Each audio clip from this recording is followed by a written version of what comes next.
In a few days, the clinic will open, and Sun Shuahua will almost be ready to go home. Han Jiaojiao prepared half a suitcase of medicine in advance. These are for colds, fevers, anti-inflammatory, and tetanus. You recognize this big bag? It's for heart medicine. I prepared a year's supply. After each checkup, I will see if I need to adjust the dosage. Sun Shuahua saw that it wasn't just medicine, but money. How much is all this medicine? Are you crazy? I'm on good terms with Director Tang at the hospital. It's all employee benefits.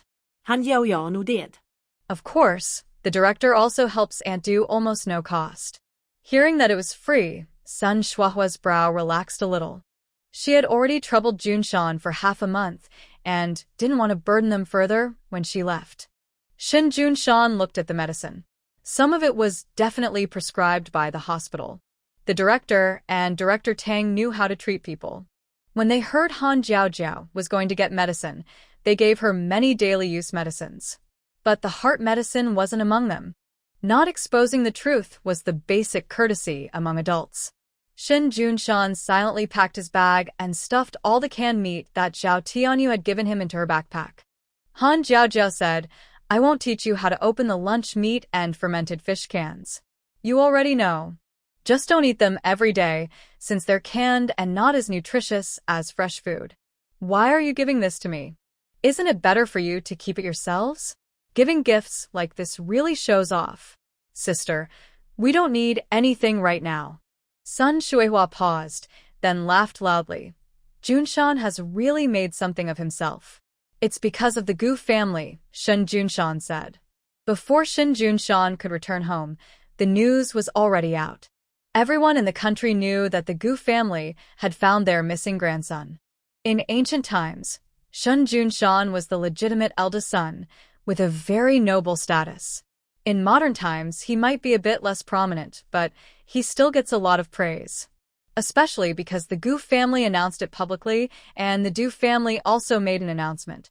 The Du family is now highly respected, and Shin Junshan has been uplifted because of the Du family. The common people in the county look at Shin Junshan as if he were a prince on TV. Han Jiaojiao thought more and more about how unfortunate it was. If this were ancient times, maybe I could be a princess or something. Don't talk about old times, Shin Junshan said, thinking she was crazy. Really serious about it. I was just saying casually. Now, people giving gifts are almost stepping on the big yard's threshold. Luckily, Grandpa Jean was tough. He stood at the gate with a stick and stopped everyone. Otherwise, our house would be overwhelmed. Shin Junshan only accepts gifts from close friends. For example, the cookies from Zhongshan, the fuling by Zhu powder from Qiangzi's family, and some canned fruits and vegetables from old friends congratulating him. He packed everything for Sun Shuihua. I can't drive to deliver this. Sorry. It's okay. The bus schedule changed. It now departs at night, so you can sleep on the way, and the seats recline. It's pretty good. Because of the recent landslide, that stretch of road was just cleared. The bus schedule was also adjusted, and the night buses now have adjustable seats. It was quite tiring for Han Jiaojiao, but Sun Shuihua thought it was already very good. In the past, she had to ride an ox cart for 3 or 4 days to get to the county. Han Jiaojiao threw herself onto the big bag, squeezing the air out of it with her body, then quickly zipped it up. Shin Junshan used a thick rope to tie the bag shut, to prevent it from bursting halfway. Han Jiaojiao said, this bag has clothes, shoes, socks, soap, laundry powder, and other daily necessities. Shin Junshan said, Sister, Jiaojiao prepared some snacks and buns for you. I'll carry them onto the bus. Sun Shuihua felt a bit embarrassed. She had come for a visit, eaten, and stayed, and now she was leaving with a big bag of things. She was nervously rubbing her hands when Shin Junshan went to the small shelf on the balcony and took a tiny bottle.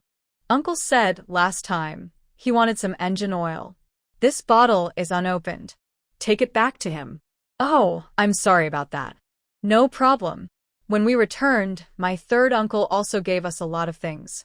Sister, can you help me check the pickled vegetables before you leave? I think the taste is a bit off. Sure, I can do that. Jiao, go rest now. I'll handle it. Sun Shueihua couldn't sit still and felt uncomfortable about taking others' things. It was best to find her something to do. Shun Junshan set up a shade on the balcony, so it wouldn't be too hot during the noon sun.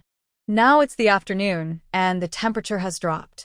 Han Jiao Jiao moved a rocking chair over and rocked a few times before falling asleep. Soon after, Han Jiao Jiao suddenly woke up sweating all over. Shin Junshan sat beside her, startled. Did you have another bad dream? She nodded. This dream was really… Hee. It's just a dream. Don't be afraid. I'm not afraid, but I want to hurt someone, to break them apart, and feed them to the dogs. Shin Junshan knew Han Jiao Jiao wasn't a violent person, and she wouldn't dare to hurt anyone. But he was very curious about what she had dreamed. He whispered, "What did you see in the dream? Was it something scary?" Han Jiao Jiao looked at him and suddenly thought that the saying "foolish people are blessed" was true. She was really lucky to marry Shin Junshan. She shook her head. "It's nothing. I just dreamed someone was hitting me, stabbing me with something, then stripping me and leaving me in the town square." Shin Junshan looked at her silently. After being surprised, a cold anger flashed in his eyes. He knew her dreams weren't normal. This dream was especially dangerous. He couldn't let anything happen to her. And it was that kind of danger. Shin Junshan asked, "When did this happen?" The question sounded strange. A normal person would just comfort her, saying it was only a dream and there's no need to be afraid. But Shin Junshan didn't follow the usual way. Instead, he seriously discussed the content of her dream with her. Han Jia blinkset foolishly. Shin Junshan frowned. I mean, was it in the town? Could you see the big surroundings and the face of the person? Han Jiao Jiao shook her head. It was just a small reed field. I was squatting there when suddenly someone grabbed me from behind. Han Jiao Jiao stood up and gasped when she saw the hem of her dress. In her dream, she was wearing exactly the same dress. Could it be today? Luckily, I just took a short nap earlier. Otherwise, I would really be in trouble. What are you saying? Nothing, just checking on Sister Shueihua. Han Jiao Jiao secretly thought that if it was really today, she must avoid the reed fields. Better to bring a stun gun just in case, knock out that scoundrel. Reed field. He remembered there was a small reed field near the bus station. That area around the station was the most secluded. From Han Jiao Jiao's words and reactions, it seemed like it was today. At other times, she wouldn't have the chance to go near the bus station. Shun Junshan squinted, turned back into the room, took a stick from the wardrobe, waved it casually, and you could hear a faint crackling sound. The bus left at 6:30. Due to a previous landslide, fewer people took this route. There were over 30 seats, but less than half were occupied. Han Jiao Jiao thought it was pretty good. Fewer people is better, cleaner, more comfortable to sleep. It's late now, you should head back. We'll be back soon. Sister Shueihua, remember what I told you. Take your medicine on time and don't overexert yourself. Sun Shueihua's ears were almost calloused. Don't worry about me. Focus more on Junshan. We've been married for a long time. It's about time. You can't just ignore things because Junshan is busy with work. She leaned in and whispered, "During the time I've been here, is there something you're not telling me? Is it because I'm here that things are awkward, or is there another reason? Is Junshan not capable?" Han Jiao Jiao almost spat out her saliva at Shin Junshan's face. Shin Junshan looked very annoyed. Just by his appearance, you could tell he was healthy and strong. Han Jiao Jiao was delicate and weak. Why did everyone always think he was the problem? Sun Shueihua muttered, "I didn't hear any noise. Did you do something after I fell asleep?" "No way, I sleep lightly. If Fong wakes up at night, and I'd know if something was going on. Impossible not to hear." Shun Junshan cleared his throat softly. "Sister, the bus is leaving soon." Sit properly. Okay. You guys need to hurry. Others have 2 children in 3 years. At least I want to have one too. Shun Junshan blushed and bit his lip, looking shy and wronged, making Sun Shueihua look at him in surprise. All right, I won't say more. Go back early. There's still time tonight." Shin Junshan closed her window, while Sun Shueihua was still scolding him through the glass. Even after the car left, Sun Shuihua didn't forget to lean out and give a few more warnings. Shin Junshin's pink head reappeared. Don't worry about what Sister Shuihua said. I care about it. Why don't you care? Han Jiao Jiao opened her big, bright eyes. Could it be that your husband doesn't want to have children with me? No, I do want to. What did you say? Shin Junshan is a young man with good ambitions, but every time he's with Han Jiao Jiao, he feels like a little wife being controlled. Shin Junshan instinctively pursed his lips, wanting to swallow what he just said. But once words are spoken, they're like money spent, gone, and unrecoverable. Han Jiao Jiao just likes to see a shy look, so she deliberately moved closer and tiptoed. I heard you. You said you want to. Last time. You even said you want a daughter. I was talking nonsense. Shin Junshan nodded, and Han Jiao Jiao pouted her little mouth, her eyes filling with tears. Shin Junshan quickly shook his head. I wanna. Whatever kind of child, it's fine. Han Jiao Jiao twitched her finger, and he bent slightly, her soft lips brushing his cheek. While Shin Junshan was stunned, she already grabbed his belt and pulled him closer. After Fong goes to school, when it's just us at home. It's your turn, husband. Shin Junshan straightened up and froze. It's not that he didn't want to move, but he was too shocked. He was scared stiff, muscles not responding. Getting such a big reaction from a kiss, he wondered if he'd faint from fear when it gets serious. She was also sleeping with a man for the first time, hoping the other would take the initiative. Han Jiao Jiao guessed Shin Junshan was also a beginner, probably lacking experience. Maybe she should find some little videos or picture books to help him learn. Just then, her stomach suddenly growled loudly. All the good feelings started to fade with the loud growling. Han Jiao Jiao covered her belly. I didn't eat much. Why does it hurt a little? After eating 3 pieces of cold watermelon at noon, I kept the fan blowing on my back in the afternoon, and before going out I even drank 2 glasses of water with ice. I shouldn't have agreed to bring the fridge back. Jiao Jiao chuckled, no fridge, food spoils easily. Plus, Ma's house has an extra one. We're just saving space for him. No, it really hurts. Did you bring tissues? Here, the bathroom is behind the small shop. I'll wait for you. Jiao Jiao quickly grabbed the tissues and rushed to the bathroom. When she reached the door, she froze. Oh my, the air smells like waste. Jiao Jiao nearly fainted. Oh, too many people. Go to the back to go. You can't see anything. A woman hurriedly led her daughter away. Jiao Jiao's stomach started growling loudly. She couldn't hold it anymore. Her family's little girl and her mother ran to a spot, and she was stunned. The mother pulled her daughter over. Here, let's do it here. I'll watch. Hurry up. In the countryside, there aren't many toilets. Many people just pull down their pants and go, not caring whether they are in a proper toilet or not. After all, many outdoor toilets are almost like open fields. Jiao Jiao thought, wow, this is so embarrassing. Her education told her she shouldn't do this outside. But, gurgle, gurgle, gurgle. Her instincts were stronger than her education. While taking care of her needs, she held a stun gun in one hand and tissues in the other. This place looked exactly like her dream. The attacker might have taken advantage of her being busy and attacked from behind, which is why it was so easy. Jiao Jiao wondered, doesn't he feel disgusted at times like this? Rustling sounds came from the reeds. She tensed up. Who's there? She finished and pulled up her pants. Come out, miss. I'll take you to see the ancestors. Jiao Jiao pressed the stun gun, which made a squeaking sound. She waited a long time, but no one appeared. Strange. Did I scare him away? Jiao Jiao slowly backed onto the main path and then ran quickly. Shin Junshan straightened up and looked down at the ground. Even if someone saw him, they would think he was just urinating. He followed behind Jiao Jiao and saw a familiar figure emerge from the reeds on the other side, trying to approach her. Shin Junshan sneaked up behind him and knocked him out. When he pulled off the mask, Shin Junshan couldn't believe it. It was Shin Jinbao. He picked up Shin Jinbao's black cloth bag and saw the black mushroom-shaped stick, which made his anger surge. Shin Jinbao, very good. Han Jiao waited for a while, but didn't see Shin Junshan. Just as she was about to give up, Shin Junshan hurried over. Where did you go? I've been waiting for you.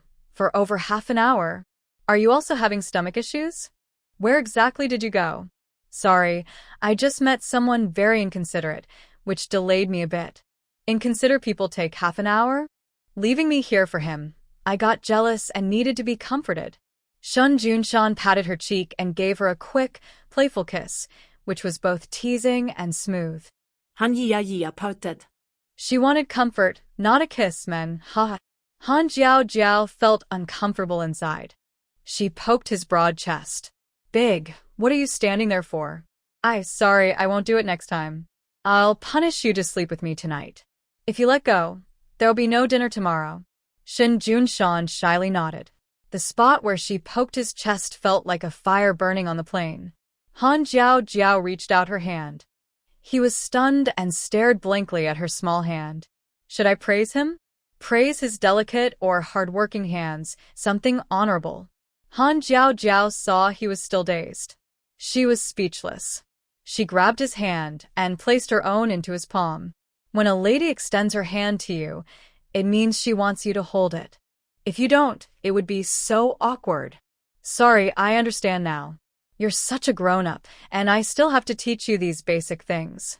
What will you do after a fawn leaves home? I'm really worried about you. Han Jiao sighed with concern. Indeed, she still needed to guide him. But she didn't have these things in her space.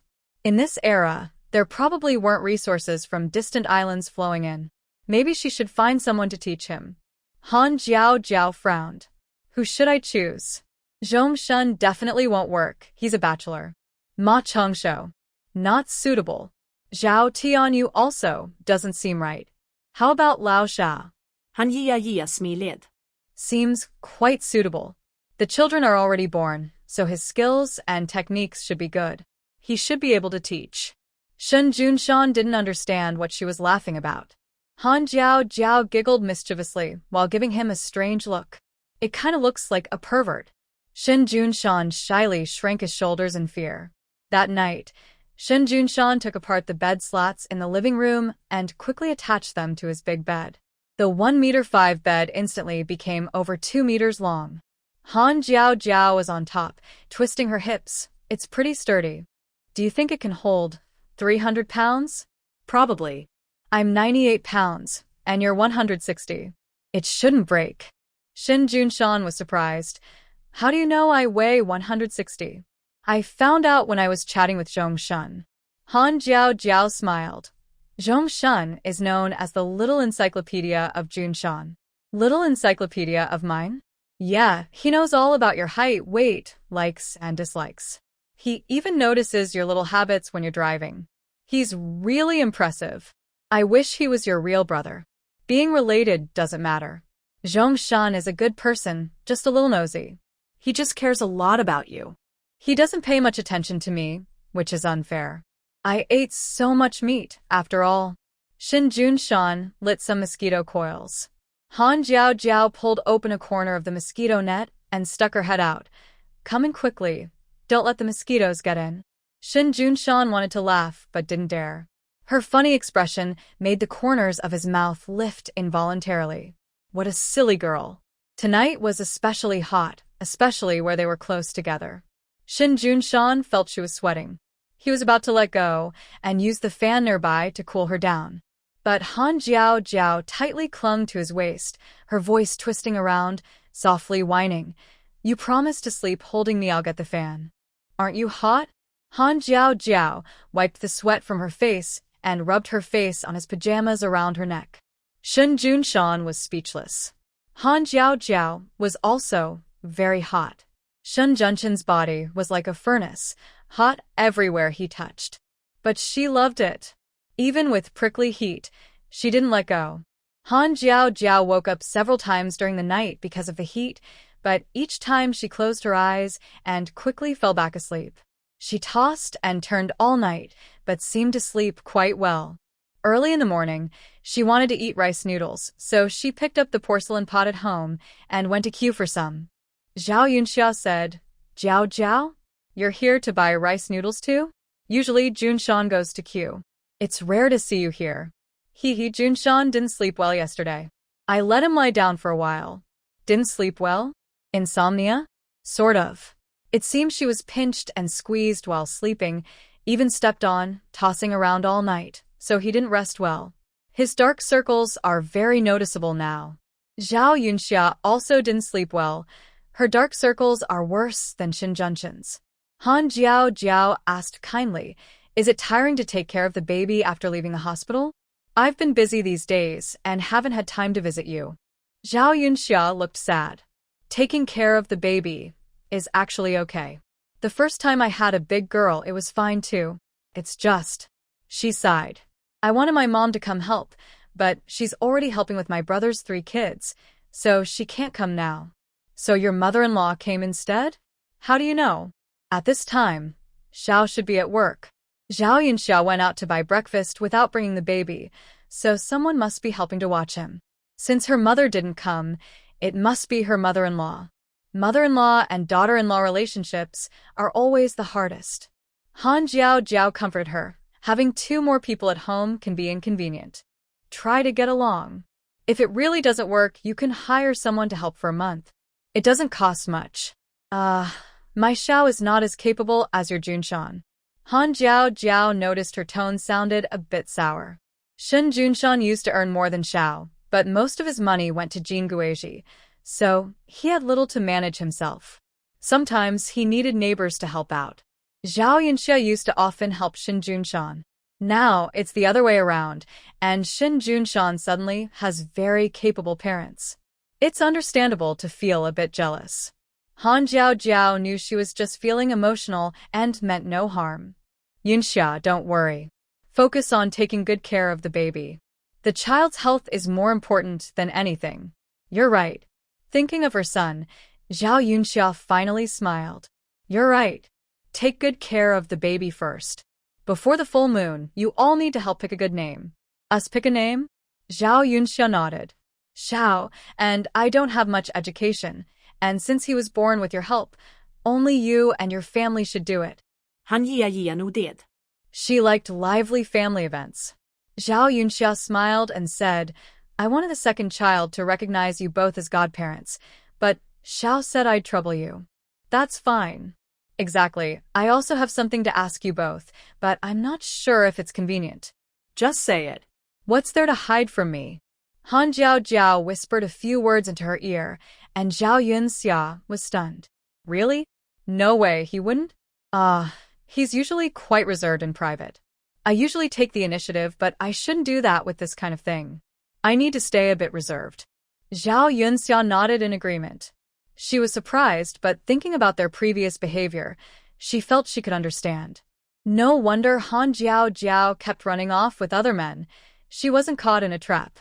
Zhao Yunxia patted her chest and promised, Don't worry, sister-in-law. I will definitely teach him how to behave. Thanks, sister-in-law. Done. Now I'm not worried anymore. Han Jiao felt relieved. Suddenly, a group of people ran to the front of the powder stall shouting, Why are you still buying powder? Go take a look. Over at the small square. Oh my, it's terrifying. Old Zhang, don't get so startled.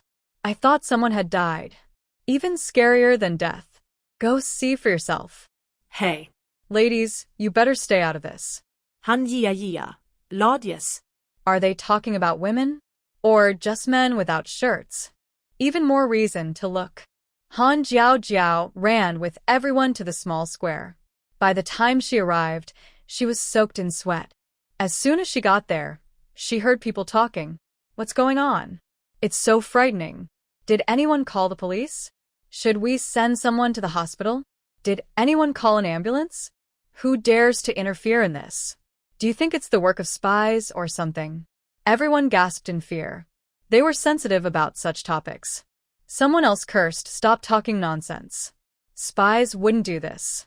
I think this person probably slept with someone's wife and got revenge.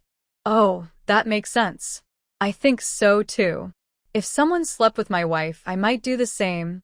Han Jiao pushed through the crowd, trying to see better. Please move aside. I want to see what's happening.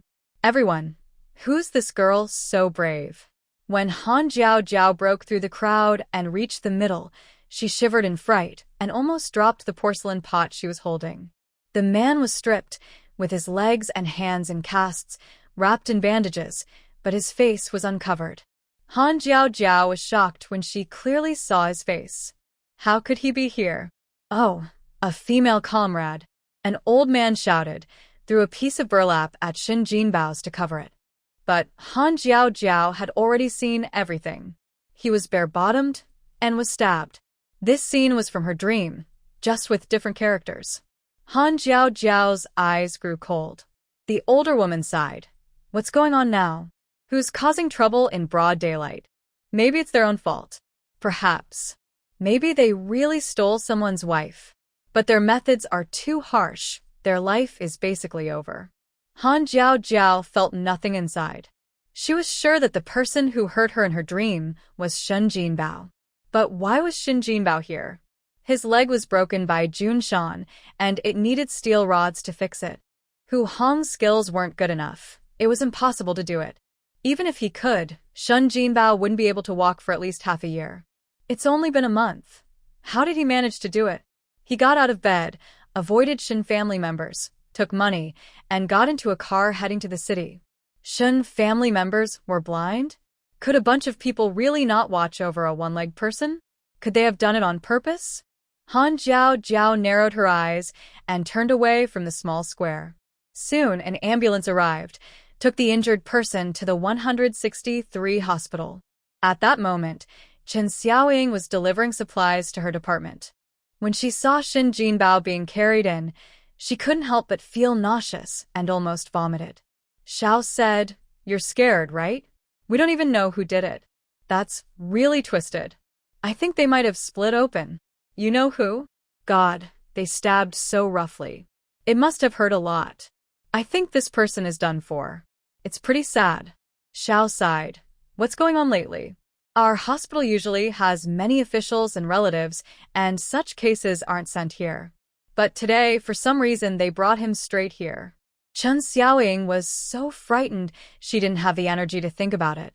Seeing Shin Jinbao's condition, she suddenly felt sick again. Xiao asked, "What's wrong? You've been feeling nauseous lately. Maybe you should get a gastroscopy?" Chen Xiaoying awkwardly smiled. "It's nothing. I haven't been feeling well lately. I'll ask for a few days off from the boss soon. A rest period will do me good. Be careful yourself. Stay in the warehouse for a while. Once the boss's anger subsides, they will probably transfer you back to the department."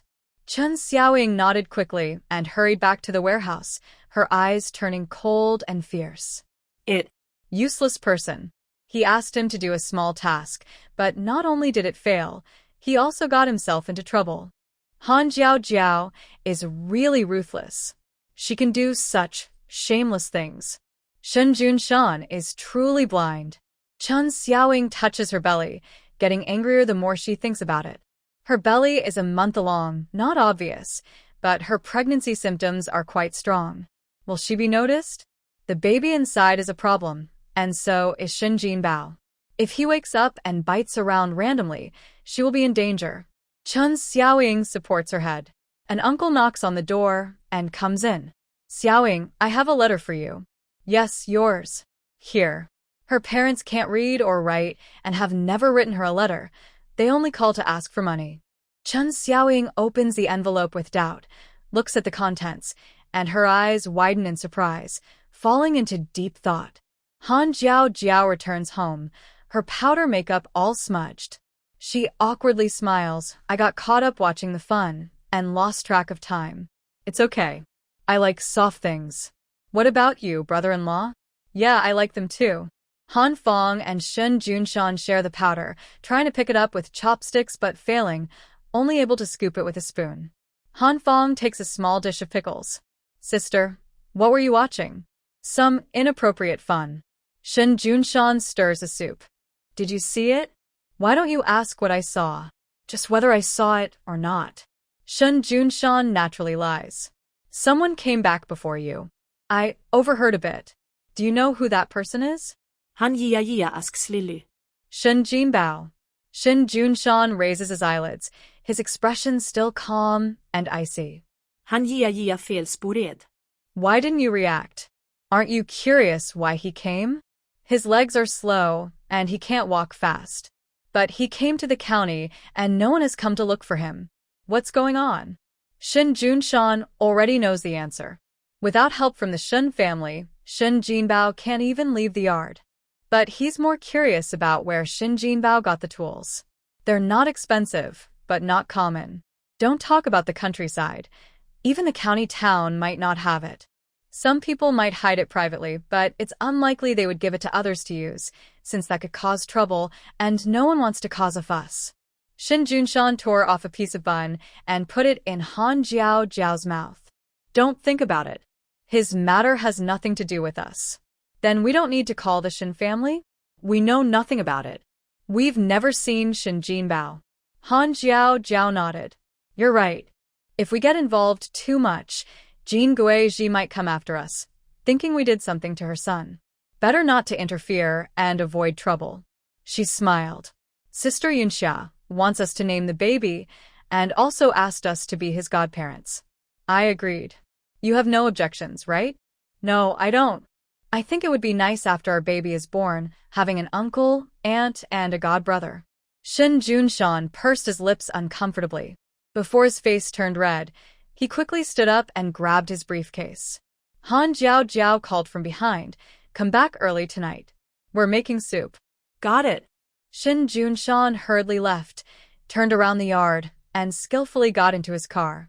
Zhao Tianyu looked at his head turning pink and asked curiously, "What's wrong? Did your wife steam something for you early in the morning?" Shin Junshan put on his glasses, and his cold gaze was even colder than usual. Zhao Tianyu nodded. I have to say, when you don't wear glasses, you're pretty cold. When you do, you're even colder, kind of like a refined scoundrel. Shin Junshan's eyes remained cold, and the temperature inside the car also dropped. Normal people would usually snap back when teased, but Shin Junshan was different. Since the day Zhao Tianyu met him, he felt Shin Junshan was not quite like a regular person. Self-disciplined, excellent, outstanding, but without feelings, like an ice cube. Nothing seemed to stir his emotions or interests. It wasn't until that day he brought Han Jiao Jiao over that Zhao Tianyu understood what one thing suppresses another means. Zhao Tianyu handed him a stack of documents. According to your request, I sent the person to number 163 hospital. Why specifically number 163? Zhao Tianyu thought it might be because there are many old things inside, perhaps as a test for certain people. But Shin Junshan was thinking about Chen Xiaoying. Someone saw Chen Xiaoying leaving the clinic with a limping man shortly after, knowing that Shin Jinbao had arrived. The situation in the reed field is likely connected to Chen Xiaoying. The person was sent there intentionally to be seen by Chen Xiaoying. Zhao Tianyu. Last night I had someone check the village. Shin Jinbao left with 500 yuan, which isn't something the Shin family would give. Found a 100 yuan note in his pocket. This guy spends money fast. Since coming to the county, he's been eating fancy food and playing mahjong in black market rooms. Zhao Tianyu shook his head. He's not as delicate as Jiao Jiao, but he has many bad habits. Shin Junshan took the money. He's not comparable to Jiao Jiao. The money is new. Check the serial number. Even if we find the serial number, we won't know who withdrew the money. I just want to know which area this batch of money was sent to. Salaries for different units are distributed in advance according to plans. In big cities, money can circulate through banks, but in smaller regions, most is sent by mail or paid in cash face-to-face, and these methods leave clues. Zhao Tianyu. That's easy. I can get back to you this morning. But is this official business or personal? I had to use 2 shots of anesthesia and sleeping pills. I felt sick while doing it. That man. Zhao Tianyu didn't want to remember how he acted. Yesterday, when Shin Junshan called him, he beat the person up in the reed field. Even if Shin Jinbao's private parts were unharmed, he was exhausted. But he still felt sick. If it's personal, you owe me a big favor. Whether it's official or not depends on what you find out. I've arrived. The car stopped near the construction bureau. Shin Junshan got out, crossed the street, and went to work as usual. Zhao Tianyu sighed. Getting 2 salaries, I envy you so much. Zhao Tianyu drove away. Shen Junshan met Zhong Shun and invited him to have soup at his house tonight. Zhong Shun was happy all morning, like a favored concubine, smiling happily during the meeting, making the leaders look confused. Han Jiao planned to stew soup at home, taking out a spinal bone and a long bone from her space in advance.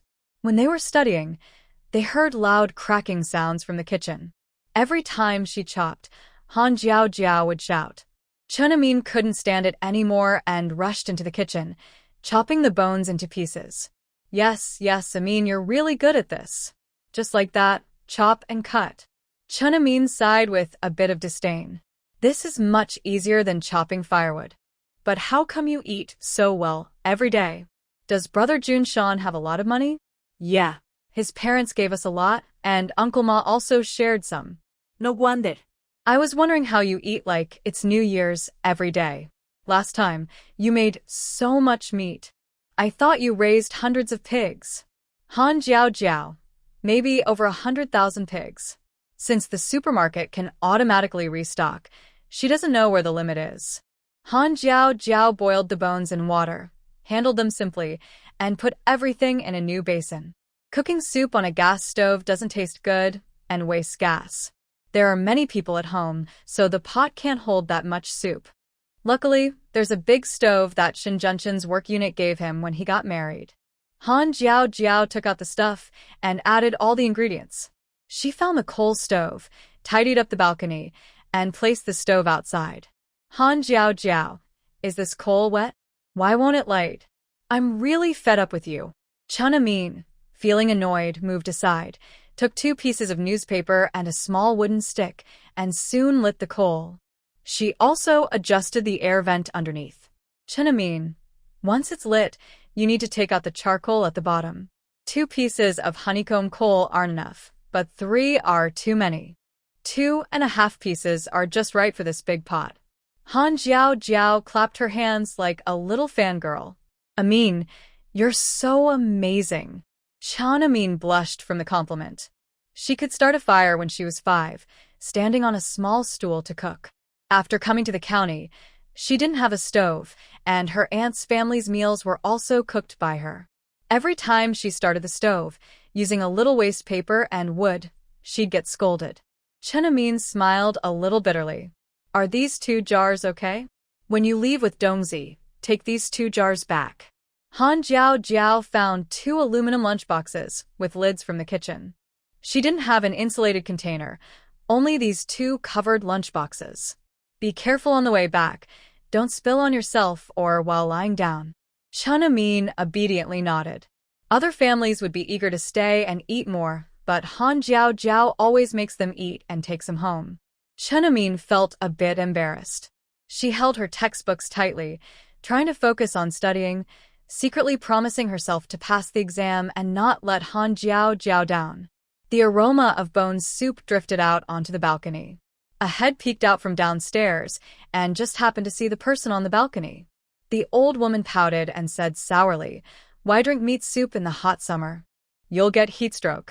Zhao Yunxia carried her child and came over, noticing she was scolding Shin Junshan's family. Zhao Yunxia said, "It's their business, what they want to do.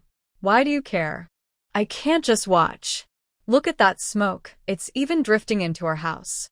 My grandson was so smoked he cried. Zhao Yunxia was speechless. Her second child was crying because he had wet his pants, not because of anything else. She had just been washing the sheets and had finished drying them when she heard her second child crying. She checked and found his pants were wet. She had just changed his diaper and dried the clothes. Zhao Yunxia didn't want to argue with her mother-in-law. When she was drying the sheets, her mother-in-law went to talk to the neighbors about picking cotton, leaving the baby crying alone in the cradle.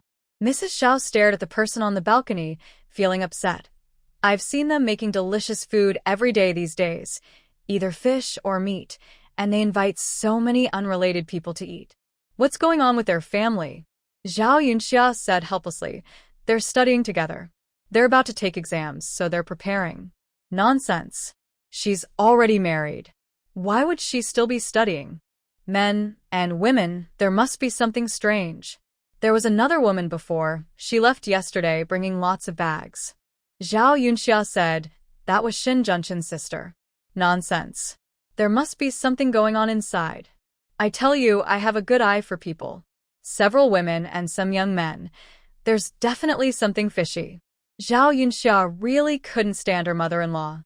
She didn't want to listen to all that nonsense. Mrs. Xiao, however, got more excited. My son works at the company, and her husband also works there. They're both officials. Where do they get all this money and invitations every day? There must be something shady. Enough. Can Zhongyi compare to Junshan? Don't think your son is the best. He's not as good as him. Zhao Yunxia picked up her second child and, feeling annoyed, slammed the door and left. Mrs. Xiao cursed a few unpleasant words behind her, but the more she thought about it, the more she felt something was wrong. Her eyes rolled around as she grabbed a few coins and ran downstairs to find a phone. The soup had been simmering for over 2 hours, and Han Jiao used a spoon to skim a bowl full of greasy bone fat. She cut the big white radish into chunks and put it into the pot, then covered it.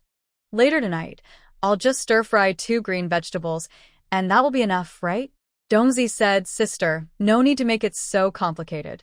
There's radish in the soup, and that's enough as a dish.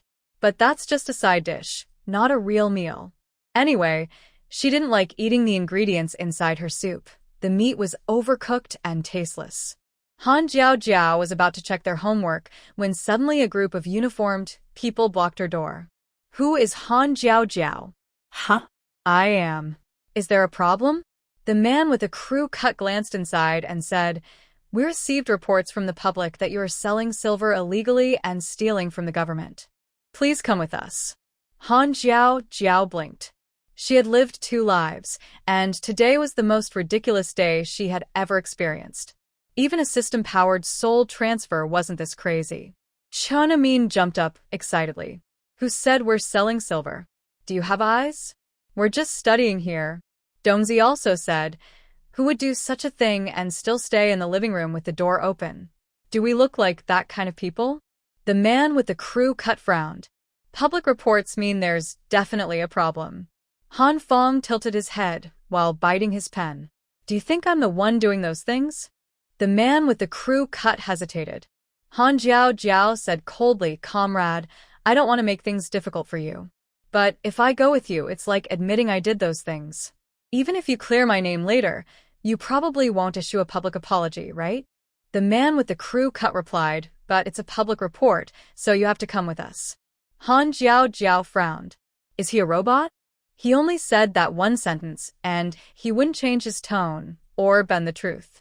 She said coldly, Just because someone reports me, I have to go to the station? Did they report your relatives or the president? Can you just check here since everyone is already here? Why do I have to go? And then you send someone to investigate.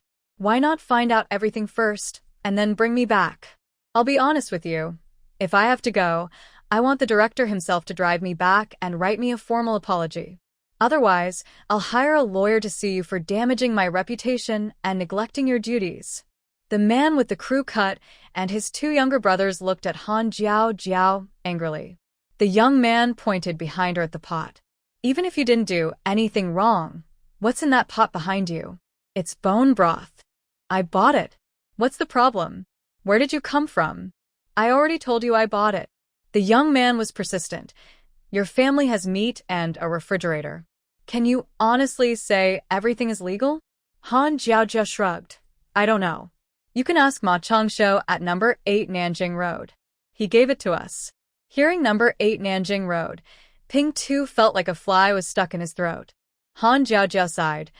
Comrade, I don't care who reported us, but catching thieves is hard. If you have questions, you can ask me here, but I won't go to the police station unless you have official documents. She wasn't unaware of the law and didn't like their attitude. She also disliked the false accusations against her. Ping Tu didn't expect anyone to be so bold, but thinking of number 8 Nanjing Road, he felt a bit worried. Old Mrs. Xiao saw they hadn't moved and hurried over. Comrade, it's this person. Their house always has men and women coming and going. What's going on? Yesterday, a girl from the countryside left. Well, no need to find a reporter now. This old woman is enough. Han Jiaojiao sneered. That's my husband's cousin. She came here for treatment because of a heart condition and had surgery at number 163 hospital. Do you think she could do such things? Old Mrs. Xiao stubbornly shouted. Who knows? Some people can't see the true face behind a friendly look. Yeah, I didn't expect some people to be so sick in the head and to repay kindness with evil. Right? Old Mrs. Xiao? Old Mrs. Xiao had never met Han Jiaojiao before and thought she didn't recognize her. But Han Jiaojiao had seen everyone in the building. Recently, only Zhao Yunxia's mother-in-law had come to the hospital. They had even talked about her that morning. She never expected to meet her like this. Han Jiaojiao was furious. I think Xiao Zhongyi is pretty honest. How could you be such a mother? What do you mean? Little girl, watch your mouth. Having a sharp tongue is better than a poisonous heart. You live 2 floors below me, with windows and doors not aligned. You know everything happening in my house, don't you? Eyes on top of your head, able to see through walls? It was already 5 o'clock. Many people were cooking in the corridor, some were returning from work, and everyone gathered to watch. Old Mrs. Xiao also looked embarrassed. Anyway, your family has ghosts. Why are those 2 girls studying? It's obviously just a cover. Bah. Why can't girls read books? Chunamin proudly said, Jiao Jiao is someone even medical university professors would want to recruit. You don't know anything. Xiong Er called out at the door, I believe that. Grandma Xiao, your grandson was still delivered by her. Or it could be a double tragedy. Grandma Xiao felt angry just thinking about this. She heard that when her grandson was born prematurely, the man surnamed Shen was right next to Zhao Yunxia. Who knows what tricks are involved in this? She pulled Ping Tu to catch someone, but Shen Junshan and Zhong Shun returned. At the gate, Grandpa Zhang briefly explained the situation to them. Shen Junshan looked at them and asked, Do you have proof? Ping Tu hesitated, suddenly feeling goosebumps all over, and quickly shook his head. We want to ask Han Jiaojiao to come back and cooperate with the investigation. Jiao Jiao's heart skipped a beat, and she immediately felt wronged, her eyes welling up with tears. Her chest felt tight and painful, very uncomfortable. Shen Junshan held her hand and said, You can take Jiao Jiao for the investigation. The bureau chief will come to pick her up. Jiao Jiao blinked, and her tears receded. Ping Tu frowned. Comrade, are you speaking too harshly? Shen Junshan looked at them coldly. And what if I am? They were silenced. Grandma Xiao was also afraid of Shen Junshan, whispering nervously, Look at his attitude. He's definitely not a good person. Don't be fooled by him. Ping Tu struggled to speak. Comrade, your actions will make things difficult for us. That's your problem. Ping Tu felt uncomfortable being choked, but when he saw Shen Junshan's gaze, he dared not speak. His eyes were like a lion, as if ready to swallow him whole at any moment. Shen Junshan held Jiao Jiao's waist and asked, Is dinner ready? There's still 2 small green vegetables to stir-fry. You go inside and cook. I brought some steamed buns. If anyone wants rice, I'll steam some. Oh, I'll go in now. After sending Jiao Jiao into the kitchen, Shen Junshan's cold aura fully emerged. Everyone instantly fell silent, not daring to breathe heavily. Shen Junshan turned and looked sharply at Ping Tu. Who could withstand his deadly stare? Ping Tu felt weak in knees. Shen Junshan said, If Director Liu doesn't come, no one dares to touch my wife. Try me. His eyes darkened, and no one dared to breathe. Only Zhong Shun looked at Shen Junshan with shining eyes. Wow, my brother is so cool and handsome. Zhong Shun, although we're not in the same system, I understand the rules inside. Speak only with evidence. Don't listen to those nonsense people who falsely accuse good people. They might just become cannon fodder. Who are you calling nonsense? Zhong Shun. I say whoever talks to me. Where do you get off calling my brother's place a den of thieves? Director Ma often comes here. Why don't you go report him too? Old Lady Xiao didn't know Director Ma, but when she heard he was a director, she immediately backed down. Zhong Shun counted off. And our director, the hospital director, comrades from the army, leaders from the capital. My brother's grandfather also came. His surname is Gu. Why don't you check if they came to cover up crimes or to do dirty work? A colleague with a crew cut pulled him aside quietly. A few days ago, the captain mentioned the Gu family matter. Is it just their family? His face immediately changed.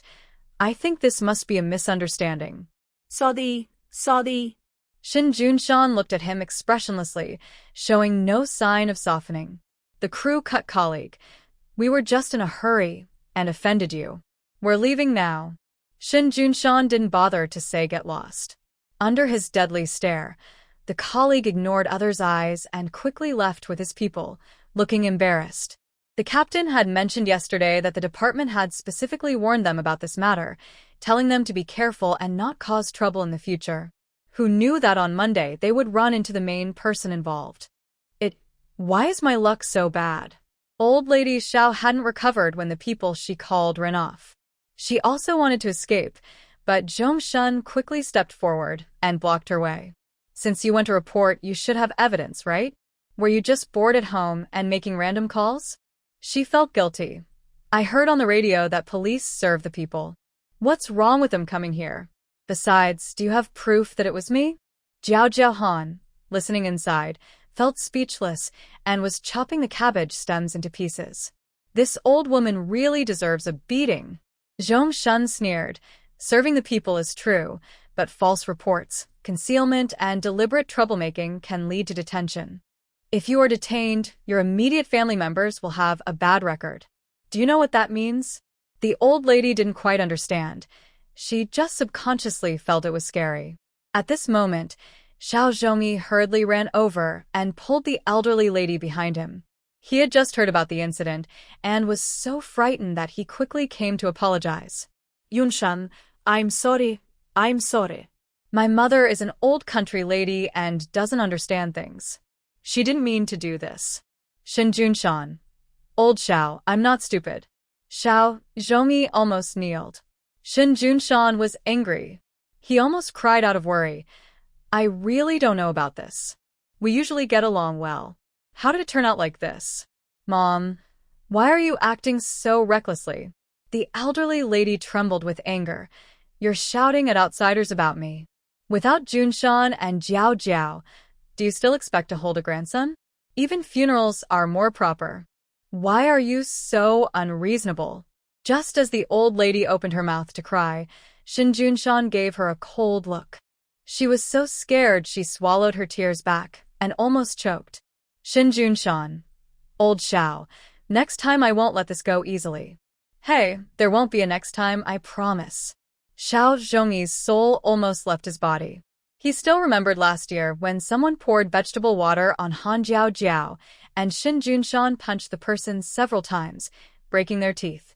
He thought Shin Junshan would be punished by his work unit, but instead, the whole family of the offender was fired and had to move back to the countryside. He remembered that the person was a woman. Even a woman had her teeth broken by Shin Junshan. As a man, he wondered how he wouldn't be beaten half to death. Xiao Zhongyi was grateful that their families usually got along well. Shin Junshan. This morning, Sister Yunxia mentioned some things, and I think we need to consider them. For now, let's put it aside. You can go back. Xiao Zhongyi still didn't understand what was going on and looked at him blankly. Zhongshun patted his shoulder. Brother Xiao, if you're going to cause trouble behind people's backs, you need to have some skills. If this gets out, it'll cause trouble for your work and your child's future studies. Go home and talk to the old lady properly. Don't make things worse, or people will say we harm the elderly. Zhongshun smiled and closed the door. Xiao Zhongyi's legs finally couldn't hold him anymore, and he sat heavily on the ground, terrified. The old lady wailed loudly. In the end, Sun Gur and others carried him back home. He was stunned for a long time.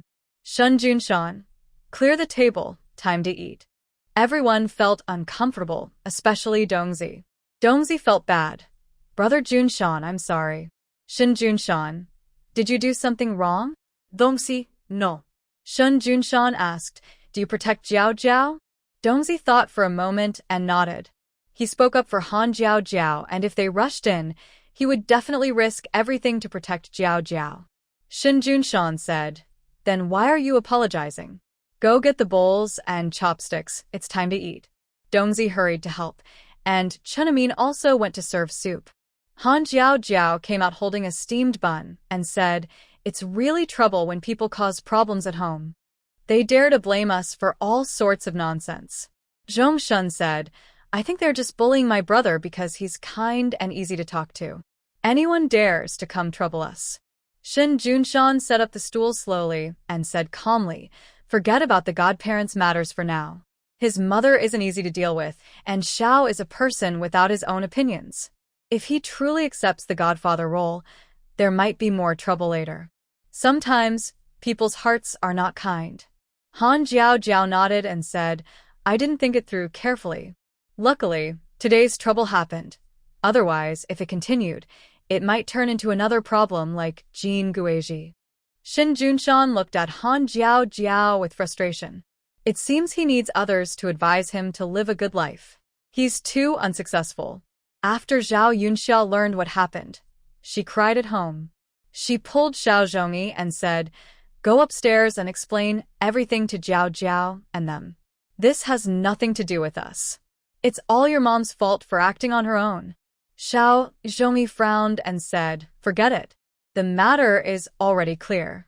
Do I need to go and get embarrassed? Go ahead if you want. Your face isn't worth much anyway." "What do you mean?"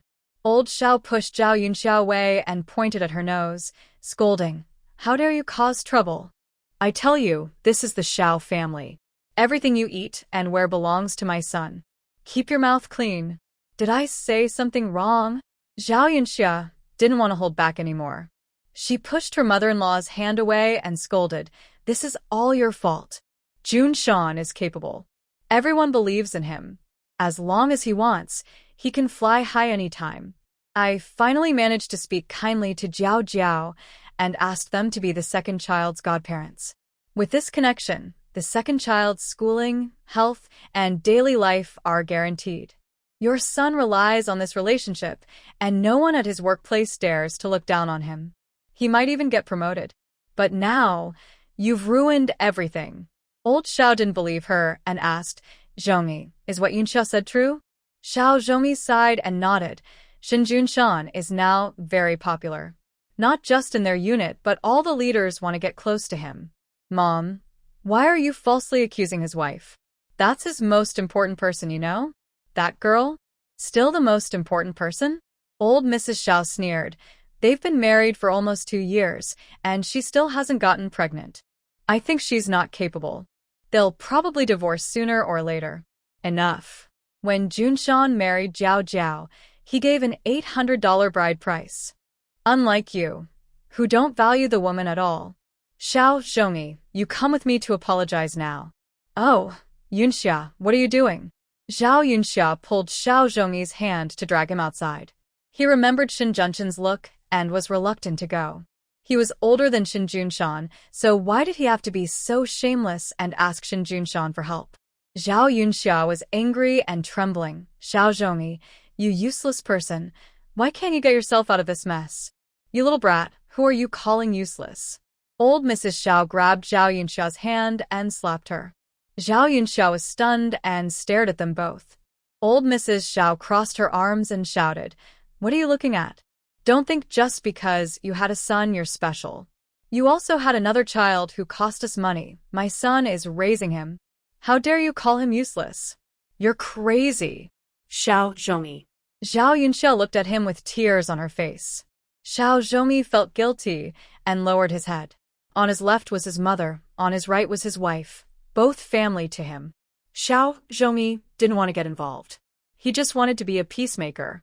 Zhao Yunxia sneered coldly, "Fine, Xiao Zhongyi, you're really your mother's good eldest son. So good."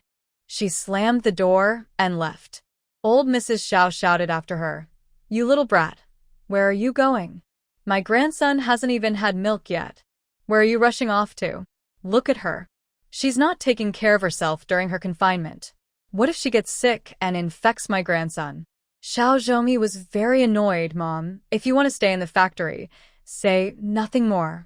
Don't go bothering Junshin's family, or else you'll see me jump off the balcony.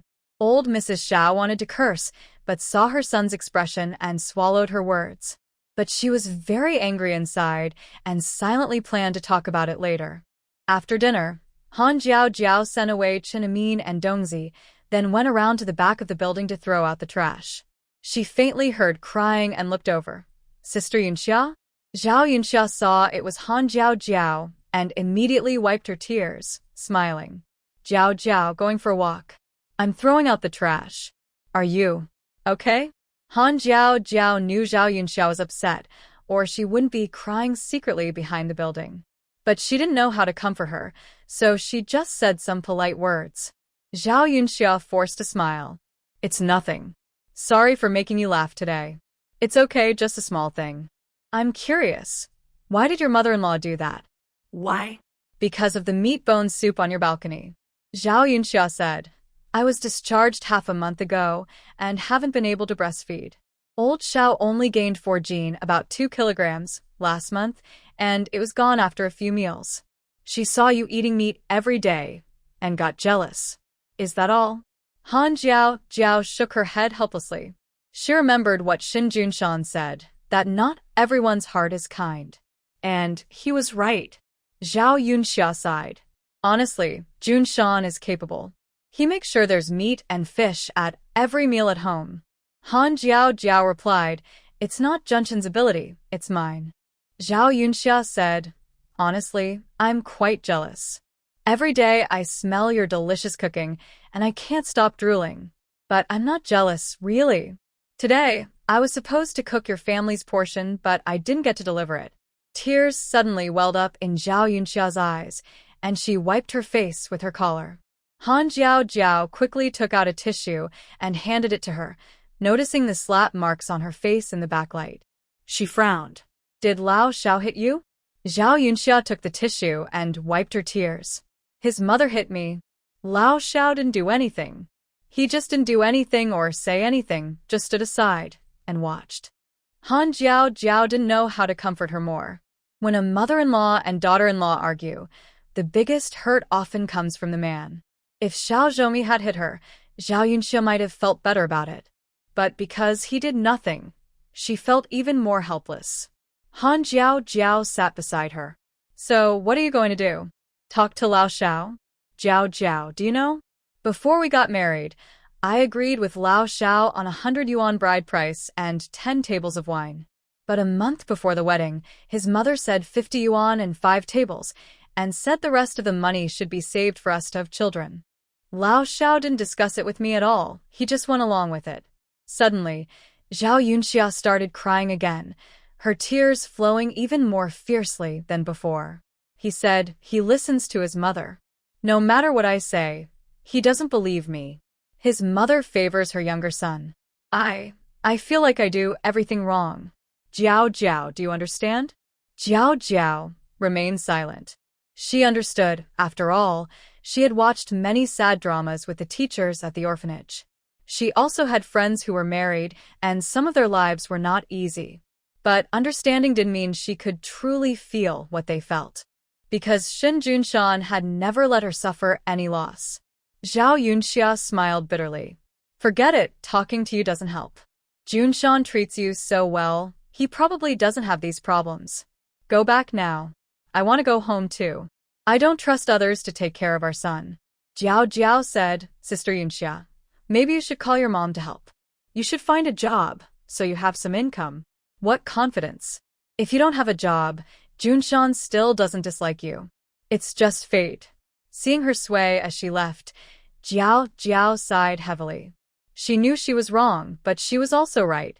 Having a job and income gives confidence. A man is also a kind of confidence. One is self-given, with a bit of pride and loneliness. The other is given by a loved one, full of sweetness and warmth. Jiao muttered, confidence. Jiao returned home feeling tired and listless. After taking a shower, she boiled water and soaked her feet. Shin Junshan looked at her with concern. Are you still thinking about what happened today? If you're really uncomfortable, I'll talk to their boss tomorrow and ask them to apologize. Am I really that troubled? It's not that serious. Seeing her face so pale, Shin Jun-shan gently reached out to touch her. If you have worries, tell me. Don't hide it. It's not really a worry, Jiao Jiao said. Just some feelings. Shin Jun-shan tested the water temperature and added some hot water. Suddenly, his gentle touch made Jiao Jiao feel like her heart was filled with honey. Thinking of Zhao Yunxia made her feel even worse. Shin Jun-shan looked at her face, frowned, and asked, "Are you crying?" "No, I just talked with Sister Yunxia for a while," she cried. "Then it's fine." Jiao Jiao chuckled softly and playfully pinched his face. "What do you mean, it's fine? Isn't she a person?" "She is a person, but not yours." "Not yours, I don't care." Shin Jun-shan wanted to say this, but he was afraid it sounded too cold, so he stopped halfway. Han Jiao Jiao sighed. She was slapped by her mother-in-law, and Xiao Zhongyi didn't say anything, which made her feel very cold. She also told me that Xiao Zhongyi is very obedient and dependent on his mother. His mother favors his younger brother, so she feels very lonely living in the Xiao family. Yun Xia's wife hasn't even finished her confinement period. Her health was already weak, and now she has to deal with these problems. Look at how strong and brave she used to be. As soon as her mother-in-law arrived, she changed completely. It's really hard to believe. After hearing her words, Shin Jun-shan hesitated and asked, "So, are you worried about the relationship between mother-in-law and daughter-in-law?" Shin Jun-shan said seriously, "You don't need to worry about that. I'm not Xiao Zhongyi. I won't let anyone bully my wife." Wait, why did the topic change so quickly? She was just talking about Zhao Yunxia's situation, and now he looks like he's about to make a vow. Han Jiao Jiao blinked, and Shin Jun-shan looked even more serious. Dueling isn't like Grandma Xiao. She's not that wild. If you're really worried about having a bad relationship in the future, we can choose not to interact with her, or even avoid seeing her. That's not a problem. Stop. Han Jiao Jiao almost laughed out of anger. Jun-shan, did you ever fail Chinese language tests? Why do you understand things like that? Shin Jun-shan. Cutting off evil must start from the source. She was afraid of having a bad relationship with her mother-in-law, so he decided to remove the mother-in-law from the picture. That was the most effective way. Shin Jun-shan looked at her with confusion. Han Jiao Jiao felt like crying, but also wanted to laugh. Are you afraid I'll be bullied by Du Ling and refuse to acknowledge her as my mother? Or never see her again? If Du Ling knew you thought that, she might come rushing with a big sword to cut me down. Shin Jun-shan didn't expect her to oppose him, and he felt a little upset, because he couldn't think of any other effective solution at the moment. Shin Jun-shan said gloomily, "If we cut ties completely, what if she makes you suffer in the future? Can I still discipline her then? You want to keep your adoptive mother alive, and also want to discipline her?" Shin Jun-shan felt even more frustrated. Han Jiao Jiao reached out, tousled his short hair, and smiled. "We're not Yun Xiao and Grandma Xiao. We can get along well. But what if we don't? I heard that mother-in-law and daughter-in-law are like enemies." "It's okay. For you, we can get along," Han Jiao Jiao said without hesitation. Shin Jun-shan's heart was filled with sweetness. Jiao Jiao always seems to touch his heart. Han Jiao Jiao frowned, and Shin Jun-shan immediately asked nervously, "What's wrong?" "Just daydreaming. Hurry up and put your foot in. The bucket is big enough so we can soak together and save water." Shin Jun-shan hesitated for a moment, pressed his lips, took off his slippers, and held his breath as he put his foot into the wooden bucket. Han Jiao Jiao rubbed his foot with hers. The pressure was just right, not too light, not too heavy. "Is the temperature okay?" Han Jiao Jiao asked. "Yes, it's good." "Does it hurt?" His foot was big, size 42, while hers was size 37, making his foot look large and wide. Han Jiao Jiao moved her big toe and gently placed her foot on the top of his foot. "It doesn't hurt. It's just right for a massage, like a foot rub." Shin Jun-shan said, "A foot rub is for the soul."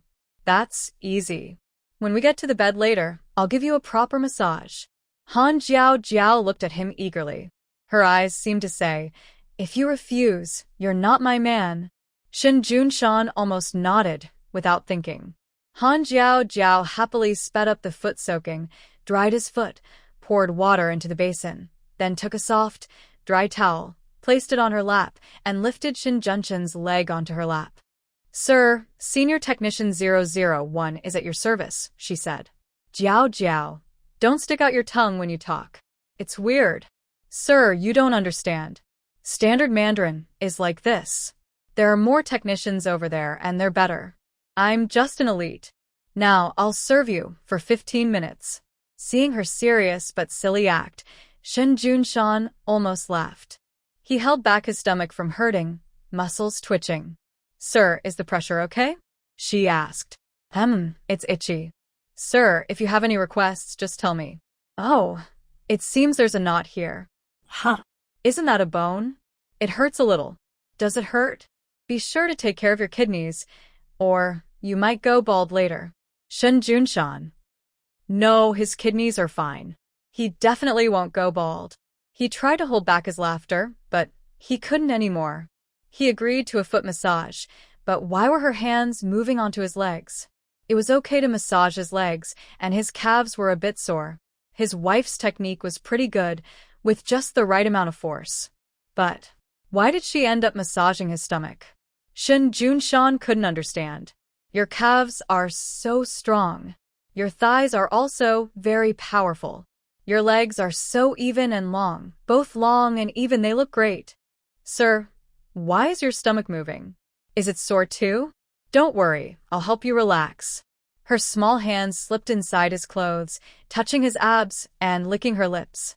Shin Junshan straightened up as his wife started craving his abs again. Han Jiao grabbed him hard. Her hands felt really good. They looked nice, firm, and the size and thickness were just right. Han Yao swallowed herseløyve. Her husband's abs, amazing. Big sister, why are you sitting on your brother-in-law? Are you bullying him again? Han Fong held a glass of plain water, standing at the door, watching them eagerly. Shin Junshan quickly pulled her hand out of his clothes. Han Jiao looked unhappy. Who's bullying him?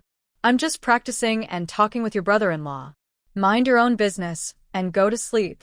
Han Fang complained. Practicing. Really? Real practicing involves equal opponents. High-level practice is more like giving advice. Her brother-in-law presses her down with just one finger. Unequal strength. What's there to practice? Han Fong squinted. Big sister.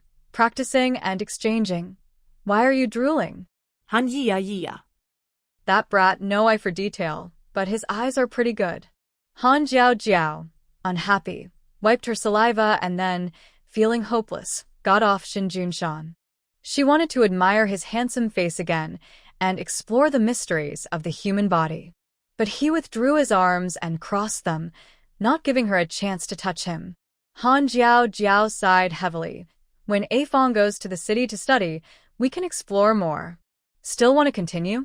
Xiao Zhongyi is a year and a half older than you and already has 2 kids. We're already behind. We need to work harder. Shin Junshan. Oh, Shin Junshan, listen to what your wife is saying. Shin Junshan didn't dare breathe loudly. Han Jiao was thinking. She originally planned to ask Xiao Zhongyi for help, to teach Shin Junshan about men, but now things have gotten like this. It's impossible. She needed to find someone else. For a moment, she couldn't think of anyone suitable. Sitting on the bed, she suddenly had a question. Junshan, how much bride price did you give when we got married? Why are you asking this? Li Yunxia mentioned that her mother-in-law took half of her dowry. What about us? Does my family take your bride price? Shin Junshan looked at her strangely. It's common for the groom's family to keep part of the bride price. Many families do this. But I've never heard of the bride asking the groom to give less. Shin Junshan. It started at 500, then increased to 800, and before you came, they gave 500 again. Han Jiao jumped up from the bed. Ordinary people only pay 20 or 30 yuan for a wedding, 100 at most. 500 yuan is a huge amount. Back in 1988 or 1989, people in the city didn't even ask for that much. Do they need this for a rural wedding? Han Jiao couldn't hold back. Are you stupid? You even gave 500? I'm going to marry you. Han Jiao looked at Shin Junshan, who was serious and innocent, and suddenly felt like hitting him. But she couldn't bring herself to do it. It's just that this man is stubborn. Then, why did the price increase later? They said that after your parents died, they took care of you for a long time, treated you like their own children, and kept you for a long time. They added 300 as a hardship fee. Han Jiao was furious. They are orphans, but the government has policies. People like them, who don't work in the fields, still get a share every month. Moreover, how much can she, Han Fong, and Nyo eat? Their parents only passed away 3 years ago. Could they really eat up 300? They are extorting you. I know, but I want to marry you. Then what about the 500 later? What's that for? A Fong is your family's only son. Taking him away is like taking the labor force of the Han family, so 500 is a subsidy. Wow. That's like bloodsucking. Shin Junshan quickly covered her mouth. Shoo, be quiet tonight. You big-headed fool. Han Jiao angrily slapped his forehead. She knew he cared, but she didn't expect him to be so thoughtless. All your money went to Jean Guizhi. Where did all this money come from? Did you borrow from high-interest lenders? Is our family falling apart? Shin Junshan didn't dare tell her the truth. His job was confidential, and he had to follow organizational rules. Shin Junshan, there's quite a bit of black income. The Urban Construction Bureau is connected to engineering projects and city development, so earning some unofficial income is quite normal. But Han Jiao understands this well. The entire bureau benefits from such gray income, but Shin Junshan probably doesn't. No matter what position he's in, he wouldn't think about this. Han Jiao is tired of asking and lies down angrily. Next time I see them, I will get the money back. It's too much. Jiao, don't be angry. I do this willingly, he says. I won't accept it. We're almost at 1,000 yuan, enough to buy a house in the county. If we save a bit more, we could buy a courtyard house in the city. Buying a courtyard house, waiting 30 years to sell it, and becoming a millionaire. The more Han Jiao thinks about it, the angrier she gets. She glares fiercely at Shin Junshan. He is curled up at the foot of the bed, looking like a hurt little wife. I'll ask you again, why do you agree to pay without bargaining? Do you just want to marry me? Shin Junshan blushes shyly and nods. A man over 1.8 meters tall, acting like a shy girl. That's hard to handle. Anyway, Han Jiao can't stand it. She moves closer, her small fist poking into his waist. Why? What do you like about me? I like your beauty, he says. Han Jiao is stunned and giggles like a dove. Forget it. Sleep now. Tomorrow, the clinic opens and I'll be busy. After saying that, she turns over and hugs her pillow. Shin Junshan listens to her steady breathing and knows she's asleep. He carefully covers her with a blanket and leans close to her back. He remembers the year his parents died, when Guizhi called him to the mountain to catch wild chickens. Autumn wild chickens are hard to find. He was thin and small, wearing cloth shoes made by his parents when they were alive. It was drizzling, the path was slippery, and there was fog on the mountain. It seemed like he was the only one there. Cold and hunger aren't the worst, but loneliness and fear are. He recalls slipping and falling into a ditch, calling for help all night, but no one answered. The night was really cold. If that little fool hadn't appeared then, he might have died on the mountain that night. Jiao, you're really warm, he whispers, falling asleep buried in her neck. She dreamed again of the silly little girl from years ago, holding a roasted sweet potato, tears in her eyes, offering to share half with him, just so he wouldn't cry. Shin Junshan slept very well. When he woke up, the image of Han Jiao in front of him overlapped with that of 10 years ago. He looked at her faintly. Why are you just standing there? If you don't get up soon, you'll be late. Today, I also woke up late. I steamed some sweet potatoes. Do you want the white or the red ones? Shin Junshan smiled and said, either is fine. Just share half with me. Okay. Go brush your teeth quickly. When you come back, I'll give you your share of the sweet potato. Big sister, I want some too. Cut me a big piece. Han Jiao Jiao took the biggest sweet potato. Here, they call it a sweet potato. After baking, it's sweet and soft. When she split it open, the sweet smell filled the whole room. Everyone was happy eating meat and sweet potatoes. Han Jiao Jiao thought Shen Junshan looked especially happy today. When she took Han Fong to the big courtyard bus, Shen Junshan, holding the unfinished sweet potato, waved goodbye to her and rode his bike to work.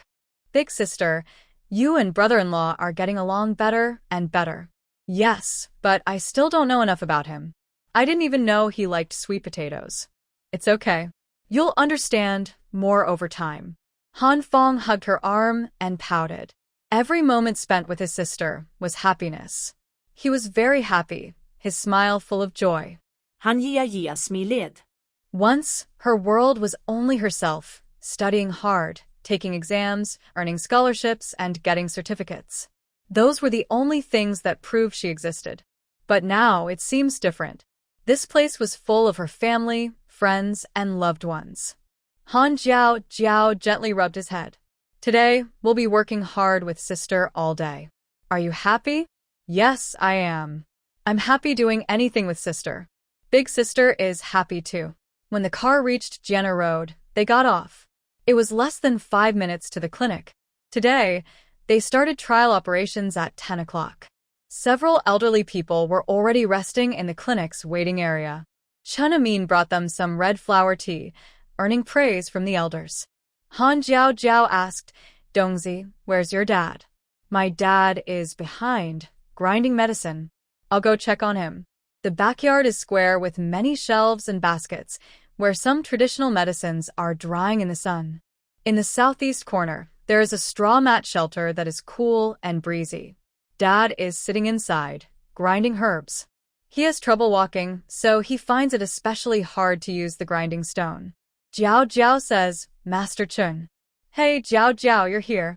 Master Chen happily stands up. Jiao Jiao takes the chance to let Han Fong sit down. Fong says, A Fong is interested in herbs. I brought him here to learn more. Ah, good. If A Fong is interested, I'm happy to teach. Look at this herb. When bought, it looks like this, like a root. It needs to be smoked with sulfur, then. Jiao Jiao shows A Fong an okay sign. He listens while pushing the grinding stone with his foot. After settling Fong, Jiao Jiao goes to help in front. She has arranged with Chong Zi to come help when she's free, at least once a week. During surgeries, she must come because no one else can do it except her. Jiao Jiao, I've sorted the herbs. Please check if anything needs to be improved. You've done everything very carefully. The setup looks great. Dongzi smiles happily. Jiao Jiao goes to the medicine storage room. Behind the Chinese medicine cabinet, there is a door. Inside, one side stores processed herbs, and the other wall has many baskets filled with medicines. There are medicines for reducing fever, inflammation, pain relief, saline solution, and alcohol glucose. These are used in large amounts, and 3.5 shelves are filled with these. She also prepared some medicines for high blood pressure and heart disease, but in smaller quantities. Most medicines are still under control, so she can't take them out freely. After counting the medicines, Jiao Jiao sees Chong Zi returning, who is already giving an elderly person a massage therapy. Wow, your technique looks pretty skilled. Of course. Qiang Zi says proudly. I learned from my grandpa and dad since I was a kid. It's a family skill. Does Dong Zi know how to do it too? Yeah, I can do massage therapy, but I don't know how to give injections. That's for Dad and my brother. Having this skill means you won't go hungry. Jiao Jiao initially planned to relax during the few days of trial operation, but more and more people are coming. Some are elderly neighbors seeking therapy, and others are women with cuts on their hands. Master Chun is busy and overwhelmed. Why are there so many people? I feel like half the county is here. During our soft opening, we offered a 30% discount to attract customers. Of course, they came. Our net profit over these 2 days is 32 yuan and 56 cents. That's a lot? Not really. We can't guarantee Every day we'll have so many patients, and we also have staff wages to pay. Where does the wages for our own medical clinic come from? Han Jiao listed the items on the pay slip. Chen Amin saw the basic salary, performance bonus, and other items and couldn't help but smile. Do I also get paid? Of course. You do a lot, so you should be paid according to your work. Han Jiao was explaining how income and profit work when a group of people arrived outside. They were carrying a stretcher and covered with a white cloth. Seeing the scene, everyone gathered around to watch, filling the entrance of the clinic. Dongzi said, "Sister, someone is here to cause trouble. They say we killed her son and want us to pay." Right after he finished, loud crying came from outside. "My son, why did you have to suffer so much? It's this greedy shop that gave you wrong medicine and caused your death. My son, I only have you. You're so young and gone. How can I live without you? Look at your wife, she's pregnant. Do you really want to leave me and our grandson? You're so cruel. It's all because of your greedy clinic. Pay up." A woman with a pregnant belly rushed to the door. "You kill my husband. If you don't give me an explanation today, I'll run into your clinic and end my life here." Changzi still smiled and said, "Please speak calmly, don't get too upset. Stop talking nonsense. Give me 10,000 yuan. If you don't pay, I'll die right here at your clinic." Han Jiao stepped forward and gently pushed Changzi aside. She smiled and said, "If you want to end your life, I recommend this wall. It's made of 3 layers of blue bricks, thick and strong, fireproof. You'll definitely die if you hit it, no worries at all."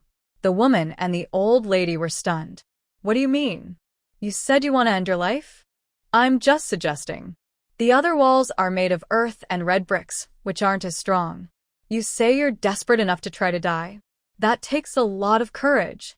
If you don't succeed the first time, you'll have to try again, which will hurt twice. That's not worth it. I'm just trying to help you." The old lady rushed forward, pointing at Han Jiao's nose and scolding her. How can you talk like that? "Everyone, look at this. This is the true face of a dishonest medical clinic." Qiangzi felt a bit scared, not because he was worried about fighting or getting hurt, but because he was worried that Han Jiao might suffer. But who is she? She wouldn't suffer any loss no matter what she ate. "Madam, you say your son was killed by us. Where's the proof?" "This is the proof." She then took out a prescription. "My son came to see a doctor because of a fever. This is the bill you issued, right? Everyone, look at this. There's the shopkeeper's stamp and Chen Nong's name on it." The old lady slapped the prescription onto Han Jiao's chest. "Take a look yourself, see if this was issued by you." Han Jiao looked at the prescription. The main ingredients were white peony, silk tree bark, sour jujube seeds, and a little salvia. The rest were supporting ingredients. She smiled and said, "Is this medicine for your son's fever? What do you mean? Are you refusing to admit it?" Of course we admit it. She handed the prescription to Chen Nong, who also smiled after looking at it.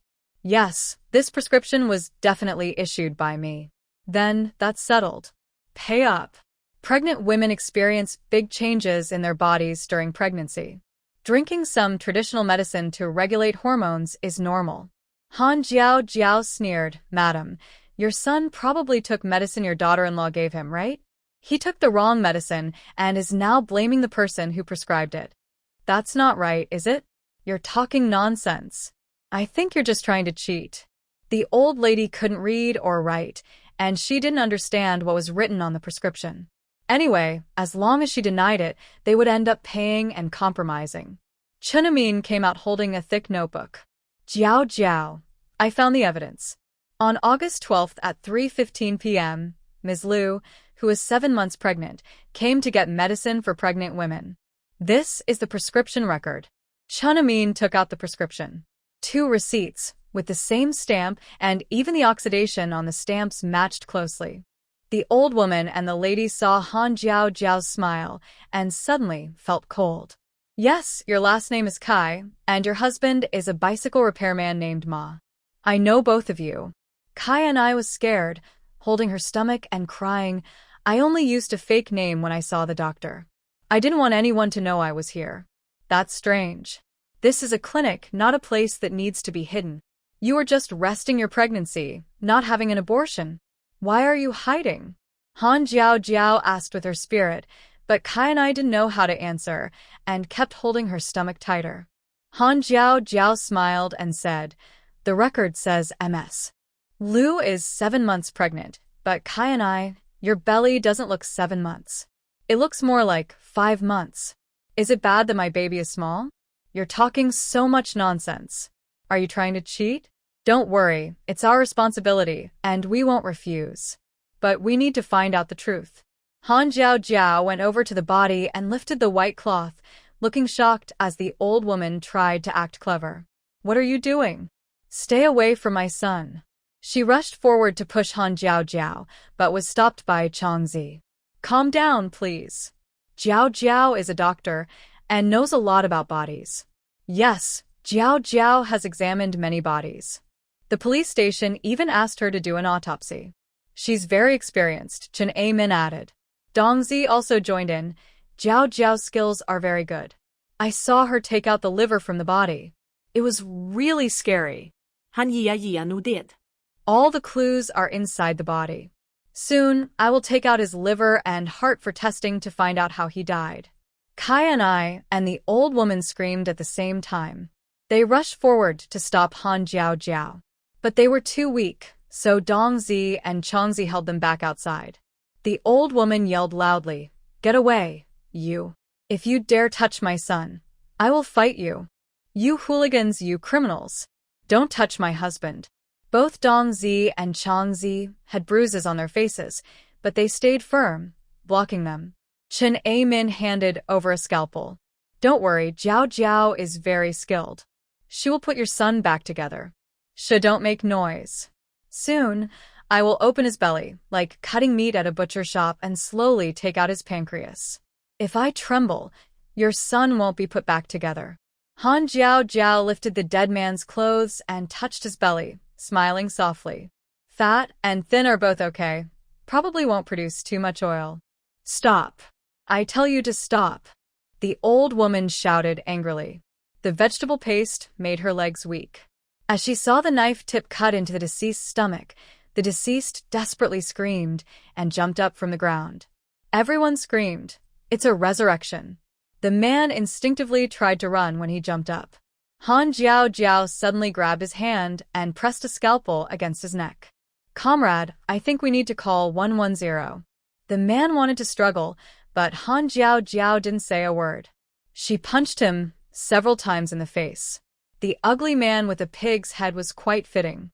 The old woman screamed, "Zhuzi, you little brat, how dare you move my son? I'll beat you to death. Changzi, this old woman is cheating on the street. I suspect she's trying to extort money. We've tied her up with cloth strips. When the police arrive, Amin, go call 110. As for you." Han Jiao Jiao turned to look at the vegetable paste. The vegetable paste hugged her belly and trembled. This is a misunderstanding, a misunderstanding. A misunderstanding? When your husband was brought here, he was still breathing. Are your eyes blind? The people carrying the corpse were also stunned. They were surrounded by onlookers who pointed and scolded them fiercely. So it's a scammer. Faking death is quite clever. How malicious. Aren't you afraid of lightning from the sky? You're just trying to cheat money because business is good. Send them to the police station. They were all stunned.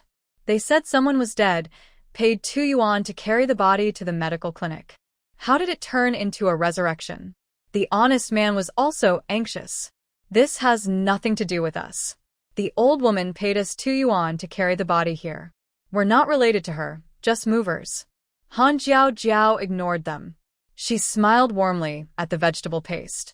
Don't worry, I won't trouble pregnant women. Just as the vegetable paste relaxed, Han Jiao Jiao suddenly reached into her clothes. She screamed, "What are you doing? I'm checking if your baby is healthy." Han Jiao Jiao pulled out a cloth bundle and shouted to everyone, "This is a 7-month-old fetus. Come take a look. Isn't this baby cute? Oh my God, it's a pillow. She's pretending to be pregnant. They're just here to scam money. Take them to the police station." Han Jiao Jiao threw the pillow at her face. I work in this field. Can't you tell if someone is pregnant? You think we are all weak and easy to scare, just like soft persimmons. I didn't mean that. Mother-in-law. The old lady was also confused.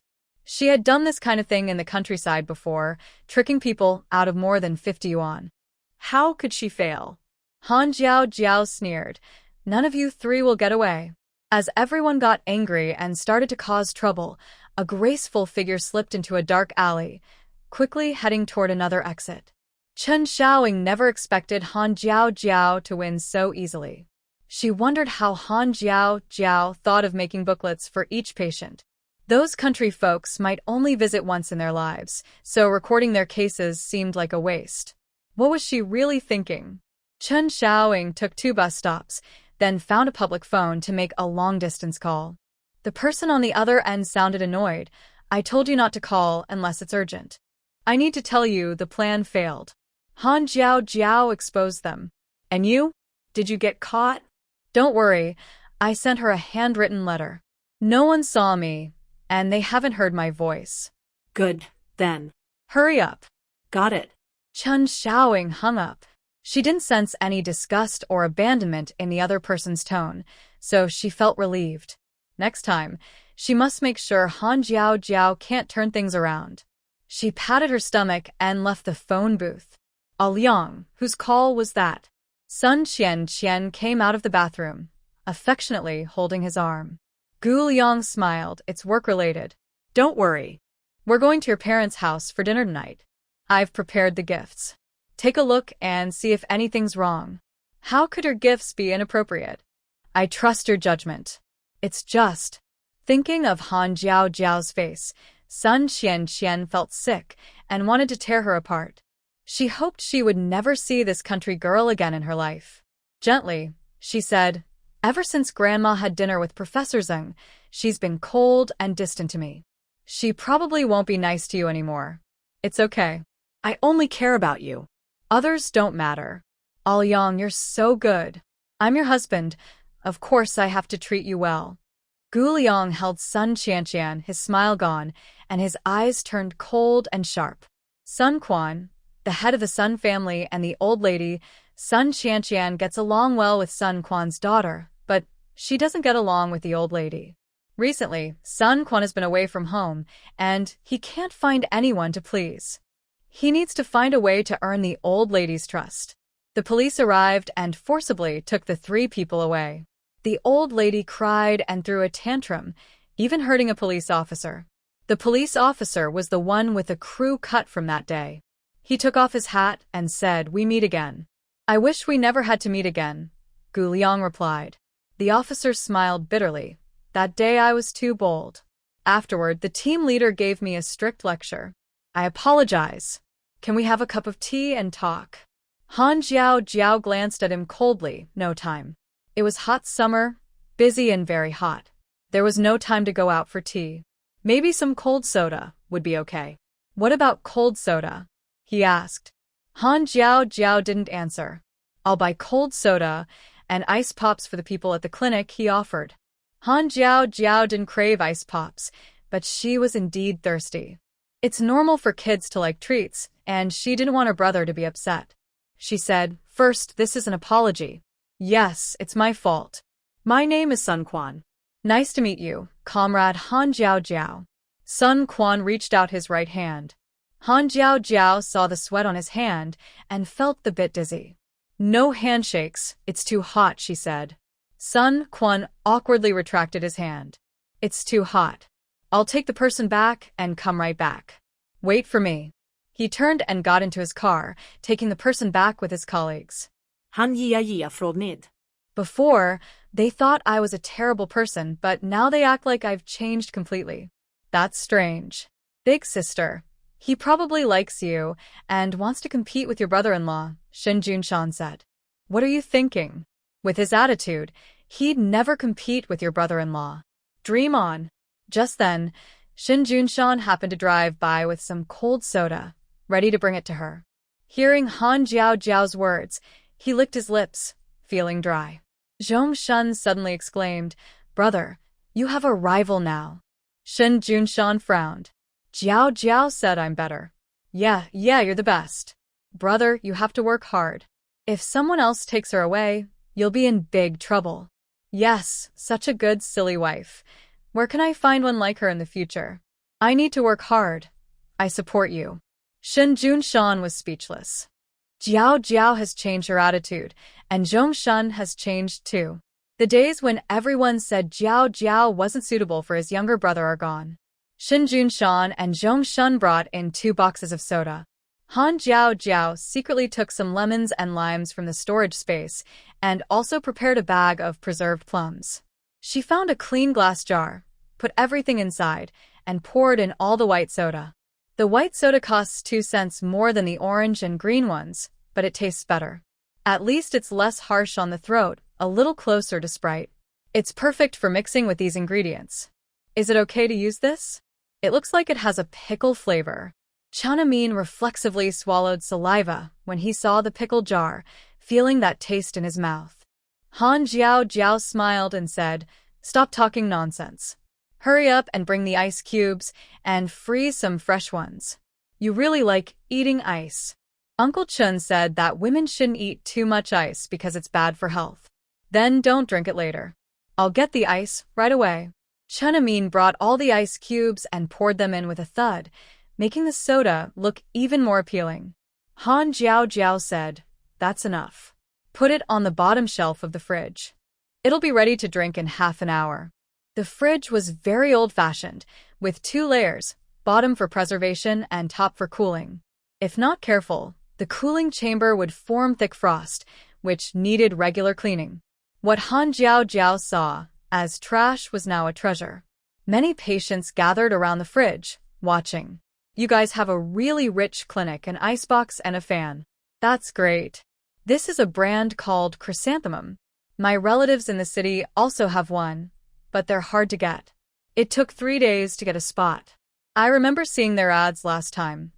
Honestly, the fame of Chrysanthemum is built on reputation." "That's right, isn't it?" "Haha, yes, that's it." Han Jiao Jiao moved the fan a bit farther away. "Even with a fan, you shouldn't it directly at people. Be careful, or it'll hurt more. This girl really cares a lot. Take good care of your husband and have a chubby little boy early." Everyone laughed loudly. Shen Junshan blushed. "I have something to do. I'll go first. Won't you wait for me after work? I was passing by and need to go back to work." Han Jiao Jiao lightly hooked his ring finger, and Shen Junshan looked down, staring blankly at their empty hands. Han Jiao Jiao poured him a glass of soda. "The plum flavor hasn't fully developed yet, but it should be cold enough now. Drink a few sips to cool down. Tonight." She pulled Shen Junshan's hand back, and everyone peeked at them, silently cheering for the young couple. "You're cooking tonight." "I'm tired, okay. I'll go home early to cook." Shen Junshan casually rubbed her head, drank the soda, then turned to leave. Sun Quan hurried over with soda and fruit, just in time to meet them at the door. Shen Junshan glanced at what he was holding, nodded a greeting, and then left. Sun Quan said the team leader was right. "You really look like someone you can't mess with. Because you made my husband angry before, he doesn't like you. I didn't expect him to like me anyway. I brought the stuff for you. Where should I put it? Just give it to Dongzi." After setting down the things, Sun Quan leaned against the wall, standing there alone. No one paid attention to him, and he didn't know what to do. Han Fang happily ran over. "Uncle, my sister said everyone in the clinic is a patient. Are you here for a shoulder massage too?" Sun Quan awkwardly said, "Yes, my shoulder and neck hurt." "Then sit here." Han Fang set up a stool. "Qiangzi, a neck and shoulder therapy for you." "Got it, I'll start right away." Qiangzi rubbed his fists excitedly, grinning at Sun Quan. "Brother, I use strong pressure. Just say if it hurts." "Okay, ouch. It hurts, it hurts, it hurts." Sun Quan screamed for an hour, his buzz-cut face twisting and contorting, crying out in a high-pitched voice. Chunamin said, "Isn't it manly to endure a little pain? You're really bad. You're far from Brother Junshan." Han Jiao Jiao looked around. No other customers came in today, and there were no Western medical surgeries either. She changed into her clothes, and Xiao Qiao took Han Feng home. She couldn't remember the last time she ate a meal cooked by Xin Junshan. Today, she planned to go home early, first enjoy her husband's bare-chested look in an apron, then indulge in delicious food. Happy and excited, feeling great. Sun Quan rubbed his sore shoulders on the way home. It really hurts. You still feel pain? I thought you were made of steel and concrete. Sun Quan was so frightened he shivered. He looked around at the door like a thief, checking if anyone was nearby, then quickly opened the door and let him inside. Sun Quan crouched down. Don't hit someone on the face. Sun Yong usually waved his hand, but then realized he wasn't holding a whip. Oh no, I forgot my tools. Sun Quan sighed in relief. Dad, can you stop being so jumpy?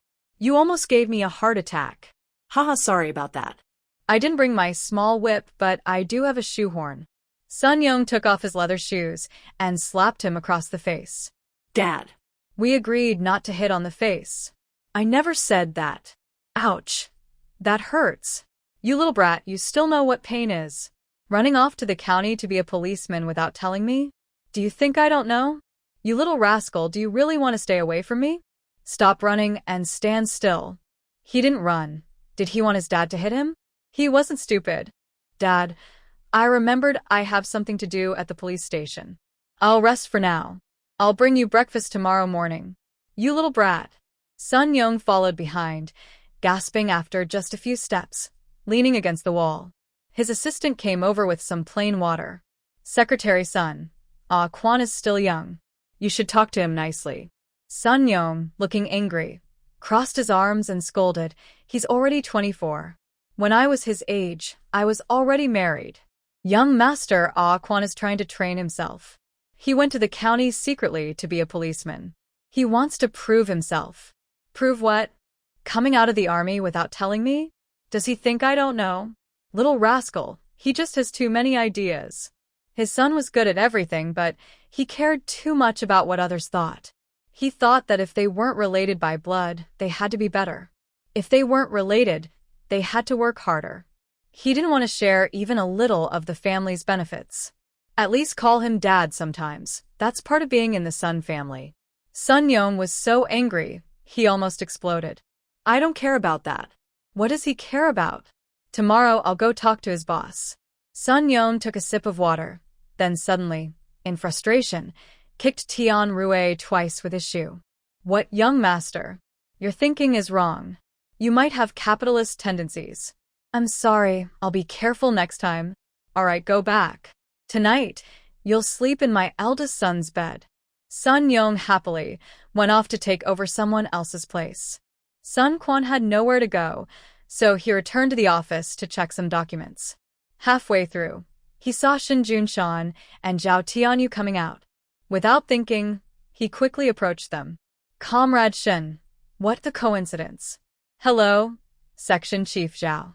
Do you know them? Xin Junshan looked surprised. Zhao Tianyu had just started to speak when Sun Quan frowned. Zhao Tianyu said, I've met them a few times.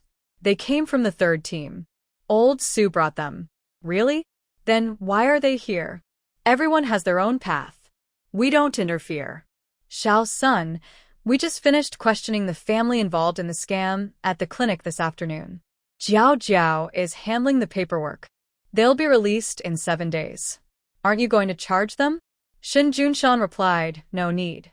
It's too much trouble. Zhao Tianyu added, they said they received a letter with 10 yuan, asking them to do this. The letter was found, and everything matches. I plan to visit their home tomorrow to see if there are any witnesses. Zhao Tianyu said, you don't need to get involved. Junshan will investigate on his own. If needed, you just cooperate. Sun Quan was surprised. At first, when the team leader and the director asked them to be more observant, he thought it was because of the Gu family. But now he realized it wasn't. He knew who Zhao Tianyu was. He wouldn't back down just because of the Gu family's influence. Sun Quan smiled. The City Construction Bureau really is full of talented people. Not only do they deal with all kinds of people, but they also investigate cases now. Zhao Tianyu said, You three from the third team even tried to recruit Junshan before, but it didn't work. Comrade Shun is very capable. Yes, I am very capable. Sun Quan had never met someone so confident before. But he was modest about it, which was fine. He couldn't really say anything. Zhao Tianyu secretly glanced at Shin Junshan. This kid must have taken the wrong medicine today. So bold. Husband, what are you guys standing here for? Didn't you say you'd wait for me at the door? Han Jiao ran out quickly, lightly jumping onto him. I finished everything. Praise me for being capable. Very impressive. I wrote a lot. My hand is numb from signing and writing. I'm exhausted. Shin Junshan gently rubbed her wrist. You worked hard. Zhao Tianyu felt like vomiting. Less than 200 words in total. What's so hard about that? He writes over 10,000 words every day, but he never shows any concern for Shin Junshan. This person is so double standard. Officer Sun is here too, and your face. What a big shoe print. Sun Quan quickly wiped his face. My dad has a bit of a temper. I'm used to it. Your dad is here? Zhao Tianyu shivered in fright, almost stepping on Han Jiao's foot. He came, so what? Who doesn't have a dad? Her husband only has two. He rarely comes, so you should ask your dad if he has time to eat a meal. Let me know later, and we can have a simple dinner. Comrade Han is also going? Han Jia blinksked. If your dad is in the county, why should I go? He's not my dad. Zhao Tianyu smiled. Xiao Quan probably just wants a lively crowd. Let's all go together. I'll take the lead. Shin Junshan knew what kind of person Zhao Tianyu was. He generally avoids trouble because of his work interests. Zhao Tianyu tends to steer clear of lively gatherings and social obligations. Shin Junshan knew this dinner was very important. Jiao, do you want to go? Well, if there's braised pig trotters, I might consider it. Yes, there will be. All you can eat. Xiao Quan, we're leaving now. Let me know if you get a reply. Okay, take care. Sun Quan saw them off at the door and watched Shin Junshan right away. He returned to his desk and put the file he had just looked at back.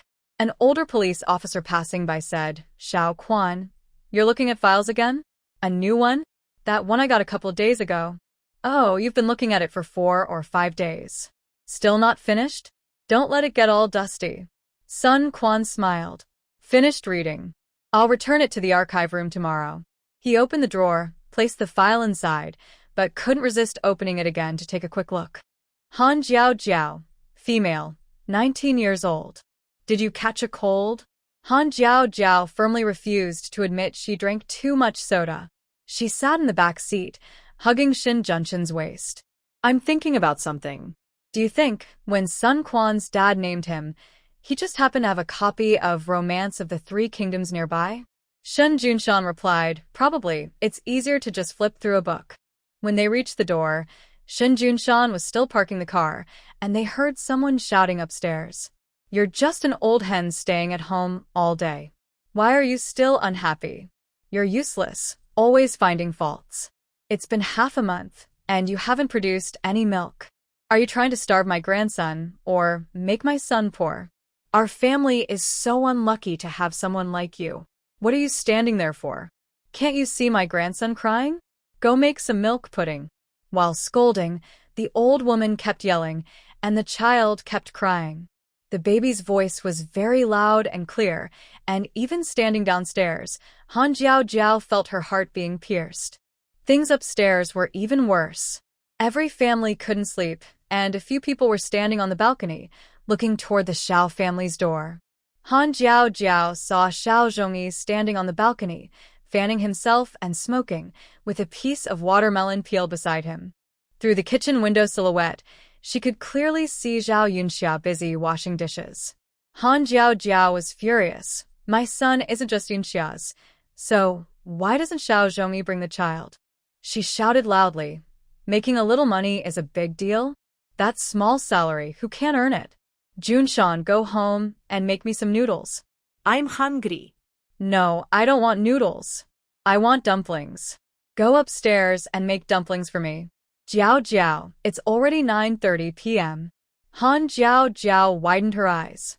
Shun Junshan replied, "Can we make pickled cabbage and mushroom filling?" "Yes, I won't eat meat tonight. I can't digest it.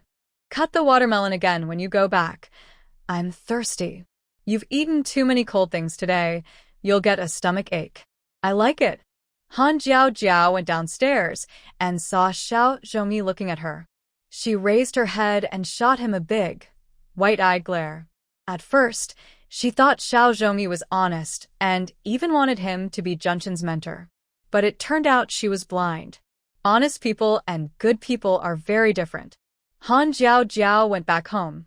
Time to wash up and sleep. "You're not eating anymore?" Seeing Xiao Zhongmi, she felt full but also a bit sad. Sigh. Han Jiao Jiao rubbed her chest. "Tomorrow, you must cook shirtless, or my little heart won't be okay." Shun Junshan, feeling hot all over, silently went into the bathroom to shower. Xiao Zhongmi also returned to his room. Once the child ate the milk pudding, he stopped crying. However, milk cakes are expensive, and Zhao Yunxia has no milk. He needs to find a way to exchange for milk cake tickets. But those tickets are hard to exchange too. Xiao Zhongmi frowned. "Go see Jiao Jiao tomorrow and ask her to talk to Junshan. Get some milk cakes." Last time, she gave brown sugar, and now she wants milk cakes again. That's too much. What can I do? You have no milk, and these few milk cakes a month aren't enough for the baby to eat for a week. Should we let the baby drink tap water? Zhao Yunxia doesn't want to go. She just heard that Han Jiao Jiao wants to eat dumplings, and Shen Junshan agreed immediately without any opinion. She wants to eat noodles, but the whole family mocks her, saying she eats too much and wastes food. In the end, she either cooks herself or goes hungry and sleeps. Zhao Yunxia actually misses the hospital days. If you want Junshan to help, go ask him yourself. I can't embarrass myself. I'm a man. How can I ask? Oh, so you're a man?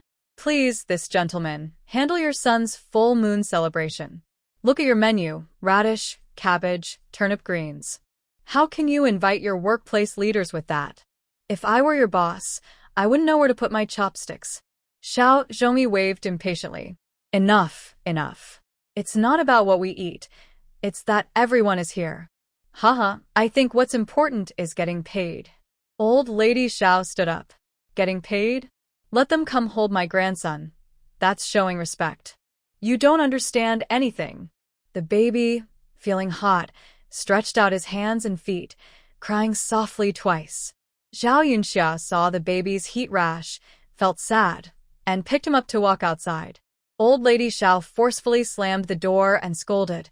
Other women have 2 or 3 boys, and they have plenty of milk. Why is my daughter-in-law worse than others? Mom, stop nagging. The baby finally stopped crying. Let me sleep. I have to go to work tomorrow. Sleep, sleep. My son works so hard. Look at how thin you are. Old Lady Xiao crawled into the mosquito net, sitting nearby to fan Xiao Zhongmi. Zhao Yunxia heard everything outside, tears falling continuously onto her son's heat rash, causing him pain. He twisted a few times. She wiped her tears, comforted him, and went downstairs for a walk. The next day, when Han Jiao Jiao went downstairs to buy breakfast, she saw Zhao Yunxia leaning against a tree, with 2 plates of mosquito coils at her feet, but the mosquitoes still couldn't be kept away. Zhao Yunxia's legs were covered with many bites. The baby had already woken up and was quietly lying on Zhao Yunxia's body.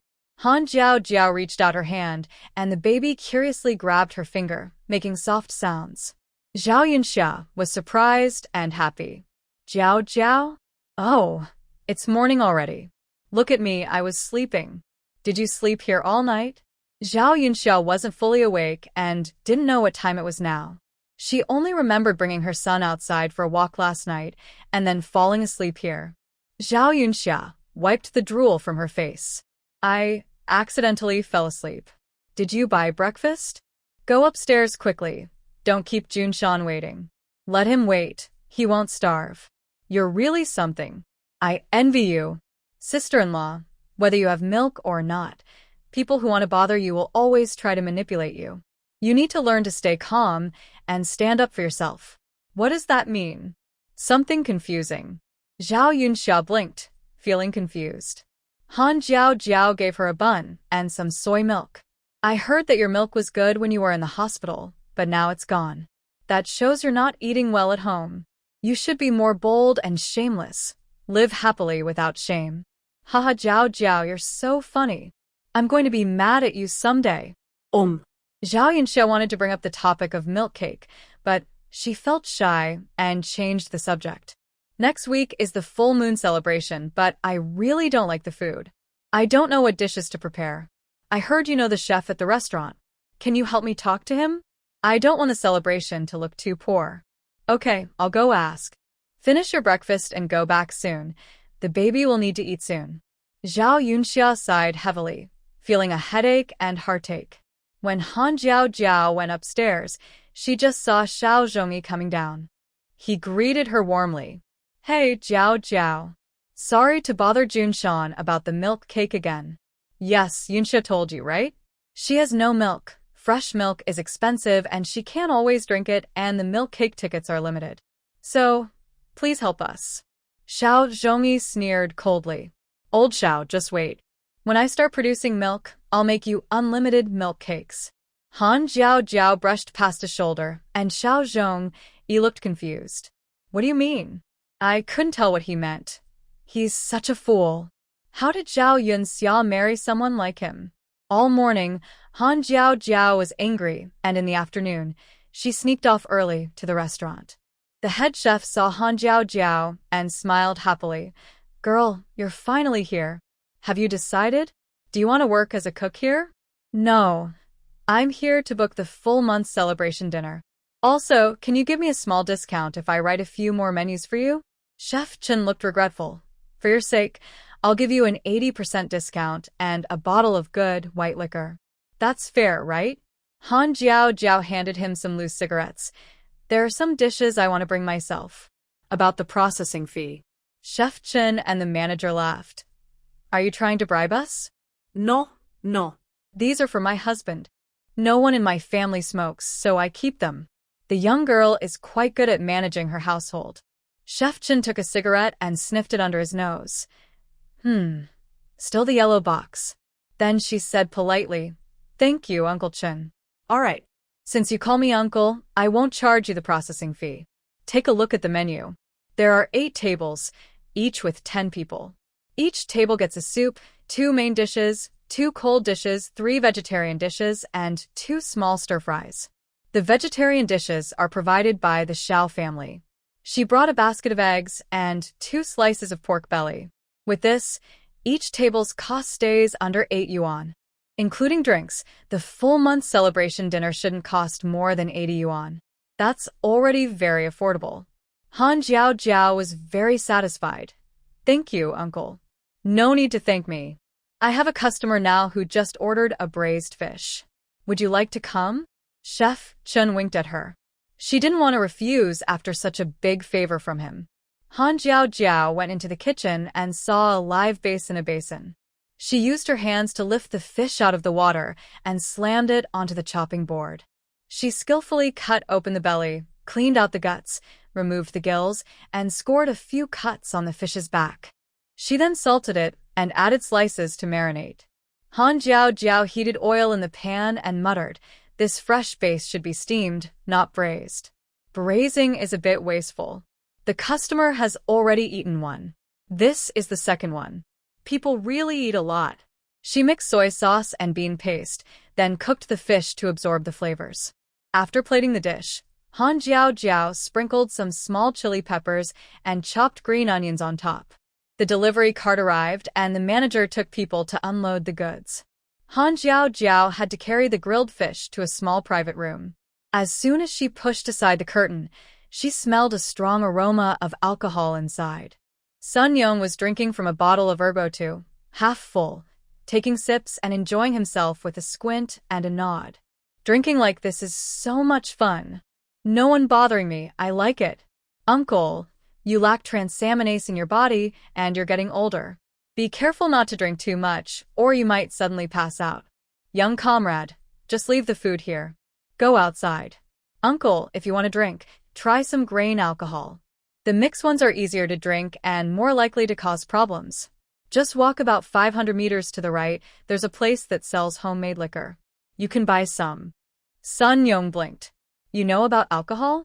You even know about grain alcohol and mixed drinks? It's not bragging.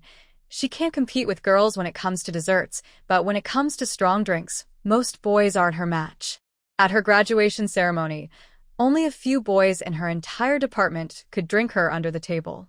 She can distinguish between soy sauce aroma, strong aroma, light aroma, and rice aroma just by smelling. Her sense of taste is as if blessed with special powers, very sharp. Sun Young looked at her proud little expression and laughed loudly. Tian Rue, go buy some good wine over there. I want to have a drink with the young comrade. Mr. Sun, you've already had quite a lot. If your family finds out, they'll say something. So what? Are you trying to tell on me? Of course not. That's not who I am. Then stop wasting time. Let the young comrade wait anxiously, and be careful she doesn't get mad and hit you. Tian Rue glanced at Han Jiao Jiao and quickly went out to buy wine. Han Jiao Jiao. When did she agree to drink? Sun Young happily patted the chair beside him. Young comrade, come over and have a drink with uncle. Han Jiao Jiao. That silly uncle is really scary. Ma Tianyu brought them to a restaurant to order food. Shin Junshan and Zhong Shun were also there. Sun Quan, afraid of getting into trouble, didn't go back last night. Now he wanted everyone to keep him company, just in case his dad suddenly lost his temper and started hitting people. Sun Quan ordered a few dishes and asked the waiter not to add chili peppers. While paying, suddenly loud laughter came from the small private room. Shun Junshan frowned. Zhong Shun, brother, does that sound like the little fool? Sun Quan. Another voice. Sounds familiar. Good brothers, 3 stars shining for happiness and wealth, 5 leaders, 6 smooths, 7 clever, 8 immortals longevity, 9 linked rings, all here. Yours. Cheers. Again. Good brothers, 3 horses, 5 leaders, 6. Oh my. Sun Yong drinks a few cups, belly out, laughing loudly.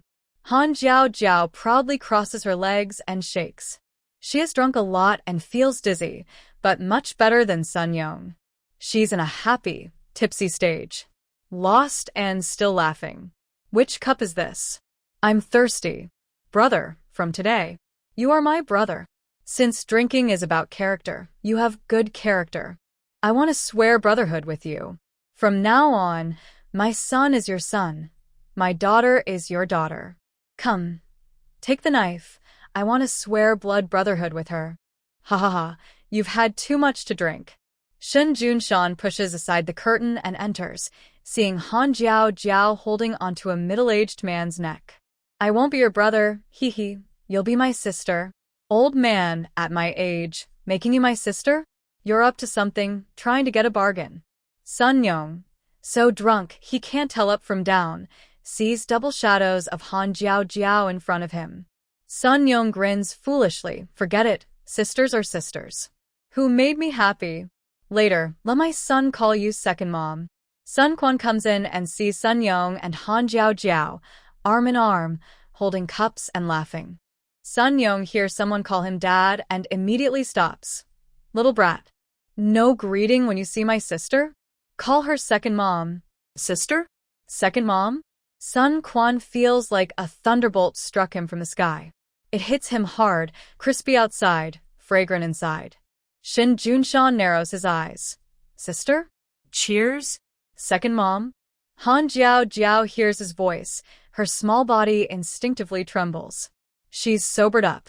Han Jiao Jiao slowly moves out from under Sun Yong's armpit and obediently sits back on the stool. She raises her head, blinking innocently, and calls out, Husband, everything just now was an illusion. You saw nothing, heard nothing, Hikshin Junshan, really? Yes, really. Jiao Jiao doesn't lie. Then let Jiao demonstrate the process. Han Jiao Jiao delicately holds a small wine glass, takes a deep breath, then another. The wine ripples, then calms. She looks pitiful.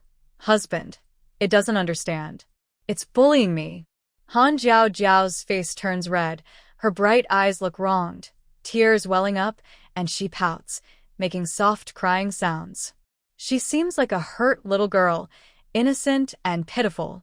Although she is the one making things up, no one can bring themselves to blame her. Anyway, Shen Junshan doesn't want to. Husband, I've been bullied. Teach it a lesson. Han Jiao Jiao raises her glass, her voice trembling with tears and a soft, coaxing tone. Shen Junshan takes a deep breath, then drinks the wine in one gulp. Good. That's the spirit. From now on, you're my brother too. Shen Junshan narrows his eyes coldly, shaking off Sun Yang's hand. Brother?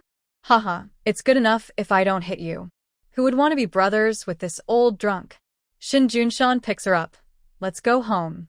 Husband, your arm is so strong. Hee, why do I smell so nice? Did you secretly use my perfume? Do we have perfume at home? Hee, it's your natural scent, husband. Shen Junshan frowns tightly, holding her little head that's nibbling randomly. Suddenly, Han Jiao Jiao wraps her arms around his waist and neck, hanging onto him. Shen Junshan stiffens. He quickly supports her small hips, making sure she's wearing pants before feeling more at ease. Husband, listen, I'll sing you a song. The scent of alcohol surrounds her. Yeah, go ahead and sing. Shen Junshan stops, gives her a gentle shake, and holds her steady. Han Jiao Jiao clears her throat, sings with gestures. Thank you for being there. Because of you, the seasons are warm. Thank you. Grateful for you. The world is more beautiful. Tie your heart to mine. String a lucky clover and make a circle of love. Your eyelashes are curved, your eyes blink. But why do your words turn away when they're on the tip of your tongue? If you suddenly sneeze, it must be because I'm thinking of you. If you wake up in the middle of the night because of your phone, that's because I care. She kisses him deeply, hitting the mark perfectly. Han Jiao Jiao smiles like a silly girl. Shen Junshan's cheeks turned red, and he lowered his head shyly. Zhong Shun said, Brother, you can drive home. I'll keep the car keys in my pocket. Shen Junshan quickly left with Han Jiao Jiao, pushing her into the car and speeding away. Zhao, Tianyu chuckled happily. Do you think we might have a nephew in 10 months? What? My sister is having a baby for me? Even 10 or 8, I can take care of them. Sun Yong rolled his eyes, leaned against the wall, slowly slid down, and fell asleep on the spot. Sun Quan, my head hurts so much. Han Jiao Jiao was in the car, feeling a cool breeze. Her mind was a little clearer now, and her eyes looked at Shen Junshan with a dreamy gaze. The more she looked, the more handsome and charming he seemed. Her fingertips touched his earlobe. Shen Junshan, already feeling warm, shivered slightly, almost losing control of the steering wheel. Shen Junshan held her wrists with one hand. Han Jiao Jiao twisted her body, playfully wrapping her arms around his. Husband, I'm afraid of pain. You need to learn more and improve your skills so we can be happy together. What are you talking about? For this, it's better to find someone reliable, like a sea king. Han Jiao Jiao leaned on his arm and fell asleep. Shen Junshan frowned as he looked at her. During the red light, he took a jacket from the back seat and put it over her. He thought for a long time, but still didn't know who the Sea King was. He parted her hair and sighed. Why do I keep meeting such shady people? I really don't know what to do with you. Sun Yong was carried back by Tian Rui and Sun Quan. At 5 in the morning, Sun Yong woke up thirsty. After drinking water and eating a little, he couldn't fall asleep again. Tian Rui and Sun Quan pulled him aside and animatedly told him about the sisterhood they had formed yesterday. He blushed with embarrassment, denying, no, it's not me. You must have seen it wrong. It was a collective misunderstanding. Han Jiao Jiao wasn't doing much better. When she woke up, her head hurt badly. She groggily searched around before finally finding her slippers. Han Fong and Chen Amin sat at the table reading. Dongzi had prepared the meal. Hearing the noise inside, they all ran over and stared at her with wide eyes. Why are you here? Today, I don't need to help, so I came to read. Oh, I forgot. My head hurts so much. My body is too weak. I only drank half a gin of glutinous rice wine, and got so drunk. Did they mix fake wine? Qin Feng, sister, you've never drunk alcohol before. The first time, you drank half a gin, so you must have gotten drunk. Han Jiao forgot about this. She also doesn't remember how she got back. Her last memory was of a middle-aged man wanting to form a blood oath with her. She was so scared she trembled and quickly checked her hands and body, relieved to find no cuts. Shin Junshan came in and handed her a drink to sober up. Thanks. I was too drunk yesterday. My head still hurts now. Maybe I need a glass of leftover wine to settle down. Shin Junshan didn't reply. She still wanted to drink, but it was just a dream. After drinking honey water, Han Jiao looked at everyone and saw their strange expressions. Shin Junshan also looked odd, with bags under his eyes. She instinctively felt something was wrong. Nothing happened last night, right? Did I say something silly? No, nothing, Han Feng said. Han Jiao patted her chest. Good. I'd look bad if I vomited. Han Feng stood up. Sister, can you help me look at this part? He stood in the living room, took a deep breath, and started singing and dancing. Love spirit, chase away all the bad weather, seaweed, seaweed, seaweed, seaweed. Drifting with the wind, seaweed, seaweed, seaweed, seaweed. Dancing in the waves, Han Jiao was stunned. Images of her riding on Shin Junshan and pretending to be seaweed, forcing him to dance, flashed through her mind. I am a candy. What kind of candy? A lively, energetic popping candy. Oh my god. She remembered. She was singing Teacher Da's song, happily taking off Shin Junshan's pants. She felt like dying. What does the song have to do with taking off pants? Why did she go crazy and do that? Being a man isn't easy. Even if it's tough, I won't say. Lie down and comfort your worries. When she was singing this song, she had already managed to pull Shin Junshan's pants down, just one step away from stripping him completely, and then she fell asleep. Oh my god, she was so exhausted. She wanted to disappear. Han Jiao lay in bed, curling up under the blanket. Memories are like uncontrollable exes. When you think of them, you can't find them. When you try to forget, you just can't. It's like turning on a faucet. Water rushes into your mind all at once. She was completely awake and couldn't even pretend to be sleepy. Han Jiao hid under the blanket, sobbing softly. Shin Junshan stood nearby, watching the three of them start singing together. He said, if there's a talent show at school, you should sing and dance to Bubblegum. Brother-in-law, do you think Bubblegum is lively and cute? No, the lyrics are too bold. I'm worried you'll have a few young girlfriends by graduation. Han Jiao. Are you serious? Shin Junshan was quite serious. His younger brother is good-looking. If naive young girls are tricked by flirtatious lyrics, what will happen? Shin Junshan patted the blanket. Today, the airport construction will start. Many leaders will attend the opening ceremony. I need to go, and I might have to socialize tonight. Ribbon cutting in the afternoon? Isn't that supposed to be early in the morning? Yes, a leader suddenly arrived yesterday evening, drunk and vomiting badly. I heard he just got up now. A leader arriving unexpectedly. Is that my sister? Yes. By the way, he's Sun Quan's father. Now you're Sun Quan's second mother. Han Jiao, just kill her with money. I can't live like this. Shin Junshan said, if there are social events tonight, I might take you along. Can you go? Of course. I can't leave you alone. You're so good-looking. What if some young girl gets interested in you? Shin Junshan smiled and shook his head. She really is a little fool. Han Jiao continued to hide under the blanket.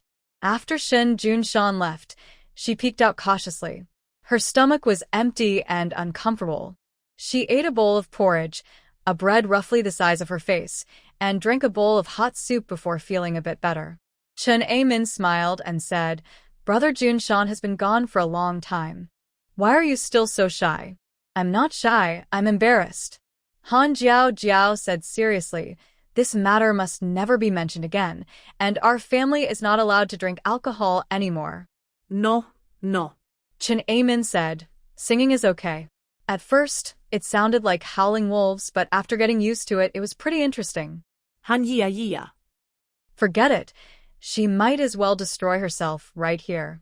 Han Jiao stayed home all day. By the afternoon, after finishing the watermelon, she finally felt a bit better. She changed into pants and a white shirt, tied it up, and added a simple collarbone chain for decoration. She found a silk scarf, twisted it into a rope, and then braided it with her hair into several small plaits, which she wrapped around and fixed with hairpins and elastic bands. Chun Amin had finished her math homework and was lying nearby, watching her get ready. At first, she thought Han Jiao's outfit looked a bit strange, but the more she looked, the more it seemed nice.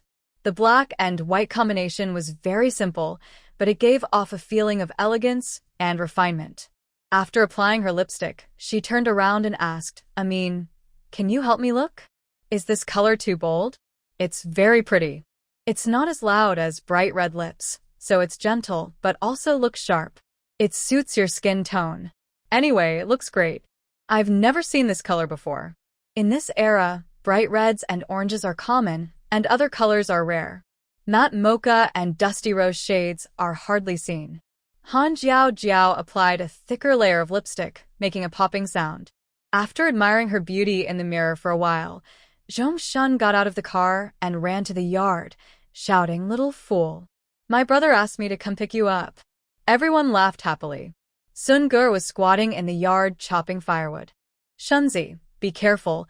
Jiao might come down and cut you." No, little fool. Hurry up and get ready. Don't bother with dressing up. It all looks the same anyway. Han Jiao almost threw something at him in frustration. She changed into leather shoes and said, "Afong, be good and stay at home with your older brothers and sisters. If it gets hot, turn on the fan, but be careful and stay safe." Got it. Don't drink alcohol today. Got it. You're so naggy. She hurriedly ran downstairs, stomping on Zhongshan twice before getting into the car. Today's dinner was held inside the City Construction Bureau. The meeting hall was decorated like a banquet hall, with various easy-to-serve foods set up.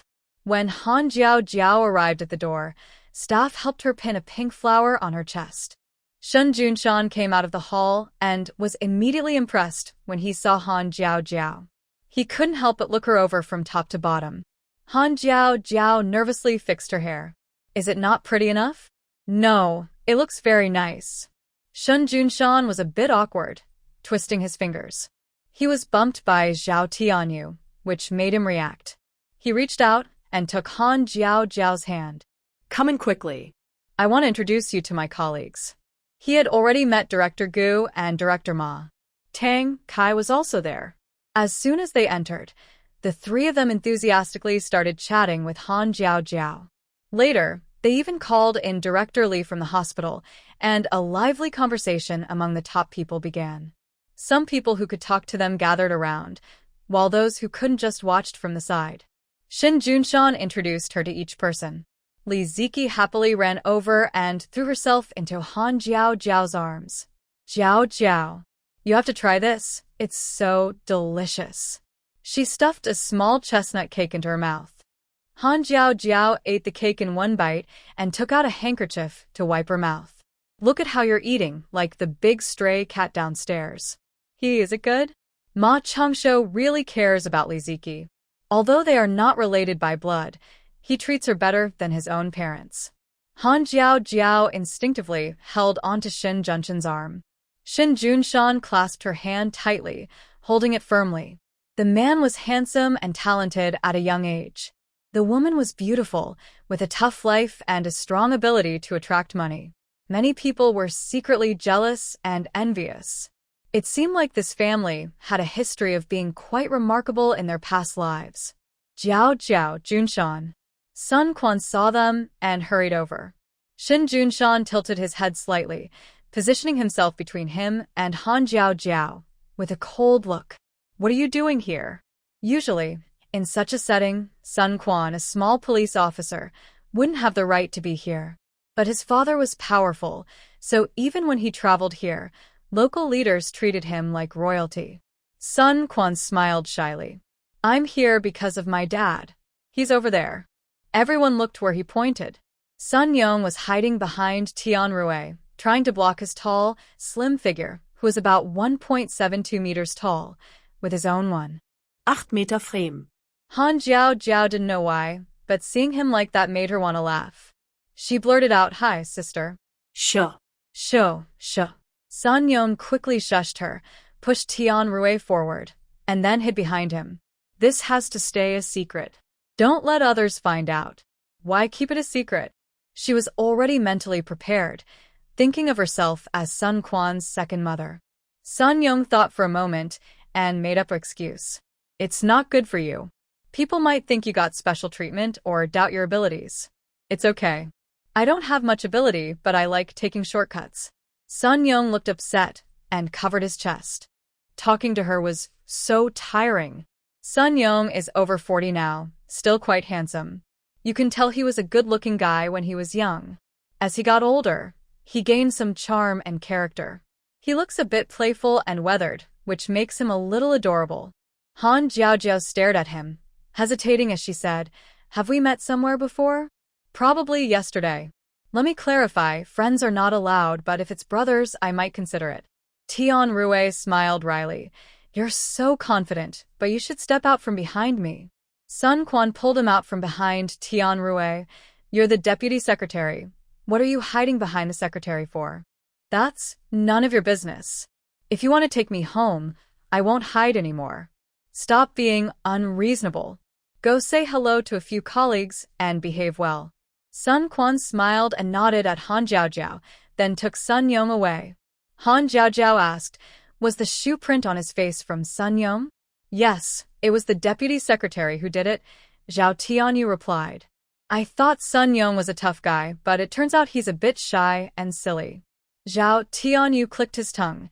"He's the deputy secretary of Huadu.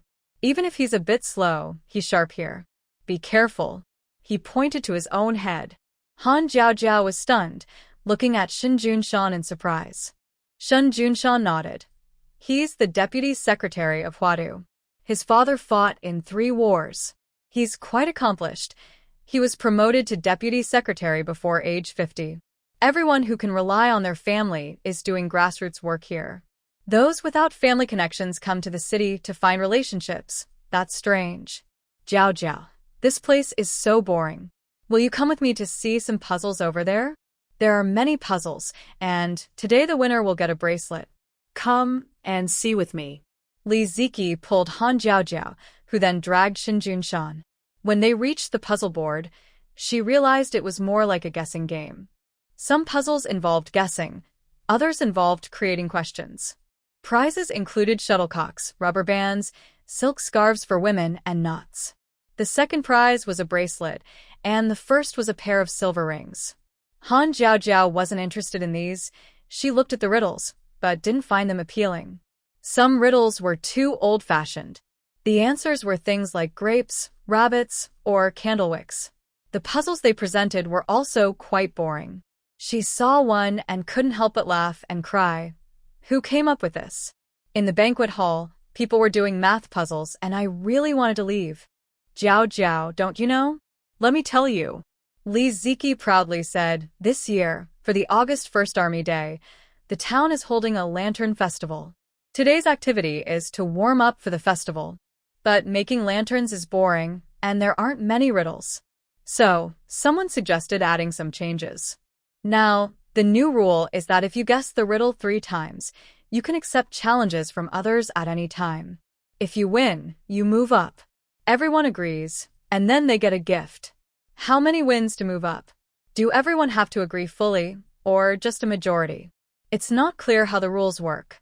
If someone keeps arguing, will it take all night to decide who wins?" Li Ziki thought Han Jiaojiao's point made sense and nodded a lot to show he agreed. She didn't say everything. Only the top 3 can be asked questions. The third place has to win 3 rounds, the second place 6 rounds, and the first place 10 rounds. But if someone else beats them after they reach the goal, the challenger gets their prize. What do you think? Are you interested? Han Jiaojiao saw Chen Xiaoying and felt something was off. She had caused a big fuss and was transferred to manage the storage room. The director of the hospital's doctors didn't even come fully, so why should the warehouse manager come? Han Jiao sneered. Everyone has their own skills. Even behind the scenes, there are powerful people, right? Chen Xiaoying wasn't afraid when she was mentioned. She was working through her party connection, so Han Jiao couldn't find out who was behind her. Chen Xiaoying smiled and said, "The organization investigated and found it was a misunderstanding. They've transferred me back to my department. Unfortunately, it's not the gynecology department run by Director Tang, but the rehabilitation department. The 163 hospital mainly serves senior staff. It has good medical resources, a nice environment, and the rehabilitation and cardiovascular departments are very professional." Chen Xiaoying moving to the rehab department was a step up. Han Jiao saw a man with small eyes glancing her way, then quickly avoiding her gaze. She guessed he might be connected to Chen Xiaoying. Han Jiao didn't bother to respond. "Congratulations on climbing higher. Don't invite me to your wedding. I don't have money to give you a gift." She held Shin Junshin's hand, trying to leave, but couldn't move it. Han Jiao was stunned. What did it mean she couldn't move? Did he want to stay with Chen Xiaoying? Shin Junshan looked at the matching rings, gently held her hand, and played with the finger joint of her ring finger. Zhao Tianyu noticed and said, "When you got married, all the money was used for the betrothal gift, so you didn't buy rings, right?" "It's not that we didn't have enough money." Shin Junshan shyly lowered his head. "I was afraid Jiao would swallow the ring like candy and choke." Han Jiao was stunned. She pulled her hand back and realized there really were no rings. She wasn't used to wearing rings before, and after getting married, no one reminded her about wedding rings. Plus, she was busy with chores, so not wearing rings was more convenient. Now she just noticed they didn't have wedding rings. Shin Junshan asked, Jiao, do you like this one?" I don't like silver. I prefer rings with diamonds."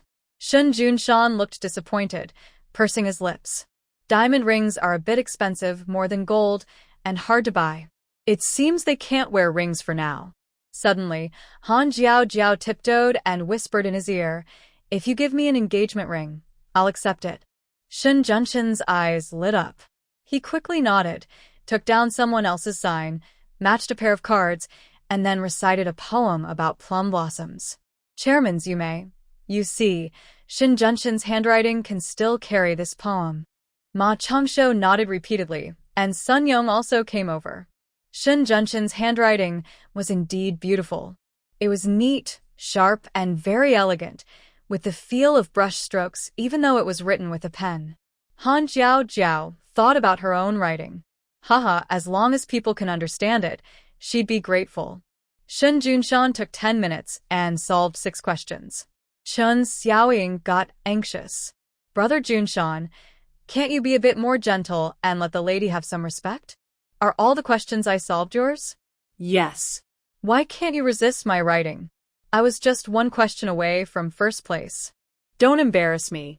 Chen Xiaoying's playful side came out, and most men loved it. They cheered her on, hoping Shin Junshan would pity her. Han Jiao's face darkened. Her man, why should he pity others? Are these men crazy? Shin Junshan frowned and said seriously, "Why do you need a ring? No one can give you one." Han Jiao endured her stomachache. Seeing Chen Xiaoying's expression, she almost couldn't hold back her laughter. Chen Xiaoying quickly managed her expression. "I really don't have anyone to send, but I like it. Can't men make way for women? Comrade Chen, gender equality." "Ha ha ha. Husband, you're so cute." Han Jiao finally couldn't hold back and burst out laughing loudly in the banquet hall. Xiao Mian pursed her lips and said, "In this kind of situation, still." "Ha ha ha. "You're right, my man. Gender equality, it's all about brains and hands. If you earn the prize with real skill, what's there to make way for?" Sun Young was in a very good mood. His drinking buddies suited his taste, and his husband wasn't bad either. Although he didn't like his icy face, his personality was really good. Seeing Sun Young say that, Xiao Mian couldn't argue, so she just said, "Even though gender equality is important, men should also show some gentlemanly manners, right? It's been half an hour and it's old. Maybe the lady can change the topic? After Shen Junshan finished speaking, Xiao Mian nodded at Chen Xiaoying. Han Jiao Jiao knew she guessed right. This Xiao Yan was Chen Xiaoying's new supporter. Chen Xiaoying thought for a moment and wrote a line of poetry on paper. Lawn leaves flourish in spring, osmanthus blooms bright in autumn.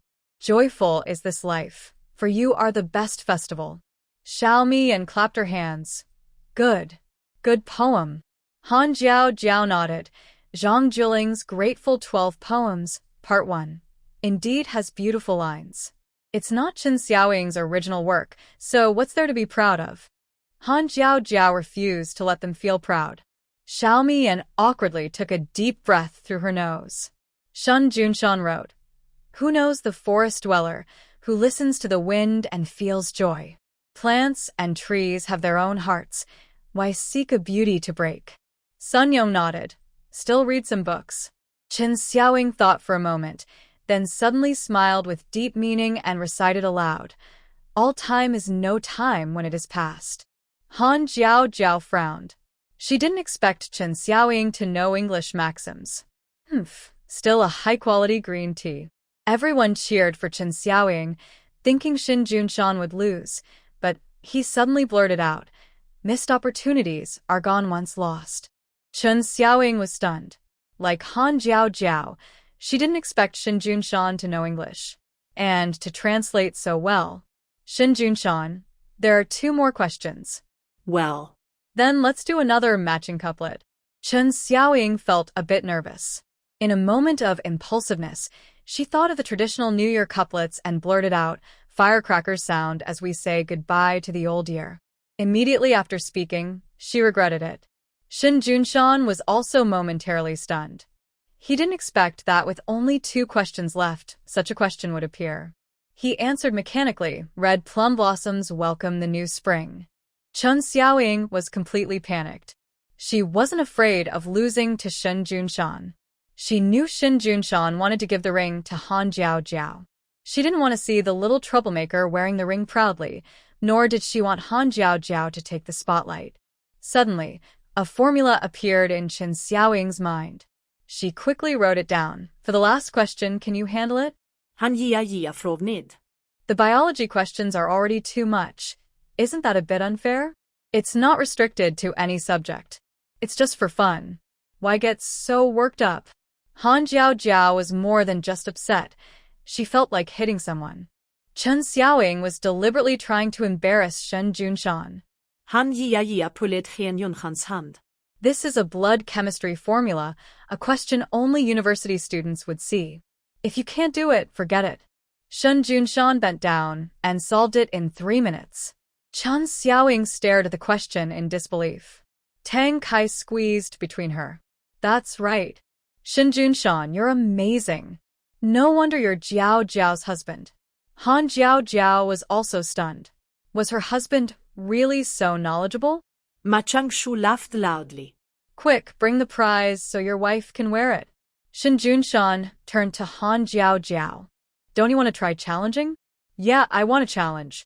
Han Jiao Jiao suddenly felt confused. They were family. Why make her go through the trouble of challenging? Besides, she already knew her husband was a well-rounded, excellent student. What kind of question could she possibly ask? Han Jiao Jiao's mind was blank. She blinked and tentatively asked, 1 + 1? The banquet hall was silent.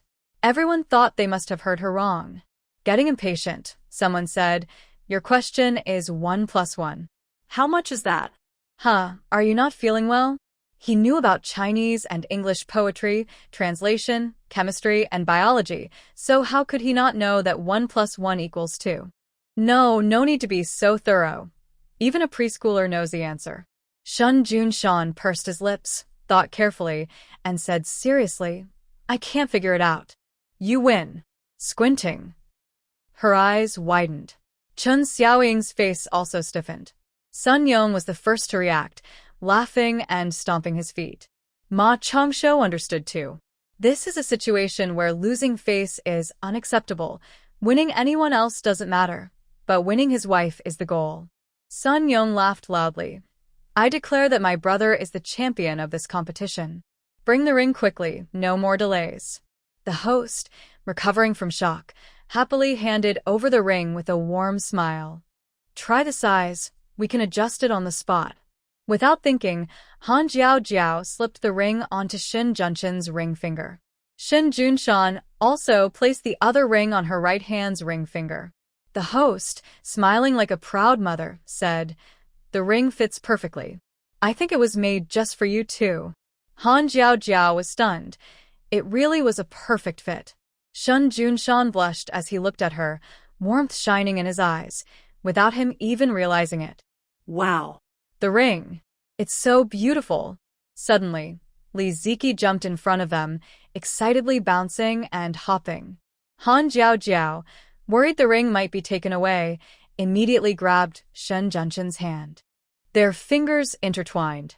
Shin Junshan's heartbeat was strong and steady. Han Jiao couldn't hear anything else, only their hearts pounding. Chen Xiaoying's smile twisted with frustration, but she couldn't act out, so she clenched her teeth and endured. Sun Yong laughed and said, "Since it's so lively, I want to join too. Jiao, if I win, I'll give you a bracelet." "Comrade Sun, are you sure you can beat me?" Han Jiao showed a confident smile and challenged him with 6 questions. English, math, chemistry, biology, physics, and logic. Sun Yong could solve the English and logic questions. But when it came to math and biology, he wanted to go home and give up. He had hoped to win a bracelet like Shin Junshan and then let Han Jiao turn the tables. But unexpectedly, he was eliminated at about 1/3 of the way through the challenge. Sun Yong felt frustrated. "Your double standards are just too much." Shin Junshan narrowed his eyes, snorted coldly, and arrogantly turned his head, using his chin to point at him. "Double standards are double standards, that's just how it is." Han Jiao received the 2nd-place gift, while the 3rd-place scarf was won by Zhong Shun. This was a surprise to everyone. Maybe everyone saw how strong they are as a couple and thought that the little follower must also be very capable. So, not many people dared to join in, and Zhong Shun got a good deal. But he doesn't have a partner. So why does he need a silk scarf? Zhong Shun was unhappy. "I'll give it to you." "Give it to me?" Han Jiao asked in confusion. "You look ugly. You need to dress up more to match my brother." Han yeah. Anyway. Girls should pay attention to their appearance. "Take it." Zhong Shun shoved the silk scarf into her hand and turned to run to the bathroom. He didn't have a partner to give it to, but the main reason was that Han Jiao looked pretty with her hair braided with the silk scarf. Zhong Shun wouldn't admit it. Not at all. Han Jiao held the red silk scarf and smiled bitterly. "It's ugly and old-fashioned. I don't want it." Several men kept trying different ways to give Han Jiao gifts. Her popularity and knowledge became the talk of everyone, and she was the center of attention. Plus, because of the Gu family, Shin Junshan and Han Jiao became the focus wherever they went, especially at the banquet hall. Han Jiao looked at her ring, and then at Shin Junshan, smiling foolishly all the time. Their sweet moments caught Chen Xiaoying's eye and touched her heart. When they were together, they always looked so bright and happy. But it wasn't really like that. Chen Xiaoying kept watching Han Jiao. After a while, she followed her to the bathroom. The women's bathroom was a long corridor with white tiles on the walls. Each stall had half a wooden door for privacy. The bathroom at the construction bureau was much better than the public one outside. Still, she didn't like it very much. Han Jiao washed her hands quickly and hurried out, walking under the pine tree altar. Chen Xiaoying approached her from the front.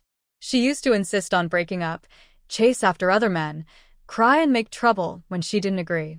Now, she's completely different. The streetlights were dim and flickering, casting moving shadows on Chen Xiaoying's face. Han Jiao pushed back her bangs and showed her ring. Chen Xiaoying said, "Most people get gold rings when they marry. You've been married for over a year, just got a silver ring, and you're so proud? Oh, so you're not pretending to be generous or a caring sister anymore." Han Jiao sneered. "A silver ring is better than no ring. Be careful. You might lose it. It's not something I can keep, but by the end of August, when I go to Huadu with Junshan, I will change to a diamond ring. Do you think a 1 carat or a 2 carat is better? Han Jiao wasn't sure if it was the lighting, but Chen Xiaoying looked very unwell. Probably because she had been in the warehouse too long and was feeling moldy. Han Jiao turned to leave, but Chen Xiaoying suddenly grabbed her wrist. Are you feeling guilty? Are you crazy? Let go. Don't make me hit you. Did you already know that Shin Junshan is a Gu family member and refused to leave?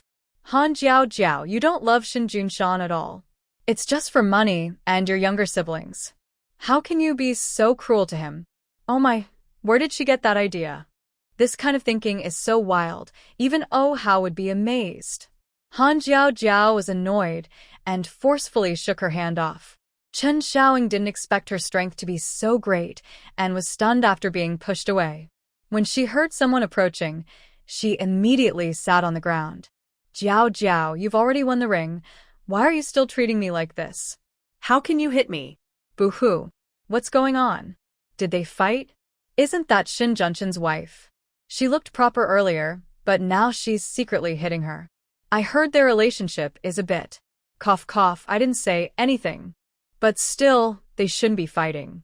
Han Jias nere red. Green tea is just green tea, strong and unchangeable. Han Jiao walked closer to Chen Xiaoying and forcefully pulled her up from the ground. Are you saying I hit you? Jiao, I think there's a misunderstanding. You're overthinking. There's no misunderstanding. Han Jiao smiled and suddenly charged at Chen Xiaoying. Everyone heard a scream. Chen Xiaoying was knocked flying 5 or 6 meters, rolled on the ground, and her dress was torn. Everyone, so fierce. That was amazing. Han Jiao clapped her hands. Yes, I did hit her this time. What can you do to me? Han Jiao, you shameless woman. You're wrong. I'm not shameless. I'm a venomous woman. Chen Xiaoying choked. How could anyone call her a venomous woman? Han Jiao raised her fist. Do you see this? If you provoke me again, I'll punch your thick face 36 inches high.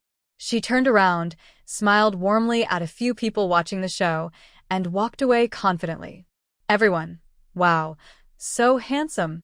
When Han Jiao returned to the banquet hall, Shin Junshan was already quite drunk, his face flushed. Zhongshan was still helping him hold his drink.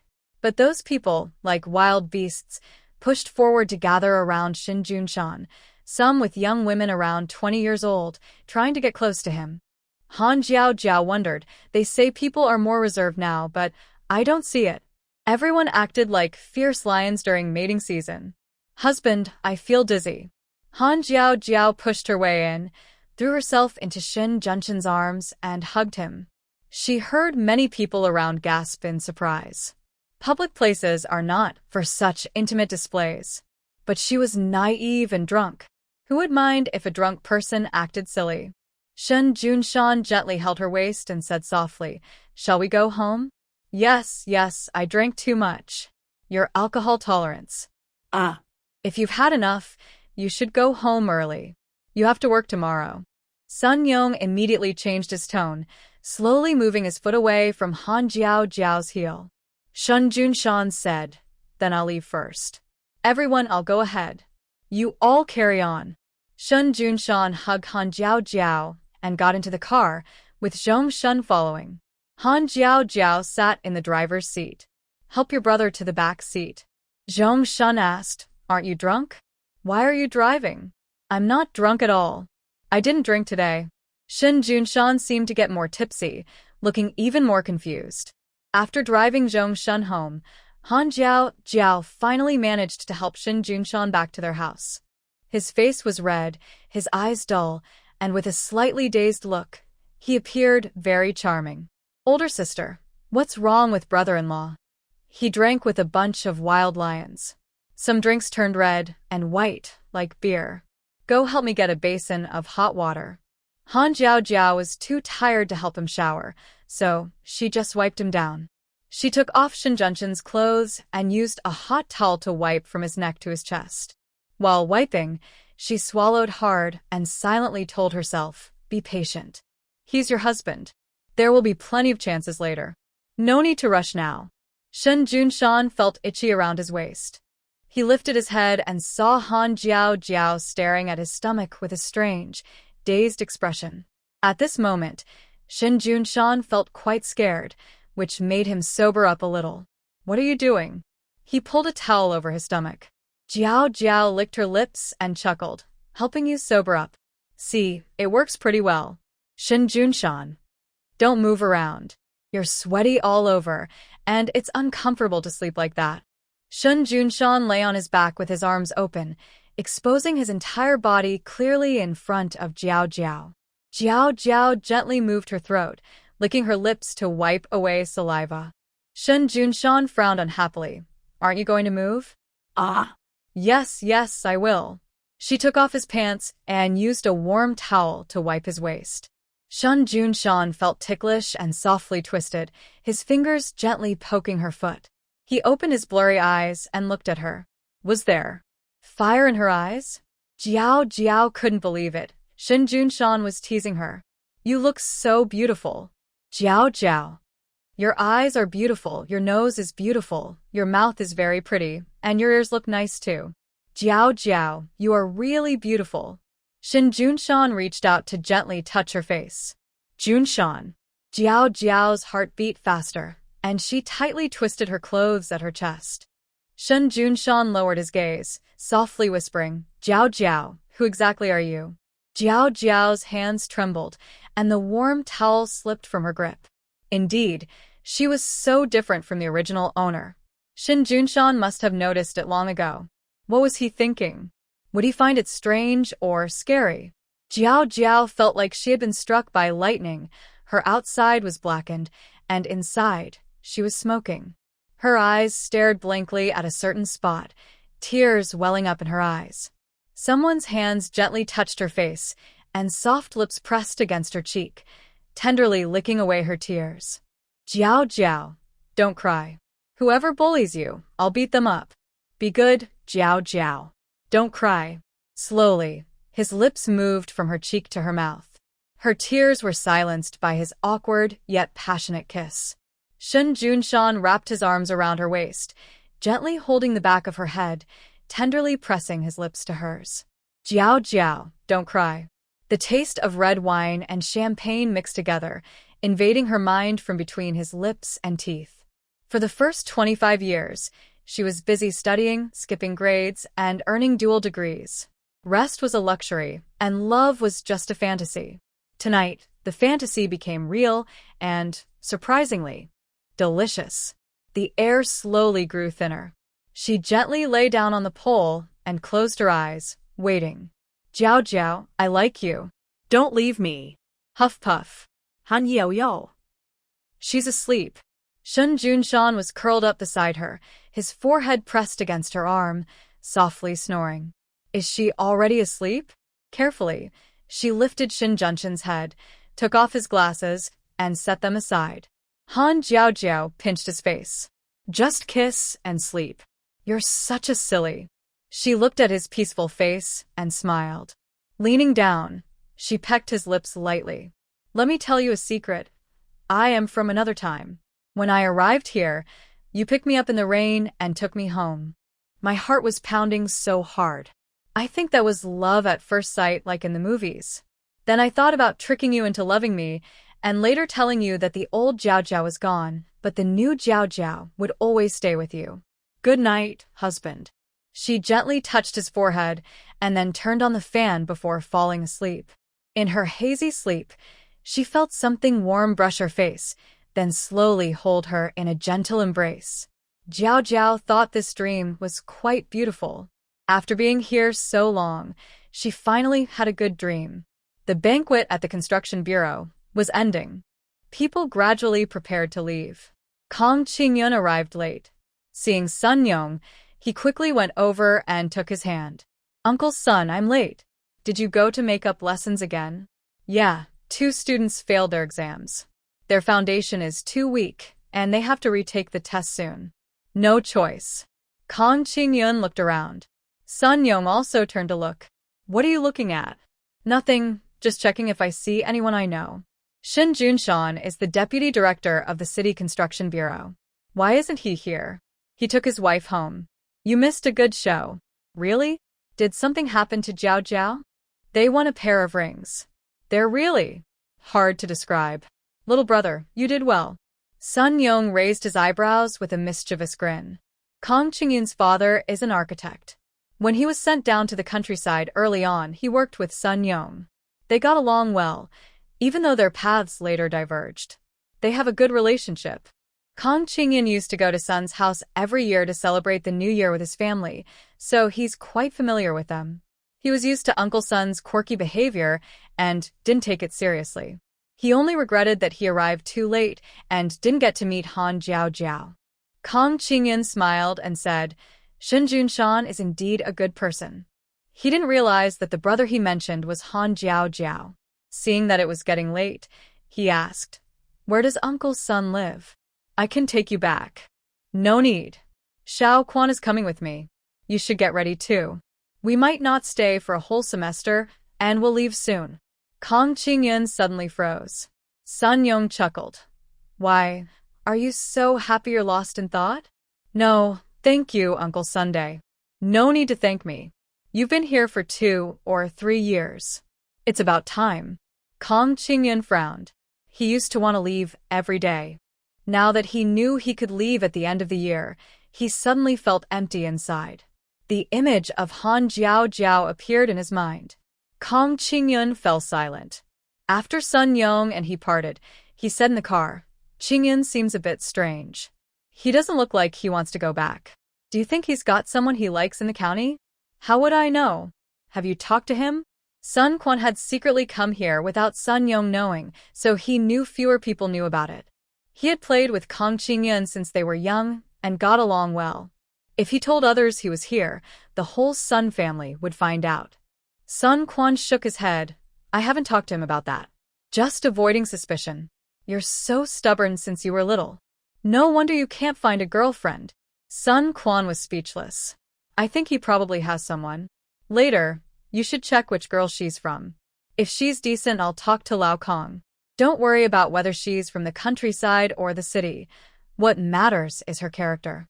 Sun Quan thought about Kang Qingyun's curious look when asking about Han Jiao Jiao, combined with what he had learned before. He felt a little uneasy inside. Are you deliberately trying to lose to Han Jiao Jiao today? No, I didn't. Bull. I know what you're thinking. Do I look stupid? Do you think I don't know your level of education? I tell you, my brother is quite good, but the girl is already taken.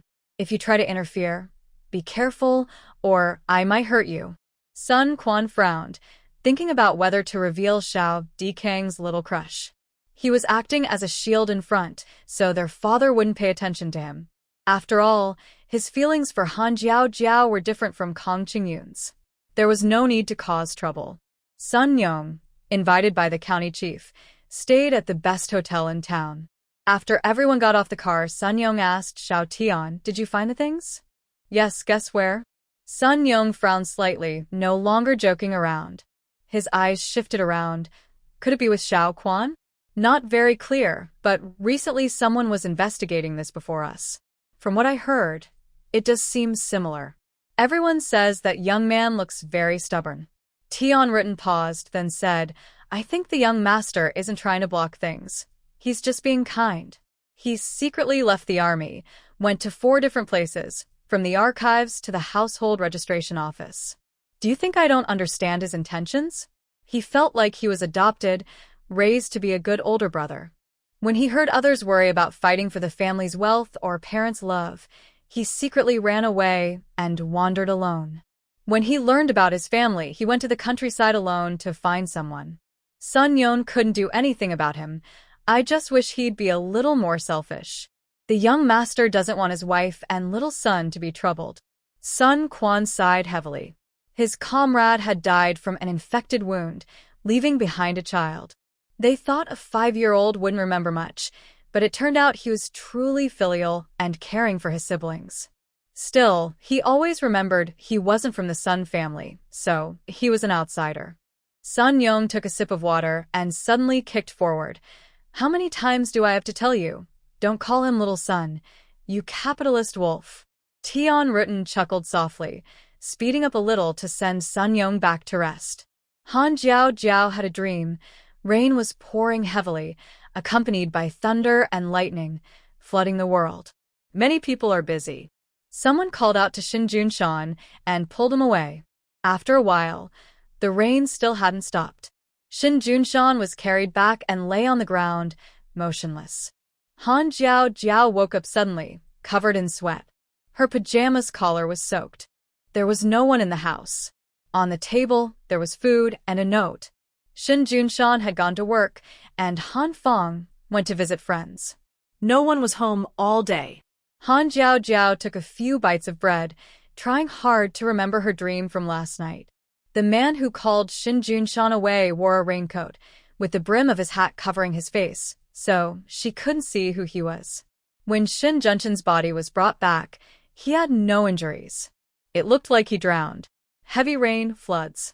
Indeed, it was a good time for killing. Han Jiao Jiao squinted, crushing the bread into tiny pieces, imagining it was that man. She was helping out at the clinic, busy with work. During her free time, she reviewed knowledge with Chun Amin and Dongzi, and also taught others to write a few words.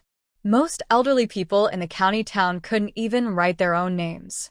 When registering names and information, everyone's eyes lit up, as if they had discovered a new world. Kong Qingyan wandered in and happened to hear Han Jiao Jiao teaching grammar. Hearing her perfect American accent, Kong Qingyan approached and greeted her in English. Han Jiao Jiao frowned and looked at him. It's summer vacation. Teacher Kong, you must be very free. I'm here for treatment. Treatment for what? Is he shameless or narcissistic? Han Jiao Jiao already had a bad impression of him. When he spoke English with a London accent just now, she found him even more annoying. Is a London accent more noble than American? Must he always show his social status? She looked at him coldly. Kong Qingyan smiled wryly. I'm here for checkup. Aren't you guys supposed to be building personal files? If our branch can open in Huadu in the future, we'll create files for you. How do you know? Did Brother Sun Quan tell you? She hadn't seen Sun Quan today, but she knew how history would unfold. Soon the educated youth would be sent back. Many of their jobs would become problematic because there were too many. Meanwhile, companies and units were reforming. Many returning youth found jobs that were worse than those of ordinary workers, and some had no jobs at all. Kong Qingyan didn't face this problem. Han Jiao Jiao said, "Weren't you always preparing to go back? This should be about right by the end of the year." Jiao Jiao, you're really like a worm in my stomach. Who wants to be your worm? Han Jiao Jiao gives him a crazy look, then turns and goes into the storage room, bringing out a large wooden basin and placing it in the middle of the room. Kong Qingyan sees several big ice cubes and wants to show off his strength as a man. But as soon as he touches them, he almost strains his back. Jiao Jiao, useless. Hee, these are pretty heavy. Where did you get the ice cubes? The boss of the meat factory is friends with the manager of the government restaurant. Since it's hot today, they sent us some ice. Jiao Jiao has good connections. Teacher Kong, are you feeling unwell? My shoulder is sore, probably from overwork. Kong Qingyan obediently sits in the chair, looking at Han Jiao Jiao with anticipation. Suddenly, a strong arm tightens around his neck. Chen Non quickly adjusts his neck. Pushing, pulling, rolling, and tugging. Oh. It hurts. Be gentle. Two large medicated patches are suddenly slapped onto his neck and arm. Kong Qingyan jumps up from the stool with tears in his eyes, but Chen Non presses him down hard. You're young, and you can't tolerate even a little pain. Kong Qingyan is about to cry. Does he have some misunderstanding about pain? Jiao Jiao laughs, saying, Teacher Kong has tender skin. Teacher Chun is being considerate. Jiao Jiao, I need to go back before the end of the year. Do you want to visit Huadu? I'll be leaving next month. That's not what I meant. I mean, Shin Junshan and Han Fong come over together, interrupting their conversation. Jiao Jiao's eyes light up instantly. Why are you here? Shin Junshan's gaze moves to her lips, and her face flushes. Her lips feel dry, and she subconsciously presses them together. It's hot today, and you're feeling it. Sit by the ice water to cool down a bit. I'm fine. I met a Fong on the way here, and wanted to pick you up after work. Then wait for me. I still have some things to finish. Shin Junshan secretly looks at her. Before kissing her last night, he was really dizzy. But for some reason, when he heard her say she would stay with him, Shin Junshan suddenly woke up. He didn't open his eyes, afraid that if he did, the dream would really end. As Shin Junshan thought more, his face turned redder. Han Fong said, "Brother-in-law, you were quite bold yesterday. Why are you so shy today?" Shin Junshan didn't answer. "I saw everything from the door yesterday," Han Fong added. "How can you be like this?" Shin Junshan wanted to find a hole to hide in. Han Jiao Jiao smiled and said, "If you saw it, you saw it. It's not something to be ashamed of. Are you worried about others seeing?" "No, not worried." "Well, maybe worried." "No, that's not it." Shin Junshan scratched his head, blushing, and said, "What I mean is, Ah Fong is still young, so it's not good." "Oh, so if Ah Min and the others saw, it would be fine?" Han Jiao Jiao asked. Shin Junshan wished he could slap himself. His mind had been blank and fuzzy just now, all filled with Han Jiao Jiao's sweet words, so he couldn't think straight. He quickly shook his head. Han Jiao Jiao reached out and patted his head. I'm joking. "I won't let others see. Close the door and enjoy your own beauty." Shin Junshan nodded quickly, but then felt something was off. He understood what Han Jiao Jiao meant and wished he could find a to hide in. "That's not what I meant." "Really? You don't want it or don't like it?" "I do want it and I do like it." Feeling the suspicious eyes from all around, Shin Junshan trembled and quickly shook his head. "No, I didn't mean that." "So, you don't like it?" Han Jiao Jiao crossed her arms angrily and squinted. Shin Junshan lowered his head. I like it." Shin Junshan desperately shook his clothes and collar, fanning himself to cool down. He had never been this nervous, even on the battlefield. Seeing Shin Junshan almost cooked, Han Jiao Jiao stopped teasing him. She simply packed up her things, finished seeing the last patient, and then ignored Kang Qingyun. She held Shin Junshan's arm with her left hand and took her brother's hand with her right, walking away. Chun A-min whispered, "Jiao Jiao has changed, hasn't she?" Huh? Yes, she has. "She gets along well with brother Junshan. You're about to go back to the city too. Everyone's doing well." Kang Qingyun looked at Chun A-min, sighed bitterly, paid for today's treatment, and left. By around 5 p.m., the summer heat had eased a lot, and a cool breeze blew. On the way, Han Jiao Jiao bought 2 ice creams for Shin Junshan. She took one, Han Fong took one. Shin Junshan didn't like sweet things and didn't buy himself one. Han Jiao Jiao bit into hers and held the popsicle near his mouth. "It's just plain water mixed with sweetener, not at all greasy." Try it. Shin Junshan took a small bite. "It's a sweet ice." Haha, such a lively description. "Take another bite." "I ate too much ice. It's not good." Shin Junshan also thought it wasn't good, so he took a big bite. After biting, he immediately regretted it. Han Jiao Jiao pouted, tears welling up in her eyes, silently accusing him of stealing her ice. Shin Junshan felt helpless and bought her a new one. But she ended up eating 1.5, eating even more. On Friday afternoon, Han Jiao Jiao asked for leave from the clinic and also called Shin Amin to help. The two first went to Zhao Yunxia's house to get some vegetables. When they entered, Zhao Yunxia looked helpless, holding her son with a bitter smile. Here." Zhao Yunxia shyly handed Han Jiao Jiao 50 cents. Han Jiao Jiao asked, "What does this mean?" "It's her idea." Zhao Yunxia turned to point at Old Lady Xiao. Today, Old Lady Xiao was wearing a new cotton silk dress she made herself. She sourly said, "Vegetables aren't worth much. They're everywhere by the roadside in our village. So, 50 cents can buy a lot. You still make a profit." Chun Amin was furious. She put down the egg basket and was about to argue. Han Jiao Jiao stopped her. "Old lady, today is your grandson's full moon celebration. Your son invited all the important people from the unit. If you want to embarrass him, go ahead." Anyway, Xiao Zhongyi isn't my son, and I don't mind if you make a fool of yourself. Exactly. We didn't charge you for processing, and it's because of Jiao Jiao's face. If you went yourself, it would cost more. You old hag. You can't tell right from wrong. Zhao Yunxia felt ashamed and stood silently by, holding her son and lowering her head. What face are you talking about?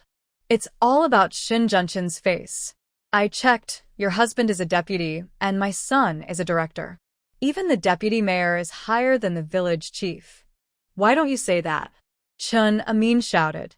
If it weren't for the eggs in the basket, she really wanted to throw the whole basket at the old lady's face. Han Jiao Jiao looked at Zhao Yunxia, who was silent. Her once confident and spirited demeanor was gone, replaced by the look of a shy young wife. Han Jiao Jiao felt very upset inside. On one hand, I feel sympathy for Zhao Yunxia, but mostly I think she is sad. Old Lady Xiao spoke harshly, but Zhao Yunxia stayed silent nearby. Han Jiao Jiao didn't know who she was doing all this for. Maybe she was just overthinking. Han Jiao Jiao said, "Forget it, I don't want the money anymore. I'll pay for the vegetables." "Thank you, Jiao Jiao." Han Jiao Jiao shook her head. "No need to thank me. After I finish cooking, I'll go back with Junshan. You all can eat slowly. In the future, don't invite me to these kinds of gatherings. It's troublesome." "Jiao Jiao, what do you mean?" "My point is, I don't want to be treated coldly after showing kindness." "Jiao Jiao, you know I can't make the decisions. You may not be able to decide, but Xiao Zhongyi can. He's easily influenced by small things, and he can't handle big matters. I think we shouldn't keep in touch with him. There are some little schemes I advise Xiao Zhongyi not to get involved in. He's not very smart." Zhao Yunxia bit her lip, feeling sad. Last night, Xiao Zhongyi had given her 5 yuan, telling her to buy some small dishes and deliver them to the state-run restaurant this morning. But old lady Xiao said the restaurant was arranged by Han Jiao Jiao, and the dishes were also ordered by her. People are always looking for benefits. Maybe they gained a lot from it. Big dishes paid for by Xiao, small dishes added in. Xiao Zhongyi and old lady Xiao discussed it, then decided to only give 1.5 yuan after checking prices outside. Zhao Yunxia felt wronged. I really told him, but he didn't listen. Xiao Zhongyi is an adult. If he gets laughed at later, he has to bear it himself. This basket of eggs was given to me for free, and this red envelope is my gift for the baby's full moon. Old lady Xiao quickly grabbed the red envelope, opened it, and saw 5 yuan. Her face immediately fell. She muttered as she took the money, talking big, "I thought it was more." Who cares about it? "If you don't care, give it back." Chan Amin rushed forward to grab it. Old lady Xiao quickly stuffed the money into her clothes and puffed out her chest. Come on. "Try to take it. Let's see if you have no shame." Han Jiao Jiao said, "You deliver the eggs to the restaurant. I'll come later." "Are you crazy? They're treating you like this, and you still want to help." "Many neighbors will go today. Some people from other units also know Junshan. We can't make things too embarrassing." Chen Amin left, looking angry. Han Jiao Jiao went home, took many dishes from the storage, packed them into 2 large baskets, and tied them to her bicycle. After riding to the restaurant, she didn't feel like cooking, so she paid 5 yuan for processing and left with Chen Amin. Han Jiao Jiao also didn't want to cook anymore, so she decided to visit Shin Junshan at his workplace. After saying she didn't want to go, Shin Junshan didn't ask why. Coincidentally, Zhao Tianyu and Sun Quan were there. After finishing their meal in the cafeteria, they played a few rounds of mahjong at the clinic table. Han Jiao Jiao scooped out watermelon from a bucket of ice water. The knife pierced the rind, and the watermelon split open with a cracking sound. Han Jiao Jiao smiled and said, "Sun Quan, the watermelon you bought today is really good." "It was given by the office," he replied. "It's from Shanong, very sweet." Sun Yong saw the watermelon juice on her hand and handed her 2 pieces of tissue paper. "My younger brother also likes Shanong watermelon." "You have a younger brother? I haven't heard you mention him before." "My brother is about your age. He was cold-tempered as a child, but he's really a good person. These past 2 years, his health hasn't been good." Is he sick? "Yes. My family was desperate, but heaven still gave us hope. There's still a way out. Out of her doctor instincts, Han Jiao Jiao asked, what illness? Cancer? Leukemia? Han Jia frågade. Did they find a matching bone marrow? Sun Quan nodded, then shook his head. Han Jiao Jiao became anxious. Did they find one or not? They found a possible match, but it's not confirmed yet. We don't know if the other person is willing. Bone marrow donation isn't life-threatening. As long as the donor has no underlying disease or isn't pregnant, why not donate? If it were you, would you be willing? Han Jia nodded. Of course. Sun Quan smiled. You're really a wonderful person. I must let Xiaowen meet you. Xiaowen? That's a pretty name. Based on the seniority, he should call me second uncle, right? Sun Quan. Jun Shan's wife, Jiao Jiao. Sun Gur peeked in and saw everyone was there. He hurried inside. I found you. Is something wrong? Shen Yunshan asked. Han Jiao Jiao heard the noise and came out with Sun Yong from the backyard. Sun Ge quickly got here. Jiao Jiao, you should go see. Something's happened. What's going on? Grandma Xiao accidentally spilled hot soup during an argument and burned someone else's child. Chinamin. Wait, Grandma Xiao argued with someone? Why? Nothing special, just a dispute over vegetables. The family came to drink wine, only gave a small red envelope, and after eating, they took vegetables. Grandma Xiao was upset. Sun Gur added, she also argued with the chef about the high prices, saying they were cheating her out of money. Chinamin. She's talking about Jiao Jiao. Heartless ingrate. Sun Gur didn't know the full story. Today, they went out but didn't see Shin Junshin's family. Many found it strange. They started drinking wine, but felt uncomfortable. Since everyone was there, they didn't want to leave suddenly and embarrass old Xiao. Now, Sun Gur looked unhappy. This might be a misunderstanding. What misunderstanding? We brought the food, the eggs, and even 2 pieces of meat. We discussed discounts and free wine for their banquet, and now they give us this reputation? If I knew, I'd let her handle it herself, pay full price, and peel her layer by layer. Chinamin was angrier than Jiao Jiao. People who didn't know might think she was the one wronged. Shin Junshan said, you caused trouble and don't know how to fix it, so you came to ask me and Jiao Jiao? Haha, brother Junshan, can you speak more kindly? Everyone in the yard would think of Shin Junshan when there's a problem they can't solve. Now that he has the Gu family backing him, he's even more influential. Jiao Jiao smiled. The child was taken to the hospital for treatment. We can't do anything more now. The child is the nephew of the Health Bureau director. Old Xiao is afraid of offending him. He can't afford to offend them and blame us for the burns. What is he thinking? Jiao Jiao wasn't foolish. She was sharp. Sun Gur didn't expect Jiao Jiao to refuse, and he was a bit stunned. He looked at Shen Junshan. Shen Junshan asked, they took the child to the hospital? Yes, they did. Did old Xiao go to apologize? The child's parents were a bit upset. When they left, they were still arguing. How dare old Xiao argue? Sun Gur was caught off guard, scratching his head and nodding.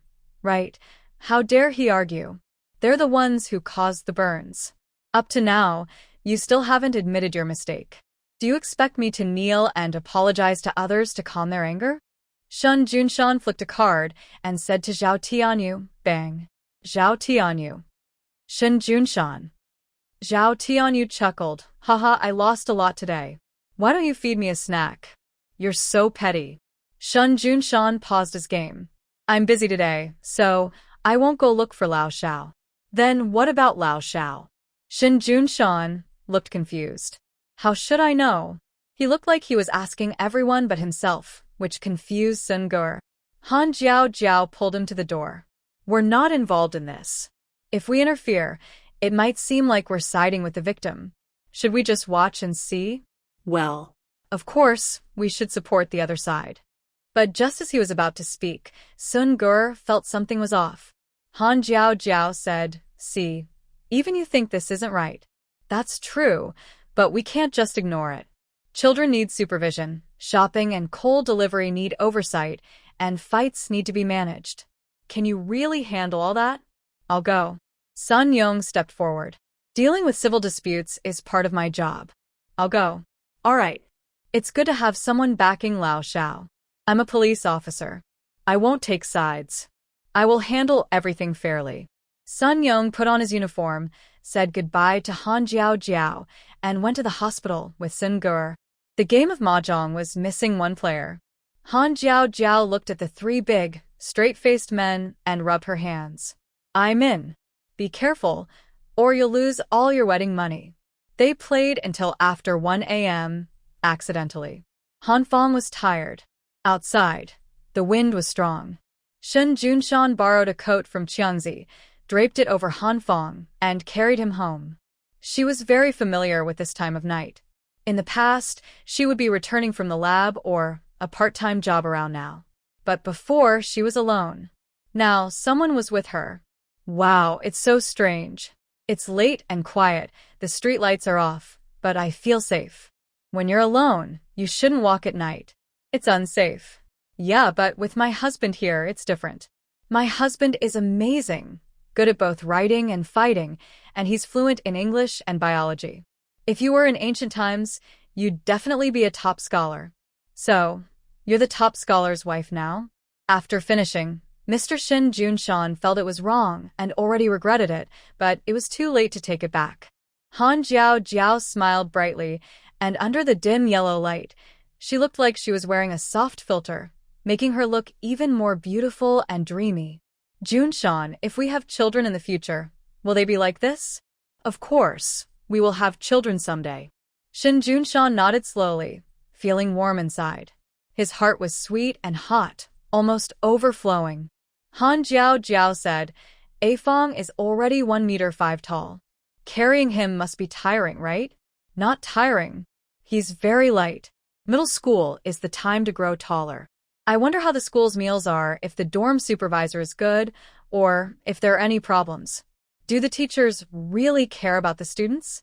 There are so many students in one class. Can the teachers manage them all? Jiao Jiao, A Fong is going to school, not going to jail. My brother would never go to jail. Han Jiao Jiao secretly pinched his waist. I only have this one brother. How can I not care about him? Teachers at number 1 middle school might be strict, but A Fong is smart. Plus, with you tutoring him, he'll probably be well-liked by the teachers in middle school. But being liked by teachers doesn't mean being liked by classmates. Can you teach him some simple self-defense moves? Not very powerful, but enough to handle bullies if needed. Aren't you good at that? I can't control my strength well. I'm afraid I might hurt A Fong. Shin Junshan nodded. Okay, I'll arrange it. A Fong was sleeping soundly, almost drooling. He had no idea that his workload had increased again. Han Jiao Jiao hummed a little tune. Shin Junshan hadn't heard it before, but he thought it sounded very nice. In the middle of the night, the two of them wandered along the shabby, dim street, surprisingly feeling romantic. Suddenly, Shin Junshan stopped and took Han Jiao Jiao's hand. What's wrong? Over there, is that Director Tang? Han Jiao Jiao looked over. It was indeed Tang Kai. She was impatiently blowing smoke rings at a man and pushing him away. Han Jiao Jiao squinted to look at the man, her curiosity immediately piqued. Han Jiao Jiao quickly pulled Shin Junshan to hide in a corner and crouched down. Shin Junshan asked, should we go say hello? Someone's secretly meeting at 1:30 a.m. What does that mean? Shin Junshan said seriously, it means they have something to talk about. There are some private, secret talks happening here. Adults need to have good judgment. Listening to gossip secretly makes it more interesting. Shin Junshan couldn't stop them, so he had to join in. The two of them were crouched in the corner, holding Han Fong. Tang Kai said, I told you I want to go back. Why can't you understand that? Your sister has always cared about you. You can't blame her for what happened before, and we have also faced our own consequences. Tang Kai slapped Sun Yong across the face. Han Jiao Jiao was so scared, she covered her mouth. Is it rational or a twisted part of human nature that the deputy secretary was slapped late at night by the gynecologist? Han Jiao Jiao already thought of the newspaper headline, but wished she had a camera. Tang Kai shouted angrily, What kind of consequences do you think we deserve? The one who is sick is Xiaowen. He's my nephew. I don't want him to suffer like that.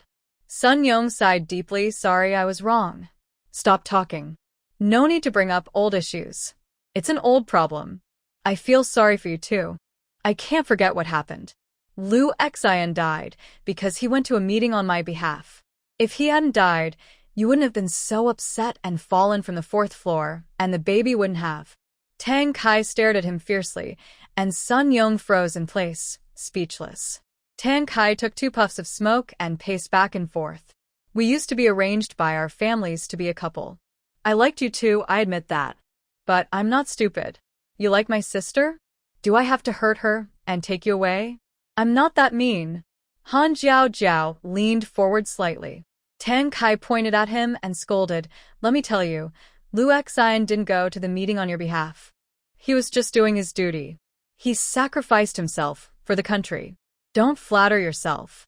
Sun Yong was scolded so badly, he didn't dare say anything. Tang Kai exhaled sharply. I slipped down from the 4th floor. It was because I was overwhelmed and lost my footing. It's not your fault. No, it's my fault. If I had been stronger, if I hadn't worn slippers, I might not have slipped. I caused all this, not you. If I had thought more carefully and told you at the right time and place, you wouldn't have lost your... Shut up. Tang Kai slapped him again. Sun Yong, who was about 1.8 meters tall, staggered and almost fell. Han Jiao rubbed her chest, feeling very upset.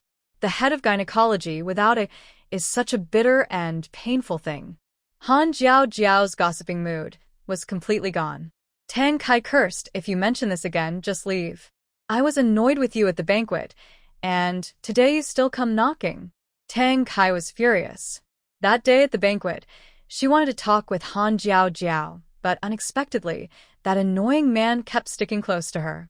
He really has a keen nose. Found the treasure right away.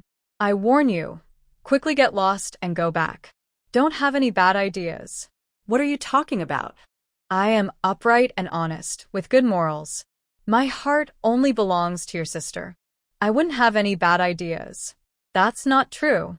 If you dare to bother Jiao, I will castrate you. Who's there? Sun Yong suddenly changed his expression, like a tiger rushing over. Shin Junshan held Han Jiao's waist and pulled her aside. Sun Yong had just thrown a punch, and the wind from it brushed past Han Jiao's ear. Han Jiao felt wronged and rubbed her ear.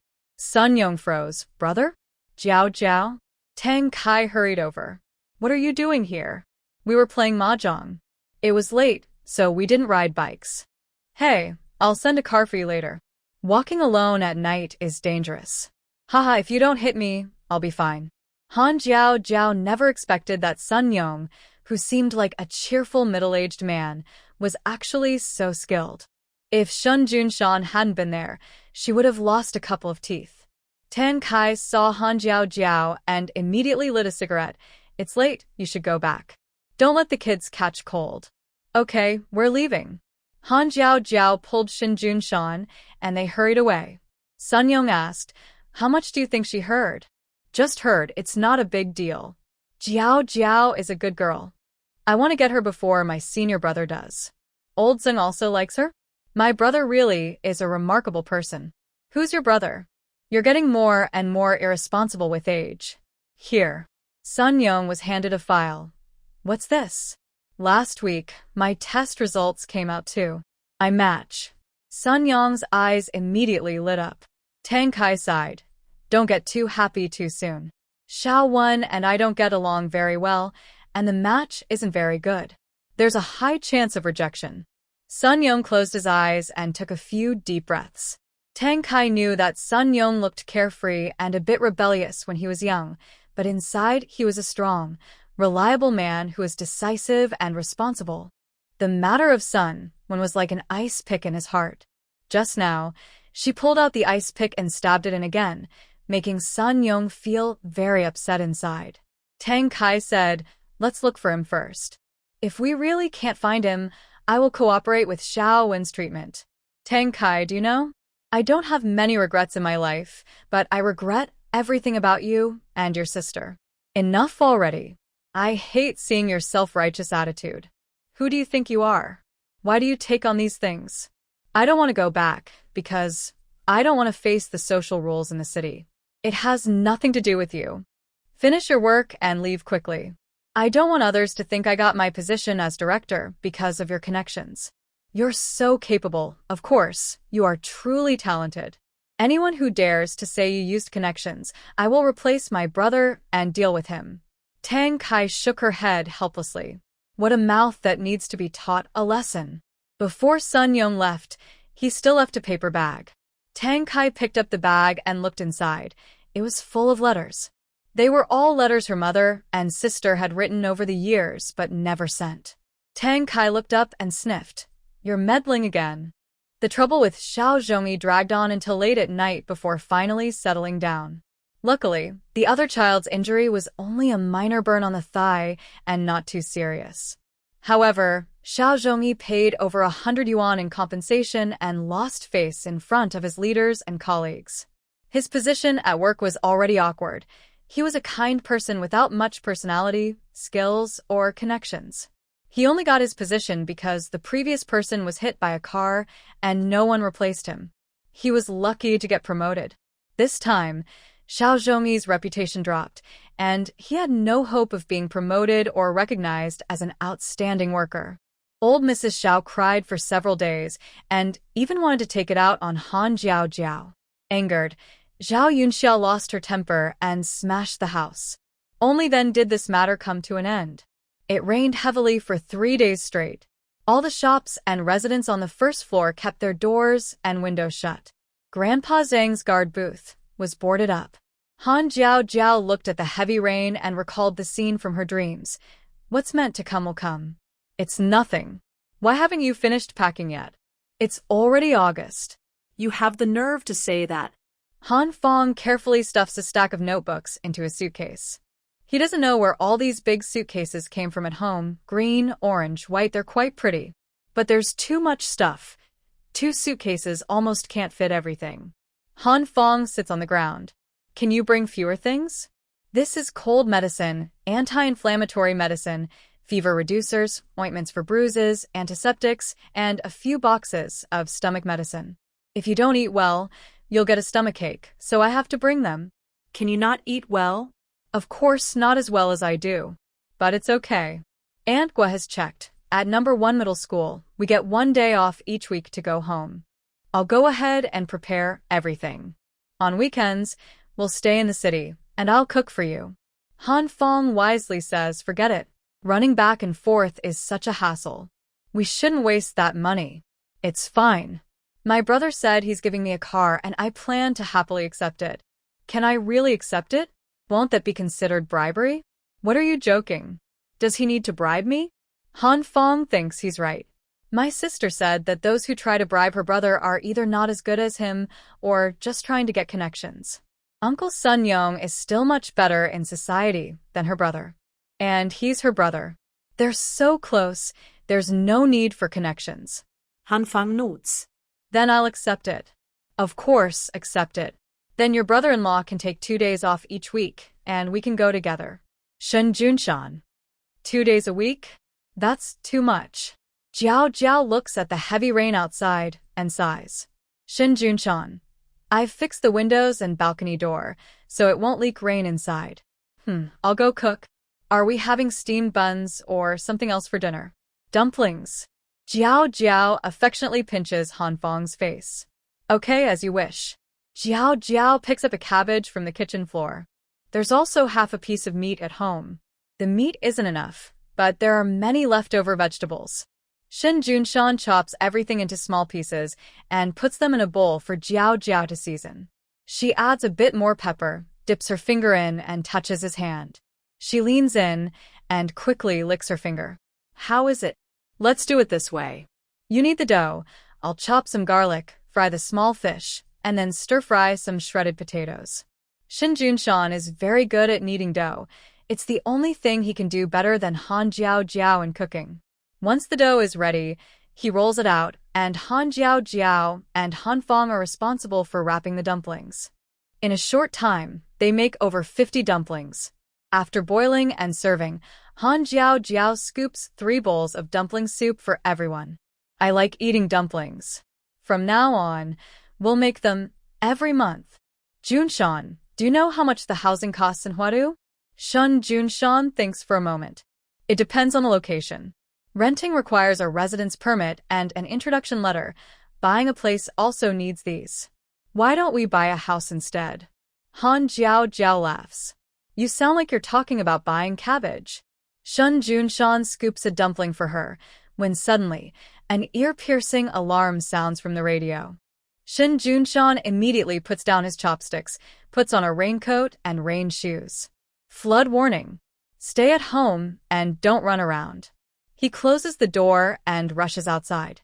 Han Jiao Jiao quickly puts on another raincoat and advises, Afong, stay at home and don't open the door to strangers. Big sister, where are you going? I'm going to save your brother-in-law. Han Jiao Jiao's pace is quite fast. When she catches up, she sees everyone stepping onto cars efficiently at the central square. She sneaks into one of the cars. Sun Quan leads the team. When he sees Han Jiao Jiao, he looks stunned. What are you doing here? I came to help with the rescue. Nonsense. Where's Junshan? Someone go to another car and call Junshan down. How dare they let you go on a rescue mission? I'll beat him to death.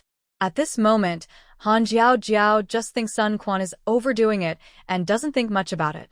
When she hears he's looking for Junshan, she gets angry.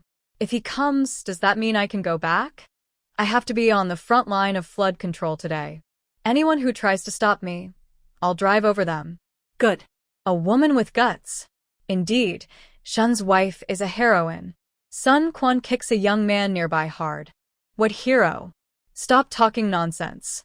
The car starts. Han Jiao Jiao sits in the middle. If you have the guts, try to throw me off the car. Anyway, I won't get off. I must protect my husband. Sun Quan's lips turn white with anger. He's at a loss, but finally, he frowns and compromises. Stay by my side. Don't leave. All the young comrades were stunned. Stubborn donkey, you've changed. You're a double-standard donkey. Sun Quan told everyone on the road that the Qianhu County nearby had broken.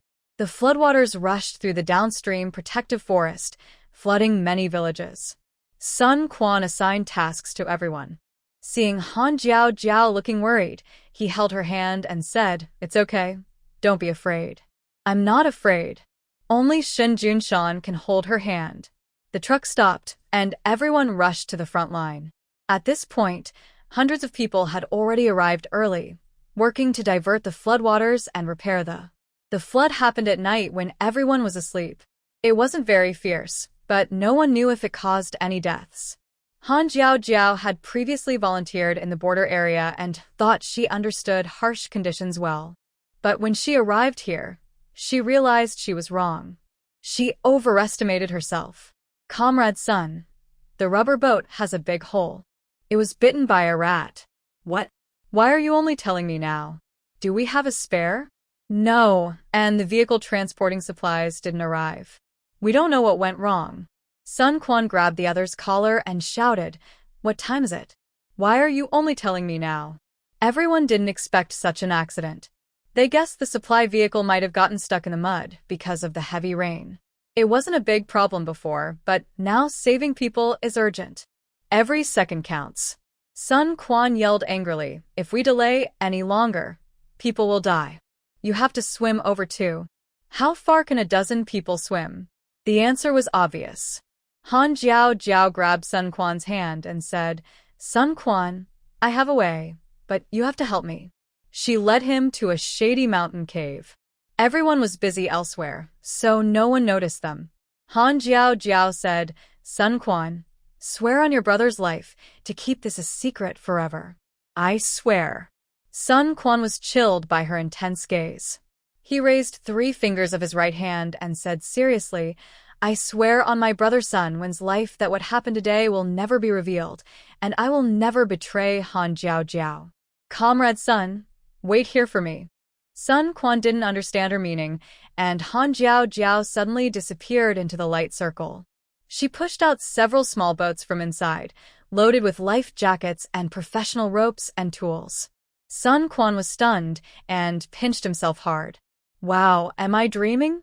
Han Jiao was glad that the large supermarket had an outdoor sports section. Although not as powerful as military gear, it was enough for emergencies. She pushed out water, biscuits, towels, and other supplies onto the boats. Jiao, who are you? Later, I'll explain. First, let them move the supplies. I need to find Jun Shan. He's in danger. Sun Quan was already stunned. Now Han Jiao was no longer just a long-lost sister in his eyes. She was a divine copy, sent by the gods to save them. Sun Quan quickly called people for help. More than 40 strong men carried about 10 boats toward the disaster area. Han Jiao saw more and more rescue workers arriving. The rain was heavy, blocking their view. Everyone was dressed similarly, so Han Jiao couldn't tell who was who. She remembered a scene from her dream. Huge stone monument.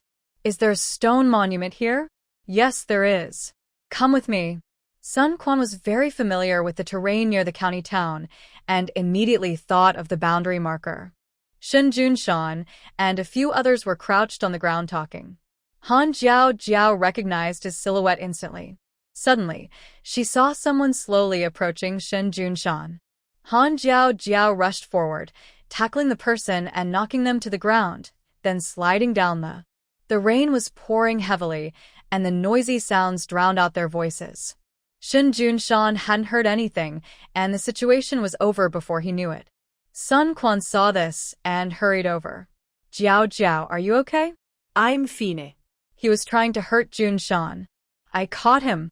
Han Jiao yanked off his head, startling herself. Shen Jinbao?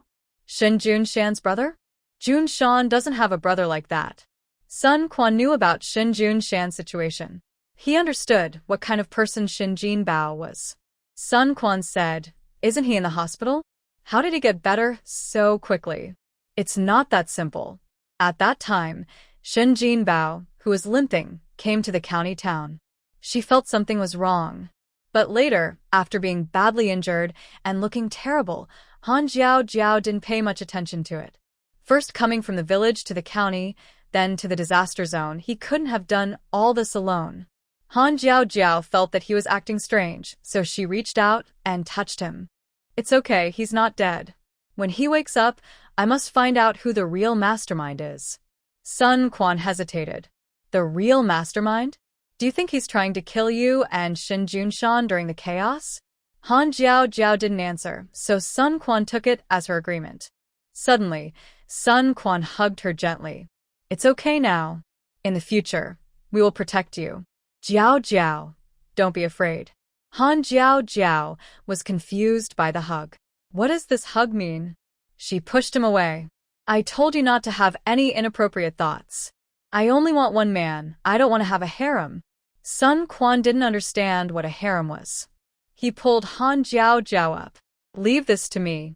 You go to Jun Shan first. I'll come to find you later. Sun Quan pushed her onto the dam and headed toward Jun Shan. He went back down and looked coldly at Shen Jinbao. He couldn't let a troublemaker who tried to harm others ruin his sister and brother's lives. Jun Shan turned around and saw her immediately. His heart clenched. Jiao, why are you here? What's wrong? Zhong Shun, take her back to the car and wait there. Han Jiao held on tightly to him. Don't send me away. I don't want to be alone. Jun Shan felt a ripple in his heart. She had touched a soft spot deep inside him. He didn't know exactly what had happened, but he knew he couldn't push her away. He held her tightly and kissed her forehead and cheeks. The warm, soft kiss dried the rain on her face. Han Jiao looked up, and her face regained some color. Jun Shan said, Stay with me. Since you say so, I guess I'll reluctantly stay with you. Han Jiao slipped her small hand into his raincoat, pushed aside his clothes, and pressed her belly against him. Actually, with such heavy rain, the raincoat was useless. His abs were soaked.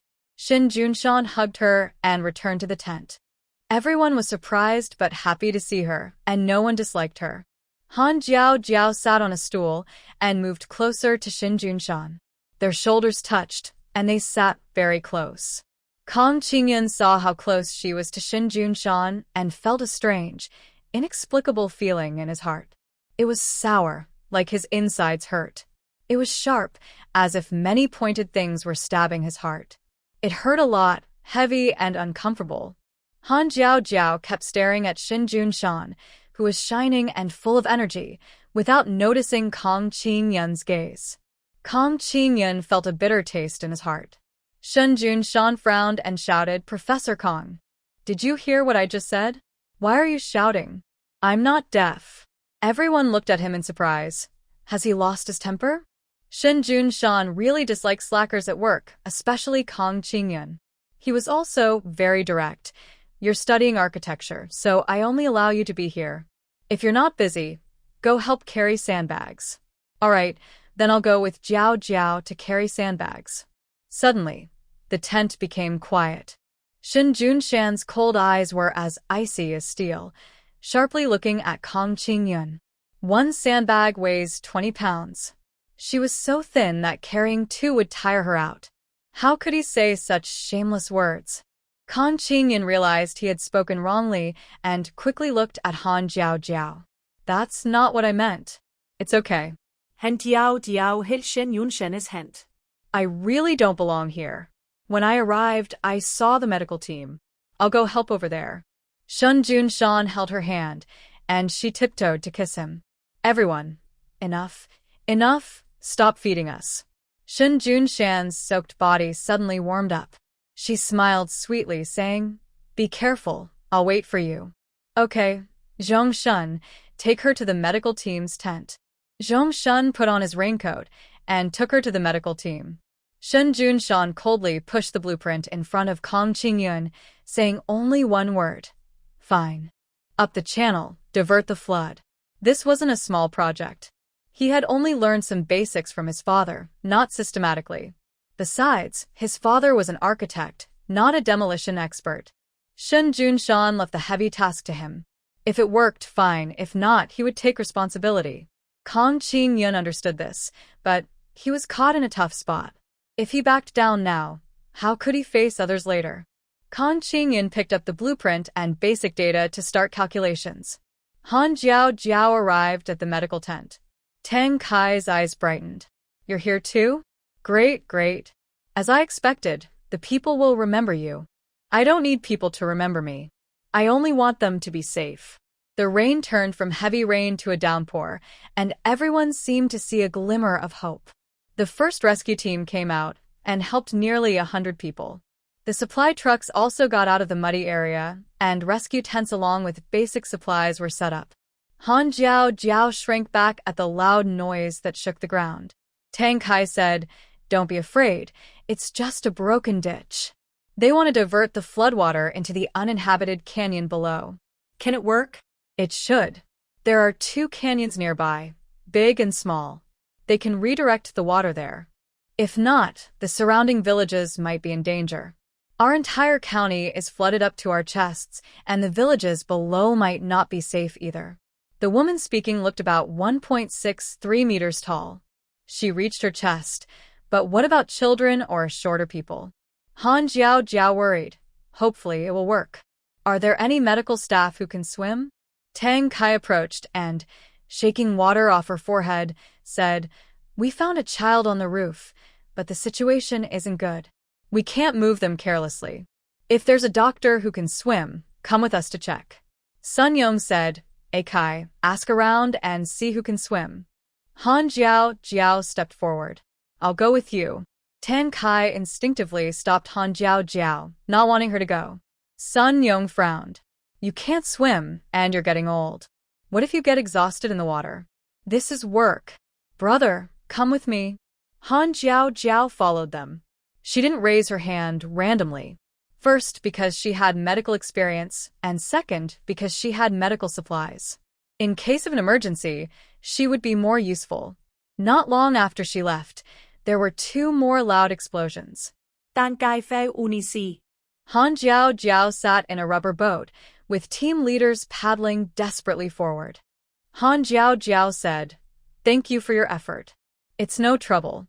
I still have a small boat, and some comrades can only push wooden basins to cross the water." Han Jiao Jiao saw a few people pushing large wooden basins toward the flooded area. She felt a bit regretful. If she had known supplies were so scarce, she should have taken more boats. We're there, just above. On the roof of a 2-story earthen house, an elderly person held their granddaughter and cried loudly. Han Jiao Jiao said, "The elderly are mostly paralyzed on one side. They can still move now, but it's much more troublesome than normal elderly. Lu team leader will have to work hard. That's what should be done." Han Jiao Jiao first climbed up and persuaded the elderly person, then Captain Lu came to carry the person down. She saw the little girl breathing quickly, her lips turning purple, and her body hot like coal. Han Jiao Jiao quickly gave her an injection and medication. The girl slowly opened her eyes and said, "Big sister. Big sister will take you to a safe place. You will get better soon. Big sister, I am thirsty." Little brother Ji went to the kitchen to get water, and then she started to water. "Captain Lu, you first take the person away, then come back for me. There's another child in the kitchen. I need to find him." Lu Yong wanted to rush over in her place, but 4 or 5 people had already boarded the boat. It was pouring rain, and there was a sick child. Lu Yong couldn't wait. "Dr. Han, give me 15 minutes. I will come back to get you." Lu Yong desperately paddled the boat to take them to safety. Only after she was in the water did Han Jiao Jiao realize what regret felt like. She put on goggles, and everything in front of her was a yellowish-brown color, with drifting debris hitting her occasionally. She had been diving before, now she was diving into muddy floodwaters. Luckily, she quickly found the kitchen, but the door had been washed away by the water. Little Ji, are you there?" Han Jiao Jiao stuck her head out of the water, just below a horizontal beam. A small head peeked out from the beam, trembling as he called, "I'm here." When Han Jiao Jiao saw him, she almost cried. A 4 or 5-year-old boy was curled up on top of the beam, completely soaked, with fear written all over his face.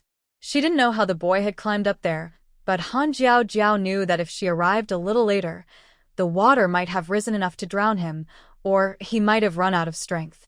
"Be good. Big sister will take you away from here. Don't be afraid, little Ji. Cooperate with me, and we'll be out soon." Little Ji obeyed and climbed down from the beam to Han Jiao Jiao's side. She quickly put a life jacket on him. Suddenly, a strong current rushed over, making her cough several times. Han Jiao Jiao looked at the water surface and frowned. "Little Ji, Big sister is a very good diver, very skilled. Do you believe me?"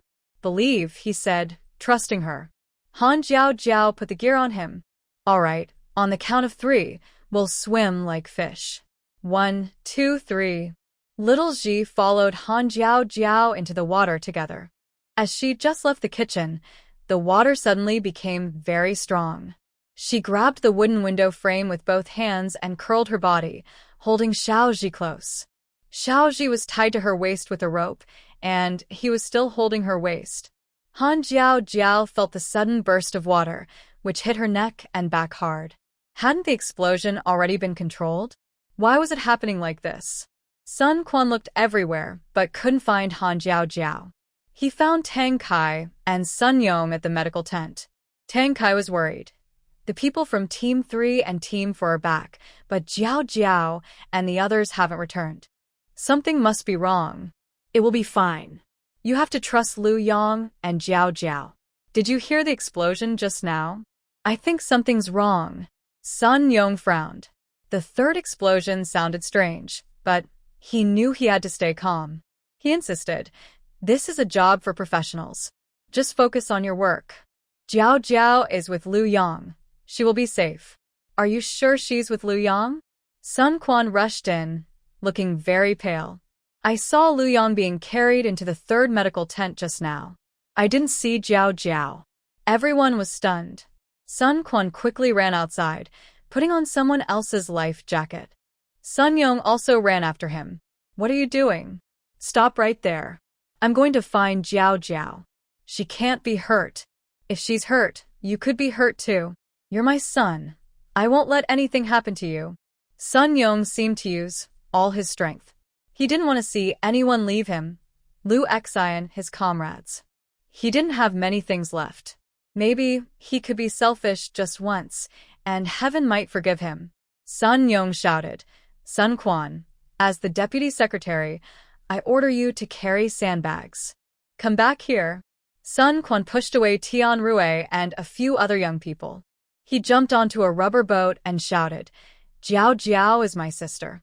I won't let anything happen to her. Dad, wait for me to come back. Sun Yong stood frozen, pointing in the direction Sun Quan had gone. He asked Xiao Tian, did you hear what he said? Jiao Jiao. I heard. The young master called her sister. So, Jiao Jiao is. Sun Yong didn't know what he was feeling inside. He only felt a strange, bittersweet taste in his throat. Sun Yong coughed up blood. When Shun Junshan received the news, the final wave of explosions had just finished.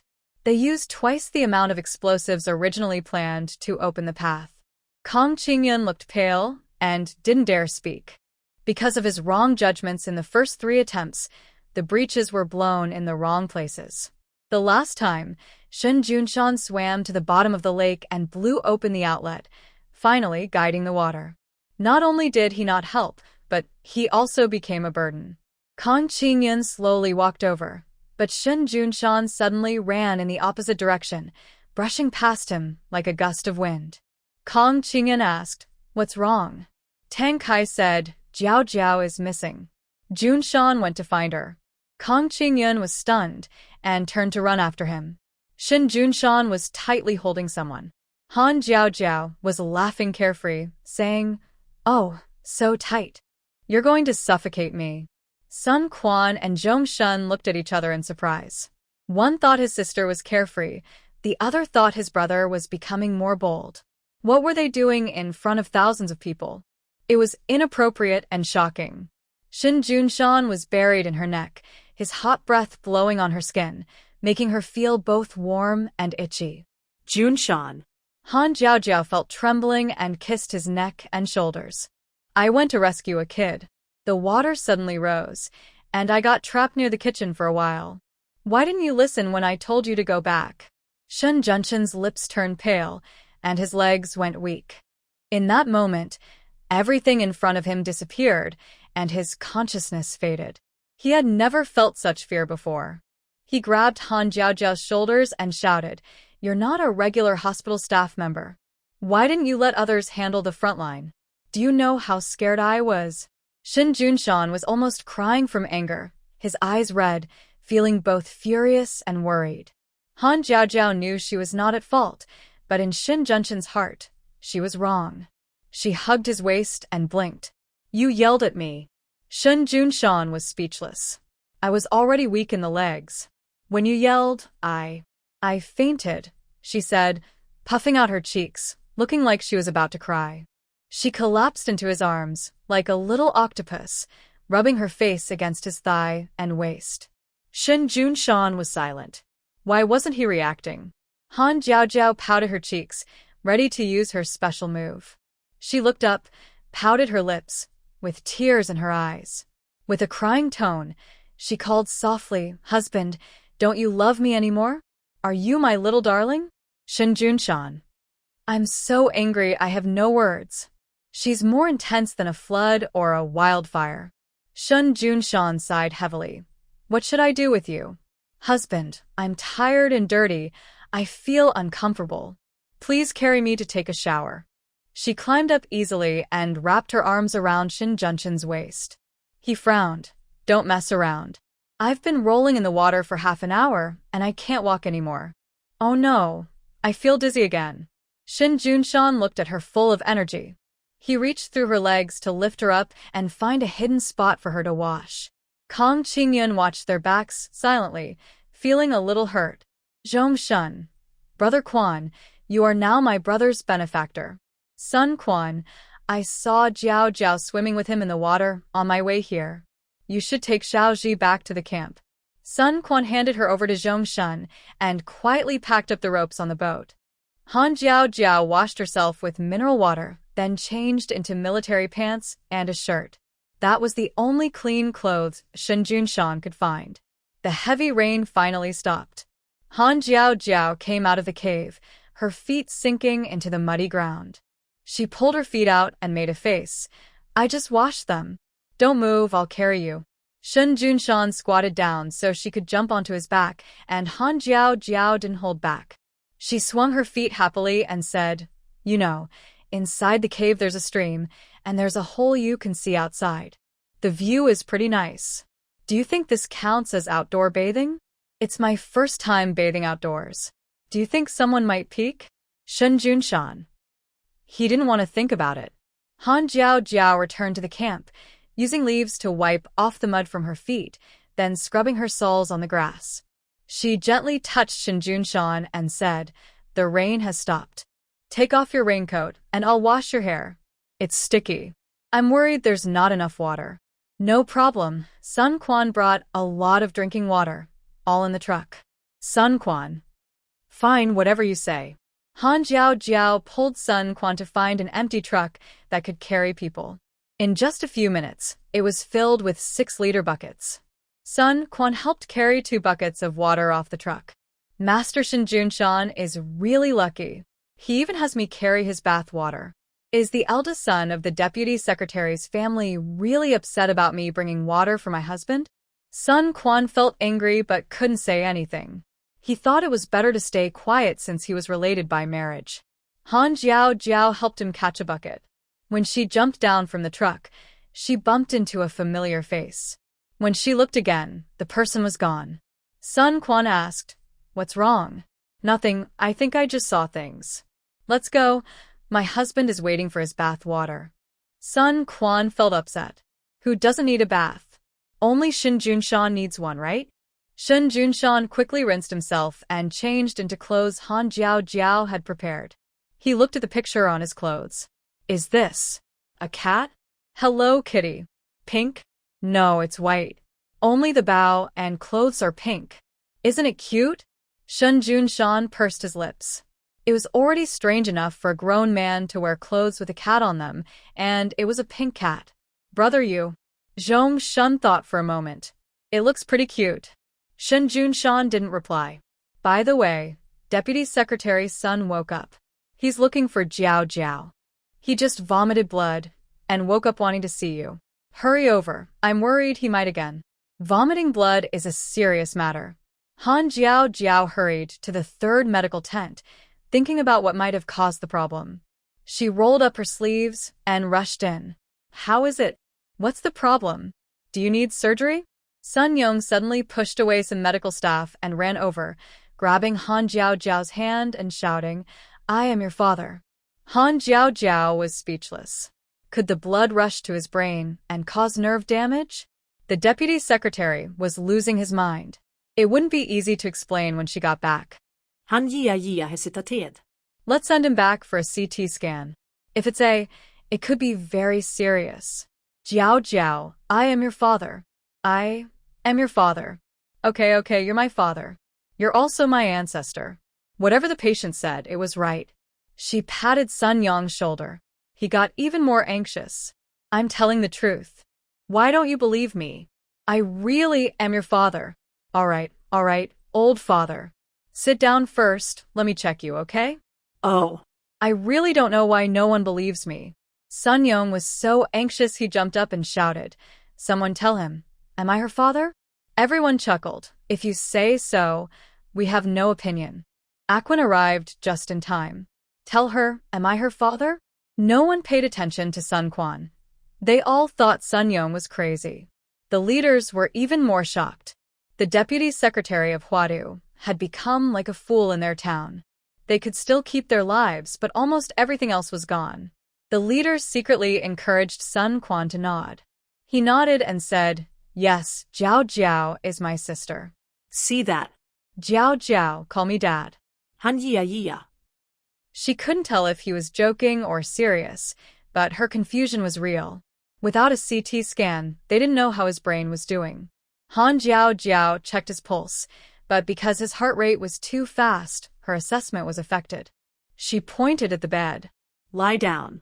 No, you don't call me dad, I won't lie down. If you don't behave, I won't call you Dad. Sun Young quickly took off his shoes and lay down, serious. Call me Dad. Han Jiao Jiao took a deep breath. Dad, she hadn't called anyone Dad since she was 4. That word almost made her faint. Sun Quan even smiled. He understood her difficulty. Sun Young was quite happy. His daughter was found, and she was his good brother's girl. Shaowen was saved too. Sun Young was so happy he giggled on the bed. The leaders thought this is the end. He's completely crazy. Han Jiao Jiao looked at the previous medical records, diagnosed Sun Young, then disinfected her needle. Take off your clothes. Why? I'm not sick. I'm fine. Even crazy people say they're normal, and patients say they're not sick. Han Jiao Jiao was used to this. She crossed her arms. If you don't take off your clothes, I'll have Junshan help you. Why? A daughter-in-law wearing a pink ugly cat shirt dares to pull off her father-in-law's pants.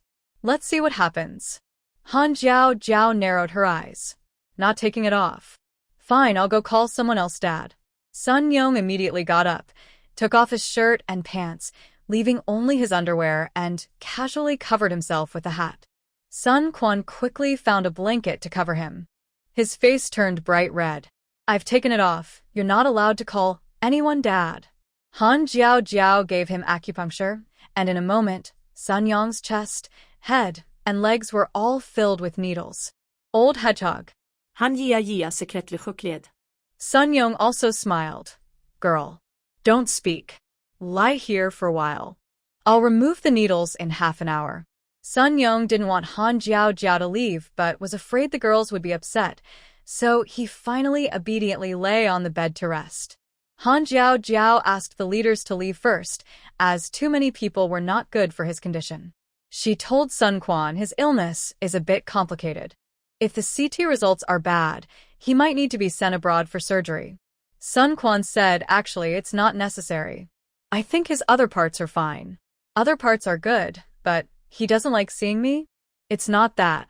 Maybe he just wants to be close to you. Sun Quan didn't know how to speak.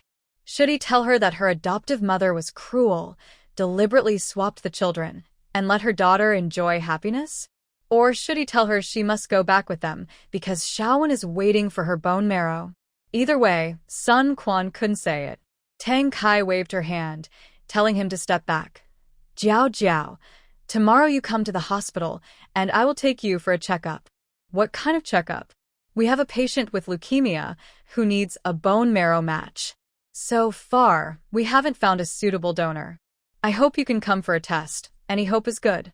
Shin Junshan knew she would agree, but didn't expect her to be so straightforward. He touched Han Jiao Jiao's damp hair. Have you thought it over? What's there to think about? I don't have a disease, and I haven't even gotten pregnant. Donating bone marrow is just a temporary injury, and it won't affect my future life. It's not like donating a kidney, so don't worry. Shun Junshan smiled bitterly. If someone has kidney failure and needs your kidney, I think you'd be willing to donate it.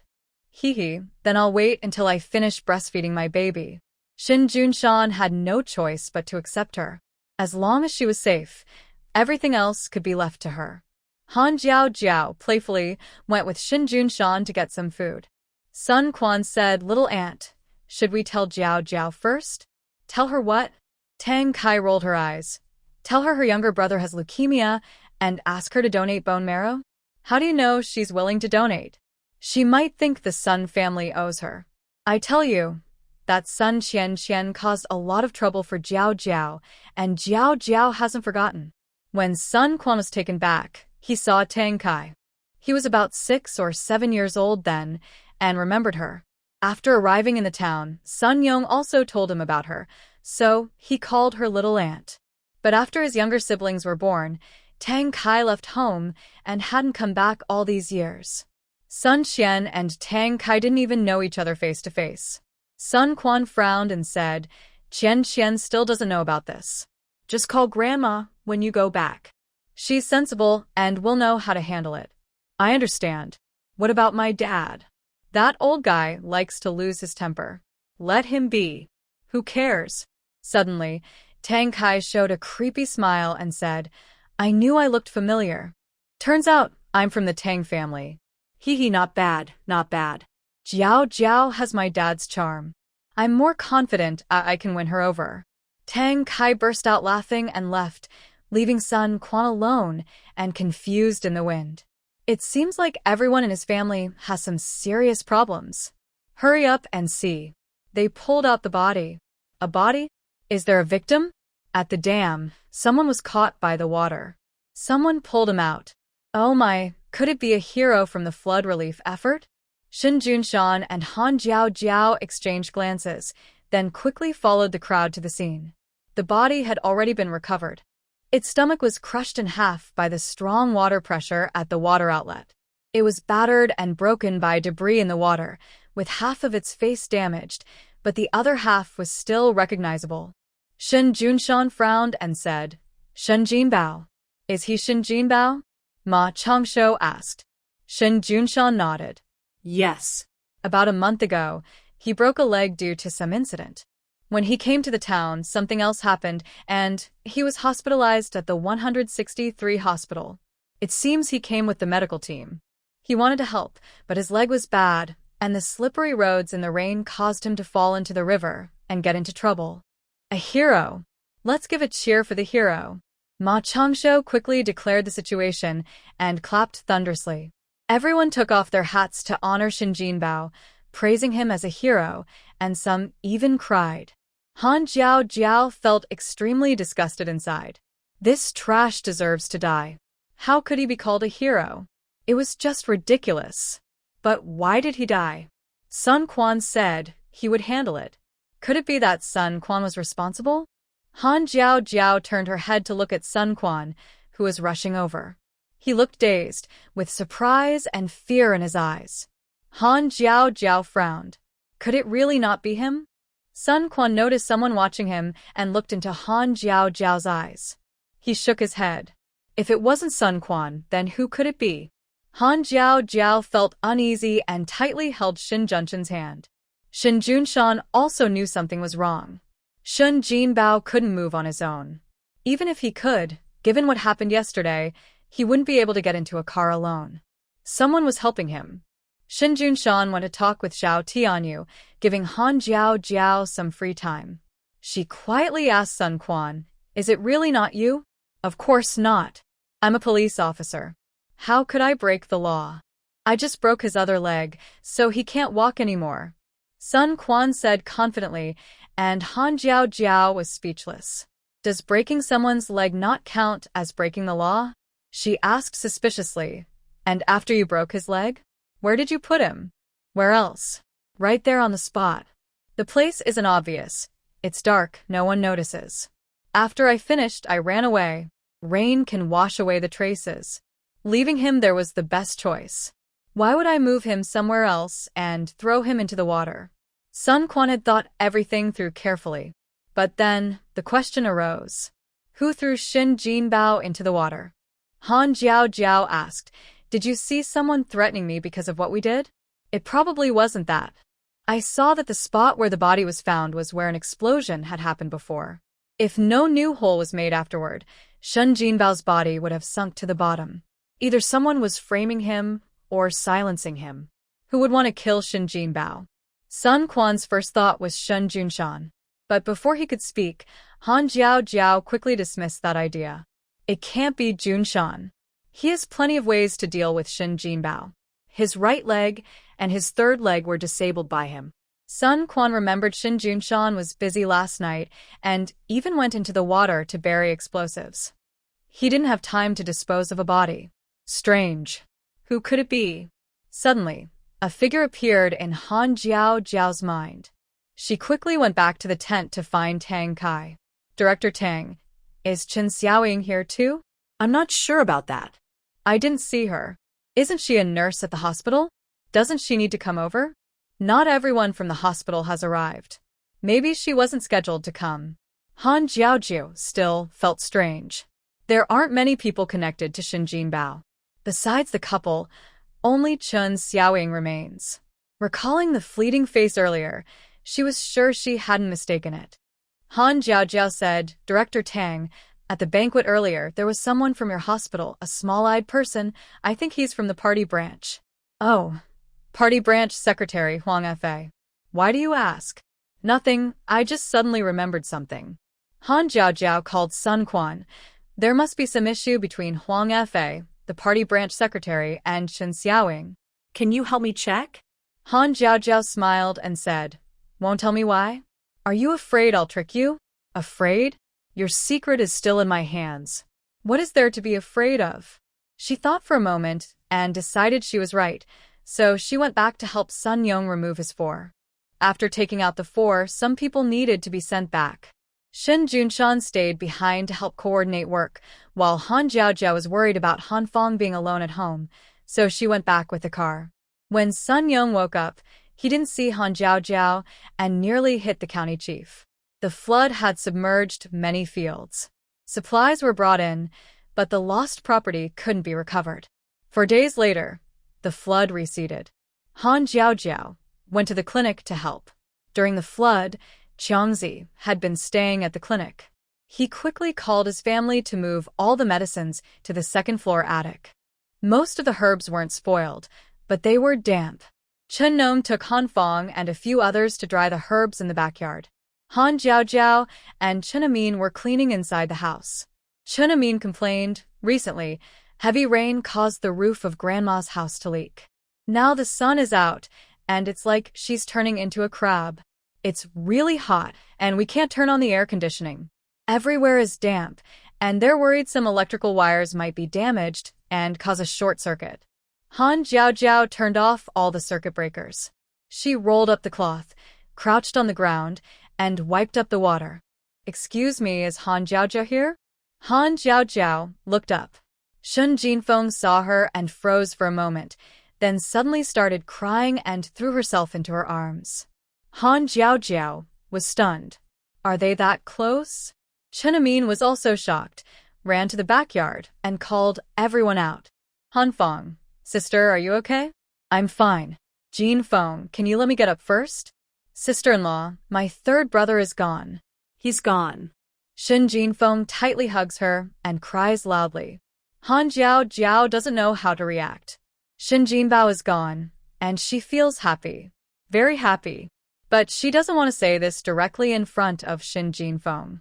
Han Jiaojiao pats her on the back. Shin Jinbao is now a hero of the disaster relief, a martyr. I heard they are going to give him a medal. She rolls her eyes as she speaks.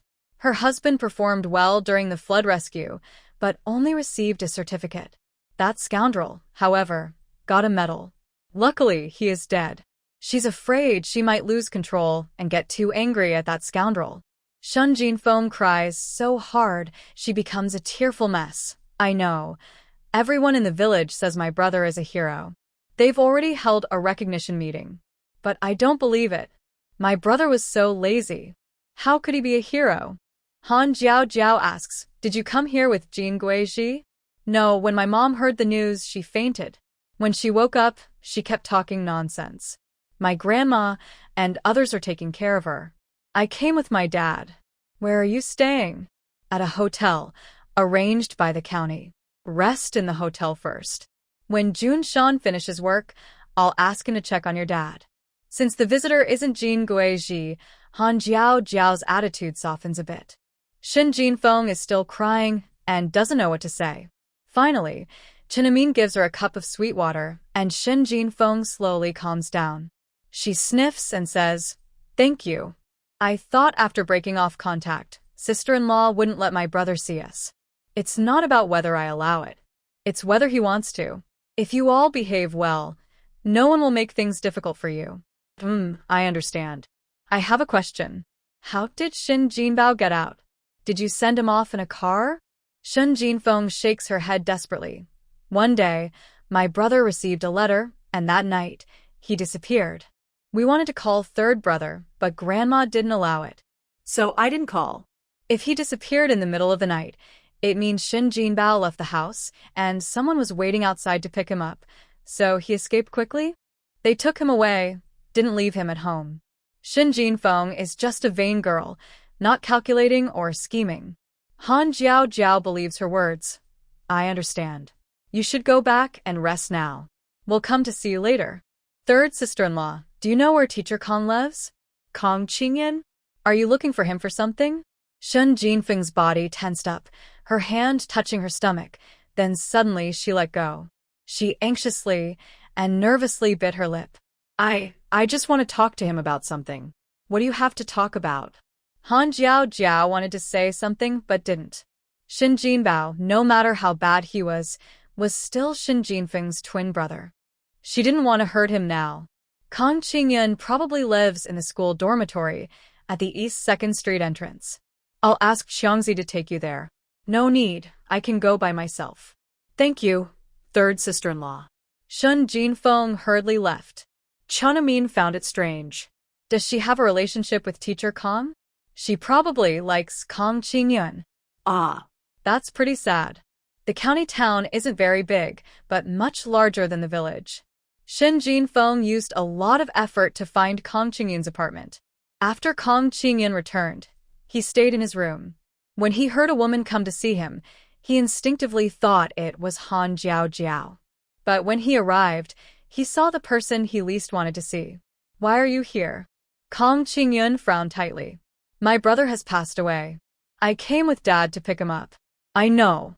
I also regret what happened to Shin Jinbao. When are you leaving?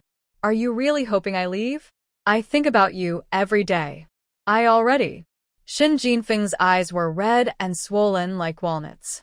People coming and going at the door looked at him strangely. Kong Qingyan felt helpless and could only ask her to come inside. When will Shun Jinbao's body be cremated?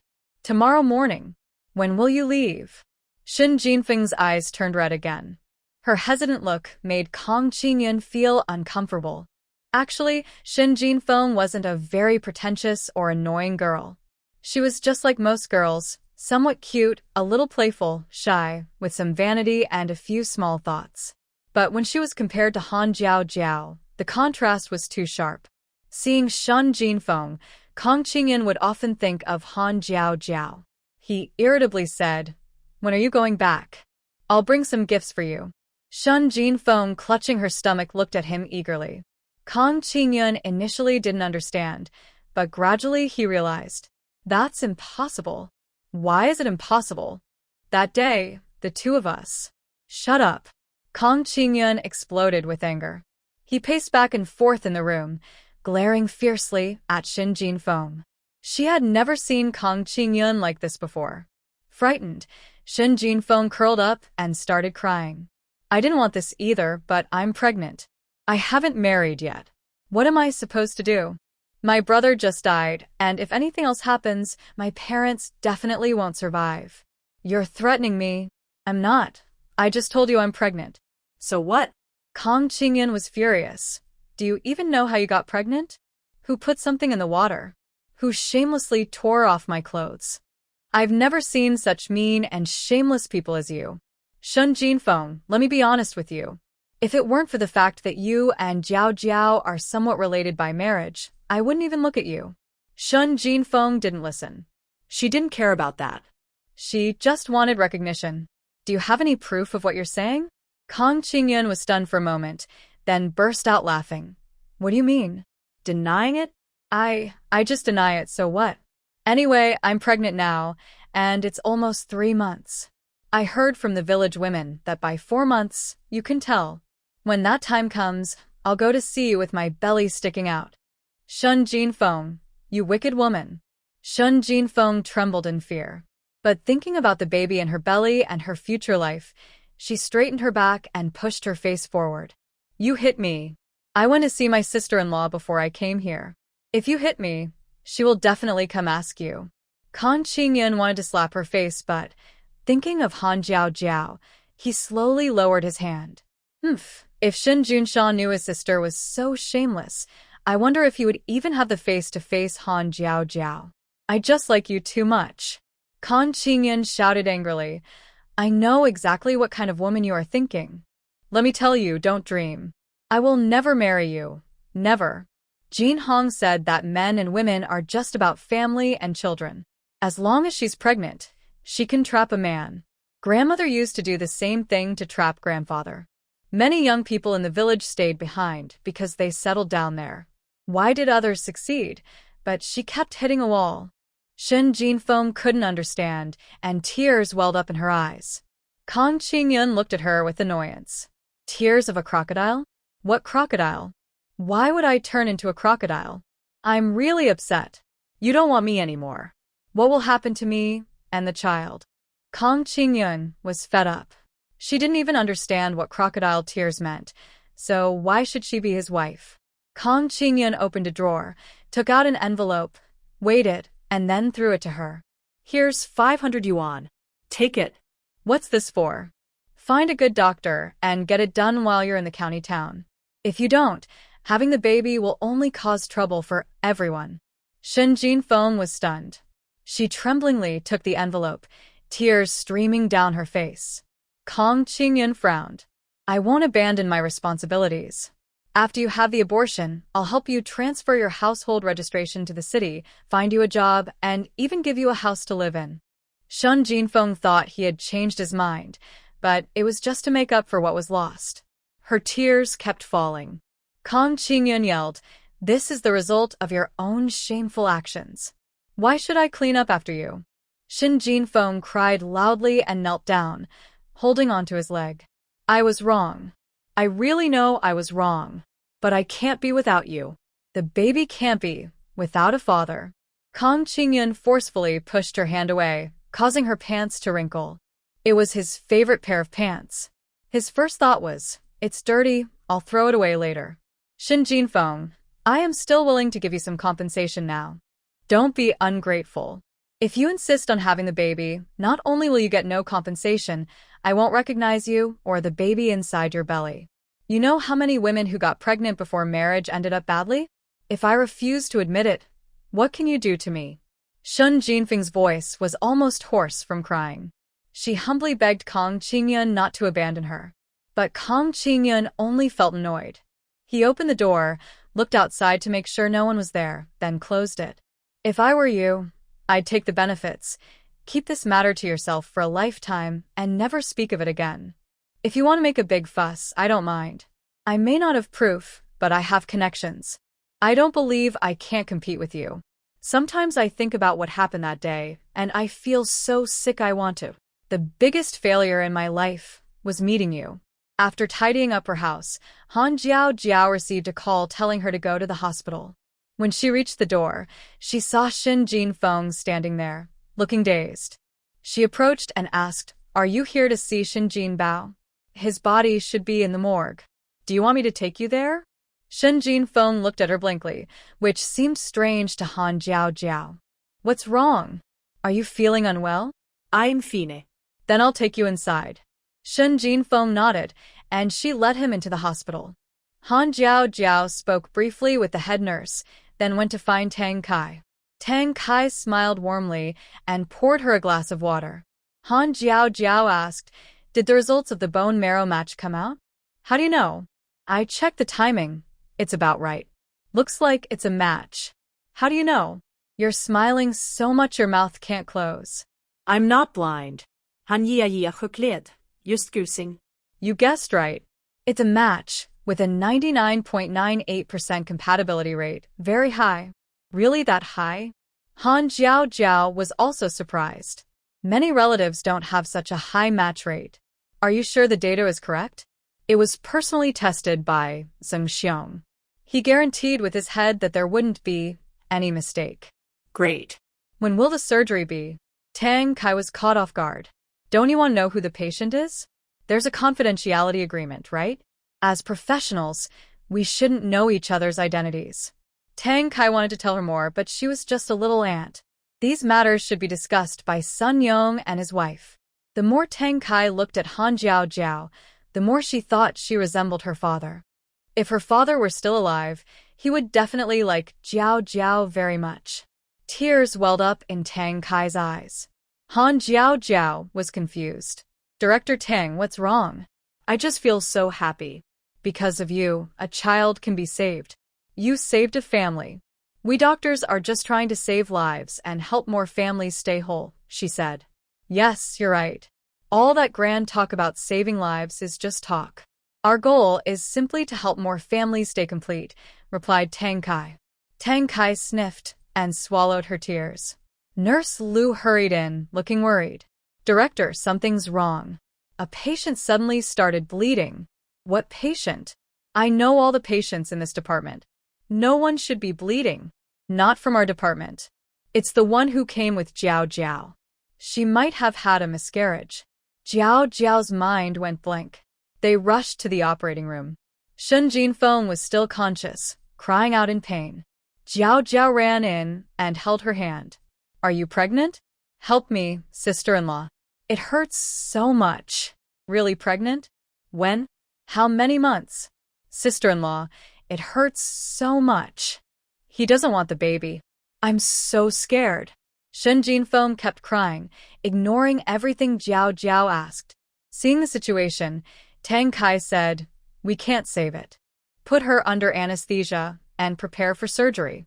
This type of surgery was not difficult for Tang Kai, so Jiao Jiao didn't plan to interfere.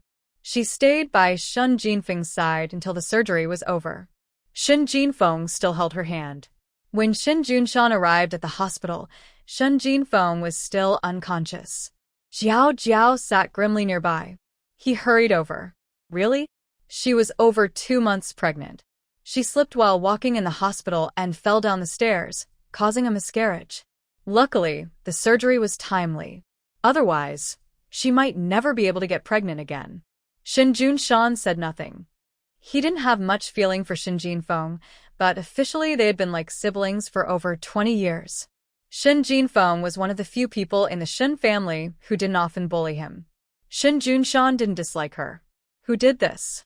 Jiao Jiao didn't answer. She didn't have concrete evidence, but the men Shen Jinfeng had contact with in the county town over 2 months ago were only a few. Qiangzi Dongzi? Impossible. Zhongshan? Impossible. And it definitely wasn't Han Feng. Only one person remained. I'll go out for a bit. When she wakes up, don't ask too many questions. Just stay with her and make sure nothing happens, she said hurriedly. Jiao Jiao quickly left the room and found Nurse Liu. Please help me bring this. Kan Qingyan just finished taking a shower at the bathhouse and came out to turn on the fan. Suddenly, Han Jiao Jiao kicked open the door, almost causing Kang Qingyan to fall off the bed. Surprised, Kang Qingyan asked, Jiao Jiao, why are you here? Han Jiao Jiao went inside, slammed the door shut, and threw a box at him. A wet, fleshy mass rolled out of the box. When Kang Qingyan saw it clearly, he was so scared he jumped up from the ground and hurriedly wiped the blood from his face. It was a stillborn baby. Jiao Jiao, what are you doing? Are you crazy? Han Jiao Jiao was confused. How could he say such things? You probably forced Shen Jinfeng to have an abortion, right? Well, here it is. It's been 2 hours, so it's not fresh, but it's not rotten yet. I brought it to show you. Kang Qingyan looked at the flesh mass, which was next to a placenta. He felt so sick he almost vomited. Han Jiao Jiao grabbed his collar, daring to do something, but not daring to admit it. And this is a boy. Who knows if he'll grow up to look like his father or his mother. Jiao Jiao. Like I told you, don't call me by my name with your mouth. Call me Mrs. Shen. Mrs. Shen? Haha. Kang Qingyan was about to lose his mind. Suddenly, he angrily pushed Han Jiao Jiao away and shouted, Are you trying to stand up for Shen Jinfeng? I'm not trying to stand up for anyone. I just think you're disgusting. Jinfeng didn't tell me anything. She's still in the hospital bed. I guessed this myself. Kang Qingyan, why did you do it? Aren't you proud of yourself? How dare you do something you can't admit to? Kang Qingyan finally couldn't hold it anymore. He kicked the box away and yelled, It was Shen Jinfeng who drugged me. That day at the skating rink, there was something wrong with her water. I drank it and fainted. When I woke up, she was lying there, saying we had a relationship. What was I supposed to do? Was this what I wanted? No. I'm also a victim. I felt sick just thinking about her. The things that happened that day make me even more disgusted. Do you know how many times I took a shower? I even scrubbed a piece of skin off my legs. Han Jiao Jiao forgot what she came for. Maybe she deeply believed that women are always at fault when something goes wrong with a man. She never expected that Shin Jinfeng was the one who started it first. She thought she shouldn't interfere in the mess of the Shen family. She wanted to slap herself. She frowned and said, "Even so, the child is innocent. There are many innocent people. Do I care so much? The Kong family won't accept Shin Jinfeng, and I won't either. When she told me she was pregnant, I wanted to kill her. Maybe just like Qin Xiaoying wanted to harm Shin Jinbao. I also don't have a good impression of Shin Jinfeng." Han Jiao was surprised and asked, "Qin Xiaoying wanted to harm Shin Jinbao? How do you know?" "Qin Xiaoying and I are similar. She was hurt by Shin Jinbao. If things get messy, she might be forced to marry him. Would Qin Xiaoying be willing?" Kang Qingyan sneered. "I saw Qin Xiaoying watching Shin Jinbao leave the other day. Her look was very sharp. They met?" When? Kang Qingyan looked at Han Jiao and said affectionately, Jiao, why do you always look at others? Why can't you look at me more?" Han Yia. Confused, she asked, "I'm asking you questions. Don't talk nonsense. I only care about where I see you, not where I see them. I remember you took Qin Fong to see the list. I remember you wearing a white shirt. I remember how you looked with your hair. Do you remember how I fell behind your bike and landed on the ground like a dog eating dirt?" Kang Qingyan choked. He remembered that day it was raining, and she was chasing his bike from behind. He felt annoyed, so he sped up. He thought he heard something fall. He guessed she fell, but at the time he felt relieved. Luckily, the fool didn't catch up. Han Jiao said calmly, "You fell behind your bike and hit your head, then got caught in the rain. Do you know how serious the consequences were? So serious that it led to her leaving him. His hypocrisy and arrogance were what she hated most." Kang Qingyan shook his head, choking back tears. "I was wrong. I regret it. I really regret it." Han Jiao moved away from his hand. "Teacher Kong, there's no pill for regret in this world. Just like you being with Shen Jinfeng, or the child who already had a miscarriage. Once something has happened, no one can change it. What has already happened cannot be changed, but the future is uncertain. Can you guarantee you'll be with Shin Junshan for a lifetime? He is the eldest son of the Gu family. Many women will be around him in the future. Can you guarantee he won't be tempted? You have 2 children with you. Can you guarantee Shin Junshan will be willing to support them for a lifetime?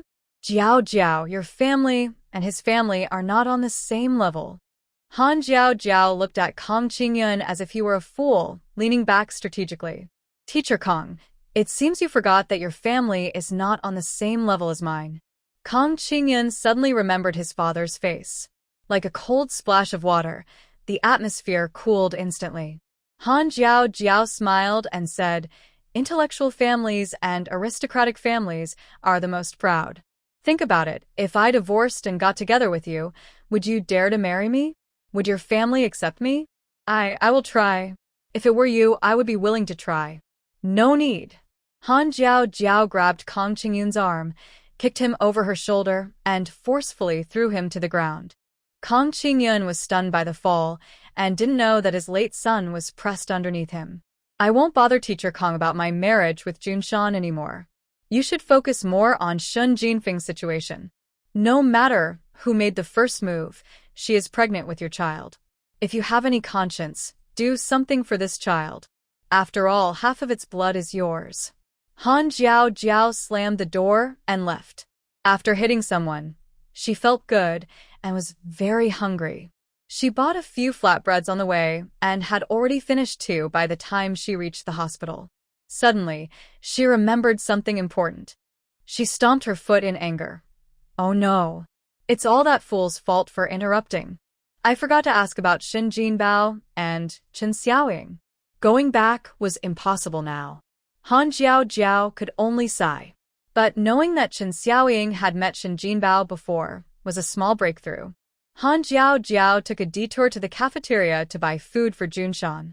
When she carried the bowl of noodles through the back corridor of the inpatient area, she suddenly overheard faint whispers. "This area is near the boiler room and warehouse. Few people pass by here." She happened to walk here by accident, knowing it was a shortcut. She didn't expect anyone to be here. "Don't push your luck. I already helped you get him out last time, and he died. He didn't die, he sacrificed himself. He was a hero. Is that Chen Xiaoying? Han Jiao stomped her foot. Who cares what he was? Anyway, he's dead. Everyone was watching this time. Don't think I will help you again. Secretary Huang, please don't say that. I was counting on you. You can still count on me in bed, but elsewhere, you'd better behave. Just this once, you can have someone deliver this to Shen Jinfeng's hospital room. I promise it will be the last time, and I will repay Secretary Huang well afterward. Chen Xiaoying's voice sounded both flirtatious and sweet, making Han Jiao get goosebumps. What's in this? I warn you, if Shen Jinfeng causes trouble in our hospital, I can't handle the chaos. Don't worry, it's just a little essential oil. I specifically asked someone to buy it from the city. Shen Jinfeng is at least Shen Junshen's sister. He's only got this one sister. All right, I'll have someone deliver it. And tonight. I finish work in an hour. I'll wait for you in the warehouse. Han Jiao quickly left, holding back her disgust. She had accidentally overheard Chen Xiaoying plotting. She smiled and hurried back to the hospital room.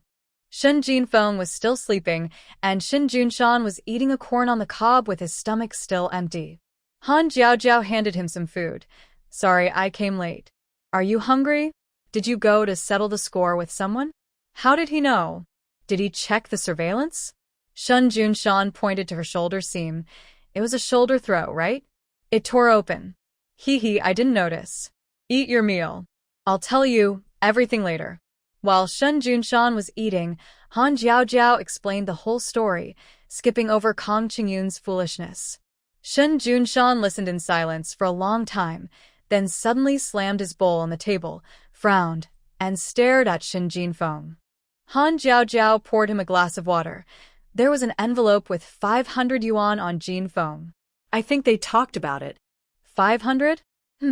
That Kong guy is quite generous. This is their business. What can we say? Shen Junshan also knew that, logically, Kong Qingyun couldn't be blamed for this. But he felt that guy was not a real man. Han Jiao comforted him. When Jinfeng wakes up, ask her. Things are what they are now. First, we need to protect her. Shen Junshan had no better options, so he nodded in agreement. A nurse came in from outside, holding 2 small ornaments and placing them on the bedside table. Below is a small alcohol burner with a balance-like device on top. She drops a few drops of oil into a dish. It turns out Chen Xiaoying sent scented incense. Wow, that's quite expensive. Han Jiao, when did the hospital start offering aromatherapy services? Such costly items, we can't afford them. The leader sent it, saying it can help relax the mood. I thought it smelled nice, so I brought it to you. The young nurse doesn't know much. She's just following the leader's orders. Han Jiao mutters to herself. The bad couple really knows how to use people. She's very curious about what's inside. Why did Chen Xiaoying insist on bringing it to the ward and swear it wouldn't affect Shen Jinfeng? If it wouldn't affect Shen Jinfeng, then it must not be poison. Does that mean it will only affect her? The more she thinks, the more her guess seems perfect. Han Jiao waves her hand. Can I see it? It looks interesting. The young nurse hands her a small tray. A strong scent of essential oil wafts out. Suddenly, Shen Junshan snatches the item and turns to leave.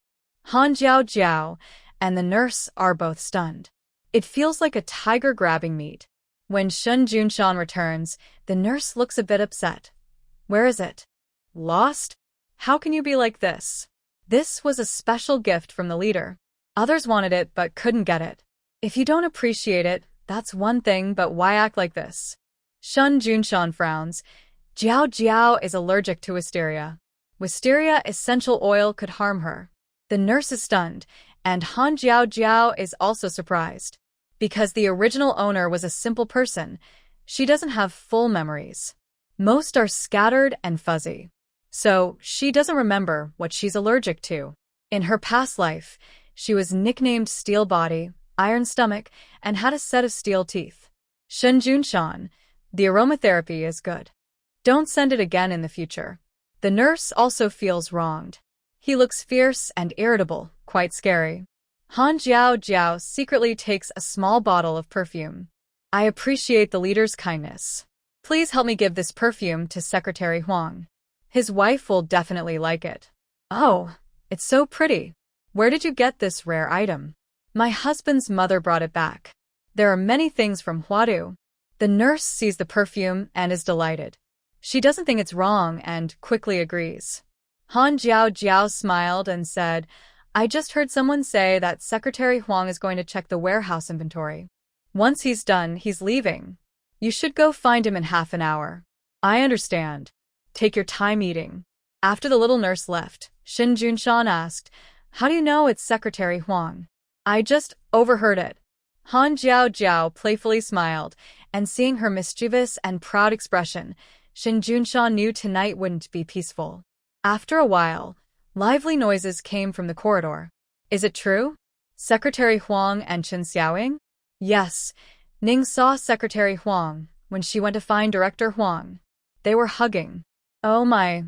Earlier rumors said Chen Xiaoying only went to the rehab department because of Secretary Huang. It seems to be true. Secretary Huang's wife is the niece of the director. Looks like there will be some excitement. Be careful with men. First Shin Junshan, now Secretary Huang. She only keeps an eye on men with families. Hearing the gossip outside, Shin Junshan became more curious. How do you know they will appear in the warehouse? I already told you, I overheard it. The only thing Han Jiao Jiao regretted was not being able to see Chen Xiaoying's angry face. Han Jiao Jiao was very tired. She didn't feel comfortable leaving Shin Junshan alone overnight in the ward. What if the little troublemakers seduced him away? Who would she blame then?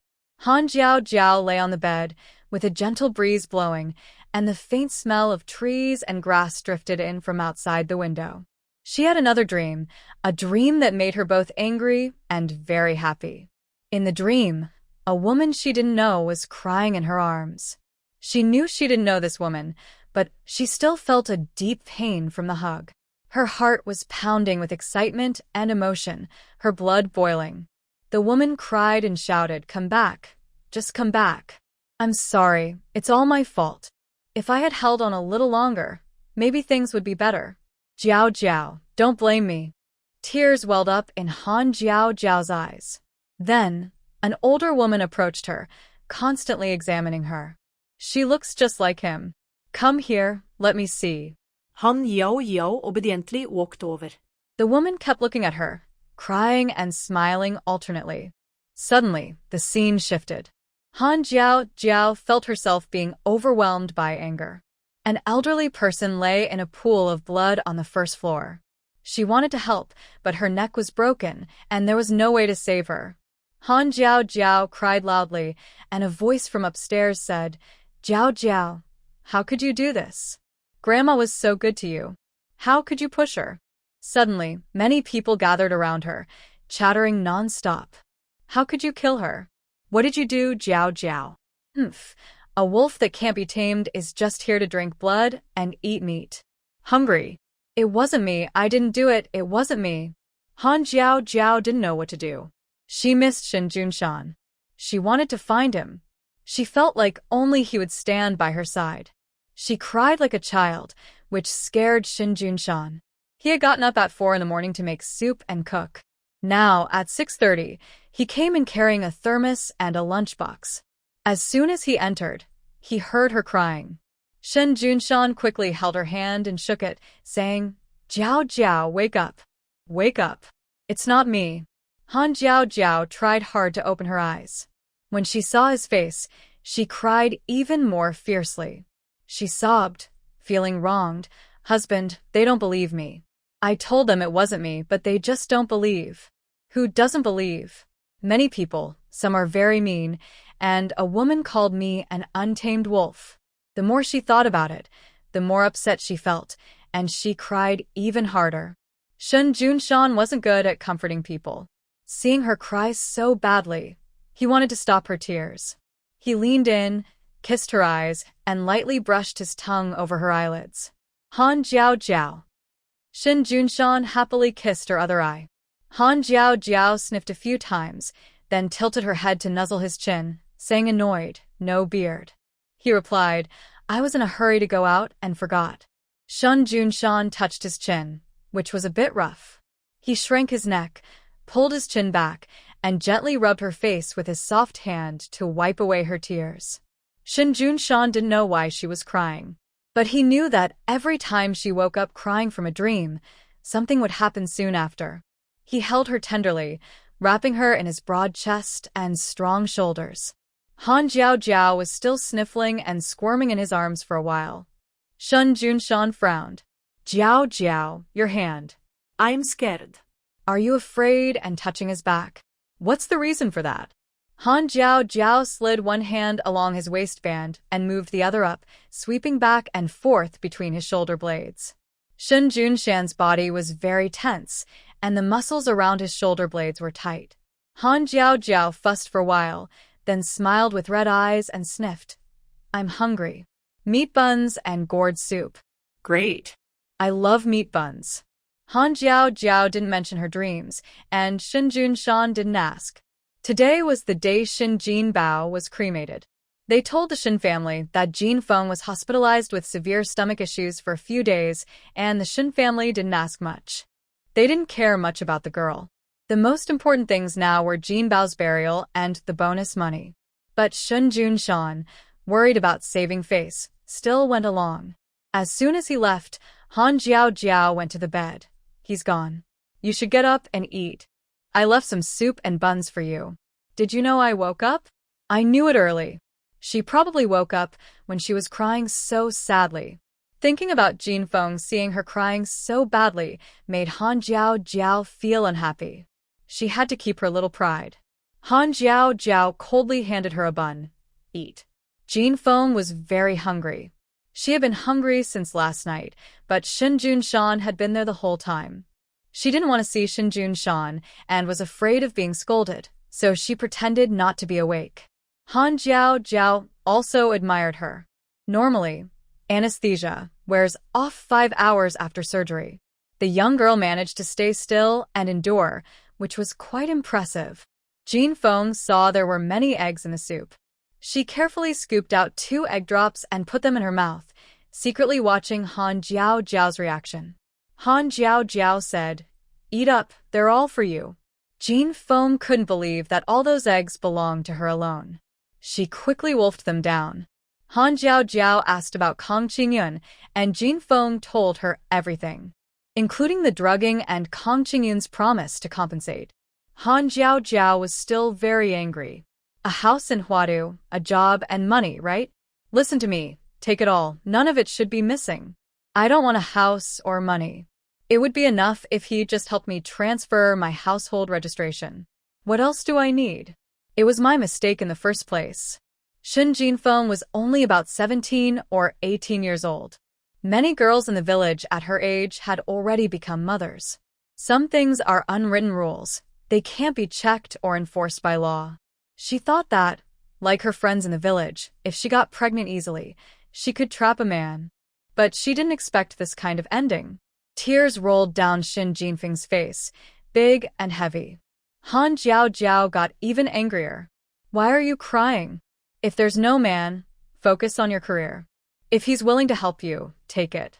What's there to think about? But I don't deserve it. Whether you deserve it or not, your child does. Unable to find words, Shin Jinfeng cried again. Han Jiao Jiao felt annoyed seeing her cry. Money isn't important. What's important are household registration and a house. In 30 years, the local household registration and housing prices in the capital will be sky high. Han Jiao Jiao said, I've decided for you. Not only do you want it, but you should also get a good one. At the end of the month, I'll go to Huda with Junshan. You come with us.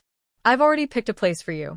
Later, Kang Qingyun will buy it directly, so he doesn't play word games or try to pass off a second-rate place as a good one. Do I still need to see it? Of course. Location and the type of house are very important. Don't worry, I will find a good one for you.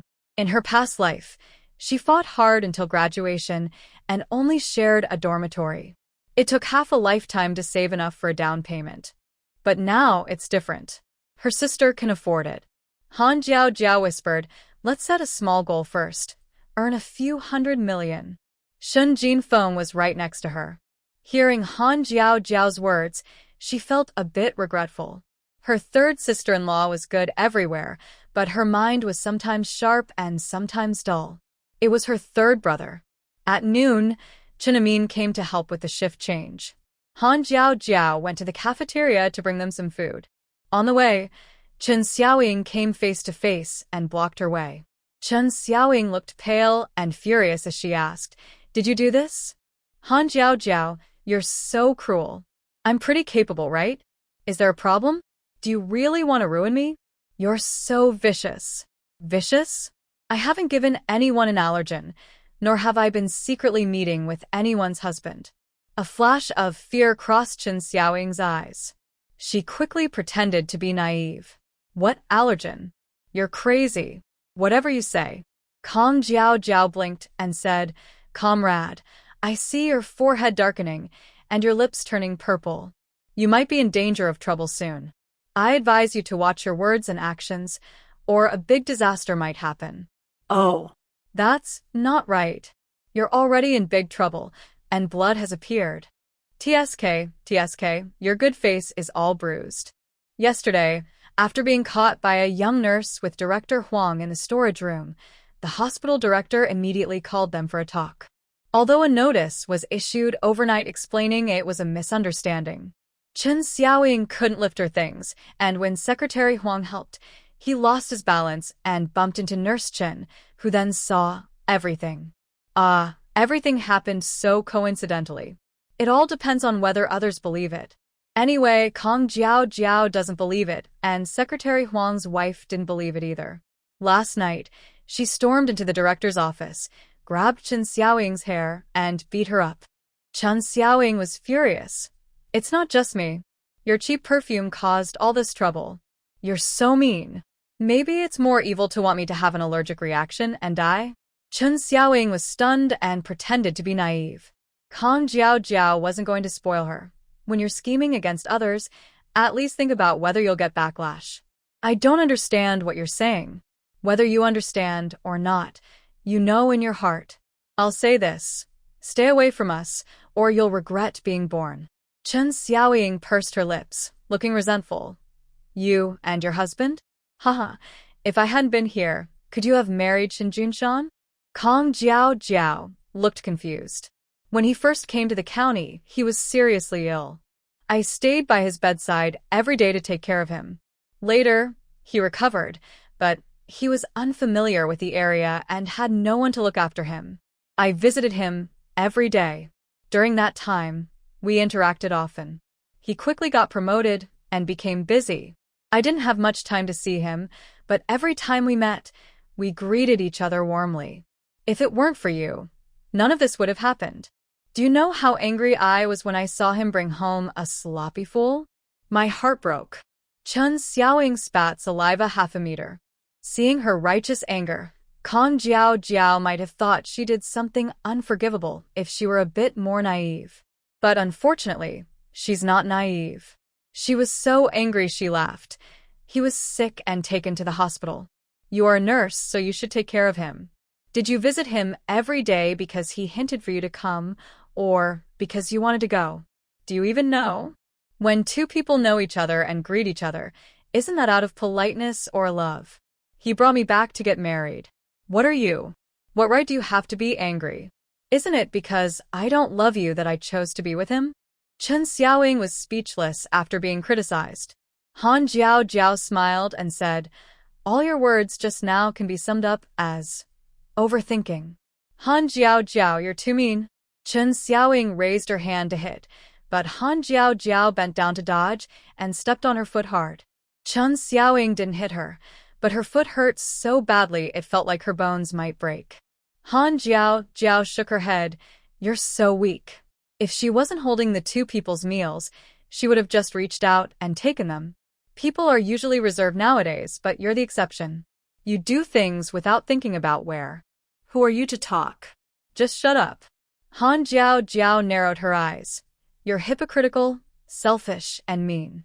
You're like this because you brought it on yourself. What do you know? Why should I understand you? Who do you think you are? Han Jiao Jiao flicked her ponytail and walked away happily. Chen Xiaoying stood there, feeling lost. Everything was fine before she appeared. The sun was gentle, the plants fragrant, and Xin Junshan was bright and cheerful. But after she appeared, everything changed. No worms, no fragrance. The only support she had, Xin Junshan, also became a stranger. Her family, her career, her life, all were ruined because of Han Jiao Jiao. Why, even though she was suffering so much, Han Jiao Jiao was still alive and showing off in front of her. Chen Xiaoying pinched her thigh, feeling the pain deep in her hatred for Han Jiao Jiao. Han Jiao Jiao brought the meal to the ward, but the more she thought about it, the angrier she became. It was because she was holding the tray earlier that she couldn't fully act. In that scene just now, slapping Chen Xiaoying twice would have been justified. No one would blame her. Han Jiao Jiao angrily blew her bangs and stared at the lunchbox, her eyes filled with malice. Chen Amin looked at the pork fat and vegetable stir-fry in the bowl, thinking it didn't cost much, so why do I feel like I just lost a lot? Sun Yong peeked in from the doorway with a smile. Han Jiao Jiao. Strange, the big uncle has come again. Sun Yong was forced into the hospital after coughing up blood last time. No matter how he struggled, he couldn't escape Tang Kai. After Tang Kai slapped him twice, he obediently stayed in the hospital.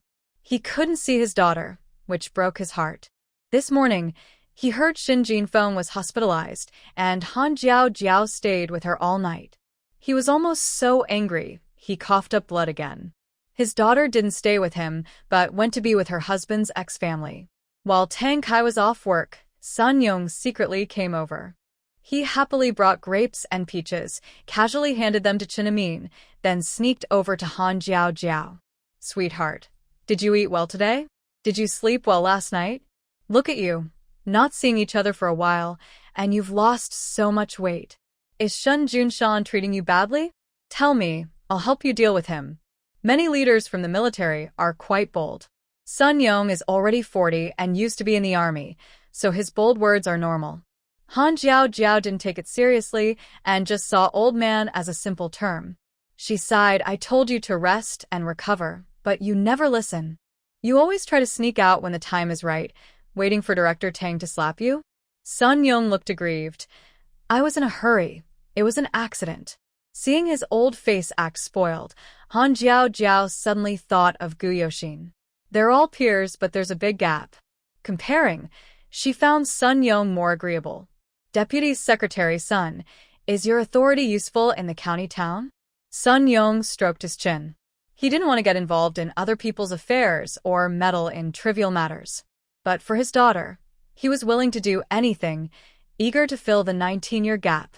He proudly patted his chest. It works. Then, could you do me a favor? Han Jia smiled. An hour later, old Huang, the party branch secretary, was transferred to be a proud gatekeeper. Thanks to the dean's help, everyone kept quiet about this matter. This time, the job transfer brought the issue back into the spotlight. I didn't do anything wrong, so why was I punished? It was a misunderstanding, so why didn't I argue? Therefore, there's a problem. Everyone became lively again. Han Jiao Jiao was playing chess with Sun Yong in his hospital room. Downstairs, there was noise and commotion. A middle-aged woman rolled up her sleeves and stormed into the hospital yard. Where is the tricky woman? Come out here. She has the nerve to flirt with people but won't admit it? Look at that young nurse. She's so capable. She can reach out from so far away. Is she desperate for a man? She even dares to touch my man. I think her skin isn't healed yet. She's itching all over. Tricky woman, come out here. Old Huang was harmed by you. If I don't peel your skin, I'll change my surname to yours. Han Jia hid uppstaish, Yigling sekretlu. Sun Yong looked more and more pleased. How about that? Feeling better now? Have you vented your anger? Chen Xiaoying keeps trying to steal my man and always uses sneaky tricks behind my back. I can't hit her openly, so I have to use the boss's help to trip her up. If you had done this 8 or 9 years ago, it would have been deadly. Serves her right. Han Jiao Jiao knew that Chen Xiaoying's job was about to be lost. She had offended the hospital director's family and Secretary Huang, so everyone in the hospital was mocking her. Now, without surveillance or editing technology, Chen Xiaoying couldn't clear her name. There was no way to make her innocent. Sun Yong smiled. You really have her style. Han Jiao Jiao looked coldly at this chaos, not caring who Sun Yong said she was. Chen Xiaoying was crying loudly in the director's office. The director also had no choice. He wanted to keep this disgrace quiet, but unexpectedly, Sun Yong said a few words. He also planned to bring in a batch of medical equipment and funds from Huadu, and couldn't offend the higher-ups. He had already sacrificed his own niece. Why fear sacrificing Chen Xiaoying? The director shook his head. The organization has carefully questioned. Xiao Tao saw you two hugging, and his pants were undone. How do you explain this? Did it happen by accident, accidentally opening his waistband? He found it amusing. Chen Xiaoying sobbed. I don't know, but I am innocent. Director, you have to believe me. This is not about whether I believe you. It's that you can't prove your innocence. What am I supposed to do? But I can't go home. Secretary Huang was just reassigned. Why should I go back? There's no difference between going home and being fired. She already felt ashamed at her uncle's house. Qinmu looked at her every day as if she were an enemy, constantly criticizing her. If she lost her job, her aunt would surely beat her to death. The director angrily said, work conduct issues are serious personal problems, and we must take them seriously. Comrade Chen, you need to change your attitude. Chen Xiaoying clenched her teeth. Since it had come to this, arguing further was pointless. She couldn't change the director's mind, so she decided to be honest. I had a relationship with Secretary Huang, but I was forced into it. The director was stunned at first. He's 50, experienced in many storms. But Chen Xiaoying really surprised him. He didn't expect that even though he's halfway into old age, he would be outsmarted by a young girl. He was so angry, he pointed at Chen Xiaoying's face, unable to speak for a long time. Chen Xiaoying also gave up trying to defend herself. Anyway, Secretary Huang's conditions were useless now. She had taken some money helping others, but her future was more important. That money couldn't compare to her future. She forced herself to say, I can go rest at home, but the director must keep my position, and I want to keep my college entrance exam qualification. If not, I will report Secretary Huang for you. You're shameless. The scholar couldn't find harsh enough words to scold her.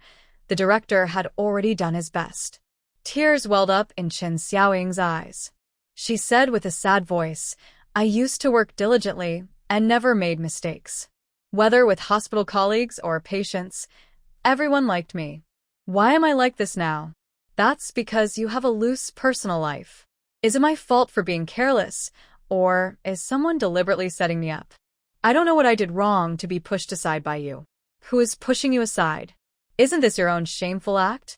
Did I tell you to hang around married men? Did I tell you to confess to others? And I also heard about your sister. Is that also our fault? You girl, why are you so ruthless? Chen Xiaoying was angry when she thought of the traitor, Chen Amin. Because Chen Amin had become Han Jiao Jiao's little follower, everyone was guessing that she was doing something wrong. Chen Amin kept praising Han Jiao Jiao to others. Her reputation was ruined by her own sister. Chen Xiaoying sneered, You keep clinging to those false stories.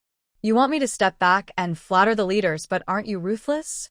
I tell you, do as I say, or I will accuse him of, report the hospital for neglect and mistreatment of staff, and accuse you of bribery. When the time comes, no one will get away unscathed. Chen Xiaoying, stop right there.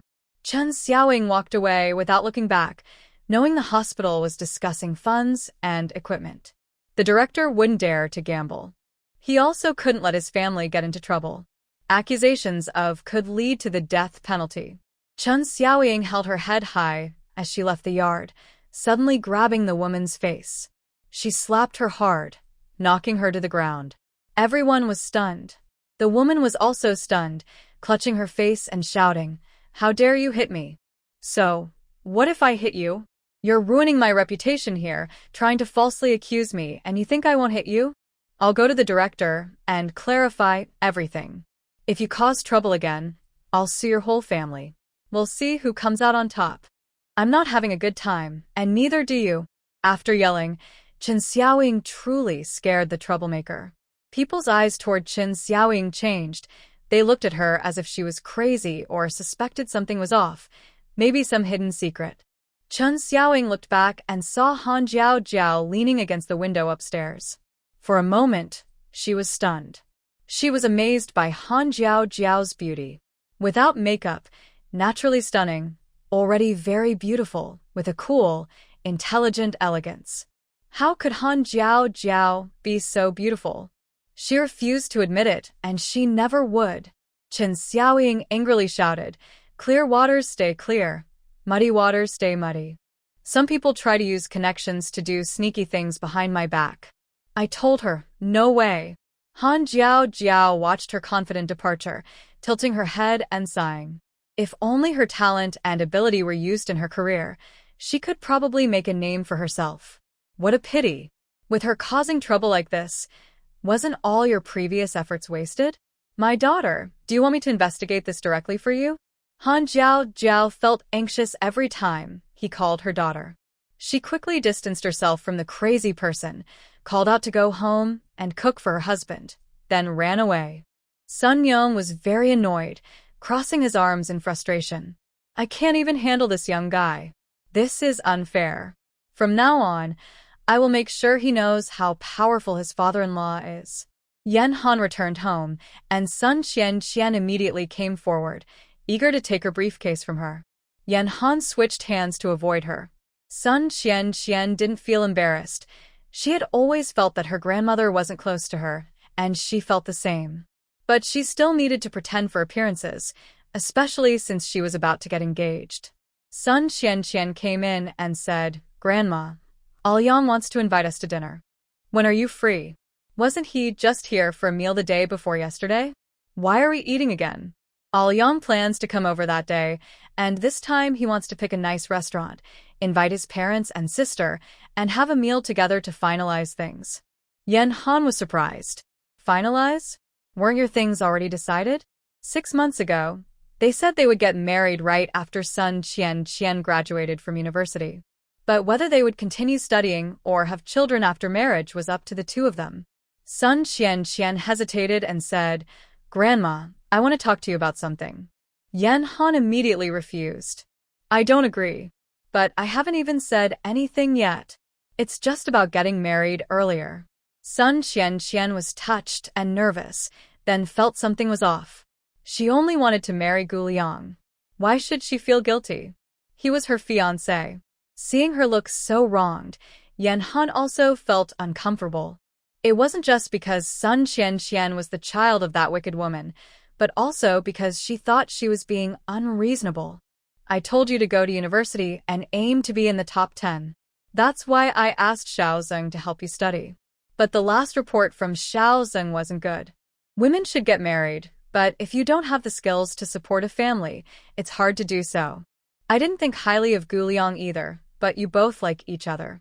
Since you're in a free relationship, I won't interfere much. But you should be clear about this, and he should be too." When Sun Qian heard Yan Han criticizing Gu Liang, she felt unhappy inside. She argued back, "Aoyang is doing well because Grandpa Gu is favoritism." Yan Han kommer bli scolded här. Sun Qian trembled with fear, immediately shut her mouth and dared not speak, but she still felt unhappy inside. The former child was a grandson, so isn't Gu Liang?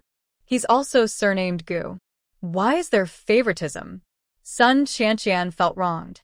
"Grandma, I truly love Aoyang." Sun Qian, are you forcing me to agree now? Are you just eager to get the dowry? Sun Qian nervously shook her head. "No, Grandma, you misunderstood me. I forgot to tell you, your dowry has been adjusted again. The previous agreement is no longer valid." "What? Grandma, how can you do this?"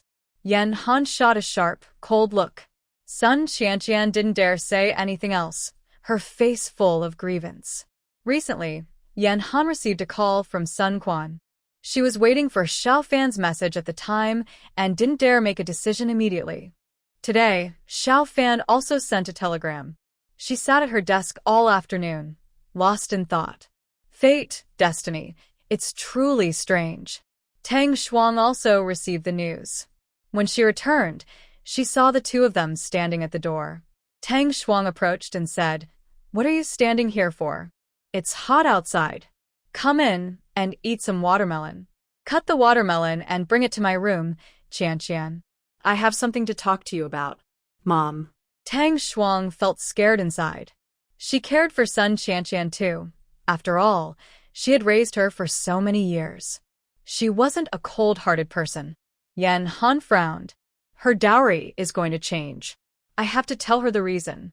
Our family is doing okay, but we don't have that much money. Besides medical expenses for Xiaowen, everything else needs to be fair. I can't keep treating my own granddaughter unfairly. Sun Qian found her words a bit strange. Granddaughter? Who is the real granddaughter? Who isn't? Yan Han went upstairs first. Tang Shuang held her hand and said, Qian, whatever Grandma tells you later, it's just the truth. It doesn't mean your parents don't love you, understand? Mom, what are you talking about? You'll find out soon. Let Zhangma cut the watermelon and you take it upstairs. Sun Qian disliked her grandma's study. When she carried the watermelon inside, her heart was pounding. Tang Shuang sat in the living room downstairs for an hour. When she heard the door open, she immediately went over. The two looked at each other from upstairs and downstairs. Tang Shuang nervously clutched the armrest. Sun Qian looked at her, forcing a smile. I'm fine, Mom. I'm really fine. Tang Shuang went up and gently touched her cheek, but Sun Qian dodged away. She sniffed. Although I feel shocked, I think about how I've taken my sister's place for so long and benefited from it. I can't just act innocent now. Don't say that. Tang Shuang also cried. Mom's love for you is real. Even if my sister comes back, you are still my daughter. Sun Qian hugged her. Mom, I don't know how to face you now. There's no need to say such things in our family. Just focus on studying well, and later, give me a big, chubby grandson. Sun Qian cried for a while. Tang Shuang took her back to her room. After seeing her fall asleep, she left. When Sun Qian heard no one in the room, she sat up and looked coldly at the photo on the bedside table. Her younger brother had never been close to her since childhood, so she didn't care. Grandma always had high expectations for her and was kind to others when she wasn't around. She felt she didn't look much like the people in the Sun family and didn't care. Now she realized it was because she wasn't really part of the Sun family. Sun Qian held back her tears, trembling on the bed. Since I've already lost it, why did it come back? Why is it trying to take my things? She punched the pillow and silently shouted in her heart. Tang Shuang knocked on the door of the study. Yan Han was looking at Han Jiao's information. When she saw her daughter come in, she immediately handed over the documents. She really looks like your dad. Tang Shuang took the documents. They showed a photo from Han Jiao's marriage to Xin Junshan. The man looked handsome, but very cold. Her daughter was also pretty, but she looked a bit unhappy. Tang Shuang chuckled. She really looks like Dad. And like me when I married old Sunday Mom, did you show the things to Qian just now? No, I just explained things to her. I didn't tell her about the switch. After all, she's been with us for so many years. When she gets married, she's still our child. She should know that her biological mother isn't a good person and that she's not good to Qian. Tang Shuang nodded with emotion. After raising a chicken for so long, she was reluctant to eat it, let alone a person. 20 years of feelings are real. Tang Shuang. Mom, when will Jiao come back? Quan's call was a bit strange. I didn't understand everything, but she agreed to donate bone marrow to Xiaowen. She doesn't even know who Xiaowen is, and she agreed immediately when matched. Such a good girl, not spoiled. Mother and daughter grew more proud as they talked. Old Tang's children really didn't let us down.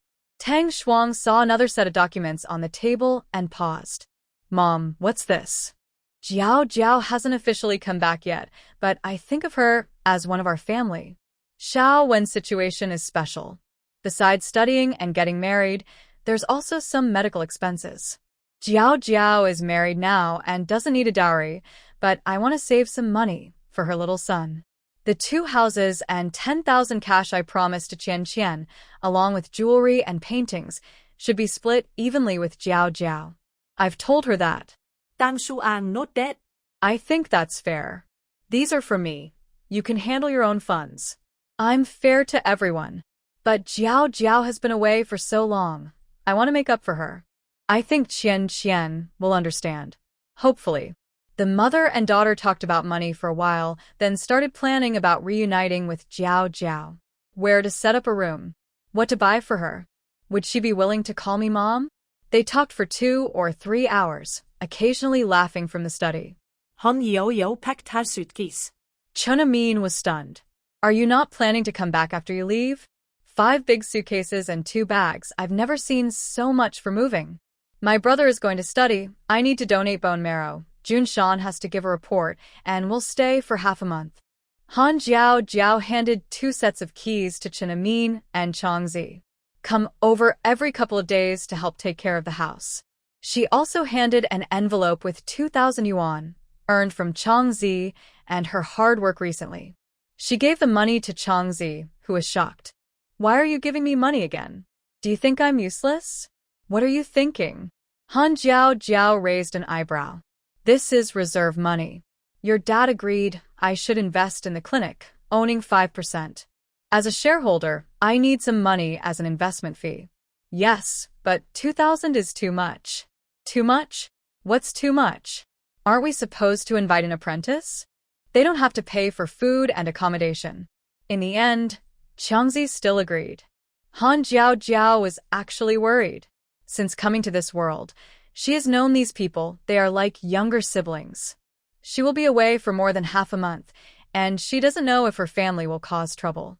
She left some money behind in case they get into trouble while she's gone. She also secretly handed the saved-up tickets to Chen Nong. Shen Junshan, Jiao Jiao, if we don't leave now, we won't get to the hotel tonight. Han Jiao Jiao hurriedly got into the car, holding a big bag of preserved plums. Shen Junshan, will this help? Last time, the dried tangerine peel didn't work.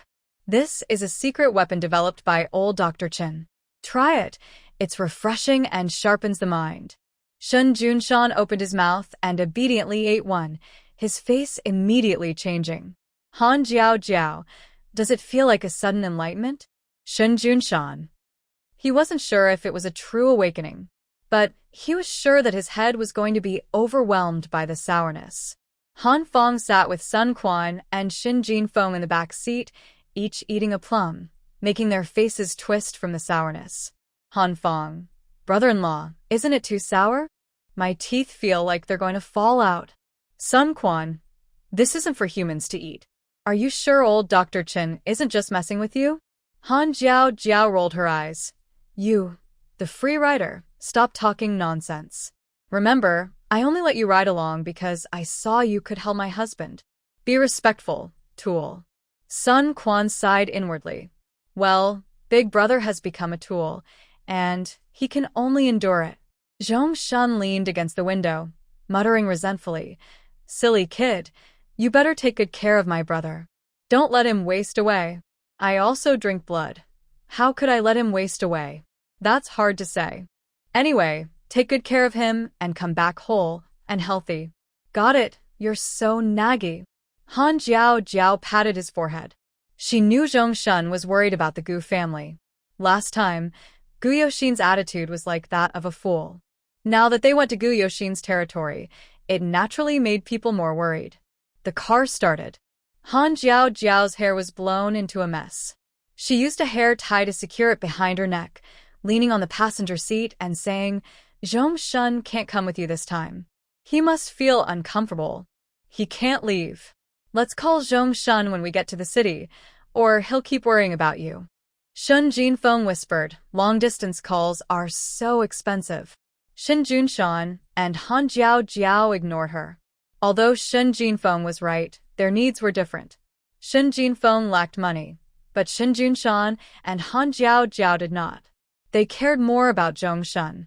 Seeing no one responded, Shin Jinfeng curled up with a pillow, asking, "Third brother, is it really okay for me to go? Won't it be inconvenient?" "It's fine." Just 3 simple words, with no emotion at all. The temperature in the car dropped instantly, and Han Jiao Jiao felt cold. Han Jiao Jiao said, "Aunt Du called us. She will arrange our stay. Sun Quan's family is already in Huadu, so we don't need to worry about him. Just come with us. I'm worried about my identity." Shun Jinfeng looked at Shin Junshin's back of the head with fear. Her mother almost hurt her third brother badly. If the Gu family and Du family didn't deal with her, it would be good. She didn't expect to stay at someone else's house. Shin Jinfeng held her stomach, feeling her internal organs trembling faintly. Han Jiao Jiao gave Shin Junshan a look, and he understood. Shin Junshan said, "It's okay, you can stay." "Is that comforting?" Han Jiao Jiao shook her head. She thought men are so straightforward, still unreliable. Sun Quan said, "If you're looking for a house in Huadu, I have some friends who can help. I can take you to see them." "I want to see too." Han Jiao Jiao jumped up and knelt on the front passenger seat. Shin Junshan placed a big hand on her head, pressing her back into her seat. "Seatbelt. You're choking me." Shin Junshan frowned and reached out to pull the seatbelt. Han Jiao Jiao was afraid he would get distracted while driving, so she quickly buckled up, muttering, "You're strangling me. The front seat is fine, but I don't like this part." Yes, I understand. Be careful." "Sun Quan, I also want to go look at the houses." Han Jiao Jiao was thinking that if she really liked one, she would ask old Master Gu to pay for it. It would be a wedding gift for the eldest grandson, and he would surely be happy. Tang Kai knew they were going to Huadu today, and she was gloomy all morning. Nurse Lu came over to deliver some documents and saw her sighing heavily. Little Lu smiled and said, "If you're worried, just go with us. Anyway, there's not much going on at the hospital lately, and it's nice to visit home." "None of your business. Stop talking so much." She and Tang Kai are good friends, and Nurse Lu knows Tang Kai's personality well. She chuckled and said, "Huadu has many good doctors. Last time, you mentioned Zheng Xiong and Lin Bin. Are they both jealous of Han Jiao Jiao?" She asked, "What do you think would happen if such a good piece of meat fell into a wolf's den?" "If I were Zheng Xiong, I'd definitely take action the moment you're not around." Tang Kai suddenly jumped up. Nurse Lu laughed and said, "When you're not here, Jiao Jiao wants to study medicine at the medical school. Deputy Secretary's son also wants to get closer to Jiao Jiao. He plans to connect them and have Han Jiao Jiao work under Zheng Xiong. All 3 of them would be happy." Tang Kai was so angry her teeth itched. "That Sun Yong dares to touch my stuff. I won't let him get away with it." "Hey, where are you going?" "Taking leave to grab some meat."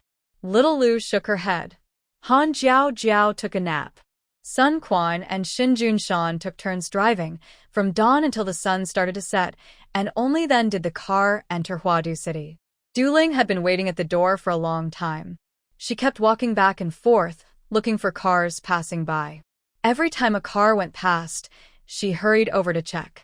When she saw it wasn't Shin Junshan, she felt disappointed and went back to the door. Duling was anxious and said, "Why haven't they arrived yet? They left at 8 in the morning, only 6 or 7 hours ago. They should be here by now." "Mom, wait inside. They'll be here soon." Seeing Gu Rua acting so carefree, Duling got very angry and scolded her daughter harshly. Gu Rua's eyes filled with tears. "Mom, why are you hitting me? It's not because of me that we're late. Stop talking so much here, it's annoying." Well, now that she has a son, she no longer dislikes her daughter. Gu Rua pouted, and Duling said with a sigh, "What are you standing there for? Go inside and see if the 8 treasures sticky rice is ready. If it doesn't steam properly, it won't be cooked, and if it steams too long, it'll turn to mush." Got it. Gu Rua helplessly went back inside to check on the fire. Duling then heard the sound of a motorcycle engine. She quickly turned around and saw a familiar-looking driver, with Han Jiao Jiao sitting beside him. Duling immediately rushed out of the house, waved her hand, and called out, "Jiao Jiao! Over here, over here!" Han Jiao poked her head out and waved. Und du? Before the car stopped, Du-ling rushed to the door and saw Shin Junshan sitting in the back. She let out a long sigh of relief. I thought you wouldn't come, she said. I don't know the roads in the city very well, Shin Junshan replied. He opened the door and got out. The two of them looked at each other silently for a long time, neither knowing what to say, their faces turning red with embarrassment. The other person said nothing, but tears streamed down her face uncontrollably. Shin Junshan looked even more awkward. He rarely saw women cry, especially his own mother. He secretly looked at Han Jiao for help. Han Jiao smiled and said, "Aunt Du, you've been waiting a long time, haven't you? Jean Feng just finished her surgery, so we didn't dare drive too fast. My brother is with us, so we stayed a bit longer at the rest stop." "Not long, just a little while," Du-ling replied. Gurua just came out and, hearing this, rolled her eyes in frustration. If 2.5 hours counted as just a little while, well, she had no right to comment. Sun Quan got out of the car and smiled, saying, "Hello, Aunt Du, my name is Sun Quan. My mother is Tang Shuang. Do you remember her?" Du-ling immediately remembered the name. She excitedly patted her thigh. "Of course. The eldest son your sister Tang Shuang adopted, right? He's grown so tall." Han Jiao's radar was tingling again. Sun Quan shyly smiled and said, "I was just in school when you went abroad. It's been many years. Yes, you've grown so much. Look, I'm friends with your mother, and you're friends with my son and daughter-in-law. That's fate. Annie has prepared lots of food. Come in quickly." "No, my parents are still waiting for me at home. I think you'll go to Grandpa's house tomorrow, so I want to invite you to my house for dinner the day after tomorrow. My parents will be very happy." Du-ling immediately agreed. Anyway, she didn't want to give Gu Yoxin much time to see his son, so arranging it at Tang Shuang's house was perfect. After helping carry the luggage to the room, Sun Quan drove off. Shin Jinfeng and Han Fong had never seen such a big house before. They carried their luggage and pillows, their eyes wide with amazement. Shin Junshan had visited a few leaders' homes before and sometimes attended meetings in the city. He had seen quite a few luxurious houses. He and Han Jiao behaved quite normally. Han Jiao looked around and said, "This house is really nice. It faces south, is big, and feels open." Du-ling said, "Our hometown used to be a large courtyard with 4 sides and 3 floors. Later, it was taken over by the Cultural Relics Office.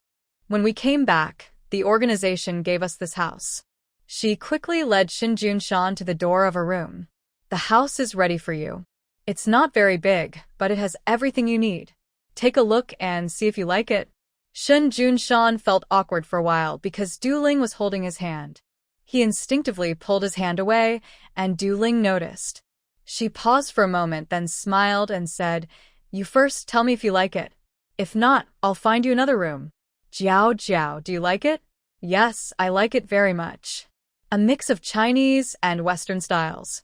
The oil painting on the wall, the small decorations on the table, and the handles on the cabinets all have a foreign style. But the bed and furniture are Chinese. There are 2 big mandarin ducks on the bedspread. The best part is, there's an air conditioner." When Han Jiao saw the air conditioner for the first time, it was like seeing a long-lost family member. She immediately rushed over, rubbing and hugging it. "Air conditioner. My life is saved." Gurua smiled and said, "There were only 2 in the house originally, but Mom said you're coming to stay. It's hot in summer, and it's not cool in the county. Without air conditioning, you'd sleep badly at night. So we bought a few more. Besides the toilet and kitchen, everything else has air conditioning now." When electric fans were rare, having an air conditioner made someone feel special. Du-ling managed to get so many air conditioners. She really is someone important. Han Jiao quickly turned on the air conditioner, adjusted the temperature to 25 degrees, and the cool breeze made her feel very comfortable. Shin Jinfeng and Han Fong had never seen an air conditioner before.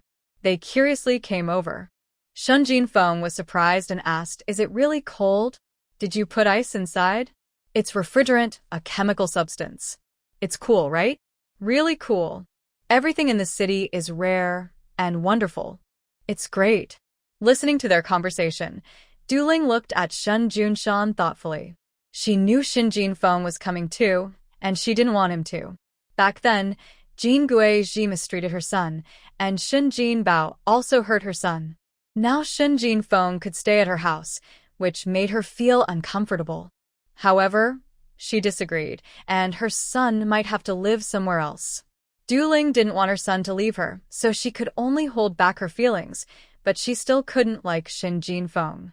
Shin Jinfeng was curious and didn't notice Duling's expression, but Han Jiao did. Han Jiao smiled and said, "Annie Du, Sun Quan wants to take me and Jinfeng to look at houses. Since you have many connections, if there's a suitable house, please show us. Junshan wants to buy a house. Jiao wants to visit every week. We plan to buy a house to settle down." Duling happily smiled foolishly. "That's great. Come every week. Maybe we can also ask your grandpa to help change his job to the city, so he won't have to travel back and forth. Let's talk about that later. Changing jobs isn't easy. Annie, do I also want to see Jinfeng and of Feng's rooms?" Duling took them to see 2 other rooms. Although they weren't as big as Shinjunshan's and didn't face as well, they were still spacious, fully furnished, and all new. Shin Jinfeng was worried that her suitcase might scratch the bed sheets, so she carried her luggage carefully when moving in. After settling in, Duling took them to the dining table. The 8 treasure round table was already full of various dishes. Peking duck, sweet and sour fish, scallops with scallions, fried shrimp, 8 treasure sticky rice, a dish called 3 nose, some small green vegetables, and a soup. Duling first wrapped a piece of Peking duck for Shin Junshan and placed it on his plate. "We bought this in the afternoon. It might not be as crispy now, but if you like it, we can go to a restaurant tomorrow and eat it fresh." Shin Junshan was wrapping his own, and there was another one in his bowl. He was a bit upset because his speed was slower than Duling's, so he quickly sped up and wrapped one for Han Feng. Then he wrapped another for Han Jiao, and finally ate the one on his own plate. Shin Jinfeng was holding her chopsticks, looking blank. Because besides the green vegetables, she didn't recognize anything. The scallops looked dark, the shrimp were in strange lumps, and the fish's back was all split open, like a flower, unlike the fish in the pond. Han Jiao picked up a pancake and said, "This Peking duck is really well roasted. Jinfeng, I'll wrap one for you to try." "Thank you, sister-in-law." Shin Jinfeng watched her wrap one and then tried to imitate Han Jiao. The pancake skin was placed in the palm of the hand, with shredded cucumber, green onion, and finally, skin-on duck meat. Dipped in a dark, sticky sauce, these ingredients were wrapped together and then stuffed into the mouth. Shin Jinfeng's eyes lit up as she eagerly looked at the sliced duck. Han Jiao smiled and said, "Aunt Du prepared all the main dishes." "What main dishes?" "Today, I didn't cook any myself. I bought everything from a restaurant. Tomorrow, I'll go to the old man's house for a meal. He makes authentic local dishes and some Shandong cuisine too. Junshan, just make do today. Tomorrow, we'll eat freely. Your stubborn old dad probably won't come tomorrow, so don't worry." Shin Junshan replied coldly, "I don't consider him my father." Duling was stunned and suddenly burst out laughing. She quickly got up to fetch a bottle of good wine and asked Gu Ruo to pour drinks for everyone. Shin Jinfeng and Qin Feng took sodas. Duling raised her glass. "Cheers to my son's words just now." Han Jiao thought the grudge is a bit strong. Duling was so happy that she drank a few more glasses. Her cheeks turned red, and while sitting on the sofa watching TV with them, she gradually became sleepy and curled up next to Shin Junshan to nap. Gu Ruo whispered, "Mom hasn't slept since yesterday. She's been worried about whether the food she prepared will suit your taste. She made 15 menus, but still went out early this morning to invite a chef friend to help cook." Shin Junshan looked at Duling's face, which gradually softened. "I'm not picky. I can eat anything. I told Mom the same thing," she said, "but she doesn't believe me." "Junshan," Han Jiao whispered in his ear, "you should carry Andy to her room to sleep. It's easy to get a stiff neck on the sofa." Shin Junshan quietly stood up. gently carried Du Ling and headed toward her room. Du Ling was quite petite, so Shin Junshan didn't find it difficult to carry her. He laid her on the bed, covered her with a blanket, and turned up the air conditioning a bit. Just as Shin Junshan was about to leave, Du Ling mumbled something. "Mom, I'm sorry, son." He stood by the bedside table, listening as Du Ling repeatedly said she was sorry. He knew he wasn't someone who easily showed emotion, but at this moment, he truly felt a different kind of affection for Du Ling. Shin Junshan sat by the bed and saw her crying. He softly said, "It's not your fault. I don't blame you." Du Ling seemed to sense her son was nearby. She stopped crying after touching his hand. Shin Junshan saw a notebook on the bedside table with a piece of paper tucked inside. The paper was filled with many of his names. Shin Junshan stared at the notebook in a daze but never opened it. Gurua said, "Brother, why are you still sitting inside? The TV is almost over. I want to take a shower and rest. I'll take you to the bathroom." Han Fong and Shin Jinfeng saw a water heater for the first time. Their eyes lit up. Shin Jinfeng said enviously, "Is this what city people live like? No need to boil water for a shower. No big wooden tub. You probably don't go to the river to wash either. The rivers in the city aren't as clean as yours. There are too many people. No one dares to wash in the river." Gurua, who is a teacher, is very sensitive to others' feelings. She didn't want to put too much pressure on Shin Jinfeng by living under the same roof. Han Jiao also said, "Hot water heaters and TVs aren't common. Most city folks still boil water to take baths. I know. I've heard many people watch TV together in groups of dozens. It's my first time sitting on a sofa to watch TV." Jinfeng thought everything was very fancy, like a dream. That night, she was the first to take a shower and then lay on the bed, having a beautiful dream. After Han Jiao settled Han Fong, she returned to her room and sat down, sinking into the mattress. "Wow, it's so soft." Shin Junshan came over from behind, wrapped his arms around her waist, and slowly pulled her closer. Han Jiao felt ticklish and kicked her legs, giggling foolishly. "Don't tease me. "Your sister is next door." Han Jiao said this and immediately regretted it. What was she saying? What was she expecting? Shin Junshan kissed her forehead. His heavy breathing was hot and intense on her skin. He looked down at her face. Han Jiao felt something was wrong. His gaze wasn't just about that thing. There was something else in his eyes. Han Jiao softly pressed against him, then fell back, half of her body on his chest. She looked up and asked, "Aunt Du told you something? Did you see something?" Han Jiao pinched his chest. "I'm asking you. You're squeezing toothpaste, it's exhausting."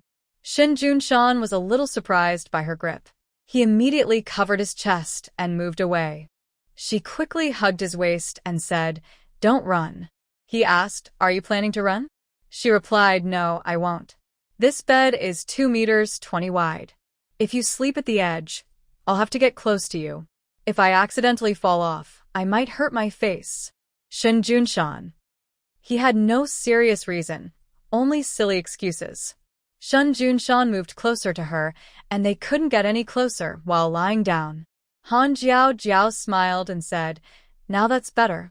She hugged him, gently rubbed and pressed against him, and soon fell asleep. But Shin Junshan couldn't sleep. It was too tight, and he found it hard to stay calm. Sun Quan returned home and knelt for half an hour. Tang Shuang felt distressed and kept signaling to Sun Yong. Sun Yong was furious. Let him kneel longer. Stinky kid, skipping school and the army, running off to be a small police officer somewhere. I've lost face. And he's even elbowing his way out, taking my daughter to someone else's house for dinner. Sun Quan thought the last part was the most important. His father was angry because Jiao didn't come home to eat right away. Sun Yong refused to admit it, stubbornly denying everything. He was just a fair and just father, hoping his daughter would come home. Tang Shuang said, "The child is grown up now. Can you still arrange everything for him?" Yen Han also said, "I think Xiao Quan is quite capable. He became a police officer without relying on your connections.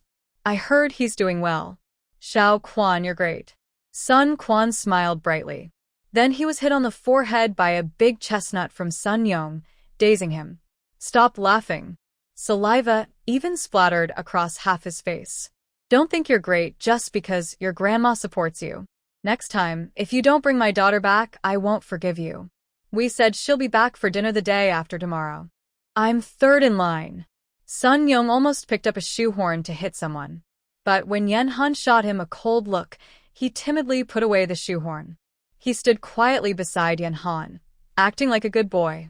Yen Han said, "You're bold, hitting my grandson in front of me." "Mom, you misunderstood. I just want Jiao Jiao to come back quickly. You still haven't clarified your identity with others. When she comes back, she won't see you as her father." Who said that? Sun Yong was quite upset. "I made it clear that she knows I am her father." Tang Shuang sighed helplessly and pulled Sun Yong aside. "You're all sweaty. Go take a shower quickly. You're not hungry, but our son and I are starving. It's okay if the little boy is hungry, but it's not good if the wife is hungry. Women are weaker and can easily get sick if they don't eat well." Sun Yong obediently went to take a shower. Yen Han helped Sun Quan up and gently covered his knees with a cloth. "Are you okay? Does it hurt?" "Grandma, it doesn't hurt. Your dad has a bad temper. Don't blame him." "How could I? I know, Mom, and you want Jiao Jiao to come back and eat first, but I didn't know how to ask." She always thought Dad was joking. Thinking about this made Yen Han feel headache. Besides work, Sun Yong is too simple-minded in other ways. She always thought Sun Yong lacked sense, and now she was right. Forget it. The day after tomorrow, I will invite her over for dinner. I can still use my old face. Grandma, I think Jiao Jiao is a very capable person, especially mentally. You don't need to be too worried. Yen Han patted his shoulder. You've done well. I cleaned your room yesterday. After dinner and a shower. Go rest. Grandma will find a way to bring her back. This time, Sun Quan didn't refuse. When Jiao Jiao comes back and Shin Junshan is also transferred back, he won't have a reason to stay in the county town anymore. Being a police officer is what he likes. It doesn't matter where he works. After dinner, Sun Quan took a shower and went to the yard to look at the 2 pots of cacti he had grown. One of them was actually blooming. He had planted it 6 months before he left. He didn't expect it to survive so well. Big brother? Sun Qianqian was a bit surprised to see Sun Quan. She wasn't close to Sun Quan since childhood because she knew he was adopted, so she always felt resistant toward him. Now that she found out she was adopted by mistake, she didn't know how to face Sun Quan. Gu Liang smiled. Brother-in-law, when did you come back? You didn't tell us in advance. I just arrived today, just finished dinner. Did you go on a date? Gu Liang, yes, we went to see a movie. If I had known brother-in-law was back, we would have postponed our plans. It's okay, family doesn't talk about those things. You are Shin Junshan's half-brother, and Jiao Jiao is my sister. Indeed, we are family. Sun Quan quickly explained the relationship. Qianqian, my sister will come back for dinner the day after tomorrow. Check the time. If there's nothing important, come back and eat with us. Sun Qianqian's heart felt like it was pierced by a needle. She thought she would be back so soon. Gu Liang noticed her strange expression and asked with concern, "What's wrong? Qianqian?" "It's nothing, Liang. It's getting late, and I have to submit a report tomorrow." You see. Sun Qianqian didn't tell Gu Liang about her family matters. The Gu family always thought she was the precious daughter of the Sun family. Now that they suddenly found out she wasn't, they must be feeling upset. She didn't want this to ruin her relationship with Gu Liang. Gu Liang nodded. It's getting late, so I should go now. Brother-in-law, see you another day. Sun Quan smiled and nodded politely as he saw Gu Liang off. He asked, Qianqian, haven't you told Gu Liang yet? Told him what? About my sister. Once my sister comes back, the Gu family will naturally find out. There's no need to tell him early. I'm tired. I'm going upstairs. Sun Quan didn't talk much with her, but he talked more with Sun Wen. He was thinking about bringing the blooming cactus to Sun Wen tomorrow morning. He believed Sun Wen would be very happy. Han Jiao Jiao slept until 8:30 and woke up. When she opened her eyes, she was like a child, lying in Shin Junshan's arms, pressing him down on the bed. Shin Junshan only said one thing, not heavy. She felt moody.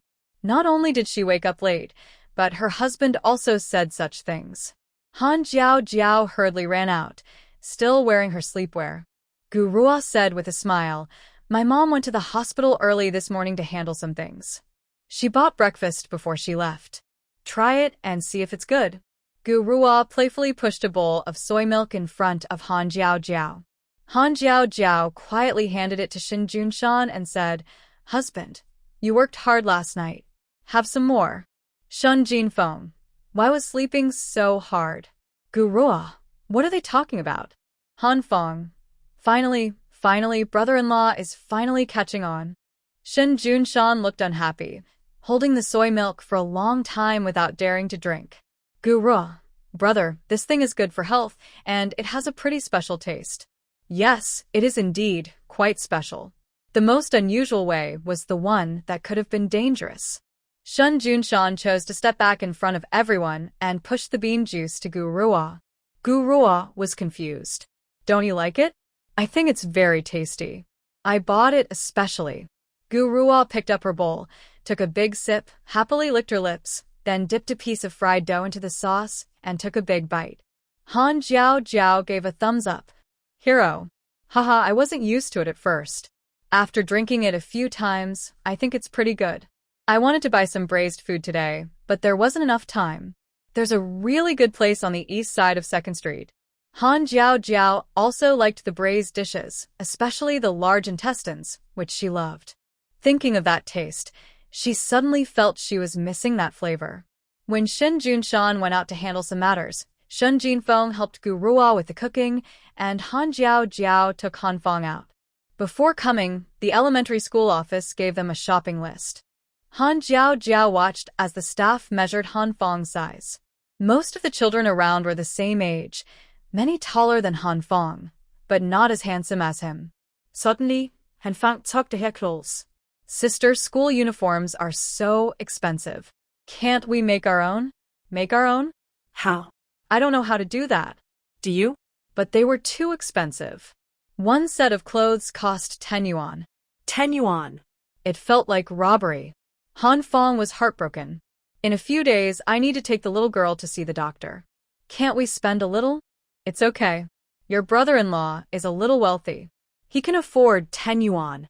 For winter, they needed 2 coats and pants, both thick with cotton padding, so it wasn't too expensive.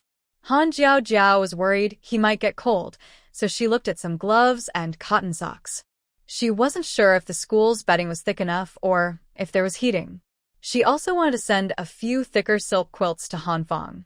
Winter in Huadu arrived early, before October, and everything needed to be prepared. They also needed pajamas and sleepwear, both for outside wear and for sleeping, thermal underwear and long johns. Oh, there was so much to prepare. Han Jiao saw a bookstore. She told Han Feng to behave and wait in line for measuring, then she slipped inside to look around.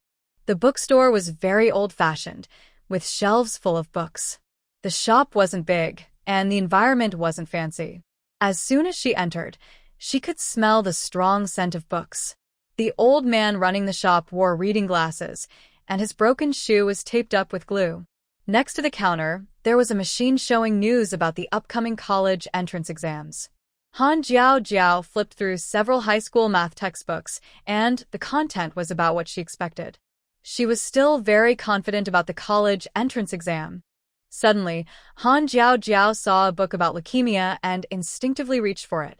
At the same time, a thin, pale hand also touched the book.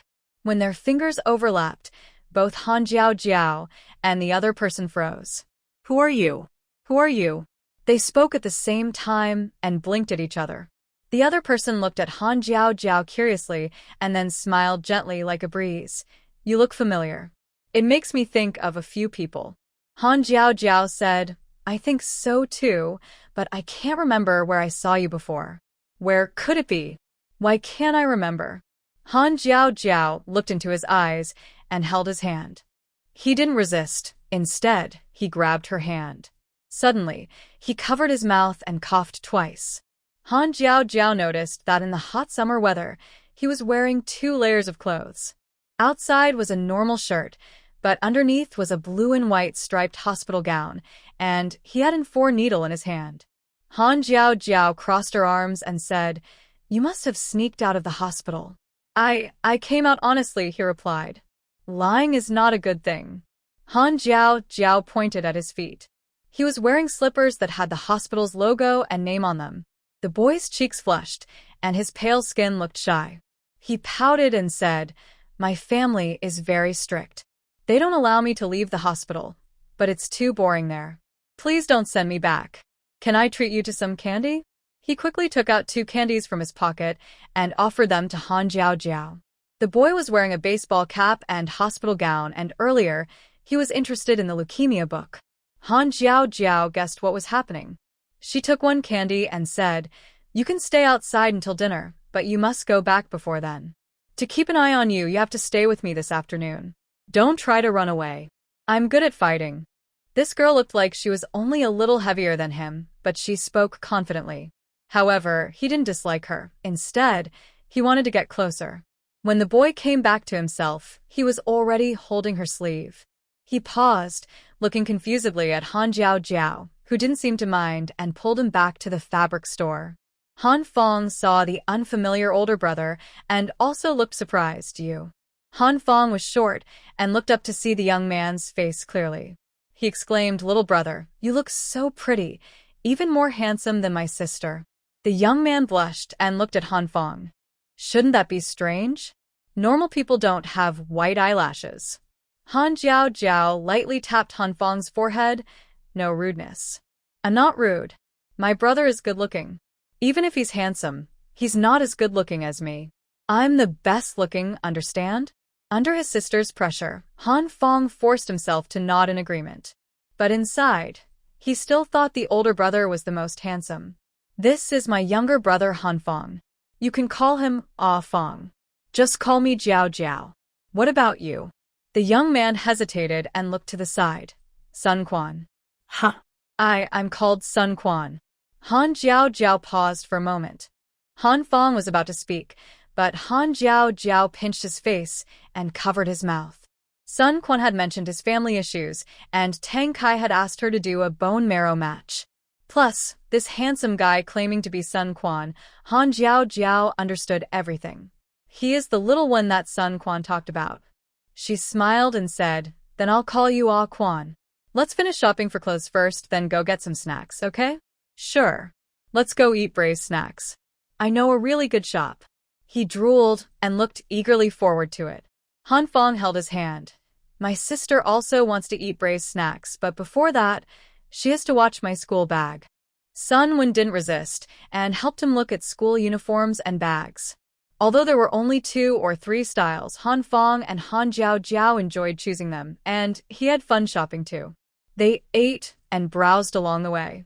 Sun Wen got tired and couldn't walk anymore. Han Jiao Jiao somehow got a wheelchair and made him sit in it. The 3 bought a string of candied hawthorns and a cotton candy. Because they all wanted to eat something but couldn't eat much, Han Jiao Jiao didn't buy 3 portions. The young man licked the sugar shell outside and a faint smile appeared. So sweet. "Ah Quan, do you want to eat durian? What about cream cake?" Love it. Sun Wen's eyes brightened. He loved both of them, but unfortunately his family wouldn't allow it. Every day, he ate so-called healthy food. His tongue was numb from it. Whether it was chicken or Shanghai greens, everything tasted bitter and grassy. Other people's lives include comfort and distant dreams, plus a daily home-cooked meal. He only had medication and sleep. Sun Wen grabbed Han Jiao Jiao's clothes and asked eagerly, "Can I eat that?" "Of course, but you need to control the amount." She pinched a bit of cotton candy and offered it to Sun Wen. He looked at it, opened his mouth, and took a bite. "See, eating a little less doesn't make you feel bad, right? As long as the food has nutrients, you can eat anything. The most important thing is the amount. What about durian and cake? I'll make them for you." Sun Wen looked up at her as if he saw a fairy. He slowly raised his hand, and Pinky promised then. "You can't change your mind." "I won't change my mind. Once it's ready, I'll bring Ah Fong to your hospital room. Eating delicious food together will be even better. She hooked her pinky with Sun Wen's pinky promise. Never break it for 100 years. If you do, you're a little turtle. Brother, you should say little dog. No, little dogs are so cute. Turning into a little dog isn't a punishment. Turning into a turtle means a lifetime stuck in a shell. Han Fong nodded in agreement. He learned something new again. Across the street, 3 people hid in a car, watching in shock. Xiao. That's the young master, right? I wasn't mistaken? Xiao Liu, no mistake. He's still wearing clothes stolen from me. Xiao Zhao. The young master ate something given by others? And touched someone? All 3 were stunned. Sun Wen was naturally cold and had a bad temper. After falling ill, his temper got even worse. He used to be very particular about cleanliness, not liking others to touch his things, and hated others invading his space. He was like a lion guarding its territory. Anyone who intruded would be bitten. All 3 had seen Sun Wen's temper firsthand and knew he was the backbone of the Sun family. No one dared to provoke him. Maybe because of this, Sun Wen's personality became even colder and sharper. All 3 were stunned. Xiao asked, Comrade, what do you think? In the back seat, there was a young woman dressed like a nurse, quietly staring at Han Jiao Jiao. She has taken care of Sun Wen for 3 years. Since she started working, she has been by Sun Wen's side. I have never seen Sun Wen so happy and gentle with anyone before. Even when facing Tang Shuang, Sun Wen always does things his own way and has never shown such happiness. What kind of magic did that woman use? And Lian tightly grabbed her dress and said sweetly and softly, I don't know. But Xiaowen seems to like her a lot. He's even willing to go to the braised food shop. Pig intestines are so dirty, and beef tendons are hard to digest. The flavor of the braised food is so strong. Xiaowen is weak. What if something happens? The 3 boys thought of Sun Yong and Yan Han's angry faces. They shivered in fear and immediately ran down from the car, rushing toward the braised food shop. And Lian squinted her eyes and glared fiercely in the direction of Han Jiao Jiao, cursing harshly, country bumpkin. Sun Wen picked at the braised food on his plate, his pretty face full of unhappiness. He could understand sharing 1 portion of braised food among 3 people. After all, Han Jiao Jiao and Han Fong didn't look like they had extra money. He had sneaked out without any money on him. But why does he only have this much? He was very unhappy, extremely unhappy. You're unfair. A Fong has more than me. Han Fong sipped some soup happily, smiling brightly. Han Jiao Jiao said, I told you to control your portion. And it's almost dinner time. If you eat too much now, you won't have room for dinner. Not eating dinner is fine. Anyway, he couldn't swallow it. Sun Wen chewed on the intestines, eyes eagerly fixed on his bowl. Han Jiao Jiao couldn't stand his puppy eyes anymore and kindly gave him an extra piece of lung and half a tofu puff. No more than that. Okay. 1 more is enough. 2 more would be a profit. He wasn't greedy at all, not at all. The moment the tofu puff entered his mouth, Sun Wen's eyes lit up with joy. Han Jiao Jiao quickly took a bite. Fat intestines, pig lungs, and soaked tofu puffs. This single mouthful could send her soul to heaven. While Han Jiao Jiao was enjoying herself, suddenly a hand rested on her shoulder. Xiao Lu squeezed hard. You little brat, come with me. Han Jia frowned slightly. She pressed the bowl against his forehead, then grabbed his arm and pulled. Snap. The other 2 men saw what happened and rushed over. Han Jiao Jiao calmly fought back with throat strikes, eye pokes, and kicks to the groin, then confidently kneed one in the forehead. Xiao Zhao was knocked out by a kick. Xiao clutched his groin and shouted angrily, You little brat. Just wait for me. Wait? Who do you think you are? You don't get to tell me to wait, Han Jiao Jiao said with a cold smile, raising a long bench. My husband says, either don't fight or fight hard. Xiao Zhao quickly said, Hold on, wait a minute. We're here to find. Bang. Smack. A few loud noises, and Han Jiao Jiao smashed the chair down. The long chair broke into 2 pieces, and the legs flew off. Xiao Lu was stunned. This girl really knows how to fight. Xiao Lu hurriedly shouted, "Young Master Xiao, this woman is crazy. Come quickly, and let's get out of here." Sun Wen looked at them indifferently and said, "Follow you? 3 grown men can't handle one girl, and you still have the nerve to tell my dad you're a bodyguard? Are you protecting me with your—" Han Jiao Jiao asked, "Your people?" It was over. They had mistaken her for a troublemaker and had gone too far. Would Sun Quan and Sun Yong blame her? Han Jiao Jiao thought about it carefully. Then she shrugged indifferently. "We've already fought. What now?" She wasn't afraid of Sun Yong, nor of Sun Quan. If they fought, so be it. Sun Wen also said, "If we fought, we fought. Whether they're my people or not, it doesn't matter." Xiao Lu was about to cry, "Young master, don't be so dismissive." Sun Wen looked at the front gate and saw the car across the street, and Lian immediately stepped back, avoiding Sun Wen's gaze. But he had already seen her. "Get your people out of here." But Sun Wen's eyes narrowed coldly. "Either leave now or leave forever. Choose one." Xiao Lu hurriedly grabbed his 2 brothers and ran outside. Embarrassment was one thing, but losing his job meant losing his monthly income. "Young Master Xiao, you broke things in the shop. Pay for the damages and then leave." "I broke it?" Xiao Lu pøntet at han Yao. It was clearly her. "Young master, you're not blind, right?" Han Jiao Jiao raised an eyebrow. "What are you pointing at me for?" "I didn't do it. Don't you agree?" Han Fong said. "It was the 3 uncles who broke it." Sun Wen nodded. "Yes, you didn't do anything, just standing here." A 26-year-old man was on the verge of tears, feeling very upset.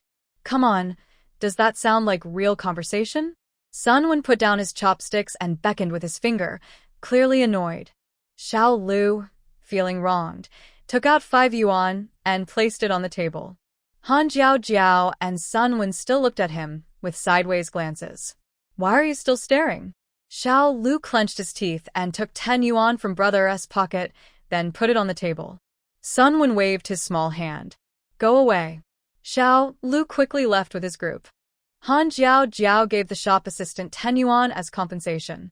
She then took 5 yuan from the remaining 9 and placed it in his hand. Sun Wen looked puzzled. "What are you giving me this for?" "I don't need money." "To bribe you." "Bribe me?" "I beat up 3 people alone. What if someone causes trouble for me later? If you take the money, we're all in this together. If someone bullies me or a Fong, you'll protect us, right?" Sun Wen's pretty face showed a sweet smile.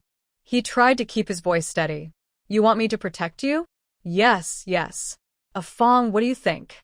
"Of course I do. Little brother is so amazing, he took down those 3 bad guys in just 2 words. You're my idol." He remembered his sister saying that an idol is someone you admire and look up to. It was definitely right to praise him like that. Sun Wen's small face turned red and hot, and he kept trying to hide his rising smile. He took the money, put it in his pocket, and raised his chin with a sigh. "Since you all say so, I guess I'll do it. But next time, I want to eat a quarter of the durian cake." Sure. "I'll take you back to the hospital now, find out your room number, and buy ingredients to make your cake when we get back." Without knowing the hospital and room number, it would be hard to deliver the cake. Sun Wen thought this was a good idea and told her the hospital's address and his room number. Fortunately, the hospital wasn't far away. Han Jiao Jiao pushed the wheelchair for half an hour and arrived at the hospital. She took the chance to ask the nurse about Sun Wen's situation.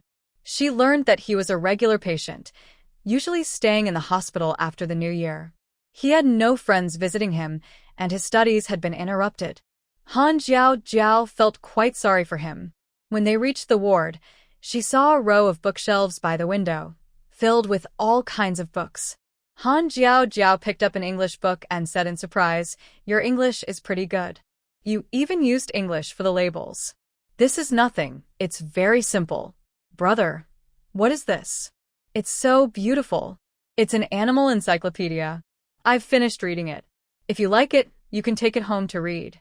"Okay, I'll take my time to read it. I have many more here after I finish." Han Fong carefully held the book like a treasure. And Lian came in with a tray. "Visiting hours are over. The patient needs to eat now. Then we'll go first." We'll come back to see you in a few days. Okay, goodbye. Sun Wen waved his hand. After they left, he suddenly overturned the food in front of him and angrily threw his chopsticks at An Lien's face. Sun Wen said coldly, "It's you who brought those three here, right? You're too controlling." Xiao Wen, your brother came by. He was worried when he saw you weren't here. Sun Wen saw the cactus by the window. Thinking of his older brother, his expression softened a little. Next time, mind your own business. Just get out of here.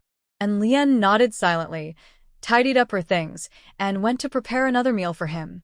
When she returned, Sun Wen was already asleep, still clutching 5 yuan in his hand. Afraid of waking him, and Lien didn't dare to disturb him, but she felt uneasy inside. Her mother worked as a nanny at the Sun family. She had known Sun Wen since she was young. After she went to the hospital, she took care of his clothes, food, and shelter. But Sun Wen had never smiled at her like that before. Even those books she wasn't allowed to touch. Why did 2 country bumpkins suddenly come, and why did Sun Wen change so much? The more An Lien thought about it, the angrier she became. She secretly called her mother from the logistics department and cried her heart out. That night, Aunt Zhang told Yan Han a little about what happened. Seeing Yan Han's expression, she was satisfied and went back to the kitchen. This family was still under Yan Han's control. As long as Yan Han didn't like her, that country girl wouldn't be allowed into the Sun family. Han Jiao Jiao took Han Fong home, and on the way, she bought an extra serving of braised food. After returning, she took a comfortable bath. Once finished, the family sat around 2 basins, eating watermelon. Han Jiao Jiao recounted today's events, but she didn't mention the part where she hit someone. Shun Junshan said, "I didn't expect the person you donated to was his younger brother." "I didn't think so either, but that kid is quite good-looking just like me. Both of us are beauties." Shin Junshan was used to her little shamelessness long ago. But Du Ling and Gu Ruo still hadn't gotten used to it. Gu Ruo clicked her tongue and said, "Sister-in-law, your skin is really thick. Don't like it?" "Like it, I like it so much. You must have chased my brother like this. I want to learn from you, and find a good partner too." Du Ling's face turned red with embarrassment. She sharply pinched her daughter and said, "What are you saying in front of the kids? Aren't you shy?" Du Ling sighed, "Jiao Jiao, I don't oppose you donating bone marrow, but you should also take care of your health. You and Junshan plan to have children someday, so don't hurt yourself." "Don't worry, I know my limits," Jiao Jiao replied. "I just worry that you're too confident. While donating is harmless to the donor, it's better to be cautious," Du Ling said, starting her endless advice. Since they were both doctors, Du Ling carefully explained everything from the deep to the shallow, then back to the deep again. Han Jiaojiao nodded at Shin Junshan. Shin Junshan responded, "Mom, we're careful, don't worry." Du Ling suddenly turned around, so startled that the watermelon in her hand almost fell. "What did you say?" "I said, you don't need to worry," Shin Junshan replied. "No, the first part, the very beginning." Shin Junshan thought for a moment and asked, "Mom?" Hearing that, Du Ling's smile was brighter than anything else. For Han Jiaojiao, Shin Junshan said whatever came to his mind. Calling her mom so smoothly made Du Ling very happy. She was so pleased she spoiled Han Jiaojiao even more, even biting into 2 extra pieces of watermelon. But the next day, she couldn't smile anymore. They had planned to have lunch at the old man's house, but as soon as they entered, they met Gu Yoxin and Gu Liang. There was also a delicate girl with a sad face she didn't recognize. Gu Ruo told Han Jiaojiao, "That's my dad's favorite girl, Gu Ro. She's quite fiery, Miss Jiaojiao. Your dad must have a good reason to raise such a refined young lady. Luckily, you grew up with your mom," Gu Ruo said with a slight smile, though it sounded harsh. It was the truth. She had only seen Gu Ro 3 times, but she knew the girl was not only temperamental but also rude. Gu Ro didn't want to come either. Every time, Gu Chen would pick on her, and this time her dad and brother forced her to come. When she saw Shun Junshan, she was momentarily stunned. Because he was indeed very handsome, much more than she had expected. Then she thought about how this person was the one who caused her mother to move to the countryside. Gu Rou angrily jumped up and shouted, "It's you who made my mom go to the countryside. How dare you come here?" Shin Junshan looked at her coldly. He didn't bother with such a troublemaker. Gu Qin frowned. "How can you talk without manners?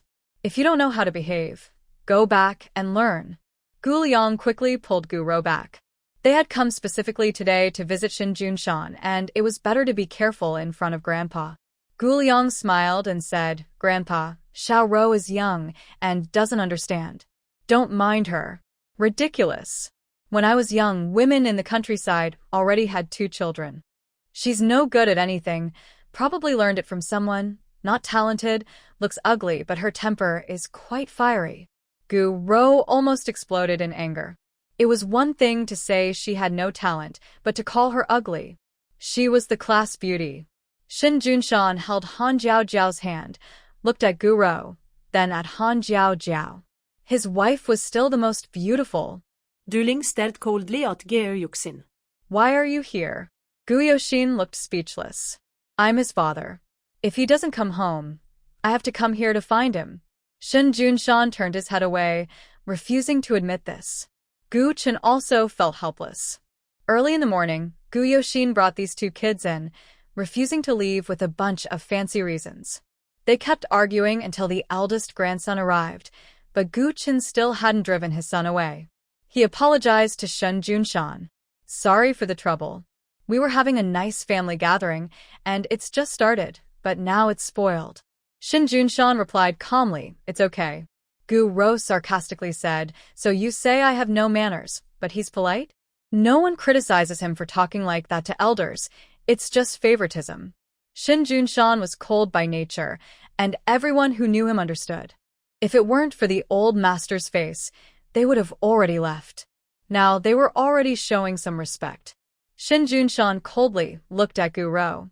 She felt uncomfortable under his gaze. "What are you looking at?" "Nothing." Shin Junshan said, "I was just thinking about why your nonsense is so endless." Gu Rou was stunned. Wow, her brother was really impressive. Han Jiao Jiao patted Shin Junshan's shoulder and laughed loudly. "No wonder it's you. People who are tough don't talk much." "Husband, you will make me laugh to death." "Jiao Jiao, stop laughing or you'll hurt your back." "It's not worth hurting your back over a clown." Shin Junshan was really worried she might hurt her back, so he placed his hand on her waist and gently held her side. Gu Yoshin saw his daughter almost crying and immediately looked serious. "You 2 are siblings-in-law. How can you bully your sister like this?" Du Ling wasn't used to him. "She's your sister, so why are you so rude?" "What do you mean? Your son doesn't want to acknowledge you, and you're still standing here? Move aside. You're blocking the light." Du Ling pushed him away forcefully and took the kids inside together. Today, Shen Jinfeng chose to stay home and watch TV instead of coming out. She didn't want to go to such an awkward event, but Han Feng came along. Old Master Gu liked Han Feng very much. When he saw him, he immediately greeted him and offered a sweet pastry. Han Feng also brought a gift he made himself. "Thank you, Grandpa." "This is a carved picture I made for you. I hope you like it." Gu Rou immediately sneered. "What a useless thing, and you dare to show it." Some people only bring apples every time they visit. The apples in my kitchen could make us rich." Gu Qin glared at Gu Yoshin, warning him to control his children better. Gu Yoshin quickly pushed Gu Rou, hoping she would behave more politely. Gu Liang also hoped his sister wouldn't cause trouble today. He originally wanted Sun Qianqian to talk about marriage with Yan Han, hoping to get some antique jewelry and 10,000 yuan from her, and also bring his mother back home. He was confident, so a few days ago, he secretly sent someone to arrange it. But unexpectedly, Yan Han refused outright, so they could only get engaged but not married. Now his mother was hiding in a hotel. Gu Liang smiled and said, "Sister-in-law, long time no see. You look better." Han Jiao Jiao replied with a fake smile. "I haven't seen that annoying third party lately, so I feel good and look better." "How can you talk like that?" Gu Yoshin thought she was talking about him. Han Jiao Jiao didn't bother to respond. "Aliang, you don't know. During the recent flood, people in our county died." "It was really terrifying." "I heard about it. The flood hero, right?" Although he is called a hero, he is still a human life. It's somewhat related to Junshan. If he hadn't died, he might have married the woman who wanted to be a third party. What a strange fate. Gu Liang smiled and said, "This is so complicated. I don't understand." "You can't understand such simple words? Liang, you need to study more. You're too weak." Gu Liang angrily thought to himself, "I really want to strangle her." Of course, he knew she was talking about Shen Jinbao and Chen Xiaoying, but he couldn't show that he knew. Because Chen Xiaoying was the one he hired to help kill Junshan. He saw Junshan sitting calmly across from him, which made him very annoyed. Han Jiao saw Gu Liang smiling politely, looking happy inside, and she was pleased. Han Jiao, "Grandpa, your courtyard is so beautiful. Living here must be very comfortable." "You're right. It's much better than living in a Western-style house. I also want a courtyard. What's the market price in Huadu now? If I don't have enough savings, can Grandpa help us?" Gu Chen laughed loudly. "You want to buy a house? Wait for me a moment." Gu Chen got up and went inside. Gu Yoshin immediately said, "Han Jiao, don't be too much. Coming here and bullying the elders. What do you mean by wanting to take money for yourself?" Jiao didn't bother to argue and directly snuggled into Shin Junshan's arms. "Husband, he's yelling at me."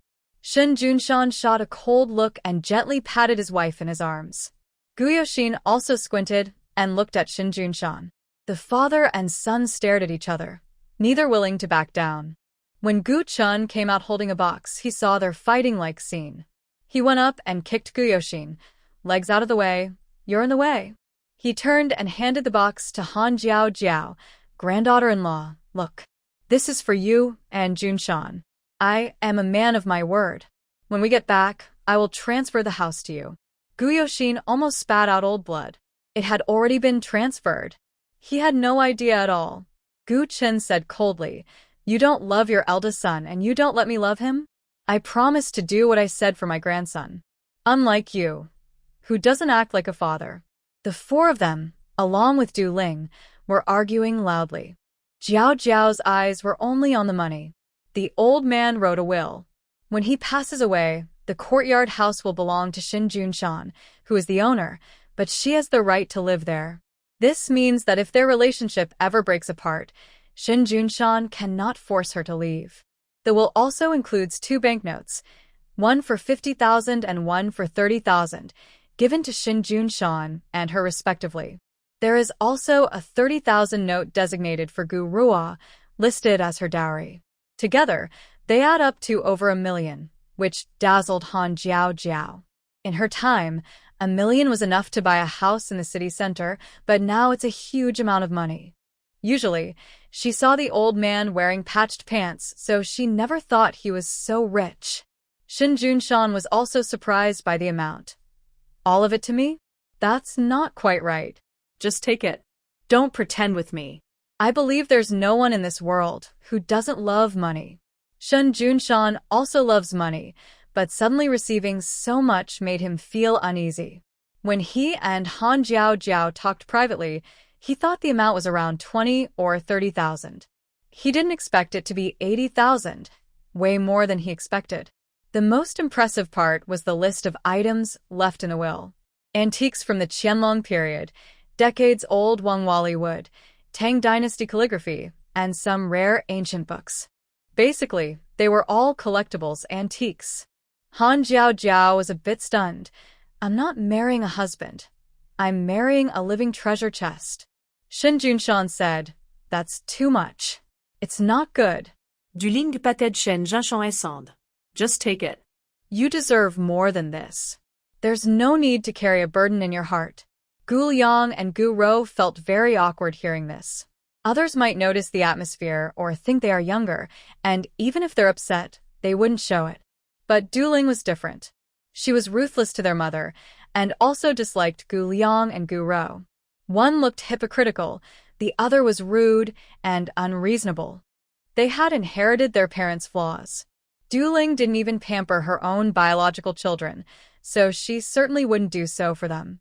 Gu Yoshin wanted to protect his children, but Du Ling coldly turned her head. "Old master, did you cook today's meal yourself?" I promised my son he could try your homemade dishes. Of course I did. Come, try the food my grandfather made himself. Han Jiao closed the box and stood up. Gu Rou suddenly walked behind her and whispered angrily, "You country bumpkin, don't think that taking money makes you a noble phoenix. You're just a country bumpkin, and no matter how much money you have, it can't hide your lowly nature. Being a country bumpkin is better than being a homewrecker. Not only that, but you're also cheap." Say that again. Gu Rou grabbed her arm, but Han Jiao forcefully shook her off. Out of respect for the old man's sincere kindness to her and Jun Shan, Han Jiao didn't want to make things too ugly. Han Jiao shot her a disdainful look and quickly walked over to Jun Shan, then sat beside him. Gu Rou was trembling with anger. The little troublemaker actually dared to curse her mother. A wild seed paired with a cheap woman. What a perfect match. Just wait and see. She must make the wild seed regret marrying this cheap woman. Gu Rou was already planning in her mind whether to break her legs and arms or find some people to ruin her reputation. Old Master Gu asked the security guard to set up a round table under the grapevines, surrounded by large jars filled with ice, and a fan was also arranged. In the middle of the day, there was not a hint of heat. Han Jiao loved this environment so much that her joyful expression couldn't be hidden. Seeing her so happy, Jun Shan also felt pleased. "Do you like the courtyard house?" "Yes.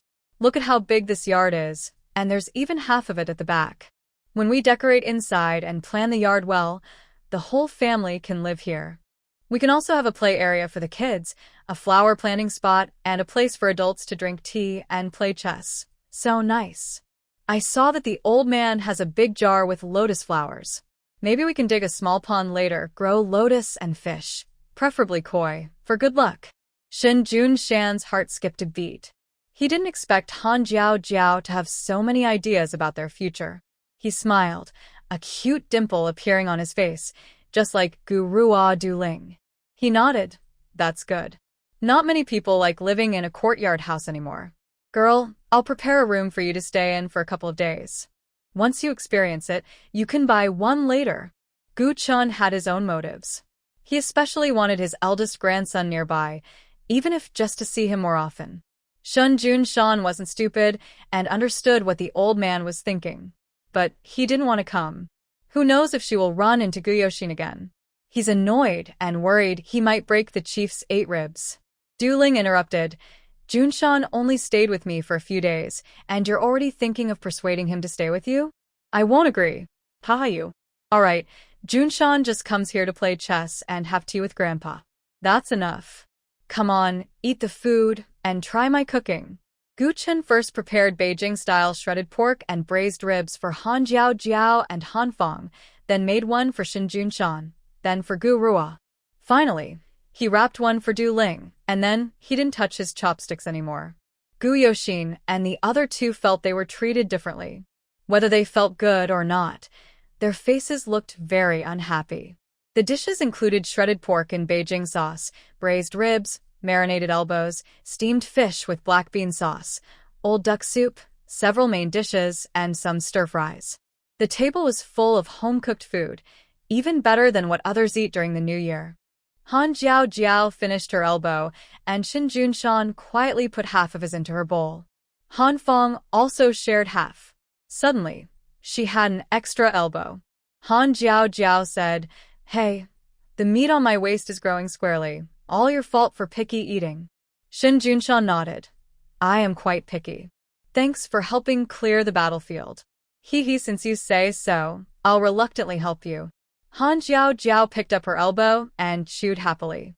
When eating elbows, there's no need to care about manners. Just bite big pieces and enjoy. Gu Rua also imitated her and chewed, nodding repeatedly. "Delicious. This is better than Mom's cooking." "Just eat. Why are you criticizing me?" Du Ling glared at Gu Rua and covered her mouth with pig trotters. Gu Rua looked at Jun Shan for help, looking miserable. Except for his wife, no other women could see this. Gu Chen was happy to see them get along well, smiling like a fool, with laugh lines extending to his temples. Suddenly, Gu Chen seemed to remember something. Jiao Jiao, do you want to buy a courtyard house? Yes. If possible, I want to use this money to buy a courtyard house first, then 2 more apartments. I think the money is enough. Enough, buying 5 or 6 is fine. But good courtyard houses are hard to find now. Usually, they are occupied by many people, crowded and mixed, and the owners are old. Nobody wants to move. Han Jiao Jiao originally planned to buy 2 courtyard houses. However, having too many properties makes them hard to manage. She knows some yards can't be bought or sold at the back, so if she ends up with one like that, she can only hold on to it. She and Shin Junshan can't live in 2 houses. It's a waste. It's better to invest in some flats, which can be torn down during future city renovations. Han Jiao Jiao smiled and asked, Grandpa, do you have a good recommendation for this? Gu Chen smiled and said, Smart. I have an old friend who has no children. He also owns a house similar to mine. Dad, you're talking about Uncle Yang, right? Gu Yoxin frowned, and Han Jiao Jiao knew what he was about to say. Sure enough, he immediately opposed, No, that won't work. What's not working? Whether to sell or not depends on Uncle Yang. It's not your decision. Uncle Yang isn't short of money, and he wouldn't want your money. If you ask him to sell, will he agree or not? Why are you bothering? Gu Yoxin doesn't like to show off his face, and he especially doesn't like his dad doing it. At their age, how many days are left? Why get involved over such small matters? It's all these young ones causing trouble. Gu Yoxin looked at them even more annoyed. Seeing his wife's little expression, Shin Junshan thought maybe they didn't have to buy this house, but being rejected felt uncomfortable. Shin Junshan said, Uncle Yang doesn't have children, and after 100 years, no one will take care of his house. I think he wouldn't want to see his house fall into disrepair. Grandpa, please ask him. If Uncle Yang wants to talk, we can set a time to visit. If not, forget it. Did you hear that? Junshan is so thoughtful. Gu Yoxin felt angry but couldn't say anything in front of his father. Still, he felt uncomfortable inside. Uncle Yang's house is even better than this one. If sold publicly, it could fetch over 300,000 yuan. But their family isn't short of houses. 300,000 yuan? What's the point? Is it better to spend it on children's education? Or on elderly healthcare? Or maybe on building connections? What's the point of buying a house? Gu Rou mumbled, Are you guys used to living in the countryside, so you insist on having a yard? Living in a block of flats is too miserable for you? Han Jiao Jiao replied, Yeah, it's terrible. I just want to live in a big yard. None of your business. Gu Rou, somehow, understood Han Jiao Jiao's underlying meaning. She usually isn't this clever. She stomped her feet in anger. Shin Junshan, that money was given to you by Grandpa.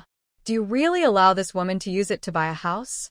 I've lived in the countryside for a long time, and I like places with yards. Han Jiao Jiao was surprised for a moment, then laughed uncontrollably. You're right. We've lived in the countryside for so long, and we do like houses with yards. Jiao Jiao, let's raise a few more dogs. The kind that can bite if strangers come and cause trouble. That's a good idea. I think retired police dogs would be perfect, obedient and fierce. If they bite, they can cause serious injury. Shin Junshan looked at Gu Rou's frightened expression and slowly nodded. That's good. Gu Rou's face turned pale, her lips trembling with tears. Han Jiao Jiao was so happy. Her husband's scheming look was really charming. Han Jiao Jiao felt very happy. After drinking a couple more bowls of soup, she went to the backyard to use the bathroom. At that moment, she couldn't help but feel a deep love for this place. The courtyard was a bit cluttered, but the bathroom was really nice. It was big and spacious, much better than a public restroom, and it didn't smell bad. Han Jiao Jiao came out, turned on the faucet on the stone platform to wash her hands, shook the water off, and suddenly heard a scream behind her. Country bumpkin, what are you doing? Didn't you see water splashing on me? Do you know how much this dress costs? I brought it back from Country M. If you ruin it, can you afford to pay? Han Jiao Jiao turned around and saw Gu Rou with her hands on her hips, proudly puffing out her chest. The logo was right above her chest, very eye-catching. Han Jiao Jiao sneered coldly. Who told you to stand so close? And also, your dress is from a British brand, not from Country M. Gu Rou didn't expect her to recognize designer brands. For some reason, her face felt hot and burning. Han Jiao Jiao wanted to leave, but she blocked her in front. Don't be so proud. I'm proud? What can you do to me? You and Shin Junshan are both country bumpkins. Don't think that just because you got Grandpa's money, you're something special. Don't get cocky with me. My dad won't let him bully us. Forget about it. Seeing Gu Rou's hysterical behavior, Han Jiao Jiao suddenly felt very scared. Gu Liang and Gu Rou both seemed mentally unstable, like they were seriously ill. This kind of illness couldn't be explained by medicine, and it might even be hereditary. If only it was inherited from the mother's side, then Shin Junshan would be safe. Jiao Jiahan thought for a moment and still believed that the illness was inherited through the maternal line because Shin Junshan seemed healthy and normal. She patted Gu Rou's shoulder and said sincerely, "Child, don't overthink it. Why are you doing this?"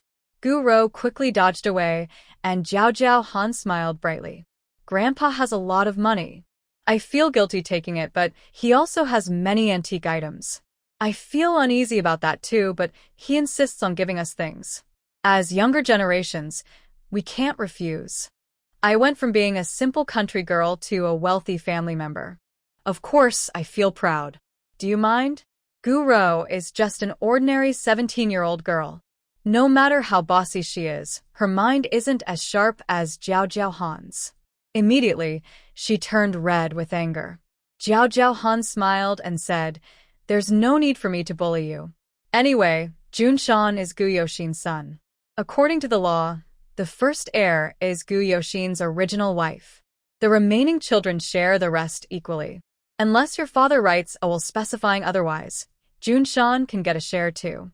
But back then, your mother was with Gu Yoxin and lost the eldest son. If there was favoritism in the inheritance, I think people would gossip about it forever." "That's right. Your whole family would be gossiped about. But you don't care, so it doesn't matter, right?" Yo-Yo-Han. "You wicked girl." Gu Rou pounced forward, claws out, trying to scratch her face. But she was just a young girl with no training, no match for Jiao Jiahan. Jiao Jiahan moved a few steps away to dodge. Gu Rou shouted, "Dad is mine. Our family's money is ours, and it has nothing to do with you two country bumpkins." Jiao Jiahan didn't care much for Gu Yoxin's money, but she found it amusing to see the silly girl get so angry. She smiled and said, "In the future, bumpkins will be richer than you. Does that make you mad?" "No way. Of course, it's possible because we also have Aunt Du's money. Aunt Du has much more than your mother. We can get a lot. Later, I'll wear LV in the daytime and Hermes at night. Have you heard of those brands?" No. "You haven't even heard of these two brands? You country bumpkin." Jiao Jiahan walked past her with a look of disgust, muttering. Gu Rou finally reacted after a long time, screaming and rushing out. Gu Liang immediately hugged her. "Xiao Rou, what are you doing? Brother, if you beat her to death, help me beat this country bumpkin to death." Gu Liang awkwardly asked sister-in-law, "What did you do to Xiao Rou?" "Nothing much. I just saw she was wearing a brand-name outfit and asked if she knew about LV and Hermes." Xiao Rou took a few deep breaths and, hearing this, she was so angry she stomped and yelled. Gu Liang knew Xiao Rou was really mad. Usually, the family protected her like a princess, and no one dared to upset her at home or outside. She has such a bad temper that Gu Liang found it hard to stop her. A thought crossed his mind. Maybe he should let her clash with Han Jiao Jiao. Anyway, she was Shun Junshan's person. If she got hurt, it wouldn't matter. While Gu Liang was thinking, suddenly a figure rushed over, slapped Xiao Rou hard, and hit her twice with a cane. "I'm not dead yet. What are you yelling about?" She was stunned and kept crying woo-woo. "It's her. She bullied me." "Bullied you how?" "Because you're ugly, or because you cry so much." "Jiao Jiao, are you okay?" Han Jiao Jiao leaned into Shin Junshan's arms and nodded. "I'm fine. If I had known Xiao Rou would react this strongly, I wouldn't have mentioned those two brands. It's all my fault for saying I wanted to buy designer clothes. Just buy them. You're not like her. Have a closet full of designer stuff. Let a Ling help you pick a few pieces, and Grandpa will pay for it. Thank you, Grandpa. Han Jiao Jiao gave the old man a big hug and smugly raised her eyebrows at Xiao Rou. Xiao Rou cried and rushed forward, but Gu Liang pulled her back. He gritted his teeth and said, "Think of Mom." She then remembered her purpose for coming today, quickly calmed down, and wiped her tears. Grandpa is biased, only cares about Big Brother. The old man's face darkened, and he squinted irritably. Actually, at first, he didn't dislike their siblings. After all, they were his grandchildren, even if the woman who gave birth to them was not from the Gu family. But they never did anything that made him feel at ease. His disappointment grew, and so did his prejudice. Gu Chen simply didn't like them. Xiao Rou continued crying. Grandpa drove Mom away for their sake. I don't like them. No need for you to like them. Get out. I told you to leave. Guard. Throw her out. No one is allowed in without my permission from now on. So unlucky. Gu Rou couldn't believe it. She had only cried a little, and yet her grandfather ordered her to be thrown out. The guards really came.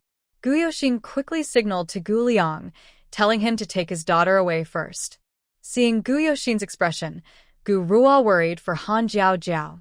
Her father is quite stubborn and firm. He was sure Gu Rou was bullied by Han Jiao Jiao, but he didn't think about what kind of person Gu Rou really was. Her dad is really frustrating. Once Gu Rou and Gu Liang left, the yard became much quieter. Shen Junshan, Gu Yoxin, and Du Ling were called inside by the old master to talk. Gu Ruo took Han Feng to play chess. Han Jiao Jiao ran to the big tank to feed the fish with fish food. After a while, Gu Yoxin hurried out, and he bumped into Han Jiao Jiao in the yard. Come here for a moment. Gu Yoxin called her to stand behind the tree near the gate. He didn't want the old master and Shin Junshan to hear what he was about to say, or else it wouldn't work. Gu Yoxin looked into the house, then took a stack of money from his pocket and handed it to Han Jiao Jiao. What does this mean? Don't you like money? Here's 20,000. Leave my son. Han Yia Yia. Just 20,000 to get her to divorce? This person is really strange. Han Jiao Jiao, your background is poor and your reputation isn't good. You're a typical rural woman. If you stay with Junshan, you'll only hold him back.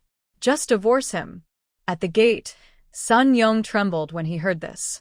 The day Sun Quan said he would come over for dinner was the day after tomorrow, but he didn't count the 11th, which was the day he was supposed to come back. He started counting from the 12th. Sun Yong waited at home all day, but didn't see anyone.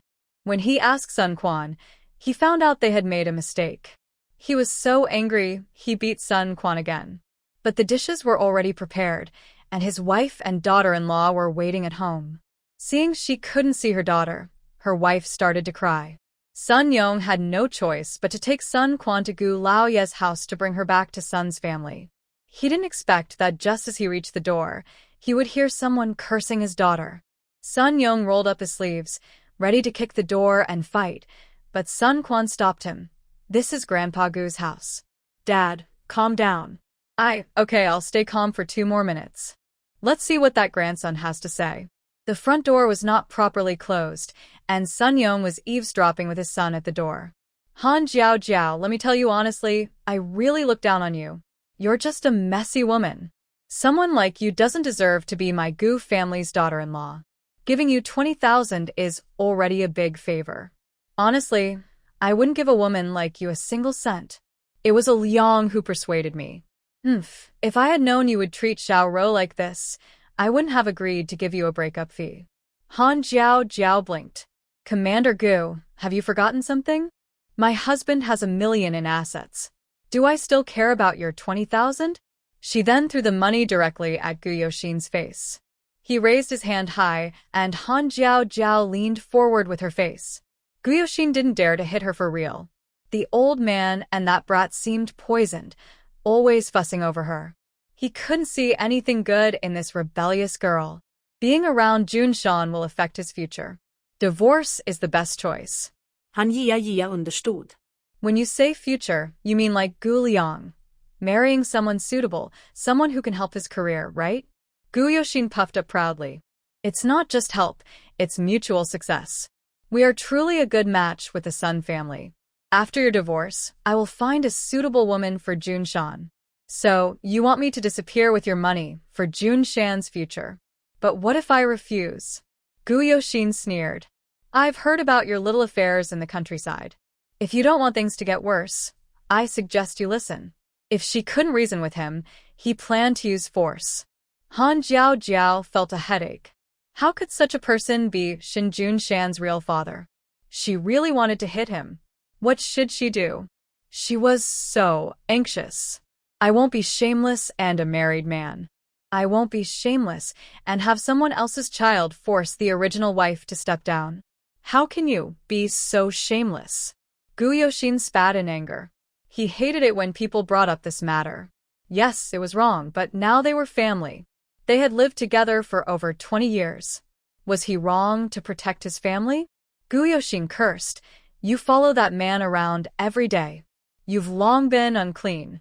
Yet, you still have the nerve to enter my Gu family's door. If the old man knew what kind of person you are, forget the money. He'd tear your head off. Be smart and take the 20,000, then get lost. Don't make me expose your shameful secrets. He paused and said, I really don't know what kind of parents you have to give birth to a daughter like you. The door was kicked open. Sun Yong, shirtless, shouted loudly at Gu Yoshin, come and die for me. He quickly swung a shoehorn at Gu Yoshin's face, knocking him out. Gu Yoshin saw who was coming and was surprised. Old son? What are you doing? What am I doing? Today, I want to show you what kind of person her father really is. But it didn't matter. Sun Yong still started hitting him. He first slapped him on the left cheek, then grabbed his head with a stick and threw him hard to the ground. However, Gu Yoshin, who had military training, was still quick and skillful despite his belly. He flipped in the air and landed firmly on his feet. Gu Yoshin shouted, Old son. Are you crazy? Are you trying to kill me? Yes, today, I really want to kill you. Sun Yong was furious. Even if she wasn't his daughter, how could a grown man humiliate a young girl just for profit? Sun Yong chased Gu Yoshin around a water basin. What do you mean by unclean? Who's unclean? Speak clearly. I'm not talking about your sister Qian Qian. Why are you so upset? Sun Yong slapped the water with his shoehorn, splashing water all over Gu Yoshin. Gu Yoshin also got angry. Enough already. You don't need to interfere in my family affairs. Shut your mouth. Keep your mouth clean. I'm just cursing you. What are you going to do about it? You dare to curse my daughter and not let me say a few words? Come back here. I promise I'll give you a taste of my power. Gu Yoshin was confused. Daughter? What daughter? Han ger sig helt sadly. Why was her mind still so slow after all this time? Suddenly, Sun Yong started crying, turned around, and hugged Han Jiao, sobbing. It's all Dad's fault. Dad is sorry. Don't worry, I'll tear this old, stinky mouth apart for you. With me here, no one can bully you, no one.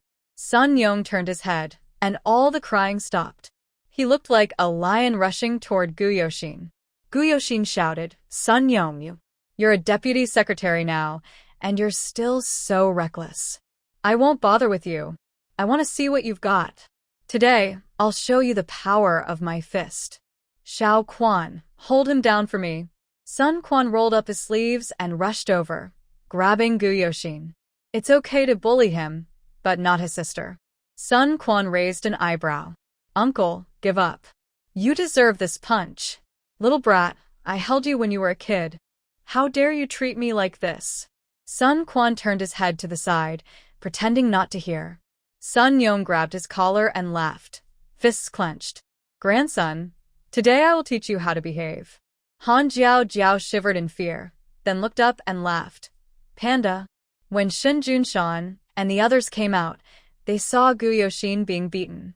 Everyone was surprised, especially Gu Chen, who burst out laughing when he saw his son being hit. Oh my, this year is full of surprises. My son was actually beaten. Gu Yoshin, looking upset, covered his face. Old son, if you don't give me an explanation today, I won't end this. Du Ling saw Gu Yoxin was really angry and quickly stepped in to mediate. One is the deputy secretary, the other a military district officer. If they really fought, it wouldn't be a good scene. Sun Yong held Han Jiao Jiao gently by the shoulders and pushed her in front of Gu Yoxin. See? Just now you said she was innocent and unworthy of the Gu family. Shen Junshan frowned and slowly walked over, veins bulging on his forehead. He had just left, and Gu Yoxin went to insult Jiao Jiao. What kind of man is he? Gu Yoxin didn't back down. A real man dares to take responsibility. I just don't like her. I don't want to be part of her family. That's what you said. Yes, I said it. Sun Yong sneered. Fine, the engagement between Qian Qian and Gu Liang is cancelled. We're done. Gu Yoxin was shocked. What do you mean? Can it be cancelled just like that? Don't mess around. Didn't you say you didn't want to be part of Jiao Jiao's family? Let me tell you, Jiao Jiao is my daughter. If you don't want to acknowledge her, I don't want to acknowledge you either. Gu Yoxin's face froze in shock. Shen Junshan also looked at Han Jiao Jiao in surprise. She shrugged, indicating she didn't know, and guessed that Sun Yong might not be thinking clearly. Gu Yoxin shook his head. Old son, are you out of your mind? You idiot! Sun Yong kicked out fiercely, using all his strength, and his kick was powerful. Sun Yong pointed at Han Jiao Jiao and shouted, I told you, DNA tests are done, and she is definitely my daughter. Back then, my twin was born early, and someone mixed up the babies. Qian Qian was the one who was swapped. I've been investigating since I found out. Last month, I finally found my real daughter. You little brat. Who else am I going to hit if not you? Shen Junshan's eyes widened twice as much. He was surprised and pulled Han Jiao Jiao aside. Really? I don't know. What do you think? He didn't know either. When he first met Han Jiao Jiao, she was already a bit grown up. Shen Junshan felt a headache. But Han Jiao Jiao just smiled. If Sun Yong's mind wasn't broken, she would be the real daughter of the deputy secretary. She's faster than a fish jumping over the dragon gate. The most shocked was Gu Yoxin. He had a good relationship with the Sun family for a long time and had never heard about this. In a few days, Gu Liang was supposed to get engaged to Sun Qian Qian. Now, suddenly, they say Qian Qian was swapped, and the real daughter of the Sun family is Han Jiao Jiao. How could he believe it? How could he live with it? Gu Yoxin wobbled while holding a water jar. Impossible. Old son, you must be mistaken. Uncle, Jiao Jiao really is my dad's biological daughter. I had Aunt Tang Kai do a test, and it's 100% certain. Han Jiao Jiao. The entire Sun family knew about this, but she, as the person involved, didn't know? No way. How could she? Humph. Open your eyes. How dare you call my daughter a rotten fish and shrimp, and insult my twin? If I don't beat you to death, I'll be looking at Uncle Chen's face. Sun Yong's brain was full of curses. Though not exactly word for word, he felt that was the meaning. Sun Yong picked up 20,000 yuan and slammed at Gu Yoxin's shining forehead. Are you proud to show off with this little money? Do I lack your money? Daughter, let's go. Han Jiao Jiao also wanted to leave. After saying goodbye to Chen, the family was taken to the Sun house by Sun Yong. Du Ling also wanted to go, but Gu Chen stopped her. Let them go. Today, the Sun family isn't peaceful. If you go, no one will pay attention to you. Koyun Mountain. With Jiao Jiao here, June Mountain won't be bullied by Ah Yong. It's you who should be careful. Gu Chen walked up to Gu Yoxin, leaned down happily, and teased him. Are you silly? Are you scared? You look down on the countryside folks, got rich for a few years, and forgot your roots. Now you've fallen flat. You know Sun Yong's temper, he's more stubborn than you. You should try to save Liang and Qian Qian's engagement party. The invitations have already been sent out. Canceling it now would be embarrassing. The more Gu Yoxin thought about it, the worse he felt. He slapped himself hard twice. If only he hadn't listened to Xiao Rou. Du Ling scolded disdainfully. Serves you right. Uft.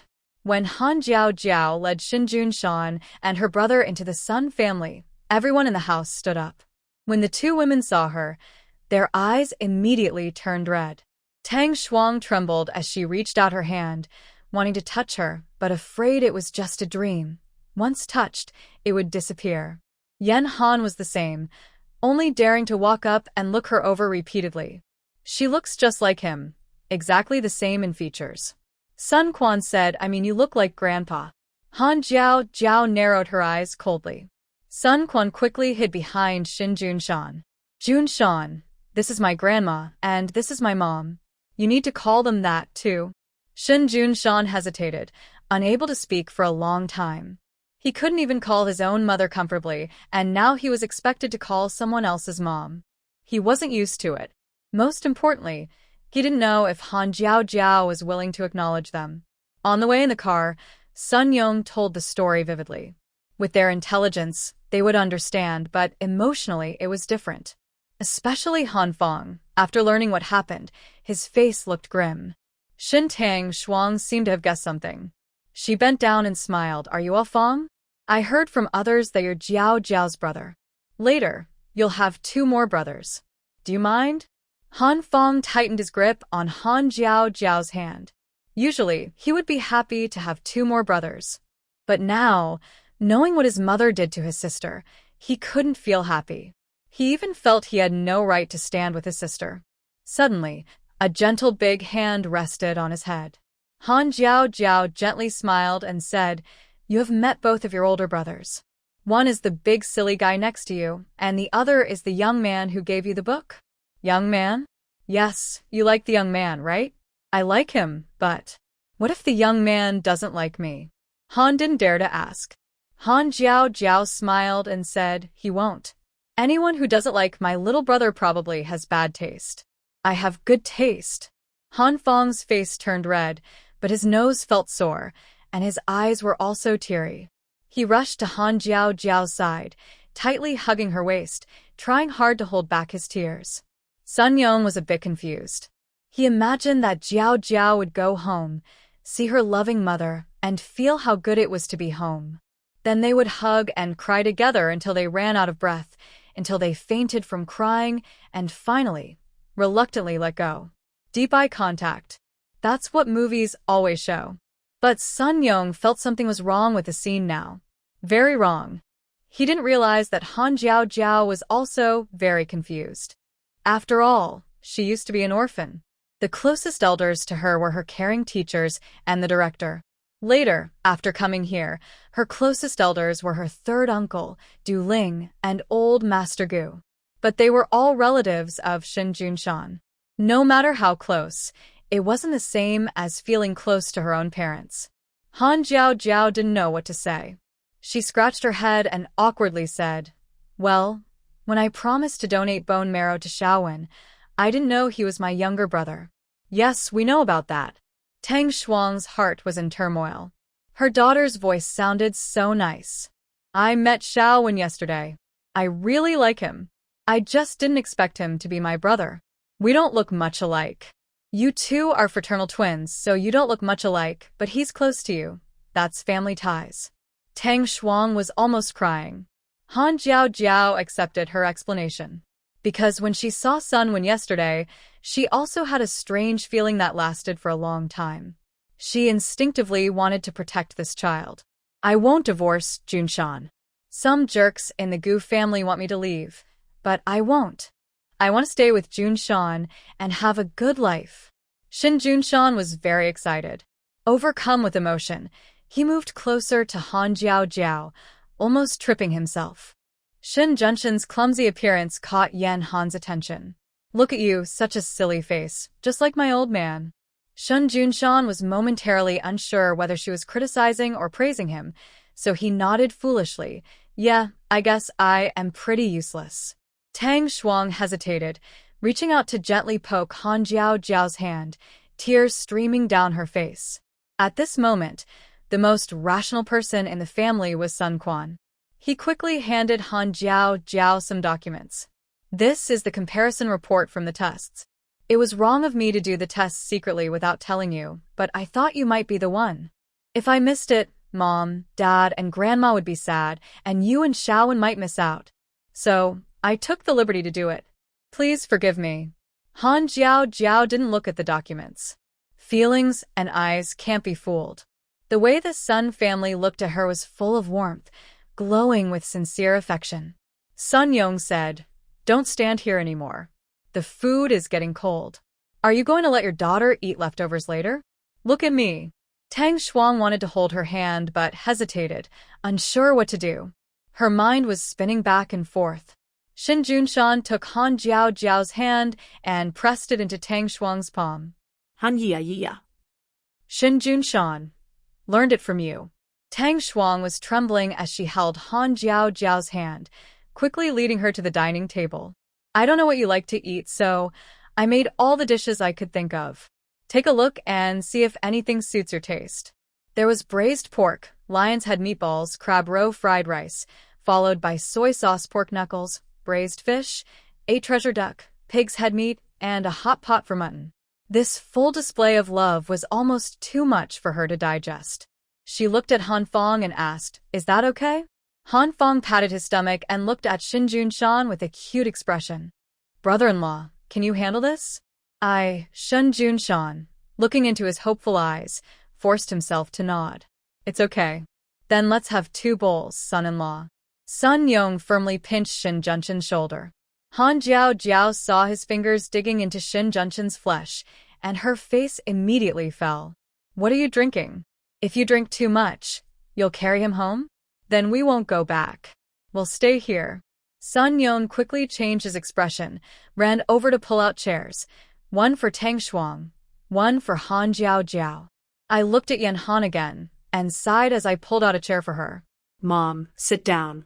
Today my granddaughter is home for dinner, so I won't argue with you. Next time you try to be cheeky, I'll slap your face." "Got it, you're so fierce." Sun Yong obediently sat next to Tang Shuang. The whole family didn't care whether Han Jiao and Shin Junshan ate or not. First, he piled Han's bowl full, then filled Han Jiao's and Shin Junshan's bowls too. She was so full she couldn't eat anymore and looked at Shin Junshan for help. He moved his abs, feeling there was still space, and scooped a meatball into his bowl. It was the first time eating meat felt so uncomfortable and sad. Sun Yong thought his daughter couldn't finish her food because of Gu Yoshin bothering her. He told a vivid story about how Gu Yoshin bullied Han Jiao. Although it was true and he added some details, both Tang Shuang and Yan Han got angry. Yan Han slammed her chopsticks on the table and scolded. "Have we completely died out, the old Tang family?" "Huh. "Why is it the old Tang family? Isn't it the Sun family?" Sun Yong looked tearful. Gärna frovnid. That Gu Yoshin abandoning his wife and kids isn't a good person. Junshan is lucky not to be with him. You two should get along well. With me around, I'll see who dares to kick my granddaughter out. Sun Qianqian just came home and heard Yan Han shouting as soon as she entered. She was stunned when she walked in. Han Jiao. Han Jiao waved her fingers at her. She already knew that Sun Quan was Sun Qianqian's older brother, but she didn't expect to be connected to her. When Sun Qianqian saw Han Jiao sitting at the table, it all seemed clear. A huge feeling of frustration and anger flooded her heart. Any other person might not be as angry as she was now. Why was it specifically Han Jiao? Han Jiao was so happy. She really wanted Chen Amin to see Sun Qianqian's current face. Once she was proud and arrogant. Now? She was foolish. Let her be proud. Let her pretend to be innocent and criticize others. That's right. Qianqian, Jiao is the girl I told you about before. As the older sister, you should take care of your younger sister. Also, this is Jiao's brother. He'll be your brother too. His name is Han Fong. Sun Qianqian glanced at Han Fong. She didn't know this brother well, and judging by how distant he seemed to her, she didn't feel anything special about him. She instead said to Han Jiao, "We are really destined to meet. You can stay here, without worry. If you need anything, just call me. I will take good care of you. Are you sure?" Sun Qianqian thought about the surgery that day, and her resentment towards Han Jiao grew a little more. Yan Han coldly shouted, "Why are you only coming back now? Did you go to find Gu Liang today?" "No, the professor had something to do. I stayed for a while." "That's good. I tell you, stay away from Gu Liang in the future. I don't agree with your marriage. Han Jiao didn't call her parents at the dinner table, but she called her grandma. Yan Han felt happy and took a sip of Sun Yang's wine, her face turning a little red. Han Jiao also took a sip. After drinking, her face also turned red. Shen Junshan was worried she might drink too much, so he secretly moved his glass closer to himself. Seeing him sneaking around, Han Jiao giggled happily. Suddenly, Yan Han asked, Jiao, I heard Xiao Quan say you plan to take the college entrance exam. The current year's exams are over, and you can only take it next year. What do you think? I plan to attend a day school next semester, then take the college entrance exam after entering high school. It's proper and straightforward. No need to rely on connections for recommendations. Everyone used to think Han Jiao was silly, and even after they changed their minds, it was hard to get special favors for her.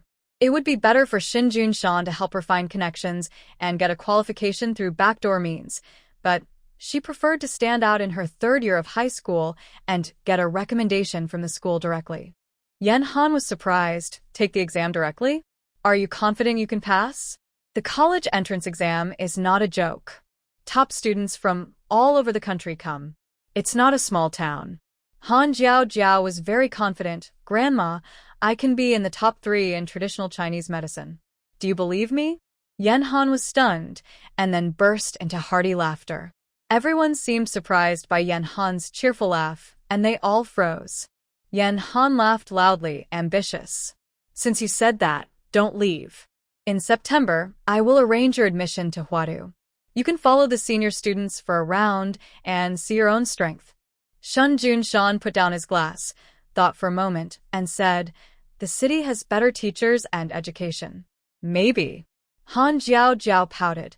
I already said, wherever I am, that's where I am.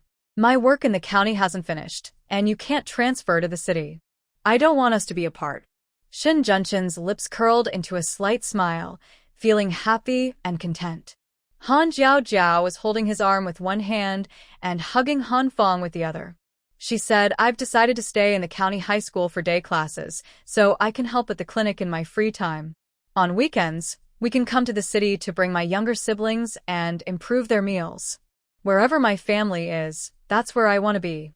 Yan Han nodded and said, you have your own ideas, and I respect that. But living like this might be tiring. Can you handle it? Han Jiao nodded repeatedly and said, as long as we're together, I can face any hardship. Tang Shuang felt her nose sting and was very jealous of Shin Junshan and Han Fong. She also knew that her son-in-law and younger brother truly cared for Jiao, or she wouldn't be so open-hearted. She decided to treat Jiao even better and hoped she would soon call her mom. Tang Shuang said, Jiao wants to go to medical school. We have a conference coming up, so I'll buy you 2 outfits. Come with us to meet some senior colleagues. Sun Yong nodded and said, in a few days, I'll have dinner with some friends. Junshan and Xiao Quan, you should come too. You'll be transferred back later, and knowing more people will be good for you. They understood that the elders were helping them make connections. Sun Quan used to dislike this, but now that he's grown and his sister is back, as the eldest brother, he needs to take care of his younger siblings. Shin Junshan didn't need to say much. He had already mentioned earlier that he wanted to transfer back. The notice came a few months ago, but he was too busy to act on it. Shin Junshan thought Sun Yong probably knew about this, so he opened up and said, I might be transferred to the Urban Construction Bureau in Huadu before the year ends. I should get to know more people there. In addition to the construction work, there are other things to pay attention to. Some honest old friends are very suitable for you. Shin Junshan's second job was always a secret. He never told anyone about it. He even kept it from Han Jiao. Sun Yong had only known him for half a month, but already saw how capable he was. Shin Junshan nodded and said, thank you. Sun Yong smiled and said, no need to thank me. We're family, so speak openly. You focus on your work, and I'll handle the rest. My old friends and I are not afraid of trouble. Han Jiao suddenly jumped into his arms, soft and sweet, and giggled. Hubby, you're getting all the love now. Han Jiao picked up a small wine glass and said, hee hee, This tastes so good, she asked. When did you take it? He didn't even see her drink. Shun Junshan staggered a little, and Han Jiao Jiao, hanging on him, also swayed. He felt very dizzy, and his face was hot. Han Jiao Jiao, soft and gentle, clung to Shin Junshan's chest, twisting and turning. Her restless little hands pulled his shirt out from his waistband. Take it off. Shirt off. Coat off. Sun Yong was so shocked he almost spilled his drink. Everyone looked at Han Jiao Jiao. At this moment, her eyes had a charming glint as she leaned close to Shun Junshan. Her eyelashes were long and curled, and her fair little face, though with a few sunspots, looked very pretty. Han Jiao Jiao was like a naive little fox. Pure and charming, yet alluring and tempting. I'm the neighbor's Mount Tai, grabbing the vine of love. Oh, roar. Seaweed, seaweed, seaweed, seaweed. She grabbed Shin Junshan's belt and pulled and tugged. Shin Junshan was overwhelmed by her antics. He held her waist and head with both hands. Is there a spare room? I might not be able to leave tonight. Yes, yes, yes. Upstairs, the first room on the right. It's already prepared for you. Xiao Quan, show them the way. Sun Quan stood up and led the way. Shun Junshan bent down, slipping his arms through her legs, and lifted her up in a princess carry. Take off now. Han Jiao Jiao's head, feeling dizzy, hit his collarbone, making her pout in pain. Then she bit into his collar, mumbling angrily, "Bad guy, dare to hit me. I'll bite, I'll bite." Shin Junshan really couldn't do much. She was his wife, after all. He couldn't just drop her. He could only endure it. But it was so itchy, not painful at all, just itchy. Shin Junshan took a deep breath and said in a deep voice, "Jiao Jiao, be good. Let go. This isn't your teething toy." Huh, teething. I don't teethe. I teethe on my husband.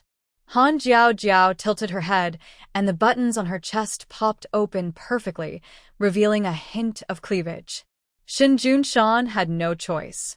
He quickened his steps into the room, hooking his foot on the door, and closed it with a bang. Sun Quan's nose almost bumped into it.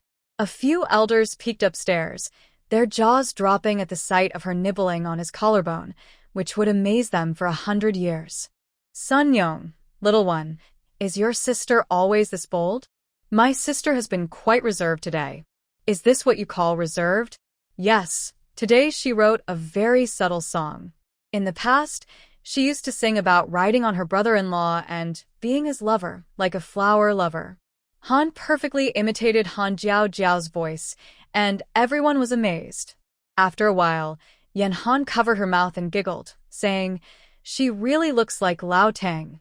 Just the same." Tang Shuang and Sun Yong didn't say anything, but they refused to admit it. Shun Junshan gently laid the person on the bed. Before he could support himself, Han Jiao Jiao's legs wrapped around his waist. "Husband, why do you look so good? If I were a lioness, I would chase away all the other lionesses and keep you all to myself." What kind of metaphor is that? Shin Junshan felt a headache coming on. He grabbed her leg to try to move it away. Han Jiao Jiao didn't want to let go and twisted her body, looking upset and almost crying. "Do you think I'm ugly?" "No, you're the most beautiful." "Then is it because your kidneys are not good?" "It's okay if there's a problem, just tell me. I have good medical skills and can help you." Shin Junshan felt something was off. He frowned and asked, "Jiao Jiao, why do you think my kidneys are not good?" Han Jiao Jiao kicked her legs, and her shirt was torn open. The sunlight burst into Shun Junshan's eyes. He took a deep breath, trying to help her close her clothes, but she suddenly held his hand and pressed it against her chest. He almost couldn't hold back. Han Jia giggled sweetly. "If your kidneys are not good, why don't you want to do anything with me?" Shun Junshan. Does doing anything mean what he thinks? I think you should be normal. Look, everything is normal. Shun Junshan felt the heat from her palm and wanted to move away, but she held him tightly, and he couldn't move. Again, a familiar giggle sounded in his ear. When Shin Junshan opened his eyes and looked at her, Han Jiao Jiao became even more charming. She playfully tugged at her chin. "Be good. You won't tell me you found someone experienced to teach you, right? Find someone experienced. To teach me? People know that my husband is a pure-hearted little brother who doesn't know how to drive. Don't worry, I understand you. I'm your loyal wife, your little helper. Hee, I understand everything. Shin Junshan only heard the word little, and the rest was unclear. He slightly parted his lips and asked, Jiao Jiao, are you sure? Shun Junshan's voice was lazy and soothing, making people feel relaxed and dreamy. She gently pressed against his waist, holding his belt and acting cute. Husband, don't worry. I'll find you an experienced driver. How about Sun Yong? He has 2 children at once. Very efficient. Shin Junshan understood. She wanted her father-in-law to teach him about intimacy. Is this something a normal person would do? How much does she look down on his instincts? At this moment, Shin Junshan's instincts were about to explode. He reached out to touch her face, trying to find some reason. Husband. Her soft call made Shin Junshan stiffen. He straightened his chest, and her teeth bit and tugged at his lips as she licked and played. Jiao Jiao, I need to tell you something. Shin Junshan unbuttoned his shirt slowly, leaned down, and whispered in her ear, I've been craving you for a long time. August in Huadu was very hot, but the air conditioning in the room was very strong. After many moments of intimacy, she tiredly looked for a warm place and fell into a deep sleep. Han Fong finished bathing and went to the yard with Tang Shuang to look at the flowers. She also had a rabbit cage with 3 big, beautiful rabbits inside. Han Fong excitedly leaned over the cage. In our village, we only have wild rabbits, and they're bigger than these, but they're not as pretty. Are they cute? I've been raising them for 4 years. Annie, this yard is so big. Is it all your family's? This small yard is right in front of my house, so it's considered ours. But the back part, when you came through earlier, isn't. This is a small residential area for family members. Can we plant roses here? My sister loves roses. If you plant a whole patch, she'll definitely like it. Tang Shuang nodded. I'll go back and get a notebook to write it down. Roses, what else? Lotus flowers and roses. My sister likes all of them. Roses and lotus flowers, that's great. After Tang Shuang went inside, Qin Fong was still watching the rabbits. Sun Qianqian came out and handed him a bottle of cola. You probably haven't seen this in the countryside. It's cola, very tasty. Han Fong pouted. I just brush my teeth. I don't drink sweet drinks. Sun Qianqian, who was in art class, awkwardly said, I know this is hard to accept, but I am your real sister. We are each other's only family. Han Fong was unhappy. I also have a sister named Nyunyo. Oh, Nyunyo. I heard she has a problem with her ears. It's a pity. Han Fong didn't like her tone and attitude when she spoke. It felt cold, like she was talking about someone else's matters. But Nyunyo is his sister. Everyone says family bonds are strong, but Sun Qianqian's feelings for him felt clearer than water. Han Fong said, it's not a big deal. Sister Jiao Jiao said Nyunyo is her sister, and whether she can be cured or not, that's what matters. A Fong, Jiao Jiao isn't your sister. She will leave you someday. We are a real family. Han Fong firmly replied, my sister said I am her brother. But she has a brother. Xiaowen is her real brother. When she officially goes home, she won't be related to you anymore. For a moment, Han Fong wanted to cry. But he remembered what his sister said, and it gave him reassurance. Han Fong pouted and said, don't talk nonsense. She is my sister, and she will be forever. Even if she has a brother like Xiaowen, she won't abandon me and Nyunyo. I'm just stating the facts. Why are you angry? Han Fong rushed over and bumped his head into Sun Qianqian. Although he was small, he was pretty strong. Sun Qianqian was pushed to the stone table and hurt her waist. She frowned and angrily scolded, you little rascal, are you crazy? I am your real sister. I'm not a country bumpkin or a wild kid. I got first in the whole school and was directly promoted to first high school because my sister tutored me. My sister says I am her brother, and she won't abandon me and Nyunyo. If you say bad things about my sister again, I will hit you. Han Fong picked up a small stone by his feet and threw it at Sun Qianqian, then quickly ran away. Sun Quan watched this from the second floor. When Sun Qianqian stood up, she also saw him. Their eyes met. Sun Qianqian felt a bit awkward. Brother, you're not asleep yet? Just finished washing. I'll sleep soon. Oh, I'll go in now. Sun Quan had lived with her for a long time, but their relationship was still not very close, even less so than with Xiaowen. He used to think it was because of blood ties and gender differences. He subconsciously believed that Qianqian was a girl, so he kept his distance. But now Sun Quan thought otherwise. He really wanted to get closer to Jiao Jiao. Sun Quan muttered to himself, "It's still about people. People are just different." As night fell, everyone was peacefully asleep, but the Gu family living room was brightly lit, and no one could sleep. Gu Ro's eyes were swollen like walnuts, and there were faint red handprint marks on her face. This was the first time she had ever been hit. She hated Han Jiao Jiao with all her heart. Gu Liang sat silently nearby, clutching his head and rubbing it hard when he was angry. He still couldn't believe that Han Jiao Jiao was actually Uncle Sun's biological daughter, while Cici had turned out to be the child of a rural woman. He was going to marry Sun Yang's daughter, not a country girl. Gu Liang's head hung between his legs, arms wrapped around his head. Shen Junshan had inherited the old master's fortune, and his wife had become a rare treasure in the Sun family. What were they planning to do? Was this heaven's will? Gu Yoshin patted his son's shoulder. You grew up with Cici, and she's the precious girl raised by the Sun family. Even if she was switched at birth, she's been with us for 20 years. Even pets develop feelings, let alone a person. I understand. From now on, when you see Cici, stay calm. Don't make things harder for her. As for everything else, don't think about it now. Everyone needs a few days to cool down. We can talk about it again in a couple of days. Gu Yoshin was also tired. He went upstairs to rest, wearing panda eyes. Gu Liang, too, didn't bother to pay attention to Gu Ro, who was crying.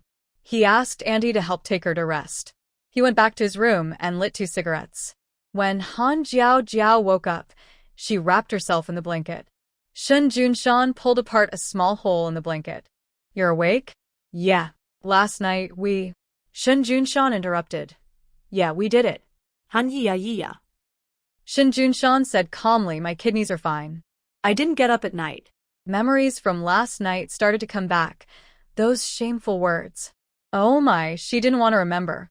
Shen Junshan patted the blanket, hitting her on the... Jiao Jiao, I have something to tell you. What? Shen Junshan said, even though I don't have much experience, you have to trust human instincts. Some things don't need to be taught. We don't need a driver anymore.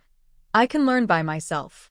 Han Jiao Jiao made muffled sounds inside the blanket. She remembered something. Not only did she want to find a driver for Shen Junshan, but she also wanted to find Sun Yong. The father-in-law was teaching the son-in-law how to drive, cough cough. The scene was too strange. Han Jiao Jiao suddenly shouted, stop talking.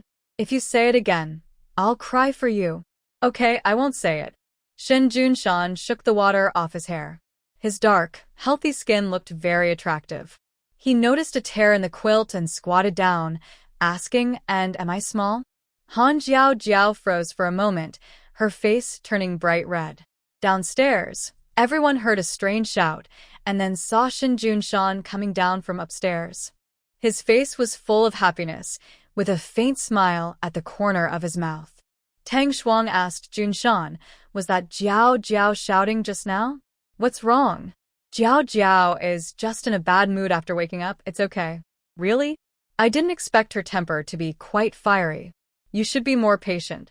Tang Shuang believed him sincerely, while Han Fong just stared with wide eyes, not knowing what was so exciting. Tang Shuang said, come quickly for breakfast. I don't know if it will suit your taste. There was tea made from ground beans, stir-fried liver, cream-fried cake, and small steamed buns from Nancheng. Shen Junshan quickly glanced at the table. He didn't see any bean juice, so he felt relieved and sat down confidently. Han Jiao Jiao was wearing a floral dress and came down from upstairs, still muttering. Tang Shuang smiled and said, Jiao Jiao is awake. Did you sleep well last night? Han Jiao Jiao blushed and shyly nodded, then ran over and kicked Shin Junshan. He smiled and gave her a piece of cream-fried cake. It's sweet. Humph. Don't think one piece of cream-fried cake can make me happy. The things you lied to me about, we'll settle them next time. When Tang Shuang heard that her daughter was tricked by her son-in-law, she felt very anxious. Junshan, what did you lie to Jiao Jiao about? I tell you, young couples, honesty is very important. Nothing else matters, but you must be sincere and not lie. Mom, I have to tell you, Junshan is too much. He's already an experienced driver, but he lied and said he couldn't drive. That's ridiculous. Tang Shuang just heard her daughter call her mom and stared blankly at Han Jiao Jiao. Sun Yong also came in through the back door. Tang Shuang hurriedly called him over. Did you hear that? Jiao Jiao called me mom. Yes, I heard. Daughter, you can call me that too. Han Jiao Jiao originally wanted to call him dad, but Sun Yong's face was close, and she just wanted to laugh. Sun Yong looked wronged and said, Why do you only laugh and not call me? You can't just call her and not me, it makes me feel left out. Han Jiao Jiao smiles bitterly. You're too shy to say it. Sun Yong looks at his wife, pointing at his face, and says, Am I shy? You said before you married me because I look good. Am I shy? Tang Shuang laughs while rubbing his face. No shyness, no shyness. You look the best. Han Fong sees his uncle and aunt cuddling together. He feels it looks familiar. After thinking for a while, he suddenly remembers. Han Fong pulls Han Jiao Jiao. Sister, you and auntie look alike. You both care about looks when choosing a man. Han Jiao Jiao's toes can now almost kick out a big villa. Quickly, she stuffs a small steamed bun into Han Fong's mouth to stop him. Sun Quan looks confused. You didn't know Junshan can drive? You took his car when you came. How come you forgot? Han Jiao Jiao's face suddenly turns bright red. This car is not the same as the one she mentioned. How can she explain this? Han Jiao Jiao covers her face with a teacup and runs out of the yard. Sun Quan looks puzzled. What's wrong with her? Shun Junshan says it's nothing. Sometimes she acts like that. It'll be fine after a while. Sun Quan thinks about the rumors he heard before, calling Han Jiao Jiao silly or similar. Those probably came from her strange behaviors. People in the city love to gossip, often spreading false stories as if they were true. In the countryside, it's even worse. Sun Quan carries his rice bowl and follows to the yard. Han Jiao Jiao is sitting by the rabbit cage, playing with the rabbits. Sun Quan sits beside her. My mom used to lose a few rabbits. She was upset and couldn't sleep for days. Dad found a way to get her some rabbits. Did Sun Yong make the cage too? The cage and the shade made from loofah vines were all built by my dad. They're old now, but very cool and shady, right? Many loofah vines have grown old and still hang above. In the yard, they also grow tomatoes, small cabbages, and chives in a pot. Besides these, there are flowers and small trees. Han Jiao Jiao asks, Did Sun Yong plant most of these? Yes, mostly because Mom liked them. At first, she couldn't grow well, and everything she tried to raise died, like cacti and green pothos. Later, Dad started planting them himself. When he got good at it, he showed Mom. When Dad wasn't home and couldn't take care of them, I looked after everything. Later, when I joined the army, Xiao Wen took care of them. Xiao Wen. Later, Dad and Mom took care of everything together. Sun Yong saw Tang Shuang's love for her. Even though she had Shin Junshan, she still couldn't help but envy her parents' love. Han Jiao Jiao smiled and said, They really love each other. Your family must be very happy. Sun Quan said, This is your family too. They are all your relatives. Yes, you're right. Big brother, please help me with something. Sun Quan drove her out for a little walk. When they returned, the car was full of food. The most eye-catching were 2 large durians, both fragrant and stinky. Their smell spread hundreds of meters, attracting neighbors nearby. Zhang Tsuetsue, carrying a small fish, passed by and shouted loudly, Uncle Sun, are you guys burning mice? Why does it smell so bad? Shin Junshan came out from inside the house. When Zhang Tsuetsue saw him, her eyes lit up with excitement. She hurried over with her small fish. Tang Shuang saw her coming and smiled warmly. Tsuetsue, long time no see. Were you fishing? Zhang Tsuetsue looked at Shin Junshan and raised her voice a bit. This was given by my work unit. I was recognized for good performance and received some things. I brought some home for my parents to try. Hello, On Tang. This is. Zhang Tsuetsue, with 2 braids, had big, shiny eyes that kept flickering toward Shin Junshan. Shin Junshan looked past her head and turned to Han Jiao Jiao. So much stuff? There were a few chickens, ducks, some pork belly, front and back leg meat, 2 cleaned grass carp, and some fruits and vegetables. Han Jiao Jiao had gone out to find a safe place to get supplies. Although the Sun family earned a lot and had money, they ate enough for a whole year's worth in one meal. Han Jiao Jiao felt uneasy about that. Moreover, she had promised Sun when to make him some desserts. There was no clear place to buy durians and cream nearby, so she used the space for convenience. Han Jiao Jiao lied. Grandpa and the others gave these. They froze them in the fridge and ice room. The fruit bag is kept in the fresh storage, and it can't be touched or it will spoil. Shin Junshan carried 2 big bags of food to the kitchen. Han Jiao Jiao carefully got out of the car, holding a durian carefully. Sun Quan still held another durian. This thing is quite interesting. At first, it smelled terrible, but now it smells good. Like snail rice noodles, some people love it to bits. Later, I'll make durian milfai. Come help me. Sun Quan knew that his sister was about to use him as a tool again.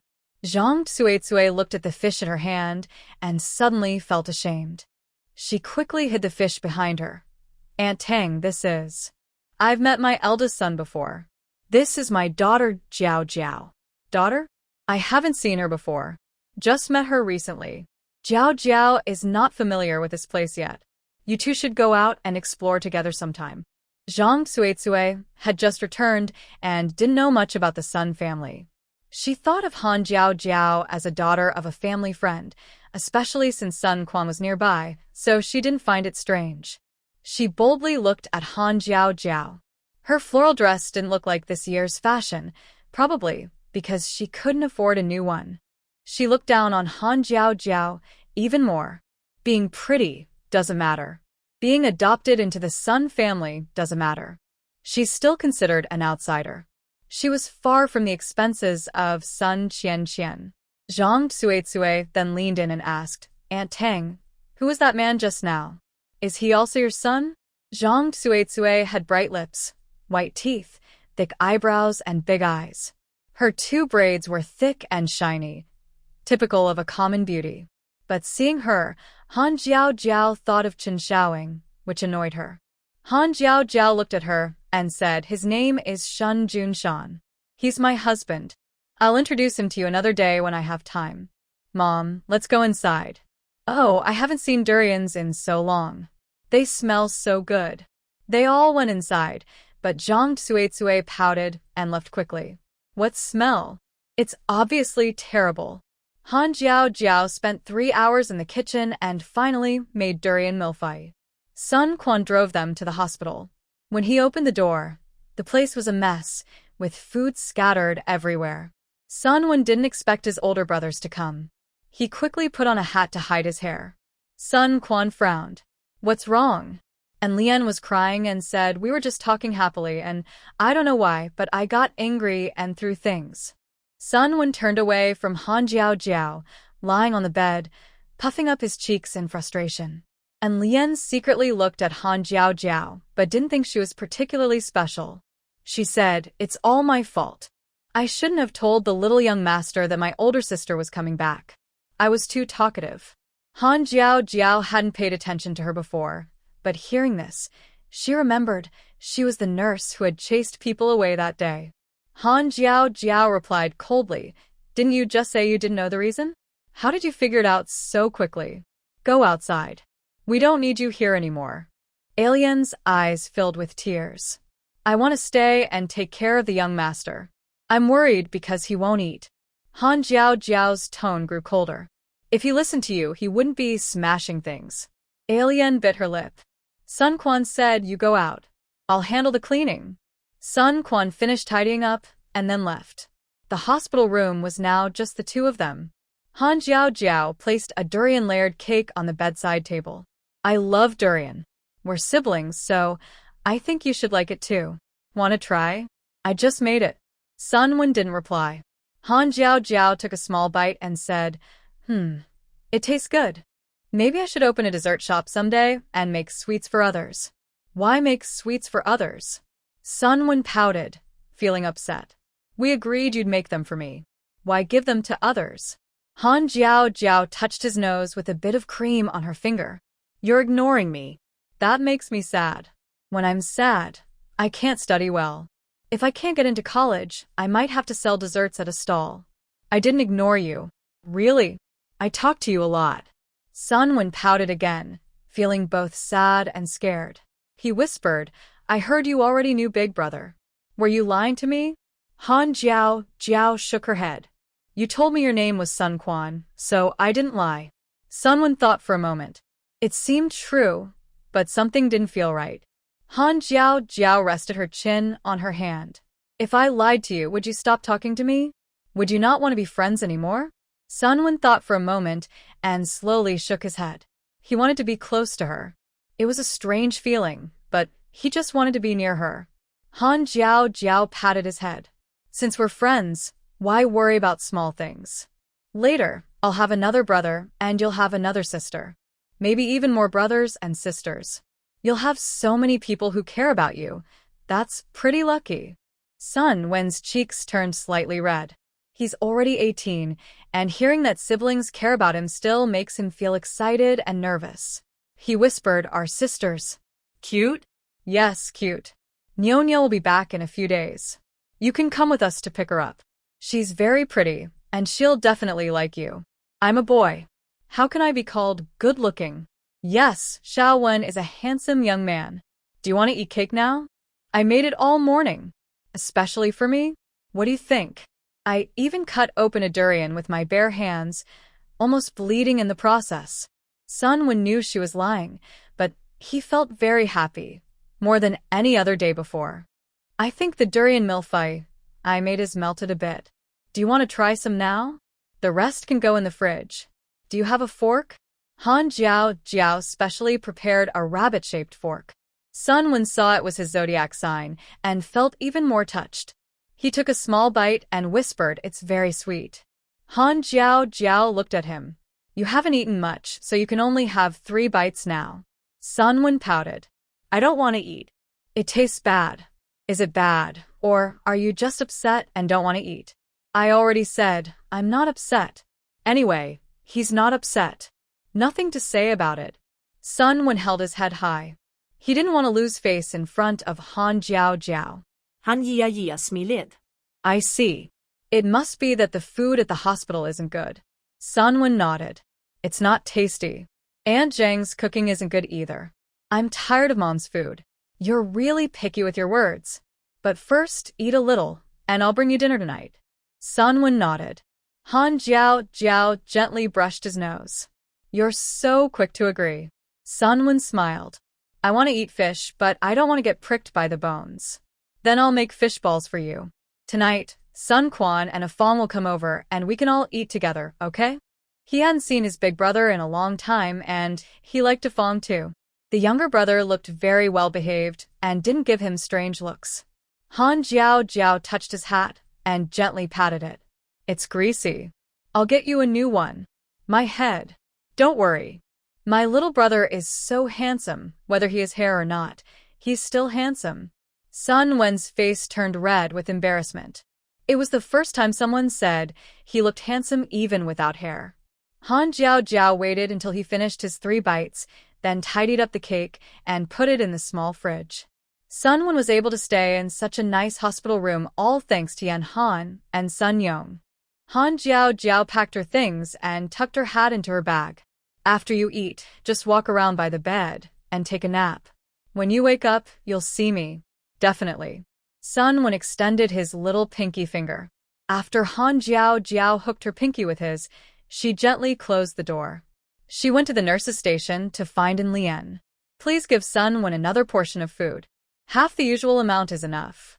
He can't finish more. The cafeteria has rules about portion sizes. I can't change that, and Lien replied. Han Jiao Jiao was about to leave, but paused when she heard this. She turned to look at Lien. And Lien was small and stood out in the crowd, with a bit of a southern girl's charm. Han Yia snared. And Lien, right? Did you tell Xiao that you know Sun Quan? I told him during a casual chat that his sister had come back. Have I seen you before? Han Jiao Jiao asked. And Lien shook her head.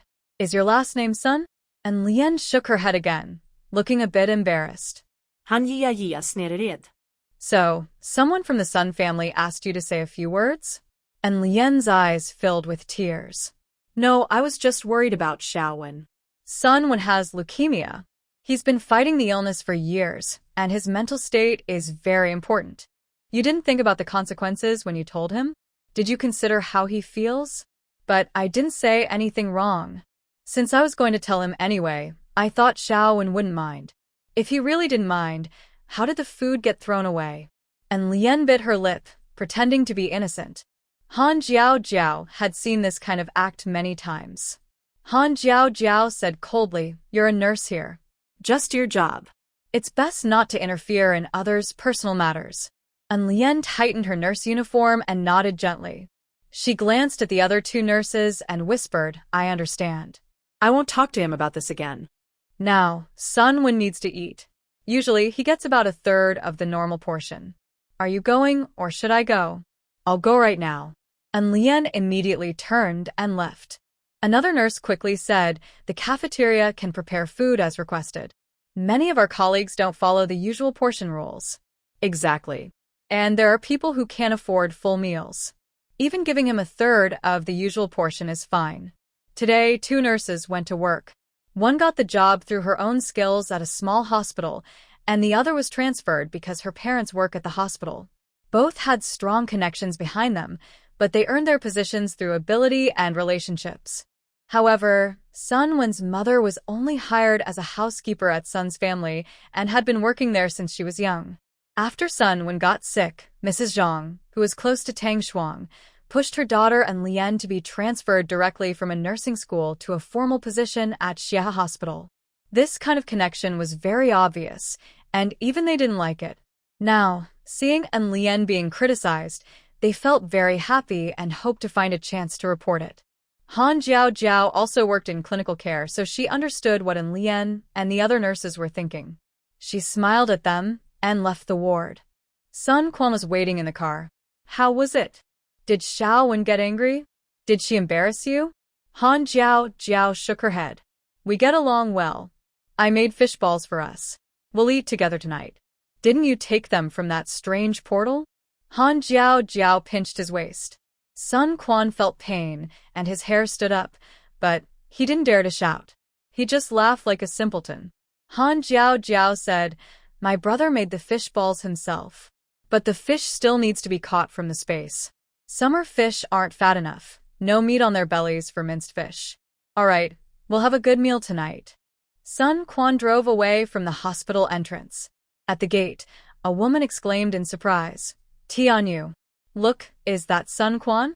He's with a woman, laughing and talking. Tianyu turned her head and only saw the license plate. She frowned. It probably isn't him. He said he didn't want to get too involved with the Sun family, so he probably wouldn't drive.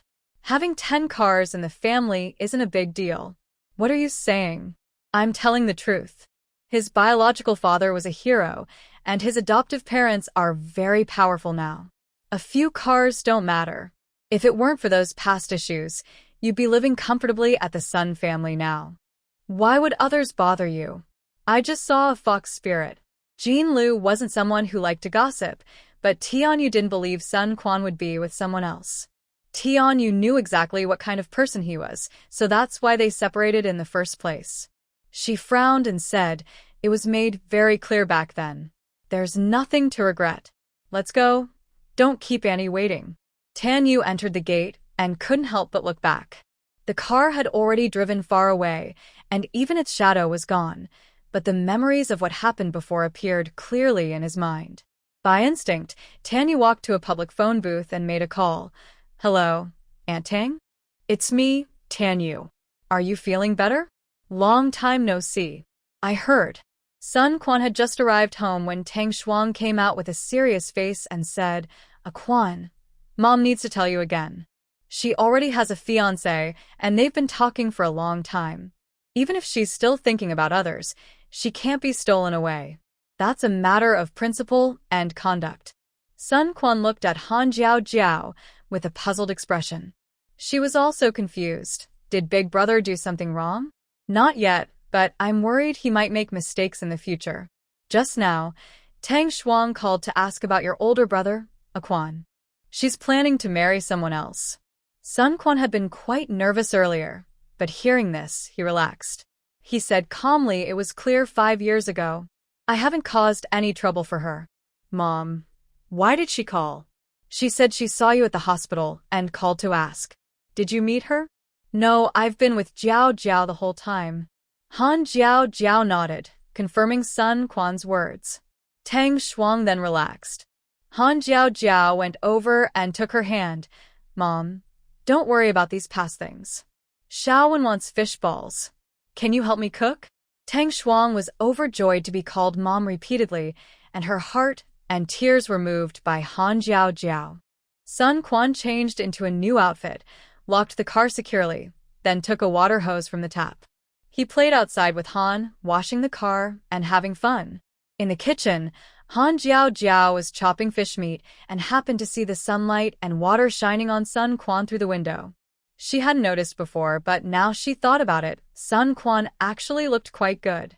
Han Jiao Jiao smiled and said, I didn't realize before, but Big Brother looks pretty good. Not just good. When he was a kid, he was like the king of the yard, surrounded by little girls. When he went to school, he was also the class leader. The teachers often reminded him to keep a distance from his female classmates. Was Tianyu also his classmate? Tang Shuang nodded and said, we were classmates in middle school, then in high school. When we went to college, we ended up in different departments. Unfortunately, Quan joined the army right after his first year, and even secretly ran away. Isn't that frustrating?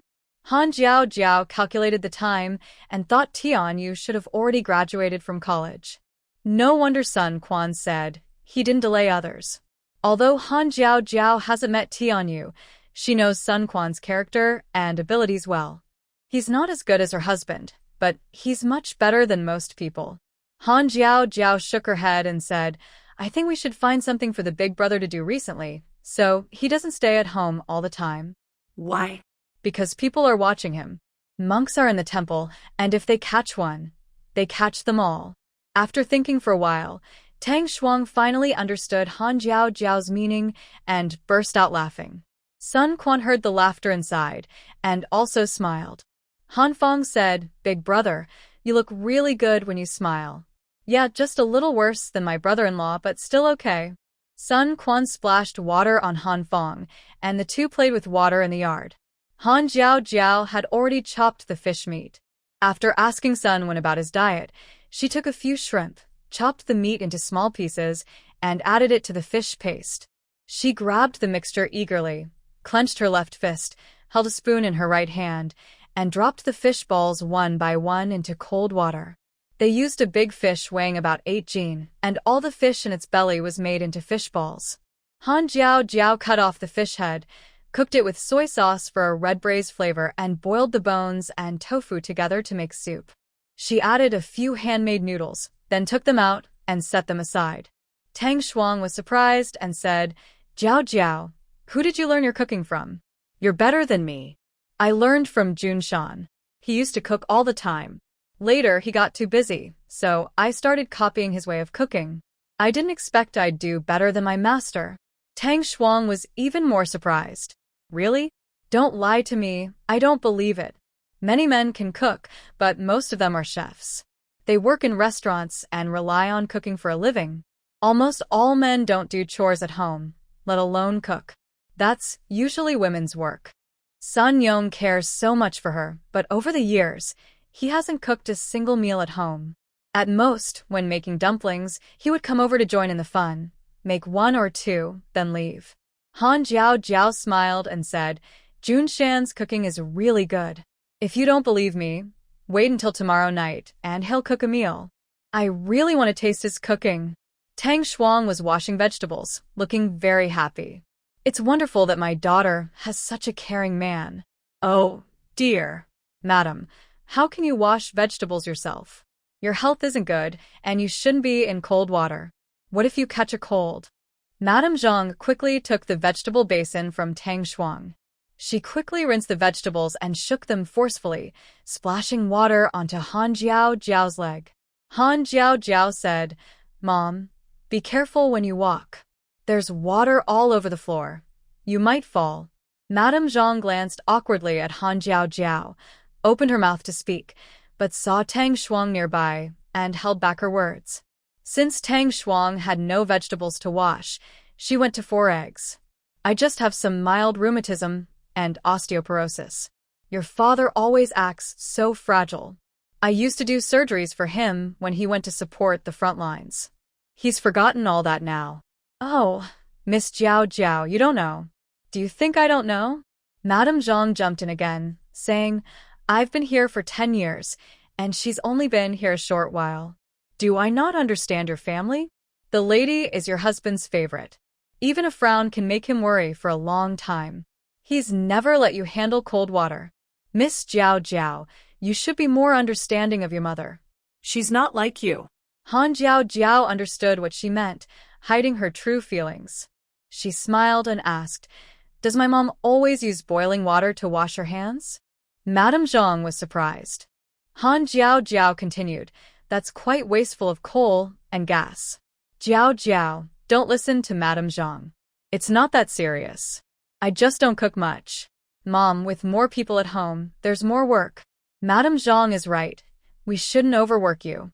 Han Jiao Jiao noticed Madame Zhang glancing at her repeatedly. She said slowly, "How about hiring a nanny for a month?" Madame Zhang turned around and said, "Miss Jiao Jiao, what do you mean? Are you tired of me because I'm old? You can't just send me away. I'm not firing you. Your salary stays the same. I just want someone to help share your workload." Han Jiao Jiao smiled and said, "Madame Zhang used to take care of 3 or 4 people. Now she's caring for a big family. You're getting older, and your energy might not be enough. Wouldn't it be good to find someone to help?"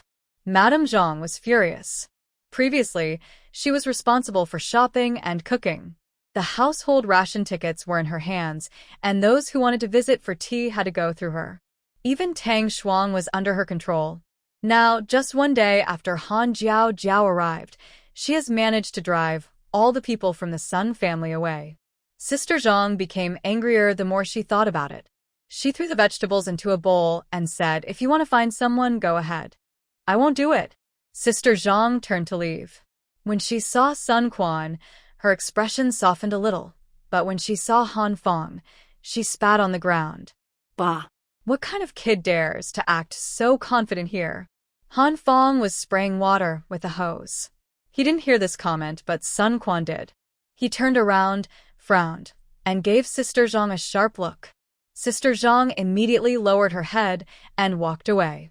In the Sun family besides Yan Han, the person she fears most is Sun Quan. Sun Quan said of Fong, "Are you tired? I'll take you inside to drink some soda. Just water is fine." They ran inside to get water. Sun Quan said, "It's been a few years. Sister Zhang has gotten older and her temper has worsened. I almost thought she was my grandma." Tang Shuang also noticed something in her son's words. Thinking about Sister Zhang's recent attitude, she felt something was off. Tang Shuang said, "Maybe it's because she's gotten older, or something happened back home. Everyone has their problems." Han Jiao Jiao smiled and said, "There must be something going on. When I went to the hospital, I heard Sister Zhang has been calling and Lian a lot. They probably have a lot to talk about. Even Xiao Wen knows." Tang Shuang's face darkened. She could overlook many things, but when it came to her children, she became more serious. Han Jiao Jiao continued, "Maybe we arrived too suddenly, and she felt uncomfortable. Tonight, I think I'll stay at Aunt Du's place." "No. I already called Du Ling. She'll come over tomorrow. You can stay here. I have plenty of rooms, and you can stay wherever you like." Han Yia pouted. But Sister Zhang is too busy. She's exhausted from peeling vegetables. Then I'll find 2 more helpers. You stay comfortably at home and don't wander around. Really? Then you better hurry. If Sister Zhang runs away, I won't do housework, and the house will be a mess. No, no. I'll go find the guards and ask them to help me find 2 assistants. Tang didn't change his slippers and ran out quickly to find someone. Sun Quan teased, "Look how anxious she is." It's just a phone call, but Mom insists on going there herself. Han Jiao chopped vegetables and placed eggs in the steamer. Sun Quan watched her calm attitude and asked curiously, "What have you been through? Your way of handling things is impressive. I can't compare. You have many things to learn." Han Jiao put the vegetables into the pot. Sister Zhang was hired by the Sun family with their money. Over time, they developed feelings, which is normal. But she meddles too much, and I don't like it. She has no sense of boundaries. If Dad were single, she would probably act as the hostess. That's unlikely. Han Jiao suddenly pushed him away, giving him a look of disgust. Sun Quan looked confused. Did I say something wrong? Han Jia snorted coldly. She secretly encourages Enlien, and Enlien doesn't have good intentions toward Xiaowen either. Just because Xiaowen has leukemia doesn't mean he's not from the Sun family. Some people's minds are hard for straightforward guys like you to understand. Sun Quan remembered how Enlien followed Xiaowen around 6 or 7 years ago. Suddenly, he felt a bit scared. If Xiaowen's treatment doesn't work, Enlien won't get anything either. Maybe not. Help me turn off the gas. The egg custard is ready. Sun Quan turned off the stove. Han Jiao drizzled sesame oil and a little soy sauce on the dish. She prepared several lunch boxes, cut some carrots, and decorated the food beautifully. Sun Quan was amazed. Why make a bunny? It's so cute. You don't understand, typical straight guy. Han Jiao sat in the passenger seat, holding the lunchbox. It wasn't insulated, but since the weather was cold, the food stayed warm until they reached the hospital. Han Fong helped carry the egg custard and called out, "Little brother?" "Big brother is just big brother." "What's a little brother?" Han Fong happily ran in, opened the egg custard, and Sun Quan smelled the sesame oil and drooled. Sun Quan said with a smile, "You haven't called me in a long time, and the egg is more affectionate than I am. Big brother, I eat plain broth and water at the hospital every day. You don't come back to take me to eat good food." Xiaowen got off the bed, staggered over to Sun Quan, and tiptoed to compare their heights. Xiaowen was thin and shorter than Han Jiao. Sun Quan was strong and dark-skinned. He straightened his chest and said, "I haven't grown much, still small and thin, just like when I left." "Not much." I've grown taller. Sunwon was so excited he jumped up. When he landed, he nearly lost his balance, but Sun Quan quickly caught him, almost like a Princess Carrie.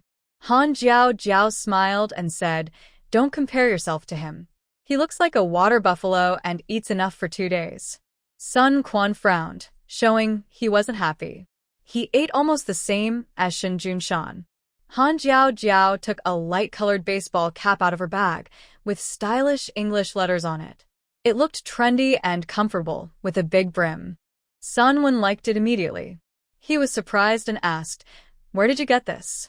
"I've never seen this brand before." "Did you make it?" "Sort of. I washed yours. It wasn't dry when I left this afternoon, so I brought you a new one. You can switch them." Sunwon quickly put the cap on his head. "Does it look good?" Han nodded and said, "Yes. Sister, I want one just like my brother's." They both took hats from the space, many identical ones, but different styles are harder to find. Han Jiao nodded and said, "Okay, in a couple of days, you two can wear matching hats downstairs in the garden. But first, let's eat." She opened the lunchbox. "I spent the whole afternoon making this, and Mom helped too.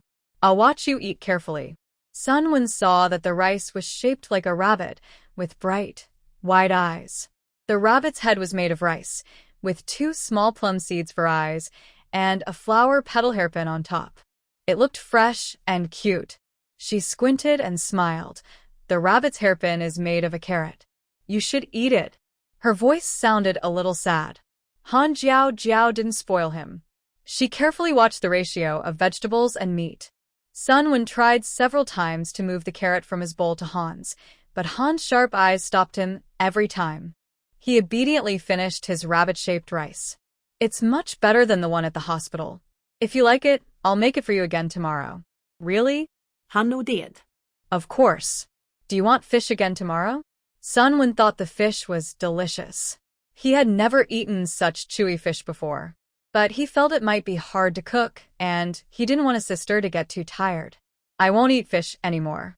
Let's try something else. Just a little spicy is fine. Han Jiao Jiao also leaned her head out, looking eager to eat. Everyone chatted happily for a while. Sun Wen couldn't hold on any longer, so they left. Sun Quan started the car, preparing to drive away, when suddenly a clear, beautiful female voice came from behind. Quan. Is that really you? Han Jiao Jiao had just sat in the front passenger seat and fastened her seatbelt. She leaned forward and looked, making eye contact with Tianyu, whose face immediately changed. She quickly returned to her normal smile and walked over happily. Quan, I thought I saw wrong. You're finally back. Now, Auntie can rest easy. Yes, I'm back. Tianyu didn't expect Sun Quan to be so cold. Her face showed some discomfort, and she felt a bit uneasy inside. Was his reaction because of the woman in the car?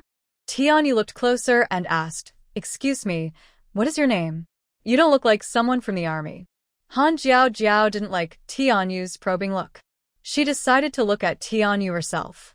She had an oval face, with a few strands of hair slightly framing her forehead.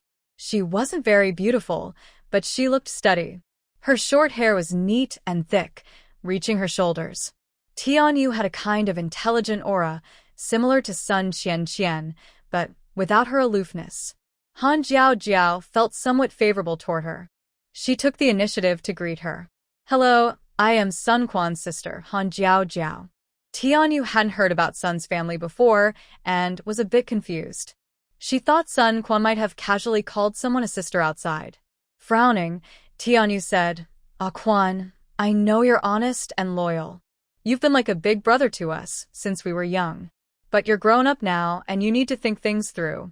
Sun Quan didn't understand what she was talking about. Are you okay? Tianyu was surprised by his question. It seemed like she was the only one worried about this. She forced a smile. You're still the same as before. I have some things to do now. I'll visit another day. Please tell Aunt Tang. Got it. Sun Quan fastened his seatbelt and drove off without looking back. Han Jiao Jiao saw Tianyu standing there, watching them through the rearview mirror. Han Jiao Jiao said, "It seems she misunderstood something. Shouldn't you explain to her?" Explain what? Sun Quan was even more confused. I told her you're my sister. Do I really need to explain such a simple thing? She's not deaf. It's not a matter of understanding or not. Han Jiao Jiao hesitated, but then swallowed her words. Since they had separated, she didn't bother to try to reconcile. Han Jiao Jiao was just curious. She looks pretty. Why did you break up with her? Did you give up love for your career? Sun Quan was so startled, he shook a little. His steering wheel tilted noticeably, and he forced it back straight. Sun Quan frowned. Don't talk nonsense. If people hear, they might think I'm unfaithful. Then why did you break up? Did you stop loving her, or did someone cheat? No, everything was fine. I just didn't want to take up a university spot. We got recommended in back then, and I took someone else's place so she couldn't study. I'm not cut out for studying. I didn't expect Dad to send me into the army right after I graduated. Tianyu wanted a partner who matched her level, college, graduate school. But I wasn't, so I didn't want to hold her back. Han Jiao Jiao pouted. There are quite a few women without good judgment. Sun Quan smiled. When I went to the nurse's station earlier, I met an old classmate. She told me Tianyu is now dating a teaching assistant at school, who might get promoted to associate professor this year. Her future looks bright. Promising? Let's see if she gets promoted first. By the way, what should we cook with Xiaowen tomorrow? The three of them discussed tomorrow's menu in the car. After dinner, their stomachs felt hungry again. Sun Quan's news spread quickly among friends. When Tianyu returned home, Chen Guozhong was already waiting downstairs. He parked his bike and happily followed her, like a little dog. But once inside, his attitude changed. He impatiently poured water and said, "Did you see Sun Quan today? When you first started college, you were so close, everyone knew. If you have feelings for him, just tell me. I can understand." Tianyu stared at him in disbelief. "Why bring up the past? Are you crazy?" Chen Guozhong sneered. "I saw everything when you were kissing him at school. You love so deeply. Now that he's back, you have no thoughts at all? Are you joking?" Tianyu really didn't want to argue with him. In the past, she thought Chen Guozhong was perfect. His family background was clean, his parents worked at a big factory, and he was ambitious, eager to study and work hard. He could discuss Shakespeare, talk about Confucius and Mencius, and also write poetry and paint. He seemed very suitable for her. But after more than a year of being close, Tianyu felt more and more annoyed. She frowned and said angrily, "Instead of wasting time on these pointless things, you should read more books. Think about your research project. You still haven't chosen a topic. How can you compete for the associate professor position? Your assistant position was only because my dad asked someone for help. An associate professor isn't the same as an assistant. No one can help you." Chen Guozhong instantly got angry. He grabbed her hair and roughly pushed Tianyu against the cabinet. He spat and said fiercely, "You just dislike that I'm useless, and you think my parents are incapable, right? You shameless person. At first, you tried to get close to me for a good student spot. Now that you've graduated, you turn your back on me. Want to reconcile with Sun Quan? Dream on. When you came to my dorm that time, you should have known this day would come. You're mine, and you'll always be." Tianyu was scared now. She admitted she had used some tricks to climb higher in the past. But she didn't expect Chen Guozhong's parents to be so useless. It's been 5 or 6 years, and he's still a low-level worker at the factory. Meanwhile, Sun Quan's father had risen rapidly. Not only did he avoid setbacks, but he also became deputy secretary. Tianyu felt regretful and had nowhere to vent. She cursed, "You useless person, let go of me." Useless? Today, I'll show you who the useless one is. Chen Guozhong's anger surged. He tore off her clothes, leaving marks on her body. When Han Jiao returned, Tang Shuang brought 2 young women, both around 28 or 29, to meet her. Although they were only about 28 or 29, having been exposed to the sun in the countryside and having had several children, they looked a little older. Tang Shuang introduced them. "One's husband is your dad's communication soldier, and the other's is a sentry. They are both honest and diligent. With 7 or 8 more people, they can take care of everything." The one with dark spots was called Niu Shi, and the one with long hair was Li Yueji. They nervously greeted Han Jiao. Han Jiao was also a bit nervous. Shun Junshan said, "Is this too many?" "The 3 maids are very noticeable." Sun Quan smiled and said, "Since everyone is here, let's set up a few tables, invite some friends and family, and formally introduce you all. When we start the feast, they will help out." Niu Shi quickly nodded. "I've also hosted banquets back home. I'm quick and careful. Let me do it, no problem." Li Yueji was a bit shy and crossed her arms. "I can cook Sichuan dishes and am very careful with cleaning." Tang Shuang nodded. "Your brother is right. We have so many happy events this year. It's good to have some fun. It might even help Xiaowen's health." Tang Shuang was smart. She thought Han Jiao didn't mind knowing her roots, but she definitely cared about her brother's health. Han Jiao's mother had guessed right. "Then stay here. Niu Shi, the younger sister-in-law, will take care of the first floor's cleaning. Yueji, the younger sister-in-law, will handle the second floor. But don't enter the rooms without permission. We have an older maid who has been working here for over 10 years. She will come too. When it's time to cook, if there's nothing special, you can handle things yourselves. My mother will tell you the rest." Niu Shi and Li Yueji happily agreed. Since their men lived in the main courtyard, they didn't need to stay overnight here. To make things easier for them, Tang Shuang arranged a room for them on the first floor. Han Jiao picked up her apron to go to the kitchen. Shun Junshan hugged her from behind and took the apron from her hands. He smiled gently. Go take a shower. Watermelon is in the dining room. Are you going to cook? Yes, I will. Shen Junshan looked down, noticing her shirt was stained with sweat, and felt a little uncomfortable.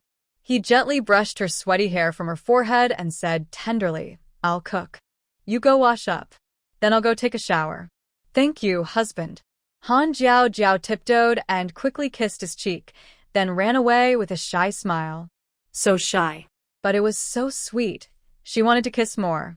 Han Jiao Jiao licked her lips. Her husband was not only sweet, but also delicious. Shen Junshan put on his apron, picked up a knife, and skillfully sliced the cucumber. He chopped tomatoes, beat eggs, and cooked a plate of scrambled eggs with tomatoes. He also stir-fried zucchini and made a simple tofu dish. I reheated the fish soup and fish balls made this afternoon. I added soy sauce and pickled beans to the leftover noodles and stir-fried them. When Sun Yong entered the room, he smelled the aroma of food, thought it was made by Aunt Zhang, and praised, Aunt Zhang's cooking has improved. I can smell the delicious smell from outside. It's fragrant, but it doesn't quite taste like Aunt Zhang's cooking. Tang Shuang went over to help Yan Han and Sun Yong take off their slippers. She smiled and said, It's not Aunt Zhang, it's Junshan. What? Who are you talking about? He cooked the meal? Sun Yong and Yan Han exchanged a quick glance and ran barefoot to the kitchen door. They saw Shen Junshan finishing the dishes and pouring fried noodles onto a plate. They both stared at Shen Junshan with curiosity. When Shen Junshan noticed them, he was surprised too. When there's a mission, you too might accidentally get hurt. Like crazy people possessed by monkeys. Sun Yong cleared his throat. Cough. Is the meal ready? Shen Junshan replied, Yes. Wash your hands and come to eat. Sun Yong hurriedly ran into the kitchen, and Yan Han followed behind, lining up to wash his hands. They kept stealing strange glances at Shen Junshan. Sun Yong whispered, Mom, my son-in-law is pretty good. He can handle things. Yan Han nodded. Jiao Jiao is luckier than Qian Qian. Sun Qianqian went to Gu Liang's house. Since she entered, the atmosphere in the Gu family has been very strange. Yi Chongfen wasn't home, so it was already quiet and no one greeted her. Gu Yoxin wasn't home either. Gu Rou had locked herself in her room all day, refusing to come out no matter what. Before, when she visited, everyone in the Gu family would come out to welcome her. Now, no one paid attention. She sat for a long time with only a plate of sunflower seeds and a cup of tea. Sun Qianqian sat on the sofa, tears shimmering in her eyes, feeling very wronged and upset. Gu Liang looked a bit awkward. You know my dad's work. He's often not home. I know Uncle Gu is busy. He doesn't mean to hide from me. That's how Gu Liang felt now. Sun Qianqian gently linked her arm with his. Liang, Grandma said she wouldn't oppose us. Although she might take some of my dowry to Jiao Jiao, I am still a daughter of the Sun family. Do you have any thoughts? Thoughts? His thoughts are very big.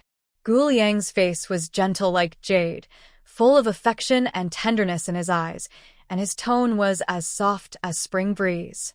What are you worried about? We have known each other since childhood. Don't you know how I feel about you? Liang. Sun Qianqian gently pursed her lips, feeling more upset as she thought about what had happened these days. She tightened her grip on Gu Liang's arm. I thought you might have other feelings. Gu Liang put his arm around her shoulders and hugged her. I never expected Han Jiao Jiao to be Uncle Sun's biological daughter, or that she would be married to my older brother. Maybe it's fate. Once we get married, our families will become even closer.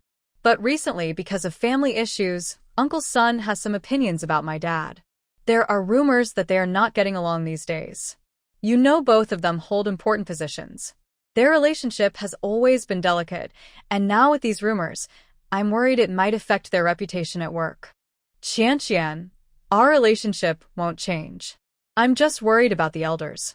When you go back, could you please talk to Uncle Sun and ask him to be more reasonable? My dad really doesn't know that Jiao Jiao is his daughter, so he said some harsh things. Gu Liang held her hand and spoke sincerely. Parents want their children to be happy. My dad cares about my older brother and wants to make up for him. That's why he's looking for a good girl for him.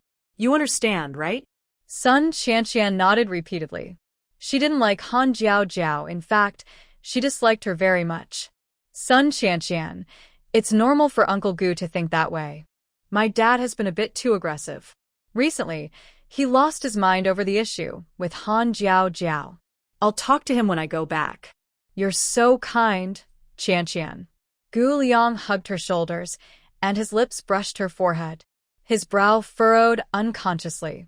Suddenly, Han Jiao's face flashed through his mind. Why are you lost in thought? Sun Qianqian looked at him with big eyes. Gu Liang quickly smiled. I'm just thinking about when they will make up. Let's eat. I'll have someone make your favorite beer duck. Liang, you're still the best. Sun Qianqian held his hand shyly, like a little girl. Gu Liang suddenly felt a bit sick. Was she always this pretentious? Compared to Han Jiao, the difference was huge. Why is his background not as good as Shin Junshin's? Why is his woman not as good as Shin Junshin's? After dinner, Han Jiao lit mosquito coils in the yard, sprayed floral water, and also applied mosquito repellent on her legs and arms. Everything was ready, so she relaxed and enjoyed the breeze and watermelon in the yard. Everyone gathered around eating watermelon. Yan Han and Sun Quan sat by the door, chatting like they were in a rural village in small groups, sitting in a row. Tang Shuang prepared over 30 dishes, and after discussing, everyone chose 12 dishes. Tang Shuang said, "The dishes are selected. Now about the people. I roughly counted about 60 or 70. Plus their family members, it's probably around 200 people. Our yard might not hold everyone." Shin Junshan looked surprised. Over 200? That's a lot. Sun Quan said, Grandpa Gu is with us. He has some old friends and some younger colleagues. Together, they're about 30. My dad's side is similar, plus Grandma and my mom's colleagues and friends, and Aunt Duling's boss. Saying over 200 isn't too much. Shin Junshan frowned. Isn't that too high profile? Won't people start asking questions? The main thing was, their reason for holding the feast was strange. Usually, people hold banquets for weddings or funerals. They were holding a ceremony to trace their ancestry, which seemed odd. Han Jiao said, My dad and your grandpa just want to pave the way for us. It's a bit tiring, but meeting some people early isn't a bad thing. But there's no need to get too close. People who come close are either trying to use you or want you to do something for them. True intentions show over time. Don't put too much pressure on yourself. If you don't like someone, just don't get involved. Happiness is the most important. Han Jiao handed the half-eaten watermelon to Shin Junshan. He took the watermelon from her and bit off the tip. Shin Junshan finished eating the remaining part of her watermelon, cleaning the peel thoroughly, and placed it in a small basin nearby. She planned to stir-fry the watermelon peel tomorrow, using this as an excuse to eat a few more pieces of watermelon. Yan Han smiled and said, Jiao is right. There's no need to please everyone. After all, you two are part of our family. If we had to flatter everyone and smile at everyone we meet, all our years of effort would be wasted. Han Jiao added, some butterflies and bees like to stick to flowers. You have to be careful. Shin Junshan was momentarily stunned and replied after a while, Am I a flower? Otherwise, what am I? You look so beautiful, are you a leaf? Junshan, I am serious. Nowadays, girls are very bold. When they see something good, they rush to get it. You need to stay true to yourself and not be swayed just because someone flirts with you. Shin Junshan appears calm on the outside, but inside his heart is pounding and his blood vessels are about to burst. In the past, he wouldn't care if others said he looked good, but now, being with his wife's family, Shin Junshan feels a bit shy when praised. Han Jiao sees him looking serious and shy, and she silently vows in her heart, Any flower butterfly daring to collect nectar, I will make into a specimen. Suddenly, Han Jiao remembers what happened last night, feeling both angry and annoyed. She almost can't remember it. No, we need to talk properly. Come with me. Shin Junshan's watermelon was almost finished when she dragged him away. In front of everyone, Shin Junshan's mood is hard to describe. Tang Shuang and Sun Yong decided on the guest list tonight and wrote dozens of invitations with their family. Han Feng's handwriting is very nice, and he helped write many invitations. Tang Shuang was touched and said, "A Feng is really talented. It's a pity Jiao Jiao and Junshan are busy, or we could finish writing tonight. Brother-in-law's handwriting is good, but sister's isn't. It might scare the guests." "Is it that bad?" Tang Shuang felt a little worried. Probably, because she wasn't raised close by and didn't get good education from that wicked woman. Maybe she never even touched a pencil as a child. That's why she missed the best time to learn how to write. Thinking of this, Tang Shuang felt very annoyed. She wished she could dig up that wicked woman's grave and punish her again. When Sun Qian returned home, Yan Han was already exhausted and went upstairs to sleep. Sun Quan and the others were still sitting in the dining room writing invitations. She looked around and asked, "Where's Jiao Jiao?" "Upstairs with Junshan. Maybe soon, Mom and Dad will get to hold their grandson." Sun Quan ignored Sun Qian's awkward expression and handed her a few invitations. "Sit down and write a few with us. Tomorrow Dad will send some to his work colleagues, and I need to give some to Grandpa Gu." "Invitations? Whose are they?" Sun Qian's eyes filled with hope, but the next moment, her expression darkened. Tang Shuangxiao said, "Jiao Jiao and Junshan's situation is not known to many people. To avoid misunderstandings later, in a few days, we will hold a banquet and introduce them to everyone.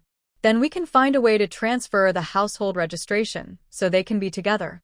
It will be easier to take care of each other in the future." Sun Qian smiled slightly. "Yes, we should introduce them properly." Tang Shuangxiao didn't notice Sun Qian's expression, but Sun Yong did. Sun Yong said, "Qian, Jiao Jiao just came back. The years of hardship and family happiness can't be made up quickly. It's not her fault. It's just our way of showing our love as parents. You don't need to feel awkward. We've been apart for almost 20 years, and we want to make up for that time." Only then did Tang Shuangxiao notice Sun Qian. Since Jiao Jiao returned 2 days ago, she had been entirely focused on Han Jiao Jiao and didn't ask about Sun Qian's feelings. Tang Shuangxiao explained, "Qian, you're also part of our family. Everything is the same as before. Jiao Jiao has been lonely for too long. You should understand our feelings." Not understanding, nor wanting to understand. A voice inside Sun Qian was shouting, but she said something else. "Of course I understand. Jiao Jiao has been wandering outside for many years. It was hard for her to come back, and I want to make up for the regrets of these years.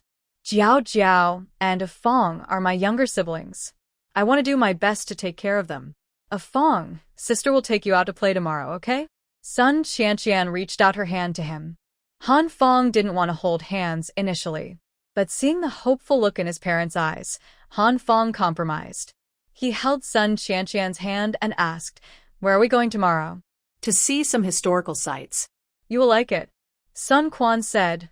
"Then I'll drive you there. By the way, Qian, why did you come back so late? Do you have classes or surgery tonight?" Sun Qian shook her head. "I went to Wal Yang's house." Sun Yong immediately looked displeased when he heard she went to Gu Yoxin's house. Sun Qian thought, "Dad, I have something to talk to you about. Can we have a private chat? If it's about you and Gu Liang dating, there's nothing to discuss. I won't stop you. If it's about pleading for Gu Yoxin, then forget it. I won't buy it." Sun Qian's face turned pale, and she felt so embarrassed she wanted to disappear. Tang Shuang saw her tears and immediately kicked him under the table. "Tang Shuang, your dad isn't angry with you. He's upset about this matter. Gu Yoxin treating your sister and brother-in-law like that, no wonder your dad doesn't give him a good look.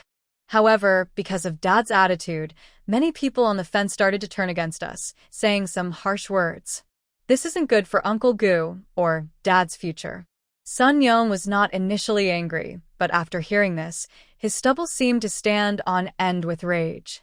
Sun Yong looked at Sun Qianxi with a dumbfounded expression.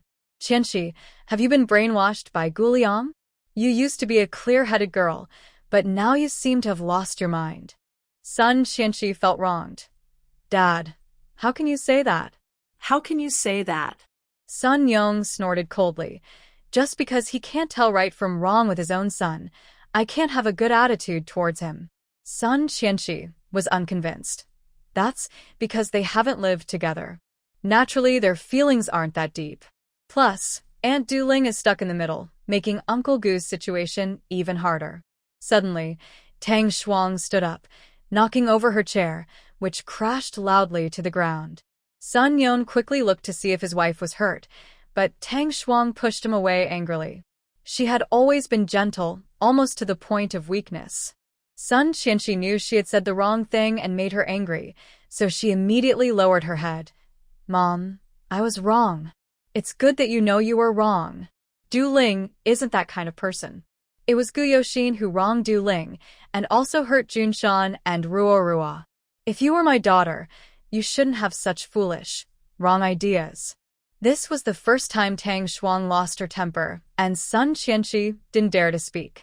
Sun Yong comforted her. Your heart isn't well. Why get angry with the kids? Let's go back to rest. It's all because of your indulgence. Now they can't tell right from wrong, and it makes me so angry. Yes, I will criticize her properly later. Don't be angry. The kids will laugh at us. Tang Shuang patted Han Feng's head, feeling a little better when she saw how obedient and cute he was. She went upstairs, looked back at Sun Qianxi, and suddenly felt afraid. She tightly grasped Sun Yong's hand. At the door of the room, Sun Yong closed the door and said, What's wrong? Suddenly looking so pale, should I call a car to take you to the hospital? Tang Shuang sat on the bed and sighed. Qian was raised by me from a young age. I always believed that nurture could surpass genetic inheritance. But do you think I was wrong? Qian is quite sensible. She didn't make a fuss after such a big event. She just calmly got through it. Isn't that good? Yes, but it feels too smooth, and that makes me scared. Tang Shuang remembered her quick glance earlier and felt cold all over. Actually, I've forgotten what that farmer woman looked like after all these years. I didn't even think of her when I saw Ah Feng. But recently, whenever I see Qian, that woman's face gradually becomes clearer in my mind. Just now, it was so clear and frightening. Tang Shuang's face turned pale. In the hot summer, her hands felt cold. Sun Yong leaned beside her, holding her hand with concern. We raised Qian for 20 years. She's our child. Now, she's just shaken by what happened. Plus, Gu Liang is stirring trouble. I know what he's thinking. Trying to get a piece of the airport project and planning tricks on the new scenic spot proposal. That brat, he won't get anything from me. Tang Shuang said worriedly, You act too impulsively. It can offend people. You're part of a family. Be careful. Sun Yong smiled simply and honestly. He quickly nodded. Don't worry. Before I do anything, I think of you and the kids. With you all here, I won't do anything reckless. After hearing his promise, Tang Shuang finally relaxed. Sun Qian was planning to go upstairs and talk to Sun Yong about Gu Yoxin. Sun Quan stopped her. Even Grandpa Gu wishes he could break Uncle Gu's legs. Don't get involved in this. Uncle Gu won't admit his mistake unless he bows his head. Dad won't forgive him. Uncle Gu is a respected person. How can he admit fault so easily? Dad is also a respected person. What's wrong with him asking Uncle Gu to apologize? He hit our sister. Sun Qian was speechless. Sun Quan stood up. I understand your relationship with the Gu family, but no matter how close you are, can you be as close as Junshan and Jiao Jiao? No matter how close you are to the Gu family, you can't be as close as with our family. Sun Qian, no matter whose belly you came from, now you are surnamed Sunday. Big brother, I don't understand what you mean. Sun Quan smiled faintly and said, You're so smart. How come you can't see this clearly? You're surnamed Sun, so you have the resources you do. That's why Gu Liang is friends with you, and why the Gu family married you. If you stubbornly oppose your family, once you're no longer surnamed Sun, everything you have will be gone. Sun Quan's words hit Sun Qianqian's sore spot. She clenched her fists tightly. I work hard too.